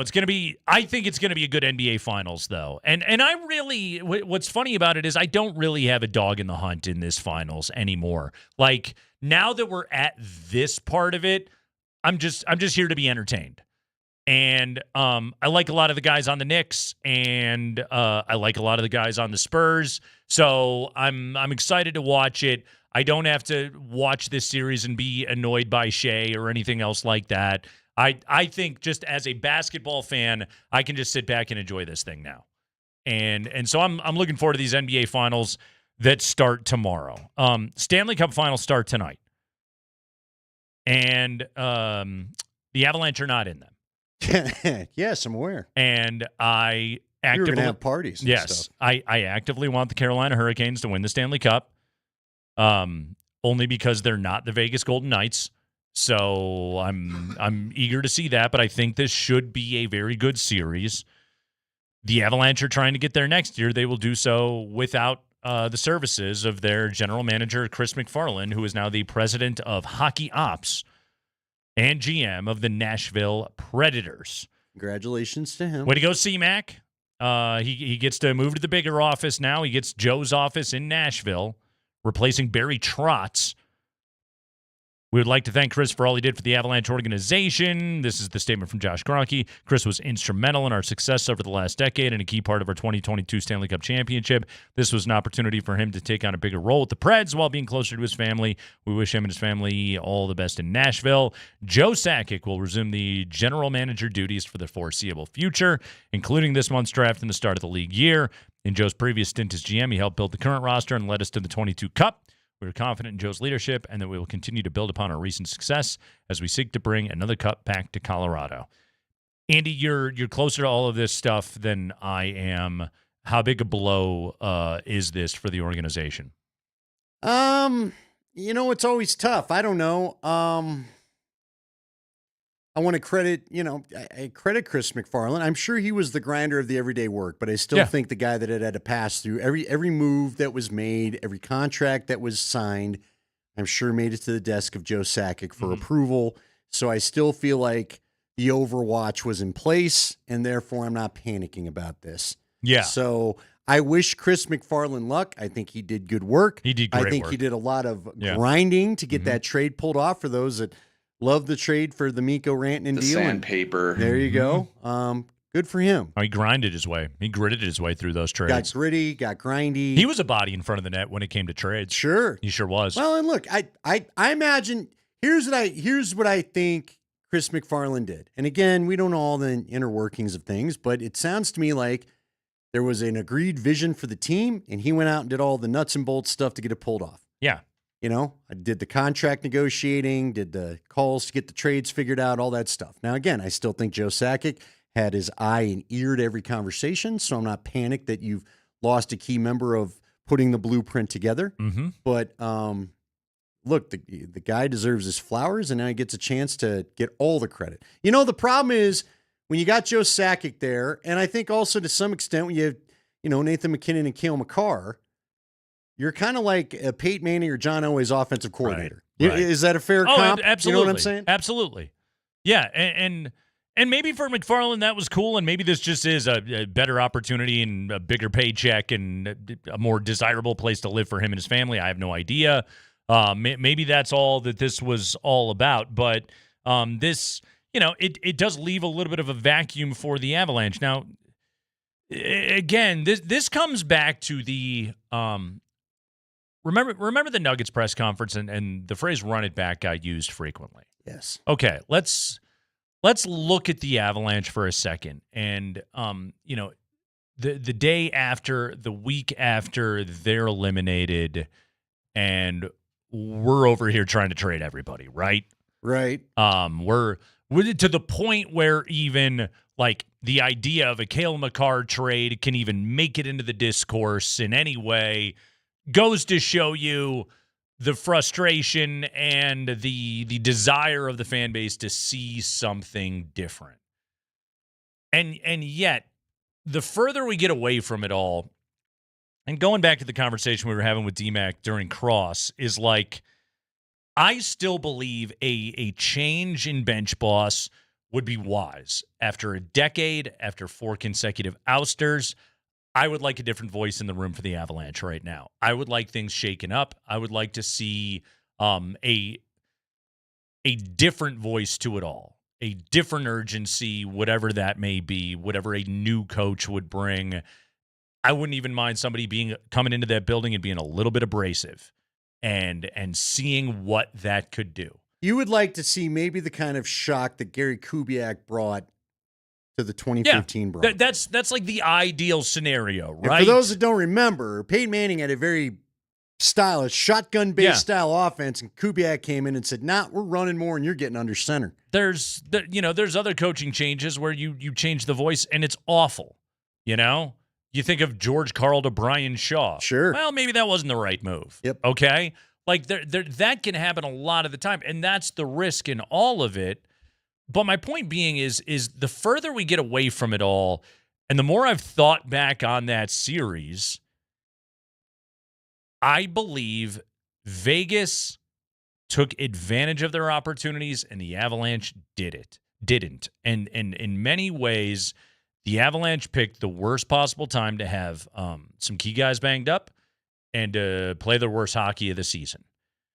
And it's like, because of what I watched in 6 days, it doesn't erase what happened in the 6 months prior to that, where it was all awesome, where they were the best team in hockey, where they were 8-1 and rolling into the Stanley Cup playoffs. And as much as we talked about, boy, we think Vegas is good, none of us picked Vegas.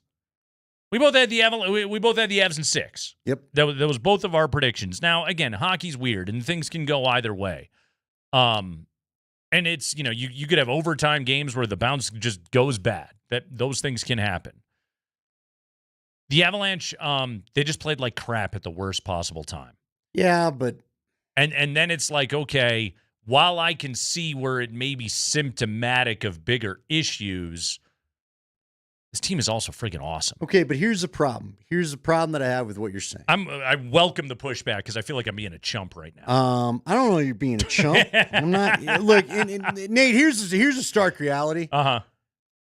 I don't know how much change you can make with how many contracts you've locked up. Yeah. Okay? And how many trick picks you've traded away. That issue as well. You may just have to say, we're going to have to figure out how to be a little bit better with this next year because you are pretty much locked into this course. It may be another thing that was a little bit, with MacFarland going, this thing's sort of on autopilot. Let me go really try to build something with picks and all this.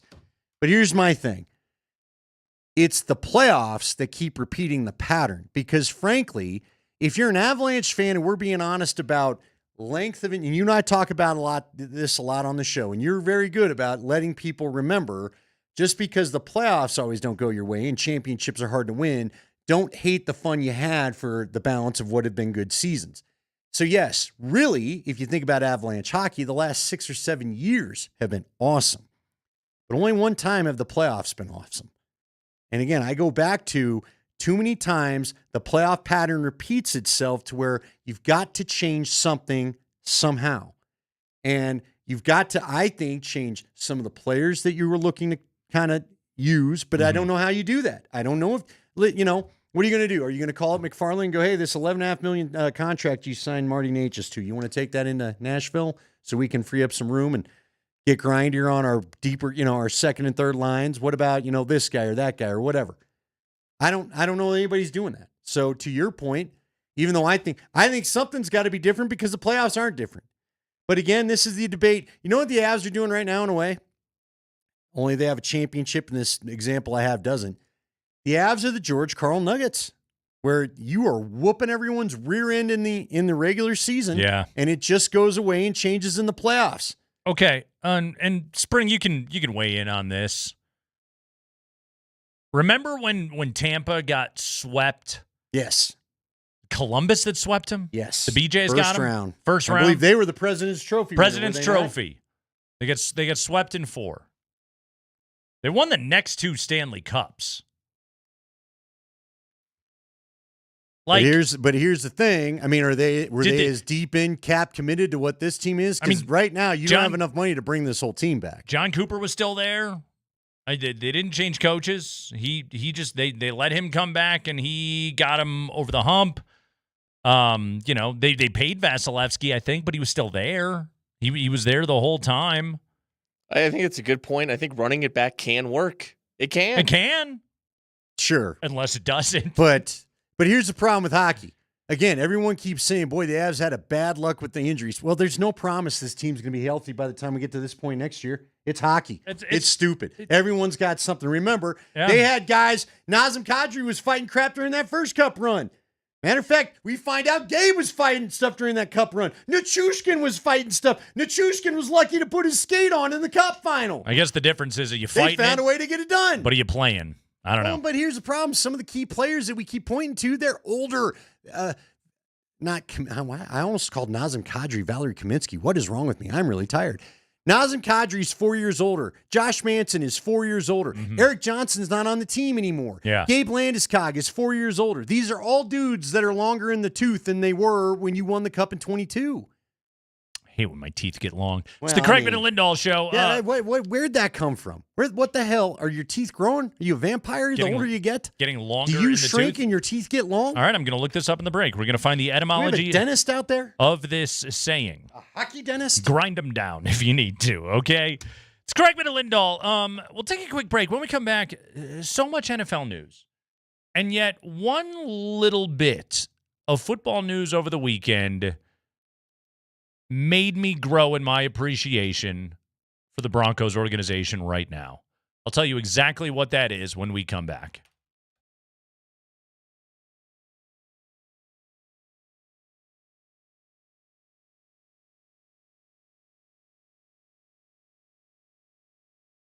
Guys, you got one more day, roughly 17 more hours to get to Roller Auctions website, which is roller.bid, and check out the June 2026 government fleet vehicles and equipment auction. SUVs, vans, trucks, sedans, so many great vehicles direct from government service that are now available at public auction. Get your new daily ride right there. Get a great price. Do all the buying process online. You don't have to deal with a salesperson, no dealership hassle or anything else like that. Guys, some of the prices for used vehicles are absolutely mind-boggling right now. I'm looking at this Chevy Tahoe Police four-wheel drive SUV.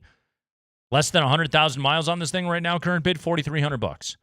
$4,300 is the high bid on this thing right now. Think about that. There are some great deals available for well-maintained used government vehicles. Go to Roller Auctions website, roller.bid, and check it out. That's roller.bid. Hit it up right now, and you will find some fantastic deals. Get your new daily ride right now with Roller Auction.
Game 1, Hurricanes, Golden Knights tonight, 6 o'clock right here on Altitude Sports Radio 92.5. If you're out and about, want to keep up with the puck, well, this is the place to do it. Altitude Sports Radio 92.5. So, Andy, eventful June 1st in the NFL, as it typically is. Myles Garrett traded to the Rams. A.J. Brown traded to the Patriots. Pat Surtain got more money. We'll get to that coming up in a moment. Bronco OTAs this week. But first, I saw you sent this over to me to this weekend. 10-time Pro Bowl quarterback Russell Wilson. Yeah. Finalizing a deal with CBS Sports to become an analyst on the network's Sunday NFL pregame show. A person with knowledge of the decision told the Associated Press. The person spoke on condition of anonymity Monday because the contract has not been completed. Wilson will technically replace Matt Ryan, who now is the Falcons president of football ops. Yep. So Russ is going to be on the CBS pregame show. Okay, first off, for the sake of a television product, I can't think of many people in the world that make me want to stab my own ears out more than Russell Wilson. So I'm not eager for that. It's spicy. However, there is one thing I'm curious about. I counted 9 Broncos games on CBS in 2026. He will have to talk about the Broncos and Sean Payton a lot. And I'm curious to see what the tenor of his Bronco analysis is going to be. You know what? I'd almost, well, I say it now, and we'll see how I'd feel about it when we actually get there. I almost want him to go to his Shannon Sharp phase, if you will. Just let it fly? You let it fly on everybody. Yeah. I mean, not just the Broncos. That's what he should do. The Steelers, the Jets. That's what the any Seahawks, ex-athlete you know what I mean? on TV should do. Yeah, just, here's your chance to kind of, go toe-to-toe. Who's his old teammate, the corner? Sherman. Yeah, go Richard Sherman on everybody, I guess. Yeah. I don't think Russ is going to do that. He won't, but you know what I want out of him? But just give me some honesty. That's just it. And you know what? Some genuineness. He has a lot of enemies. Yeah. He made a bunch of enemies up in Seattle. He made a bunch of enemies in Denver. I don't know what the end of his Pittsburgh and Giants tenures were like, but I would imagine he's got some thoughts. He probably feels he was wronged by some guys along the way. And so, yeah, absolutely. I want him to be as forthright as he possibly can be. But this is where I stop for a second, and I want to talk about another aspect of all of this. Andy, Russell Wilson should be getting paid like $50 million by the Broncos this year. Mm-hmm. I mean, to a certain degree, he kind of still is. You know what I'm saying? But like a lesser organization, a less bold organization, a less forward-thinking organization, a more stubborn organization, Russell Wilson's still the quarterback of this team. Well, to be honest with you, an organization, they can't afford to not have that money going to work for it. Yeah. The fact that you've got owners that said, all right, that's a drop in the bucket for us, so just get him out of here. Yeah. But that part of it doesn't change like the cap implications that they had to deal with. And yet the Broncos looked at it and they said, having this guy be our quarterback is worse than spreading, $80 million, $85 million in dead cap money over 2 years. Like, we'd be worse off if this guy... Or just trying to get to safe harbor, 2 years later, where it wouldn't have been so bad, like you said, and affected the cap so much. They made the right calculus. They chose Sean Payton over Russell Wilson. History will tell us that was the right move. Sean Payton has led this team to an AFC championship game. Maybe a bad luck injury away from a Super Bowl. Russell Wilson's out of football. History will tell us that this front office and this ownership group made the right decision by picking Sean over Russ, but also, again, having the boldness to say, we don't want to watch this crap.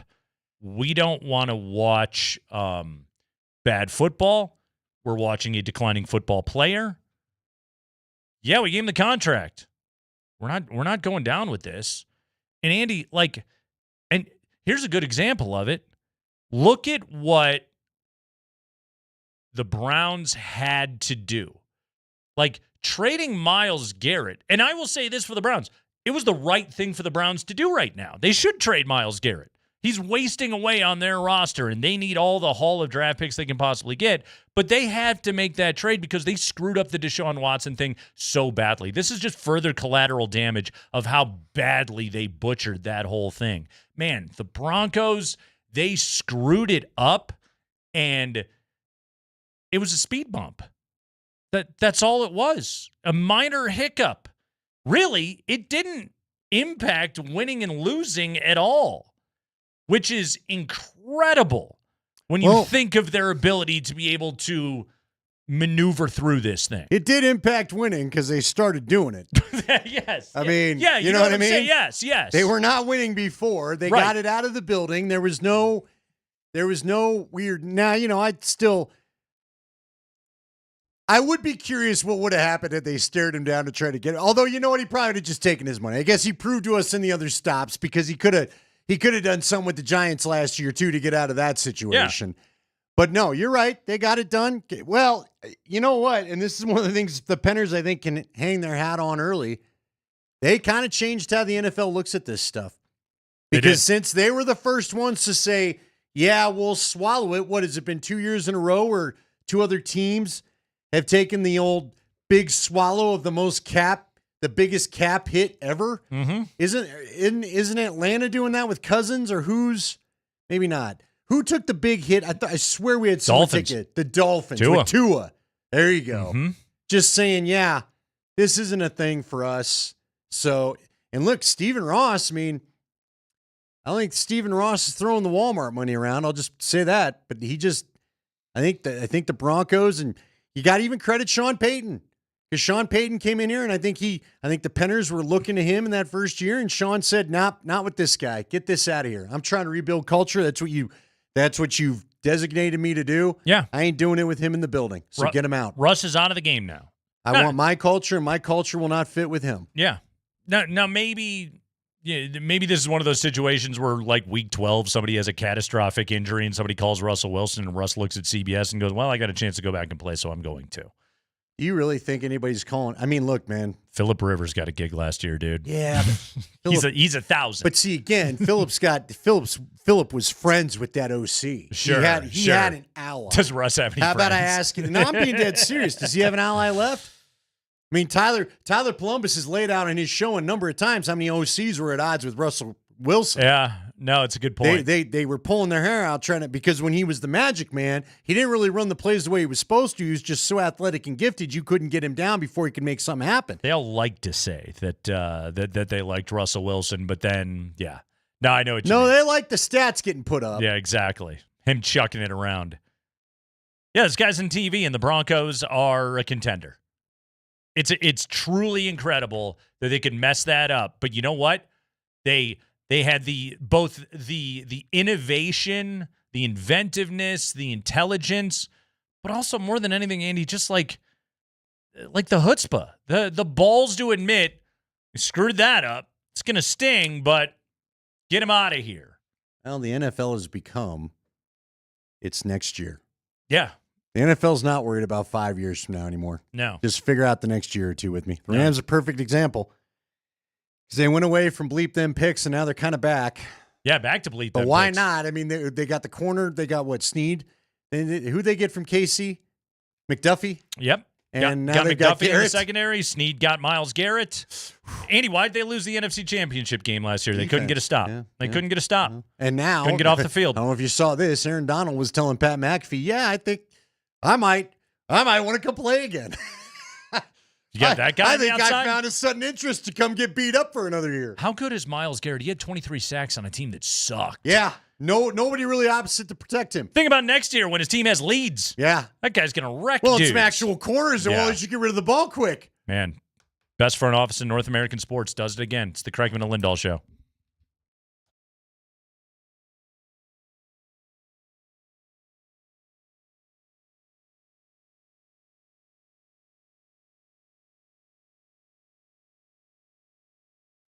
Guys, Andy Lindahl here for Colorado Off-Road. If you need truck or 4x4 accessories, the place to go is Colorado Off-Road. You can shop for them on the internet if you'd like. You could try to figure out if it fixed your truck properly if you like. You can try to figure out if you like it or not, just by judging by the pictures in a couple of videos and some random reviews or testimonials on a YouTube page or whatever it is. I mean, look, I was the one doing that. I was like, that's how I found them. I was looking for a bed cover for my truck back when I originally got my last F-150. I was going to go get a soft top thinking I just want to spend a little bit of money, and went over and saw all the things that Jerry had to offer and figured out the one I was looking at was not really the one that I wanted, was not going to fit my needs, and probably wasn't going to last me that long.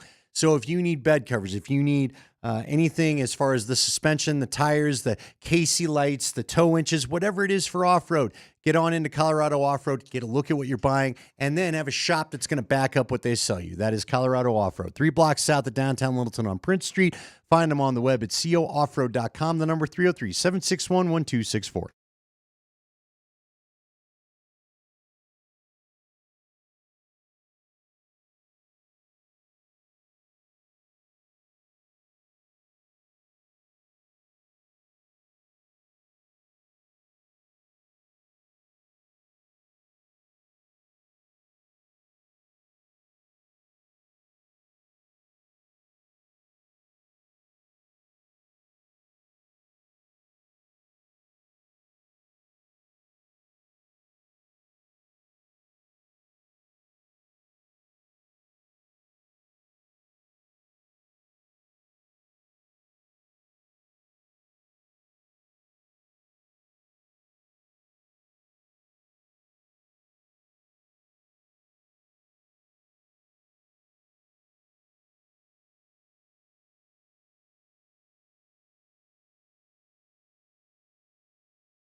All those two new the people we saw at that. Updated Super Bowl odds after the deal. Myles Garrett to the Rams. Rams at 6-1 plus 600 to win it all. Buffalo, Baltimore, Seattle plus 1,000, 10-1. Kansas City plus 1,500. These are odds according to Bet365. New England, the Eagles, the Chargers, 1,600. Green Bay plus 2,000. Why'd they put that out of order? The Niners are also plus 1,600. Texans and Lions all 18-1. Broncos at 20-1. So the Broncos are 20-1 along with Green Bay right now. Updated Super Bowl odds, but the Rams jump up to 6-1. Well, Andy, if you have both the reigning MVP and the reigning Defensive Player of the Year on your team, Pretty good odds. that's pretty good. Pretty good chance. Yeah, you got a pretty good coach. You've done all right for yourself. Got a team that was went away from going to the Super Bowl a year ago, and you just added the best defensive player in football. Yeah, that's going to beef you up. That's going to do you pretty good. So right now the Rams are at 6-1. Really quickly, the Patriots at 16-1.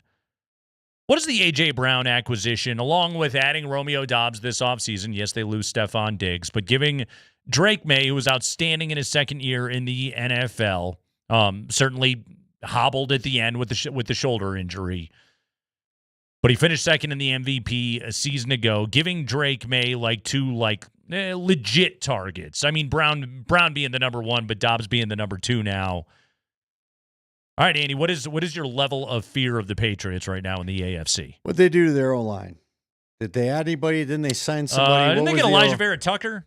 Was that the move they made? I think they did. Okay. Yeah, that's pretty good.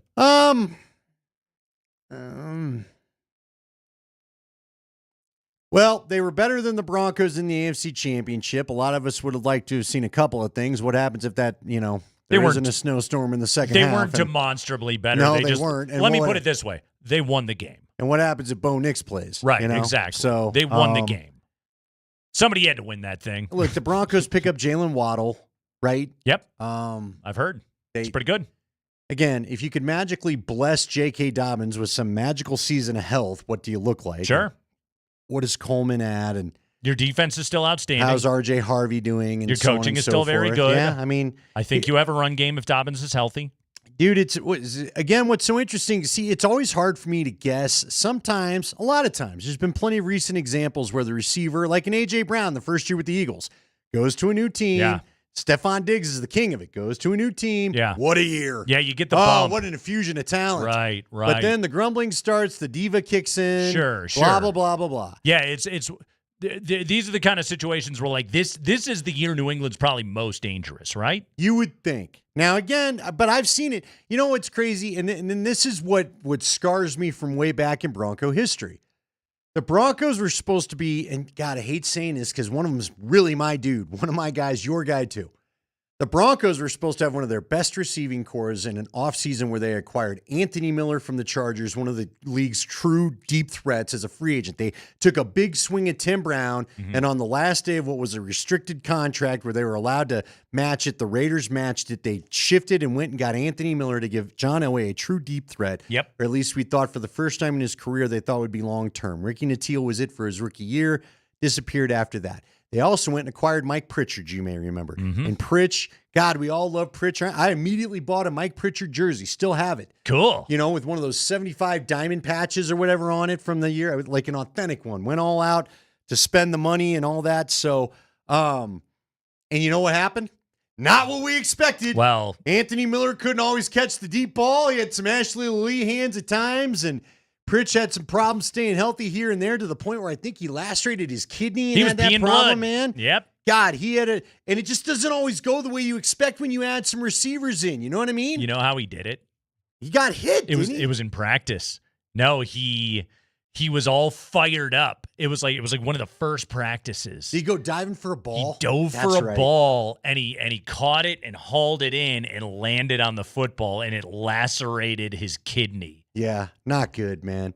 Poor and dude. It just ended up, and you know who ended up being really sweet? Two guys I hadn't heard of. Ed McCaffrey and Rod Smith ended up being the best duo moving forward from there, to the point where you won Super Bowls with them. Yeah. But when undrafted Rod Smith rose to the starting ranks, and Ed McCaffrey, a free agent of the Giants and Niners fame, gets here, nobody was calling that. You know what I'm saying? So you just don't know how these receiver acquisitions are going to go. Now, look, it's true for everything, but there's something about sometimes quarterbacks and receivers just don't hit it off. Now, again, Donovan McNabb, Terrell Owens, fantastic, at least for the first couple years. Stephon Diggs, Josh Allen, unstoppable. What I wonder about is the presence of Vrabel and his relationship with Brown, if that smooths some of it. In fact, Mike Vrabel spoke at the Combine about A.J. Brown.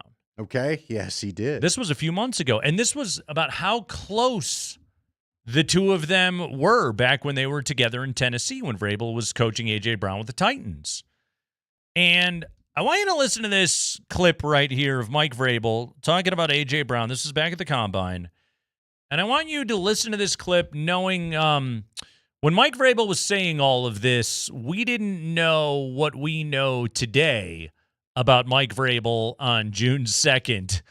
Some of these comments didn't age particularly well. Here was Vrabel. It's meant, I think the relationship with players, and specifically you asked about AJ, has meant a lot. I've watched him grow. I've watched him mature. I'm proud of him. Proud of the father that he is. I'm proud of the husband, and that has nothing to do with where he plays and where he played. So those are the things that are important. We reach out and text each other during the things that happen good to each other, and sometimes things don't go so well for the people that you're close with, and you text those as well. So it's a two-way street of support and reminders of what got us to where we are here today. How many drafts of that text do you have to go through with the, hey, bro, sorry you got caught in all the tabloids very visibly in an extramarital affair with an NFL insider? Well, AJ was reading that book on the bike. Sucks, dude. Could he send him a good from the quote? Book? From that, what was nice the book quote. he was reading? I don't remember. You know what else was kind of funny though? God, I haven't vetted it out, but if it is true, it's funny. Is Mike Vrabel a good scout of husbands and fathers? Well, his kid was taking a dump on TV. Had the door open. While they were trying to draft when everybody's doing it from home during COVID. There's a draft going around. I Dove Cleveland put it out, who's an aggregator. But apparently, there's at least when the Titans drafted A.J. Brown, he goes, man, I wish the Patriots would have drafted me. And so if that's true, it's kind of funny. Because here you are, a Patriot with their old coach. Yeah, I don't know. Look, man, this is every time, but this is from the draft. Remind me what did we know? Was this the draft we knew or the nothing. Combine? That was Combine. We knew nothing. Yes. Yeah. We knew nothing at the Combine. Right. Remember, it was shortly, weren't they in Arizona? No, it was owners meetings. Yeah, owners meetings. They were in Arizona. I can't remember anymore. Yeah. Mm-hmm. That was when they were in the couples-only bungalow. With friends. With all the friends. I mean, just friends everywhere. I don't know how. It was like an episode of Friends. I don't know how none of them were in they any were of the go pictures. To the coffee shop. Or be seen by anybody else, but they were there. Maybe A.J. Brown was supposed to be one of them. I don't know. He was there. They text each other about their successes and failures. Here's the reaction out of Philadelphia, by the way. According to an article on ESPN, the reaction has been mixed from a sense of loss to thank God it's over. So, according to Jordan Mailata was like, he's like, thank here. God it's over. It was a slow pain of just, is he in or is he out? Mailata's like, I couldn't stand this crap anymore. Why is it the receivers? Why do we see this pattern with the receivers? Because they're easier to trade than Jalen Hurts.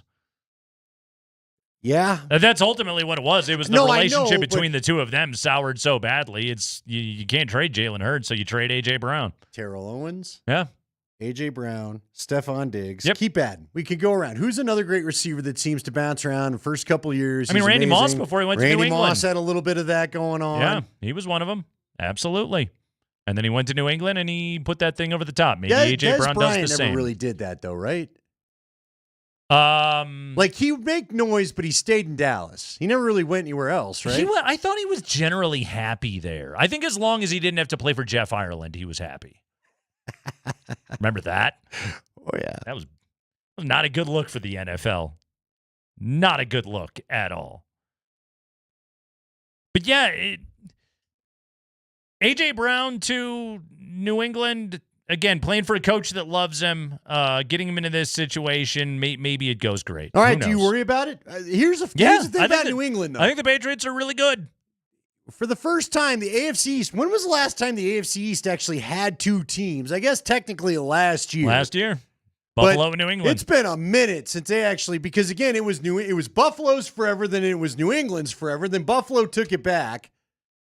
I guess the Jets had a couple years under Rex that they were causing some problems. It was New England's for extra ever. Oh, 2 decades. Yeah. Mm-hmm. 2 decades. Jets had a blip. With Mark Sanchez. A very brief blip.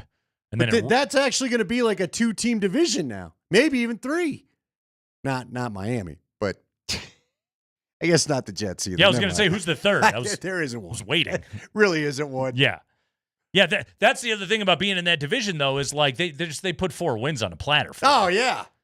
Especially this year. Miami's not even trying. Yeah, those are 2 extra They would like to dreadful be in the teams. Manning game if possible. Yeah, exactly. So, like, both of those teams, I mean, really, both of those teams, both the Bills and the Patriots should go 5-1 in their own division. They should. They won't because you never do. They trade home games with each other. Right, exactly. Like, they split and beat the 2. Well, remember, the Patriots have some weird thing no matter who the quarterback is where they lose in Miami late. That is true. Somehow. They always have a hard time The with that. Dolphins stink, but they rise up for that one game against the Patriots to get it done. Yeah.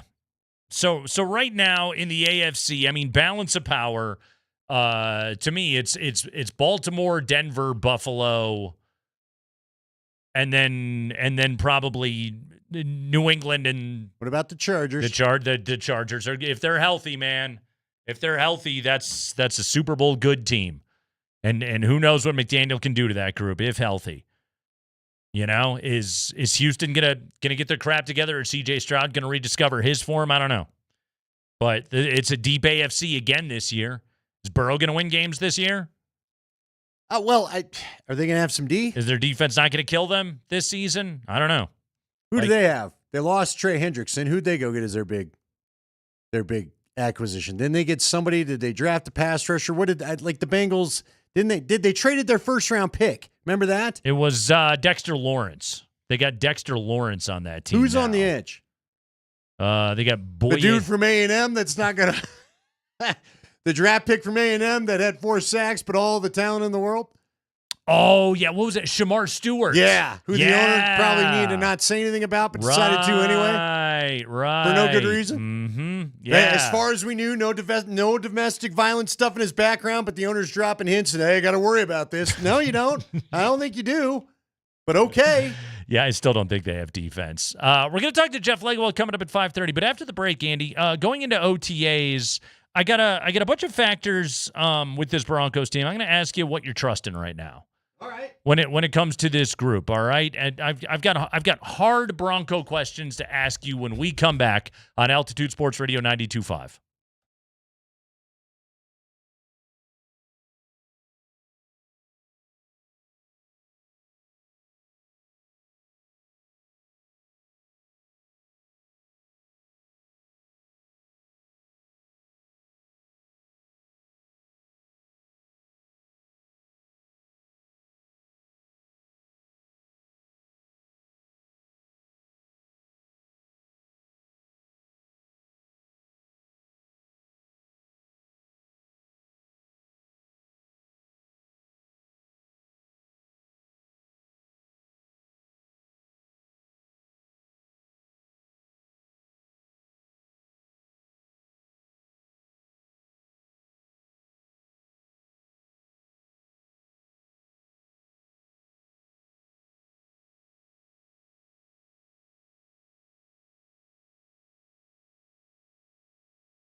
Live in the Beckus and Shanker Studios, serious lawyers for the seriously injured. This is Kreckman and Lindahl on Altitude Sports Radio 92.5. Man, we have got just a fire hose of information here today. Chris MacFarland out. He is off to Nashville. Jared Bednar reportedly is sticking. According to Adrian Dater and others who appear to be aggregating Dater. Big time NFL trades all over the place. Oh, we got another one. Not a trade, but the receivers. It's all of a sudden receiver day. How do you feel about a little Drake London, Nate? He just got a new massive, Rappaport calls it a massive 4-year deal, but no numbers on the massive. I had Drake London last year in fantasy. He was solid. Bijan Robinson, although did he print Chan? Is he another guy that is it Bayon? I think it's Bijan. I think it's Bijan. We sticking with Bijan? Yes. Anyway, he's supposedly next. Okay. I had him in fantasy, also a keeper. Yeah, Drake London, quite good. So hey, good for him. He deserved to get paid. Okay, so it's all going on. A.J. Brown is in New England. Myles Garrett is a Ram. Jared Verse does go back to Cleveland, that's a good get for them. Jared Verse is a good player. Couple first-round picks too, right? One first, 1 second, 1 third. Gotcha. Yes. Are they all next year? No, the that'd be fun. It's 27 first, 28 second, 29 third. Didn't go full Ditka to get his guy? No, they didn't go that extreme, but apparently Jared Verse had to be a part of the deal. Which, again, I would agree. Very good player, but like if you're the Rams, you're like, yeah, he is really good, but now we have the best player. Yeah, and if you're Jared Verse, you probably are a little less happy about your life today. I would say so. Yes, you have to go. Got to go play for the Browns in Cleveland. Yeah, you get to chase after Dylan Gabriel and Shador in practice. Now is what you get to go do. Although I suppose Deshaun Watson will be out there too. You know what I do love? Modern sports. You know what's changed since I got into this business in 1998? Many things, but First off, text instead of email. But a texter goes, he screwed me in fantasy. Screw Drake London. Screw the Drake. Hate the Drake. You remember guys for what they did or didn't? Like, you know why I knew Willis McGahee? He plowed me to a championship his rookie year. Came back for like 5 or 6 games. Was awesome. I had lost, I think, Priest Holmes to an injury, and here comes Willis McGahee. Do you remember guys for games or fantasy seasons now? Fantasy seasons. You know now. what I mean? I typically do. Yeah, I remember like more once for upon fantasy. a time, I remember Clinton Portis going off for 5 touchdowns against the Chiefs that helped my team. Yes, there's somebody somewhere that lost something in fantasy because of that game. Yeah, I was playing Clinton. You know who used to get me? Donovan McNabb used to play 2 good games a year, and it was for Corey Lopez at KOA when I had to face him. The guy had one, and I always got stuck facing Lopez like the first game of the year, so I got him on the second. You know, you'd have to face guys twice. Sure. Yeah. The 2 good games McNabb had were against me. It's like he circled me on the schedule somehow. He wasn't worried about anything else. He couldn't find T.O. all year. What, Andy's got me, is against me this week? I'm screwing him. Drake did get hurt last year. The Drake? Yeah, he did get hurt. What's the cooler name, Drake? God, he was or filling London? it up before he got hurt, though. It's a good name. Who was the QB?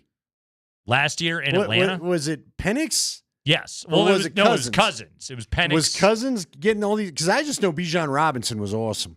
Did you go with Wassam? Awesome. Yeah, it was a combination of the Penix Cousins duo that were filling it up with Drake London last year. How many did they win? They weren't a good team. What? That's not what it's about. I know it's not. I know it's that's not what sports is about anymore. I know. Yeah, no. I know. That's not the way that it works. Unless you're a Broncos fan, in which case it can be about that. All right, Andy. I got a list I'm going to call this the Broncos the Trustometer, aka Trustometer, if you will. By the way, I prefer speedometer to speedometer. Why don't we call it the speedometer? That's way more fun. Because speedos are something that guys barely contain themselves in on the beaches of Europe. Well, you can, or if you're unfortunate at Waterworld. Well, you can have a meter on those things too. Really good. How good's the beach day? I don't know. Find a guy in a Speedo. Power rank the banana hammocks. You know, Whatever now you we got want to to come do. back with the famous song Tangerine Speedo. Please give me a towel. Remember we had that going for a while. Didn't we have a bit that involved that somehow? Did we? I think we did. Was it a top 100 maybe bit? it wasn't here. I can't remember. I've been in radio a long time, been hitting the head plenty too. So somewhere we played Tangerine Speedo. Mark, do you remember Tangerine Speedo for any good reason? For a second there, I thought you Didn't said... I force it upon you? We played not it the at Speedo some itself, point. but the song. song was a bump song Yeah, at let's one to be point. clear, it was the song, Okay. not anybody in a Speedo. Nobody, okay. Nobody in a Speedo forced themselves upon you. Dig that up. For a moment there, I thought you said... It's like, please Yeah, I'll do it. I've been hitting the head often. I have been. You know, it's like you do that too. You want to know what guy really screwed me up? What's I went that? to some chiropractor in Boulder doing one of these, these endorsements. Hey, you want proof I don't endorse everything? I'll tell you. Vic Fangio would not care for that. Well, no, I don't know. So this guy strapped me into a swim cap, had like some electrodes or something going, and he was trying to figure out how my head had been messed up. Had claimed that he could help with CTE. Did he just pull it off at the end and go, can't help you, you're stupid? No. Here, 2 problems. This will only help. No, I don't know. I was watching some episode of Scrubs, and every time apparently my brain misfired, it would like pause the thing in front of me. It was really weird. Wait, what? Yeah, dude. It was. Listen, Jeb Putzer's like, yeah, I need you to not go to these guys anymore because people have got these treatments. Wait a minute. How did your brain I have affect no the idea. television? Dude, so I'm watching TV, and whenever it did something it wasn't supposed to, it just, and I don't know, maybe it didn't do it to the TV, but in my perception, there's like a hiccup there. Like if your brain did something? Yeah, he claimed, and he's probably right, because I faced off in lacrosse, got kicked in the back of the head a lot. Was it like every time you think about boobs, you're going to get like No, an electroshock? I don't know. Or I don't know. I was just watching Scrubs, and the thing would like pause or something. I don't know, man. Look, I don't know what was going on. Let's just say we didn't endorse this guy. I have so many questions about this story. Oh, dude, did I call? I don't know. Like, whatever it did, it messed with me. Like, I went full 24-hour bender where it was just nothing but a host of emotions. I had to talk to Romy right after it, and I don't know. Something made me, she had to deal. You know that movie with all the kids' emotions? Remember that one, the Disney movie? And they all got the little... Inside Out? Yeah. Okay. That was me for 24 hours, dude. Okay. And I called Romy and went full rage about something. I don't even remember. I feel bad. I remember screaming at her, and then I got super sad. Because of the swim cap? cap? Dude. Whatever this guy did to me, I will never let anybody do to me again. Then I was super happy, like later on in the day. And then I was super tired. Like all the emotions. It sounds like he gave you... Dude, I had a swim cap on my head with something connected to it. It sounds like Sounds like a bad idea that I should have agreed to. It sounds like he roofied you with MDMA is what it sounds like. Who knows? I think you were on Molly, I All think I is know what is happened. I was watching Netflix, had a swim cap on. I can only imagine what this thing looked like. How long did you have to wear the swim cap It was like for? I watched an episode or two of Scrubs so they could get some more readings. So you were like in the office, or did you wear it home? I was at his house. I was at his office. Okay. And they were just like, wear this and watch TV? Yeah, we're gonna watch how your brain responds to this stuff. Okay. Because they had figured out through some imaging that I'd had damage in the back. Again, I got kicked in the head a lot with guys trying to get the ball out of face-offs. Did they let you choose the show, or were they like, Yeah, no, I this picked is the Scrubs. control group? I was like, let's just watch Scrubs. I don't want to be here super long. Let me just, I've seen this one. Because I feel like there should have been like a specific, whether it was a movie or a show, something they should have shown you as like a control group to be like, okay, let's see how patient X reacts to when Old Yeller takes a bullet between the eyes or whatever it is. Maybe a scene from Saw. Right. And then we follow it back up with Scrubs. Whatever that may be. And then maybe a random scene out of Showgirls. I don't know. So That gives you all scary. We all know which scene out of Showgirls, okay? Happy. Yeah, the one where he goes to see if her knee's okay and someone breaks an oak branch off. Yeah, her knee's messed up. Really, you just broke an oak tree. I'm not a doctor, but I don't think I've had my knee screwed up. Didn't sound like an oak branch breaking off the tree. I can tell you that. Wasn't the scene I was thinking of, but continue. Anyway. So you're wearing the electrode swim cap. Yeah. And then it just all sorts of weird stuff. Yeah, Jeb Putzer was the one that kind of walked me through. He's like, here's what I need you to do. First off, don't talk to anybody for about 8 hours. Go to your room, go to bed, keep it dark and quiet. Someone says, sounds like neurofeedback, but they were doing it wrong. John, I can tell you, yes, they were doing it wrong. I think you got roofied. Could have. Trying to remember if I drank anything or not. I was in my own quiet little room. Nobody was around. Then I left. And then I just remember the next day calling my sales guy. I'm like, yeah, I ain't doing that. I ain't ever doing that ever again. I'm not sending anybody there. We're not trying that. What did you consent to Again, while you were under the person the I felt helmet? bad for was Romy. I mean, you'd have thought Romy was the one who shot my old yeller. I don't even remember what I was mad about. Like, she's like, yeah, we need to get this guest. Are you kidding me? What do you mean we can't get this guest? What are we even doing? She's like, you need to calm down and call me back later. Driving around, raging in the car. So I'm thinking. How dare you turn on your signal and think you're going right? Dr. Neurofeedback would be pretty low on your trustometer, huh? We're going to have to do this next segment. AKA trustometer. Yeah, Boulder Doctor doesn't get my trust. He's a 1 out of 10.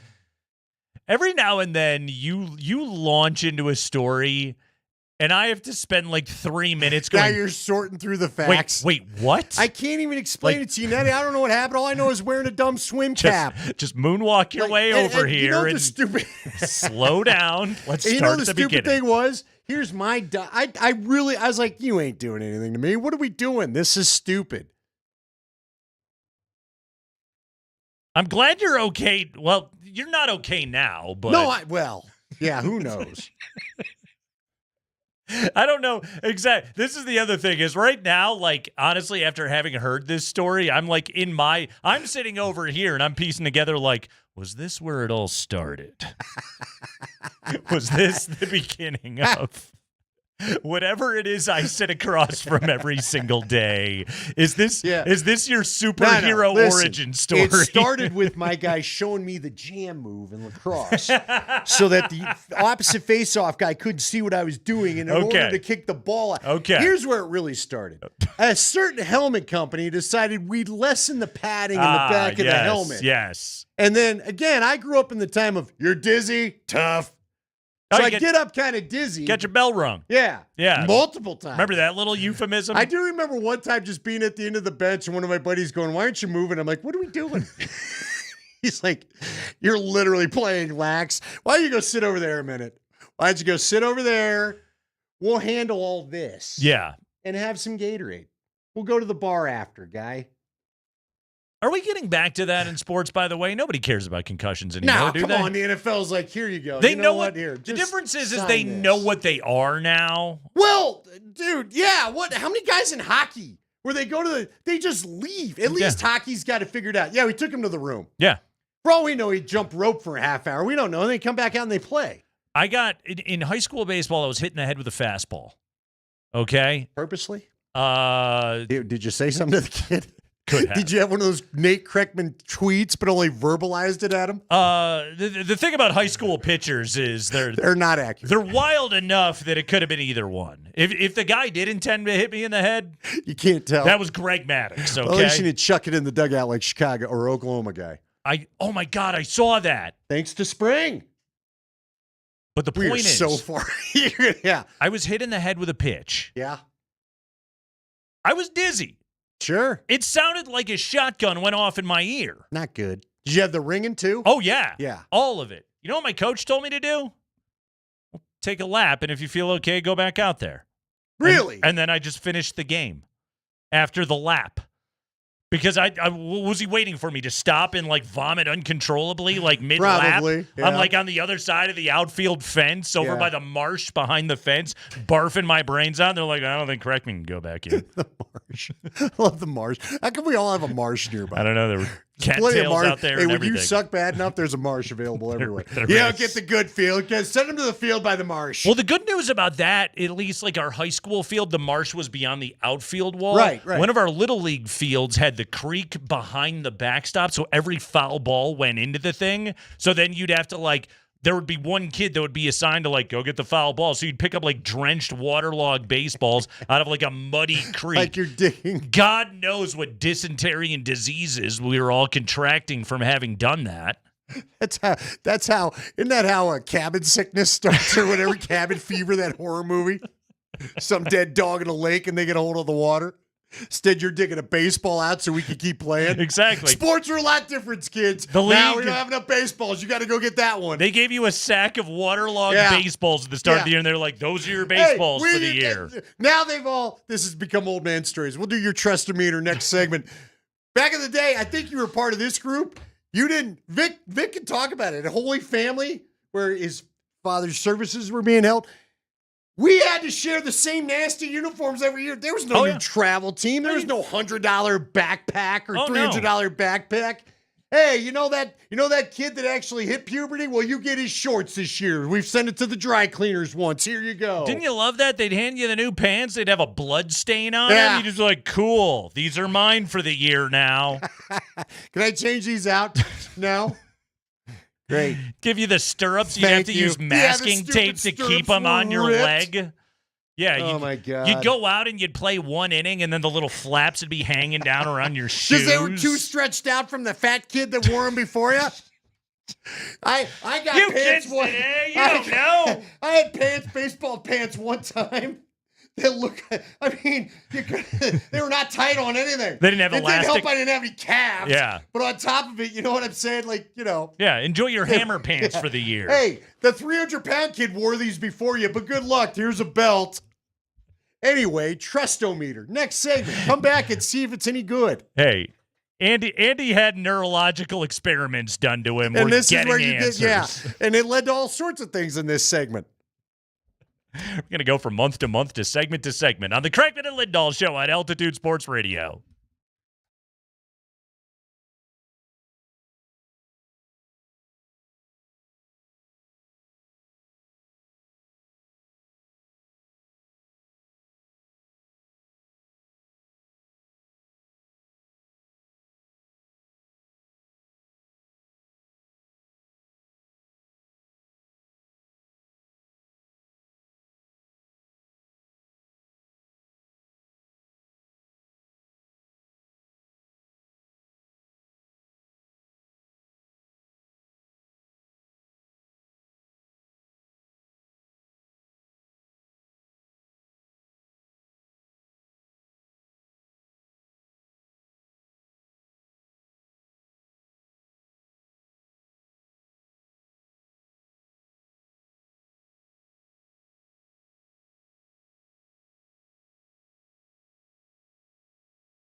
All right, high five coming up at 5 o'clock.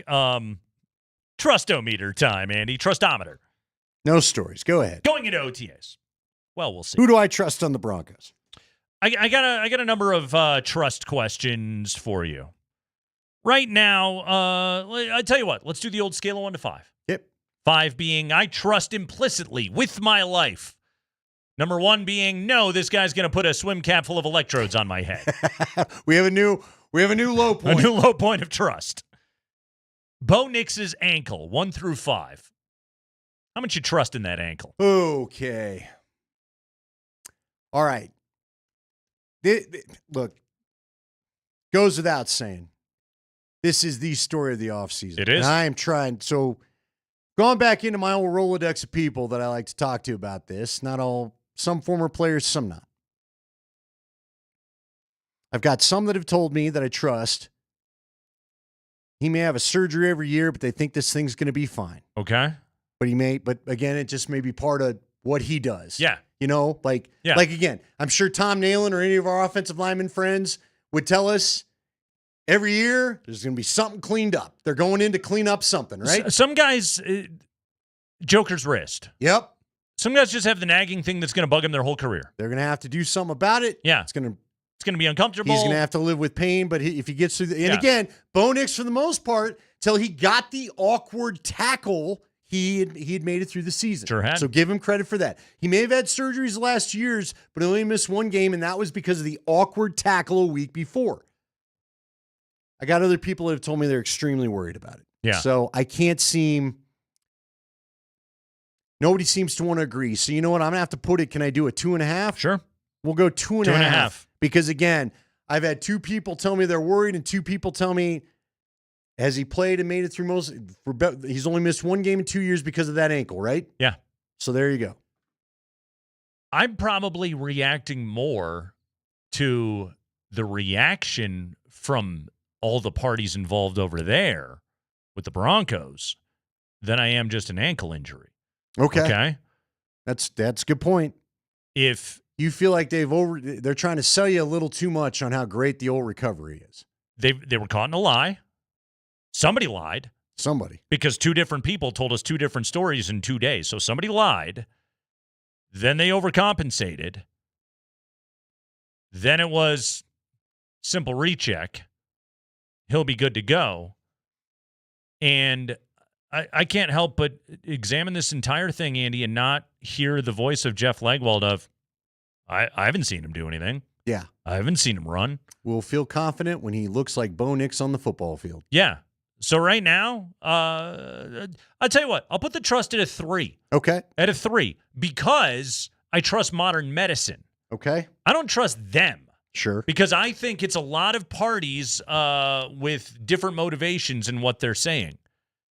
Sean Payton, his motivation seems to be, we got to watch out for this ankle thing. And Bo Nix's motivation seems to be, you don't need to watch out for this ankle thing. Give me $300 million, please. So there's different motivations from all the parties involved. I'm just waiting on, can I just watch you go play football and see how you look? Yeah. I'll put it at 3 right now because it's an ankle injury and guys recover from ankle injuries. But you guys all acted really weird about this whole thing. I will tell you what sticks in the back of my head from our conversations last year. How many times did you and I start pointing out, Bo kind of needs to run? Right. Bo's not running as much. Not running as much. Now, maybe it was just a last year thing, and we thought he's just trying to be better in the pocket and do some of the things he was coached to do. Or maybe this is what he is. But the more you quit running, or the less you run, yeah, the more I'm going to think about it. Yeah. And more. But look, if you don't run and you go out and throw for 5,000 yards and the deep ball's back, don't care. Who cares? Yep, who cares? But to your point, none of this is going to be solved until we see him on the field. Trustometer 1 through 5. The autonomy of Davis Webb. 2. Yeah, I'm right there. Like, I think what's really going down, again, talking to some of my folks, and these are folks outside of Jeff Legwold. Want to make it clear. I feel like every time I say folks, people think leggy. This is not leggy. Andy's connected, people. He knows his I people. I got friends around the league. Yeah. Seen this thing before. You were on that sideline, man. You talk to people. I do feel like the vibe I get is, and look, it's not surprising to anybody. He's just there to call Sean Payton's plays faster. That's like, is Sean Payton really going to let Davis Webb put a stamp on this thing, or is Davis Webb play caller a ceremonial title that comes with the expectation that you must play a big game of what would Sean Payton do? Well, and what I think could happen is I think Davis could be, let's shorten it up.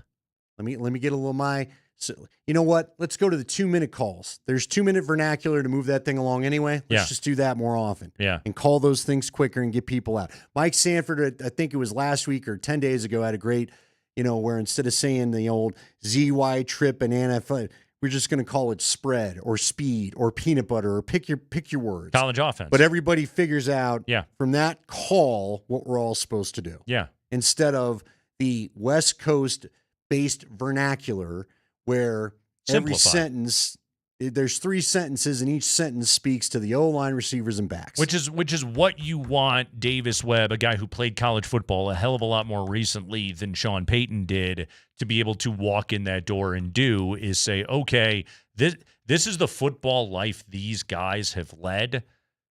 How do I craft it to them and make it work? That's the whole job. That's what a good football coach does today. Let me ask you, a lot of people are wondering if he's one and done. Do you trust if he's one and done, it's on the positive or the negative side? I would. Positive meaning he gets another job as like big boy offensive coordinator? Honestly, Andy, it could go either way. Yeah, negative, he's just out of here. Couldn't you see that the storyline of 2027? Sean Payton reclaims play calling duties. I wouldn't be stunned by that. If they are 4-4, and boy, Davis did not get dealt a great hand to try to get his slip into the old warm bath with that first 6 games. Right. If they're 4-4 and needing a playoff spot, don't you feel like Sean Payton's going to take things back?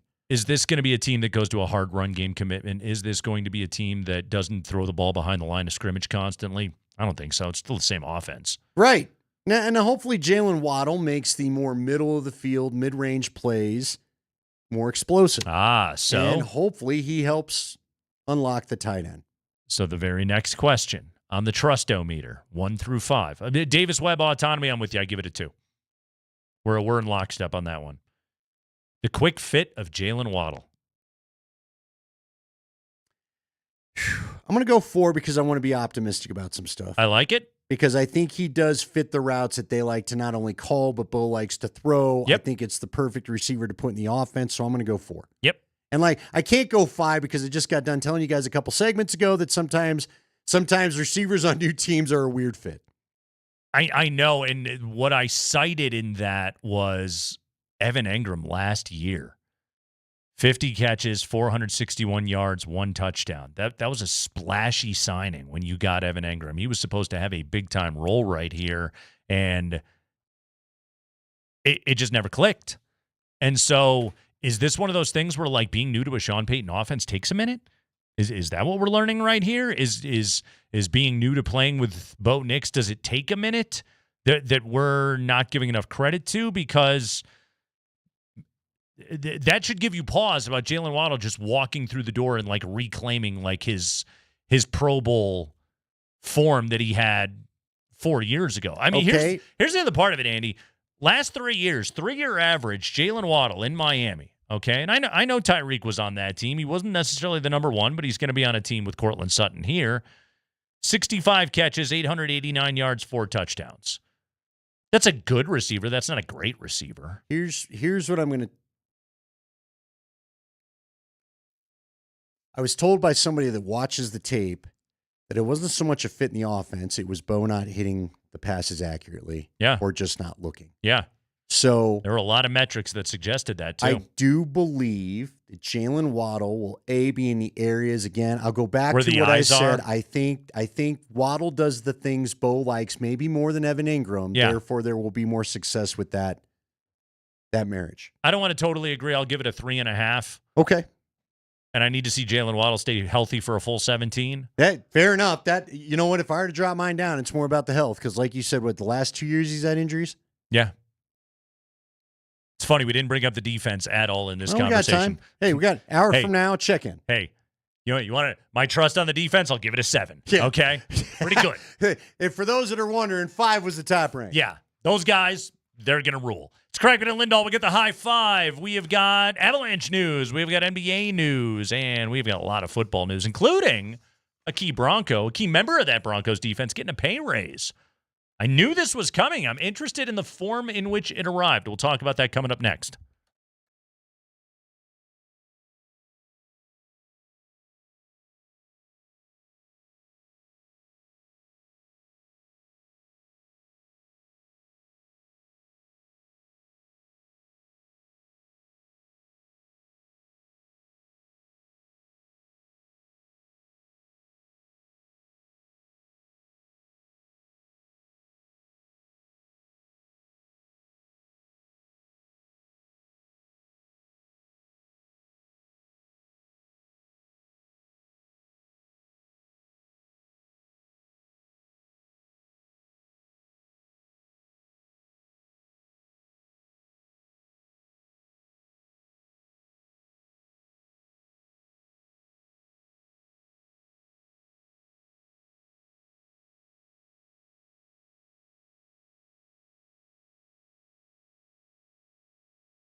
Every day at 5 o'clock, or at least most days at 5 o'clock, we do what is called the High Five. 5 biggest stories of the day. A lot of times it's football news, but we begin today with hockey stuff because there is a big hockey story locally. Mark Springer. Celebrate $10 Tuesdays at Papa Murphy's on Tuesdays only. Get any large pizza for just $10. Order online now at papamurphys.com. The Nashville Predators have hired Avalanche general manager Chris MacFarland as their new president of hockey operations / general manager. And meanwhile, while CMAC goes off to Nashville, Joe Sakic now takes over basically the full extent of all the duties. So for the moment, because the draft is coming up, the offseason is coming up, Joe Sakic's running the show while Chris MacFarland is off. We shall see. Once Joe speaks to the media and tells us what's going on with Bedsy and what's going to go on with his title and his responsibilities, are they going to hire a new GM? We'll find out a lot of answers. But as of right now, Chris MacFarland is gone. Andy, a shakeup in a front office coming off of, by regular season record, the best season in franchise history. Yeah, you don't want to say that I don't want to dismiss anything that MacFarland did because I think he was a key cog in how they put this nice run together. And at the same time, as I told you a little bit earlier, I do believe that Joe Sakic was in on every conversation, okayed every move, maybe wasn't as hard at the negotiating table as he once was. And so I'm not in panic mode over the departure, that's for sure, because I think the guy that still was sort of the sheriff of the prison there, is still in place. I don't know why I went there. Whatever. The head guy is still in there that helped. The key architect is still in place, so I feel good. I know Raj. Sheriff of the prison? I know. Alex Ryan-Emmy was putting out there that... Doesn't the warden run the prison? I guess so. You're probably right. I don't know whose ranks anybody is. But the warden... that's right? Because that's... Yeah. Now, hold on, though. Scotty's got a rank above warden. His wife's the warden. His mother-in-law is above whatever the warden is. Okay. Whatever. Listen, bottom line. I'm sure the warden has a boss. We all have a boss name. Right. Bottom line is the boss that helped build this thing still there, feel good. Okay. And I guess Andrew Cogliano, according to Alex Ryan-Emmy, is a rising star in the organization. Don't be surprised if maybe his roles expand. Hell yeah, give it to Cogsy. Spring. Cogsy. High five. Hey, let's talk some international basketball, specifically Team Canada. Now, according to new rules established by their first-year head coach, Gordy Herbert. I love it, Gordy. And general manager... Why did they hire a hockey coach to coach their basketball Gordy team? Herbert. Well, it is Canada. And their GM, Rowan Barrett. Any players... Those two now, that sounds like a pop star. Oh, I was going to say that those two were defensive pairings on the 78 Hartford Whalers. Rowan Barrett's got the hot new single. Gordy Herbert and Rowan Barrett. Let's go to the mall. Any basketball players that could not give a 3-year commitment in the run-up to the 2027 World Cup and the 2028 Olympics in LA would not be on the national team for those tournaments.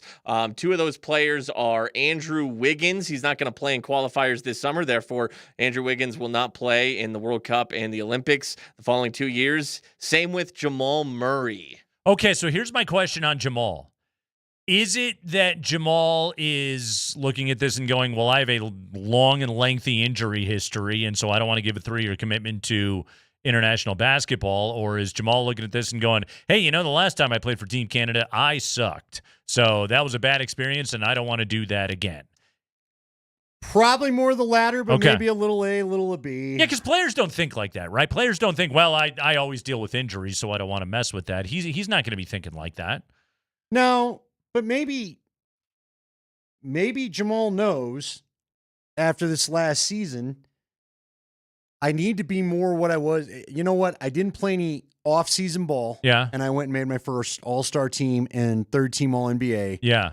Maybe I need to dial back my international play as the way I ramp up. Because the year after the Olympics, I really struggled. Yeah, and I was hurt. Right. And I don't need an injury to start the year and cost me more all-star teams. Could be. Because that's how you get more contract money. And again, he could have had such a bad time doing it. He was just like, I don't think he enjoyed his last experience. Why do I need to push myself? Meanwhile, like Jokic is playing in World Cup tune-ups this upcoming summer because he loves it. Well, and I think that's how he gets himself ready. He's not Jim Guy playing 1,000 pickup games. He's enjoying life, and then he goes and he gets serious and trains with them and gets himself right. I also think, and we saw the Olympic documentary, I think basketball with his countrymen is way more fun. Oh, there's no doubt. I think he just has a blast doing it, and I think he's 30 now, and he's just like, I'm not going to get to do this forever, and so I'm going to go represent my country as much as I possibly can, and I think it's awesome.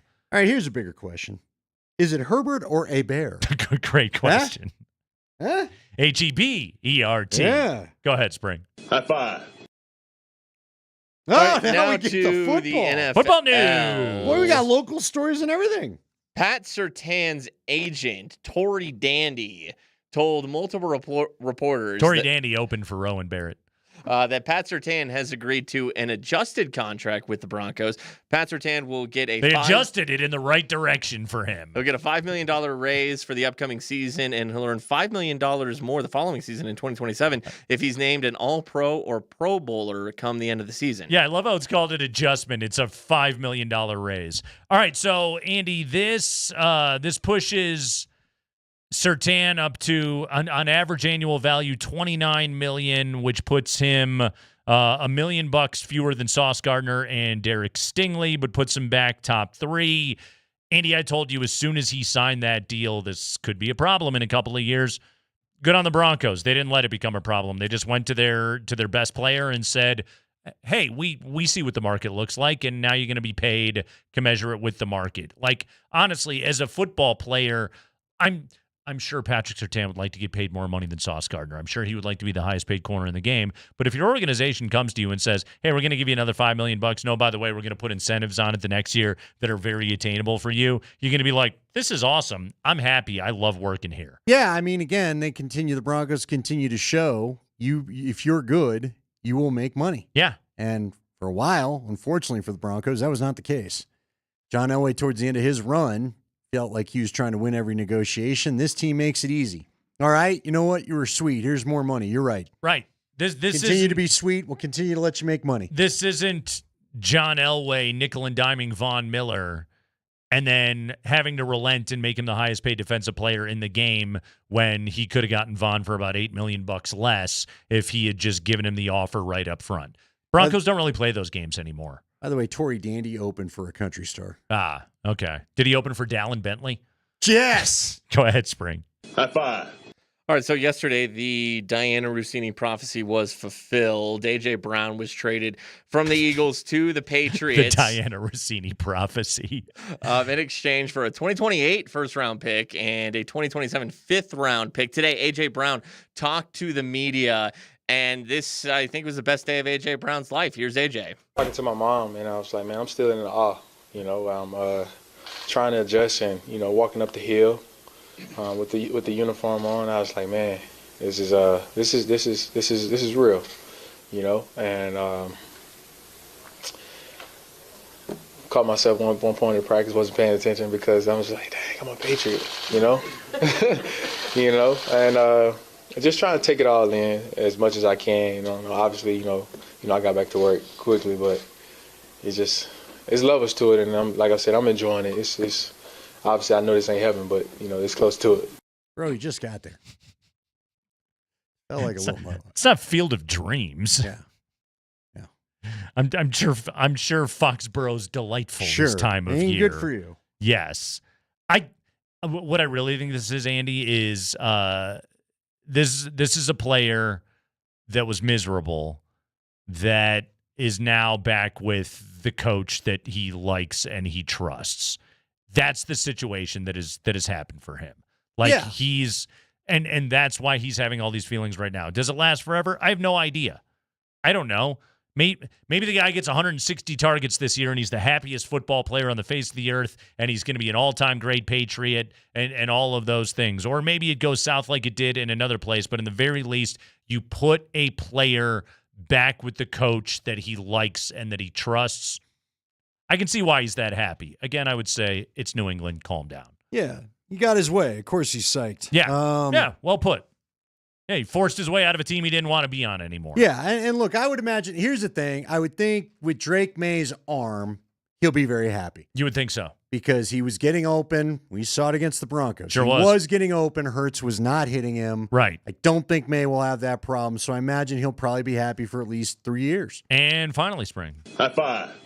The Pro Football Writers of America has selected Eagles defensive coordinator Vic Fangio as the winner of the 2026 Paul Dr. Z Zimmerman Award. Fangio is the 28th recipient of the Dr. Z Award, which the PFWA instituted in 2014. The Dr. Z Award is awarded for lifetime achievement as an assistant coach in the NFL. The award is named for Zimmerman, who covered the NFL for 29 years as Sports Illustrated's lead pro football writer. Dr. Z, by the way, for the kids out there, legend. This is the guy you read. This is the guy that knew the stuff. This was the guy. Dr. Z was the dude. He knew every offensive lineman in the NFL and could break it down knowledgeably. I think of Jeff Legwald to me is in the school of Zimmerman. That's the kind of writer that Jeff Legwald is. So forever and ever, man, you read Paul Zimmerman, you knew what you were talking about. Dr. Z's football preview was the Adam Schefter news bomb of its time. Had to read it. Had to read it. Yes. Which is why I'm surprised it only goes to an assistant coach. Well, but think about that, Andy, is like the head coach award named after Lombardi or something. But who are the people that really shape the game? Sure, it's the assistant coaches. Vic Fangio is modern NFL defense. He did it. Yep. Now Vic would be the first guy to tell you, I borrowed from guys along the way, and I took and I tinkered, and I think he would. I think Vic Fangio. If you got him in the right mood. Yes, I think Vic Fangio has a great appreciation, and he honors the history of the sport. I don't disagree with that. I also think he's confident in what he's contributing to. Without a doubt. I think there's no doubt about that. Vic Fangio is one of the greatest football coaches that's ever lived. He is. Now, that doesn't mean he was a great head coach of the Denver Broncos, but there is a reason why Vic Fangio has the stature that he has. He's a football coach's football coach, and modern NFL defense, it came from him. He is widely viewed as one of the most brilliant defensive minds in the history of the game. It was why Elway wanted him as badly as he did, because John knew that guy knows what's up. Then John never gave him a quarterback. But what are you going to do? Yeah, but he usually coached defenses that in every game. Yeah. Every game. Yeah, but an all-time great football coach. So that's cool. That's very well deserved. That's good for Vic Fangio. Yeah, that's a crusty old football guy getting one. Hopefully he gets a gray crew neck sweater to be able to memorialize the event. So congratulations to Vic Fangio. We'll take a quick break. When we come back, Andy, I got a couple of more Trustometer questions to ask you in regards to the Broncos. Plus, the Avalanche news of the day that Chris MacFarland is out. How does that change the approach to this offseason? We'll delve into that next.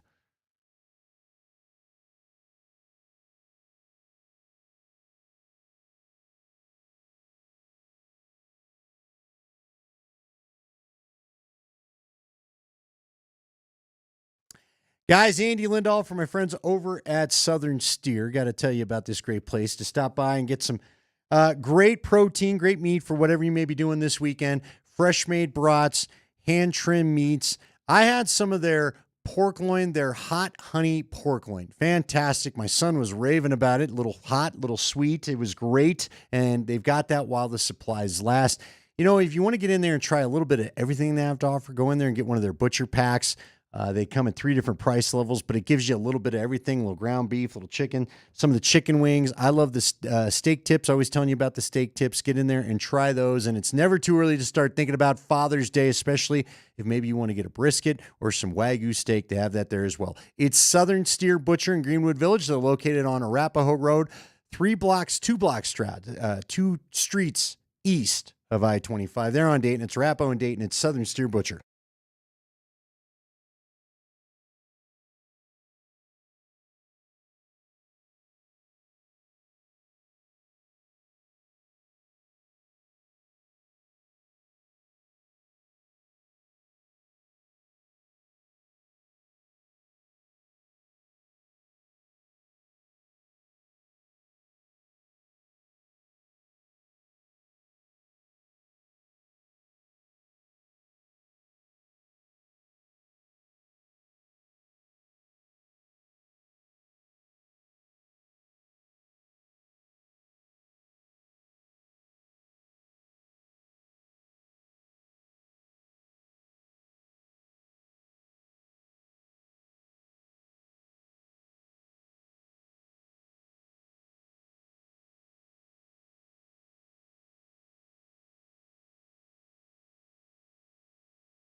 We will commence with the Stanley Cup Finals tonight. The Hurricanes and the Golden Knights here on Altitude Sports Radio 92.5. I'll be honest with you, Andy. I have annoyance with this series. It might take me a couple of games until I can sit down and watch this thing. It's always the series after the one where my team gets bounced, where I'm kind of like, I hate this. You know, like the NBA got me back with the conference finals. Game 7 on Saturday was awesome. Like, I'm back. Okay, like you had me for that. Game 1 of that series was epic. Yep. Double overtime. So, like, they had me back right away. But the round prior to that, I kind of hated it. I mean, I liked watching the Timberwolves lose, but I kind of hated it. Yeah, it's always the names are too fresh now. There's been a good long period of time between the Feels like the Nuggets Nuggets season hockey. ended, 3 months ago. Yeah. You saw Torts is worried about how much time his team is at off now. Oh, I'm really concerned for him. That's too bad. Oh, is it good? Because we had to go and sweep Colorado in 6 days. It was just way too easy for us. It's a nice problem to have. It's a real champagne problem you got there, Torts. Okay, so I wonder, 303, just out of curiosity, quick straw poll, 303-504-0925. If you're going to have a rooting interest, who's it for? Because you traded with Carolina to get Natchez, and I don't think you want them winning the cup before you do, yet Vegas is the one that ushered you out of the playoffs. So where does your bitterness lie more?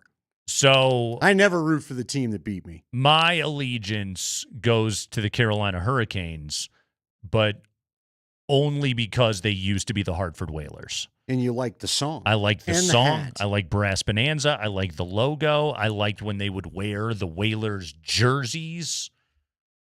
I love everything about the Hartford Whalers. So I will root for the Carolina Hurricanes. That's the best I can do for you. Would they have agreed to do the throwback uniforms one time in the Cup game had this happen, I wonder? I wonder if TV would have asked for it. I don't know. They usually Throwback Nordiques. I know they against that very Whaler rarely one. do it. By the way, speaking of throwbacks, so you didn't get to see the Angels uniforms last night. I did not, because I have the Rockies subscription, which does not cover MLB TV. So I don't have MLB TV on YouTube or anything else. So you didn't get to watch the Rockies game last night? I did not. I tried looking for it. I thought it might even be one of these games that was on Channel 20, so I flipped on over to Channel 20 for the first time in a hot minute. Uh-huh. No dice? No dice. It actually was like Law and Order. It was a very weird Rockies game. I kept seeing that by the score on my phone. They took a lot of walks last night, which Really? is not something this team ever does. But Angels pitching is quite terrible. So the Rockies were able to take advantage of that. But no, a nice come from behind victory last night. To Jake McCarthy ended up being the hero there in the top half of the ninth. Fun ball game. Hunter Goodman hit a big 3-run bomb.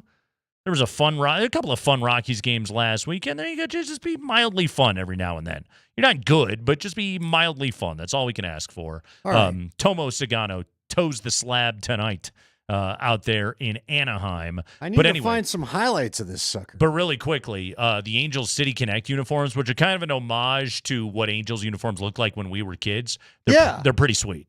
Yeah, very very good cap. I thought good Angels uniforms last night. That's the extent to which I can say nice things about that. That and like Mike Trout is good again, and Jorge Soler has always been a fun player. The end. All right, let's get back into the Broncos trustometer or trustometer, as you know it. We did Bo Nix's ankle, Davis Webb's autonomy, and Jalen Waddle's fit. Now we go to J.K. Dobbins' health. How much do you trust J.K. Dobbins, Andy?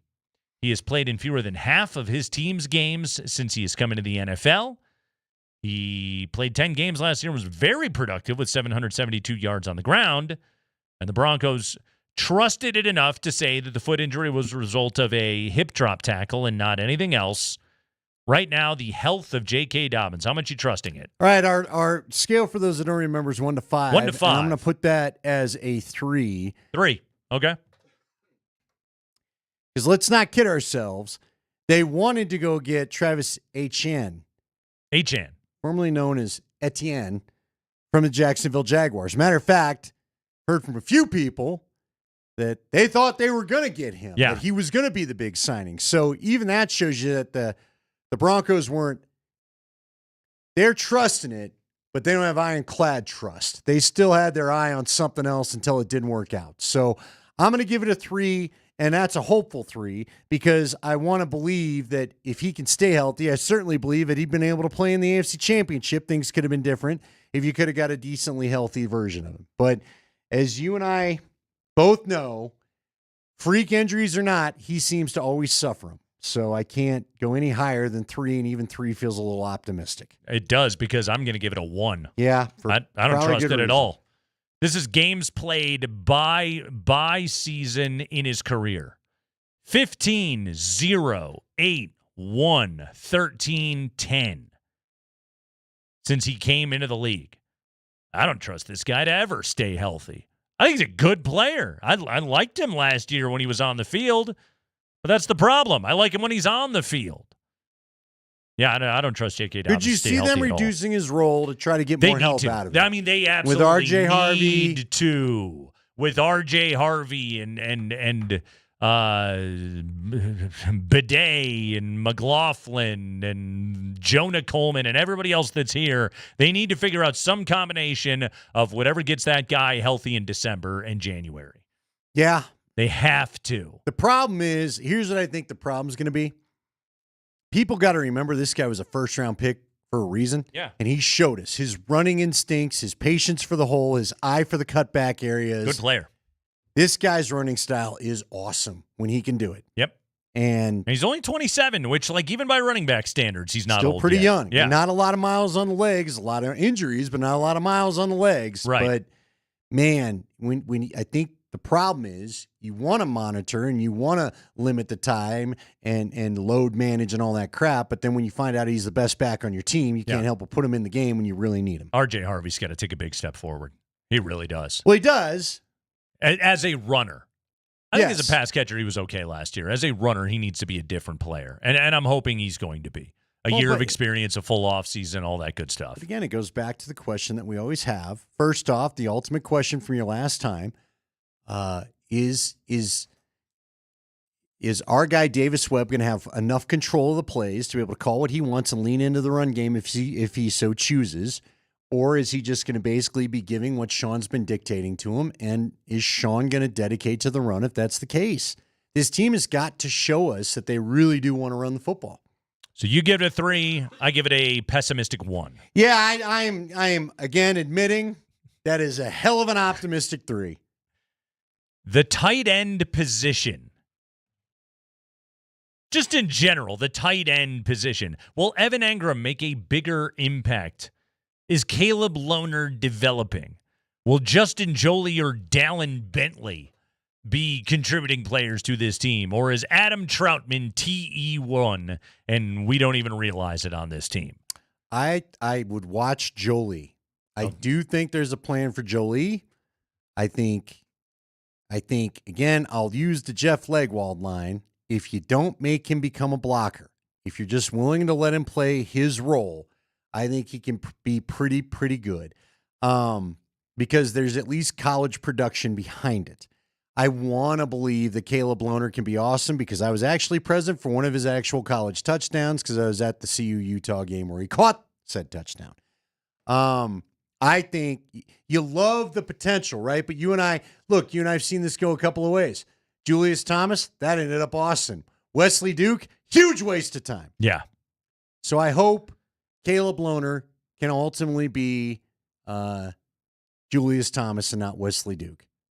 Look, the Broncos, Sean Payton is saying positive things about him, but Sean Payton also said positive things about Lucas Kroll last year. Well, he did. The thing about it is Leggy, I will trust Leggy in this. How many times has he said on the air, he thinks if you just let Lohner do red zone, he'd be tough to cover. He's just so tall. Yeah. You know, he's almost, with the way he can jump and his wingspan, he's got a little Wembenyama going on at the tight end position. Put him in the back of the end zone, see if somebody can actually beat him for a high football. So make him a red zone guy between the 20s, leave him be, which makes sense. He's a loner. Right. Well, there you go. Leave him a loner. Troutman, Engram, Atkins, Jolie, Lohner, Kroll, and Dalen Bentley. Okay, I'm going to give it a 3. Listen, Nate, if they're going to get better in any part of this team, tight end and running back is where it's got to happen, does it not? There's nowhere to go but up. Tight end is, again, like hoping, all right, another year of experience for some of these dudes. Somebody is going to emerge. Sean Payton likes Nate Adkins. Now, Adkins, I think, gets a roster spot because he's going to be like the H-back type, right? You would think he's got to be the fullback body. Yeah. Unless they bring back, who was our guy that was here last year? They had the actual fullback. Remember him? Oh, Adam Prentice? Prentice, that's right. Yes. His other dude has moved on. Your dentist name is Prentice? Adam Prentice. You anti-dentite. Okay. And finally, by the way, on the tight ends, I give him a 2. Is Jarrett Stidham really quarterback 2? Oh, my God. QB 2. Not Jarrett for me. Stidham. Do you trust it? No. Man, Jarrett Stidham, I've heard, is a fantastic guy, and he's a great room. He makes the room strong for Bo Nix, so good. Good. I'm glad that you bring some sort of comfort in some way to the starting quarterback. But I am sorry, Stiddy. Unfortunately, you had your bad day and your biggest mistake on the biggest stage for all the world to see. I was promised you wouldn't make the mistake that would cost you the game. That's why you're on the team. And then you went and cost them not only the game, the AFC Championship. And I didn't put it all on you because I don't think your coach should have put you in that position by going for it on 4th down to begin with. Should have kicked the field goal and played for the points and worried about the weather and all that other stuff. But you know what? Again, at the end of the day, I was told you would not make that decision of the backwards chest pass, and you went ahead and you did it. Why did you do that? Sound like Robin Colcourt on Cheers, where he's playing Sam, who's got a computer that's feeding him the old moves into his earpiece. Colcourt stands up and he goes, "Why did you do that? Why did you do that move?" Opens the door where they're all hiding out and trying to feed. Why did you tell him to do that move? That's what I feel like with Stiddy. Why did you do it? How can I trust you again? How, Nate? How can I trust Bo won't be here? Again, it's kind of like the Avalanche. How do I trust you won't be hurt at a key moment again and that guy's got to go in? You don't trust him. You go with a 1. But I give him a 5. Why? They're not going to have Sam Ehlinger be the backup. Oh, they might. Jared Stidham is the backup quarterback on this team. You were the one that first forwarded the thought to me in the offseason that Sean Payton can't stand that guy's face after what all he's going to see is a snowy day in Denver and a backwards lateral that led to the biggest turnover of the game. I think all of those things are true, and yet they're just going to go off of practice performance, and it's just going to be steady. You know what? Jared Stidham, you know what he is? He's a good practice player, which is a great way to ensure your career as a backup quarterback in the NFL, because you're gonna put all of that on film. You're gonna put that in front of the coaches, and they're gonna sit there and they're gonna go, "Well, it has to be him. He knows what the hell he's doing out there." Until he showed us he didn't. I know. It's a problem with this statement now. It doesn't hold water, Nate. I know. You can tell me he knows what he's doing. No, he doesn't. I mean, I know deep down you do, but your instincts forced you to do something you shouldn't have. But this is just it. Football coach's biggest concern is this is why they hated Tebow. This is why they hated Paxton Lynch. This is why Sean hated Russell Wilson. If you can't do the thing that I told you to do, then you're worthless to me. Then I can't stand you. Jared Stidham will do exactly what they tell him to do. But he won't execute it. No. Nate, he was in front of receivers, behind receivers. Again, his timing is just a bit off when it comes to a real game situation unless it's preseason. I mean, it was also, they can excuse it away with it was the AFC Championship. They can if they want to. It's also how I looked when he got those couple starts for Russell Wilson, which is why they were hell-bent on drafting Bo Nix. Yeah. He's had a couple of times to seize this job. He hasn't. But again, he's had a couple of times to seize 3 or 4 jobs. But remember, but that's not the question here. I don't trust him, Nate, and you're not going to make me. The question is, are you going to be my backup quarterback? And the answer is, God, yes, he is. Of course he is. Listen, if the right guy gets let go, and I don't know who the right guy is right now, but if the right guy were to surprisingly get let go from another team, I wouldn't be shocked if they brought him in and a little something happens in a camp. There is a $6.5 million savings if you axe Jarrett Stidham this year. Doesn't hurt either. I don't think Sean would do it. I think he might. I don't. I still believe I'm going to use your point against you. What do you think about that? I'll tell you the biggest reason he won't do it, because he doesn't trust Bo Nix's ankle. Okay, but I don't. Oh, dude. I know. I don't want a full. I know. I'm telling you, this is the way it's going to get viewed. Jared Stidham's a snuggly little blanket for them. I don't know. I don't know after that AFC Championship. I just don't think he looks at that blanket the same. You know what? That blanket's got sickness on it. That blanket is malaria blanket. Whoa. That blanket's the Velveteen Rabbit. It's got to go out. It's got to get burned. Boy, Old Yeller and the Velveteen Rabbit. What a show. Beloved childhood figures getting the axe left and right. That's how they go. Yeah. No, it's a 5 for me. Stiddy is the backup quarterback. I don't even think it's close.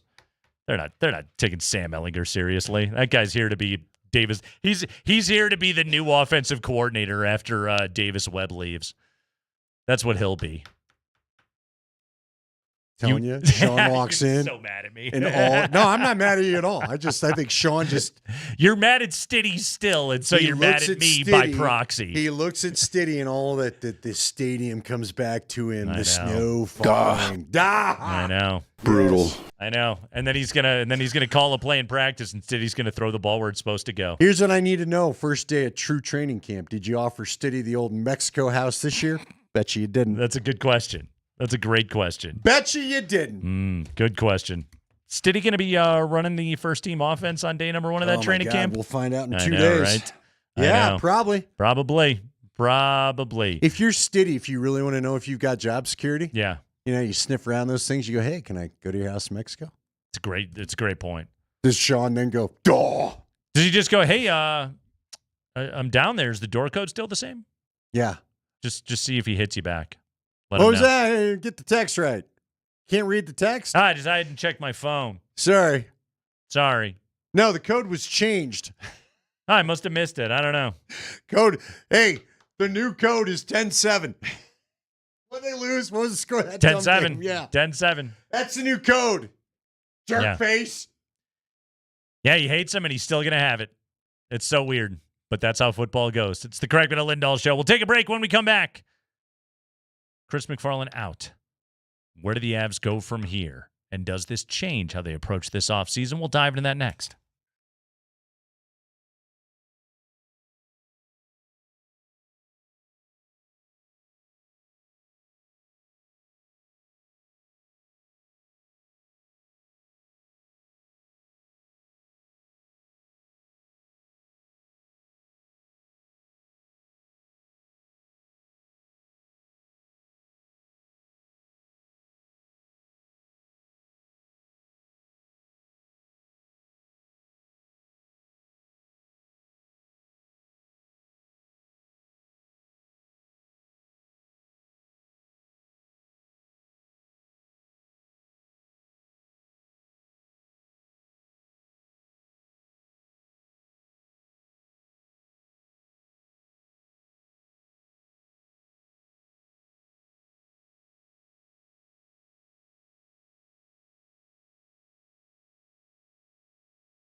All right, Andy, explain Tangerine Speedo to me. First off, it was just this dumb hit. It was like a hit, I think, for like a month or two on KTCL back in the day. Okay. I've just always found it a funny song. I've never met Tangerine Speedo guy, but there's a Speedo guy at every pool, beach, and even a lake that you go to, it seems like. It is. You can go to Horsetooth Reservoir. Tangerine, now maybe not Tangerine, but Speedo guy. Do you know the band name? Caviar. Caviar. The first single was Tangerine Speedo off their self-titled album. Also appeared on the soundtrack to the film Charlie's Angels and was the end credits song, Tangerine Speedo. I love the riff, the power chord riff there in the middle. All right. And then the cha-cha-chas are ridiculous. The whole song's ridiculous, but I think it's funny. I don't think I've ever heard that song in my life. 2 weeks vacation. I also, I have to admit, I don't think I ever saw the Charlie's Angels movie. Oh, I did. How was it? Drew Barrymore, Cameron Diaz, Lucy Liu? Okay. Very attractive. Yes. Yeah, 3 for 3. Well done. Yeah, you're not going wrong there. Yeah, you guys did okay. Saw 1 and 2. Good action, fun summer flick. I'd take one of those right now. Okay. Why not? Should they make a third? Nah, that crew probably wouldn't want to do it. You'd have to. You know, who would be the modern Charlie's Angels? Don't we need to finish off the trilogy? Aren't we all dying to know what happened to those characters? Crispin Glover was in it. He couldn't have been weirder. That guy just Crispin Glover as being so weird. Yeah, that was his whole bag. He was all about being weird. He did a good job. Yeah. Who would be the modern Charlie's Angels? It'd probably be Sydney Sweeney. She'd be the blonde one. Because there was a blonde one in every iteration. You have to have of a this blonde thing. one? Okay. Wouldn't it be Sydney Sweeney, I would guess? Okay. Well, she's 2 of the Angels, right? Yeah, all of a sudden there's 4 Angels on the payroll. Thank you. Anna de Armas, would she be one of the black-haired ones? Sure. And then you probably need a brunette, right? Not kicking her out of that threesome. No, you're not. Or any. Jenna Ortega, maybe. I don't know. Help me out. Got to go. There's got to be a young crew because they got to be able to do their own stunts. Okay. I'm gonna have to take your word for it on this. Well, I'm trying to think who are even like the modern. Give me some of your modern TV or movie stars. It's Taylor Swift in this thing. Does she just cross over for the fun of it? Does she have any acting chops? I don't know. I doubt it. I don't know that about Taylor Swift. She's I'm too not rich. sure. What does she need to worry about? Exactly. She's good to go. Yeah, I'm the wrong guy to ask because well, you see all the movies. I see movies, but here's the thing: you see the artsy ones. All the women I'm attracted to now are like the women that are the chefs on cooking shows, and I'm just like, oh, she's really chopping that up, isn't she? That looks pretty good now listen, right now. Gianna could get in there and get a little action. Okay, isn't that Gianna? Isn't she one of them? Giada's on. Giada, thank you. Giada De Laurentiis, yes, yeah, she is on cooking shows. Absolutely, she could do an angel in her free time. There I guess. You go. Again, it's give me any crew of chicks from Top Chef, and I'm just like, now we're talking. Okay, it's funny how life evolves when you're 45 years Does of Olivia age. Rodrigo get involved? But again, she's a musician. See, I don't even know who are the actresses. We're not supposed to know these things, I don't think, anymore, and I think that's okay. Again, like I said, I'm checking out the chicks on the cooking shows. That's what I'm into these days. Trying to think who else is on there that you could then. Bobby Flay, is he Charlie? That Sports Center anchor's really bringing it, let me tell you. Anyway, Chris MacFarland is now the president of hockey operations and general manager of the Nashville Predators. Good luck to him. Sure. Do great, man. We're all rooting for you. Okay, so now that he is out, and Sakic is back to being the lone decision maker. And, I'm sure there's other members of the staff. Again, Cogsey is there. You've got other people that are working there. There's no doubt about that. Maybe Cogsey just steps directly into the role.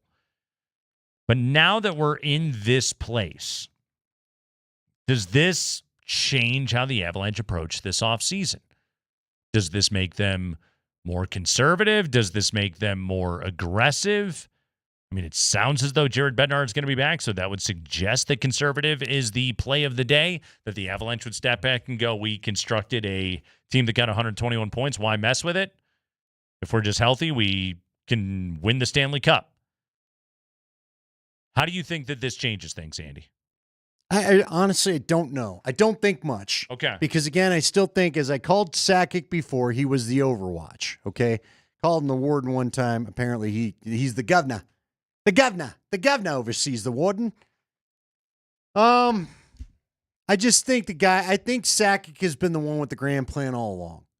And I think Chris MacFarland was a trusted second eye that knew what the plan was, and probably like a George Payton knew how to scout out the talent to fulfill the plan or the blueprint that they had put together. I think he was the one that did the nuts and bolts of the contract, and he was the one that would be on the phone with the Carolina Hurricanes last year in February trying to work out the Mikko Rantanen deal. He ran the day-to-day. He ran the day-to-day, but I still think the guy that had the grand plan is Joe Sakic. Okay. So therefore, my panic is not high because I think the head architect of all these successful seasons is still there. Now, that being said, I wouldn't mind seeing some tweaks to the plan, but I just don't know that that's the way they're going to go. Tweaks to the plan, as I told you in the first hour, for those that missed it, I would like to see a team that is more built for the physical playoff play than maybe the team that's built to put up 5 goals a game in the regular season, because it just feels like we've had that team for 6-7 years and they've only got one cup to show for it. I mean, the moves at the deadline would suggest that MacFarland was thinking the same thing. Nazem Kadri, Well, Brett he's Kulak. done it every year. Right. Remember, he went and got Charlie Coyle last year. A couple years ago, he got Yakov Trenin. Yeah, go and get the physicality. Trenyon? Go get the physicality. I don't know where that came from. And make that the method of the day. We've got all the speed and skill in the world. Now we just need the griminess, the physicality, the grit, the sandpaper, et cetera, the things that they had to be able to add. And we got to be able to do the proper cap gymnastics and everything else that is required to be able to get these guys in on this team. Okay, here's the other problem that you face, though, Nate. I'll even tell you this. I don't necessarily mind the plan, but you got to get younger. Yeah. All right. This is going to suck to say, but I'll say it. I'll be the jerk.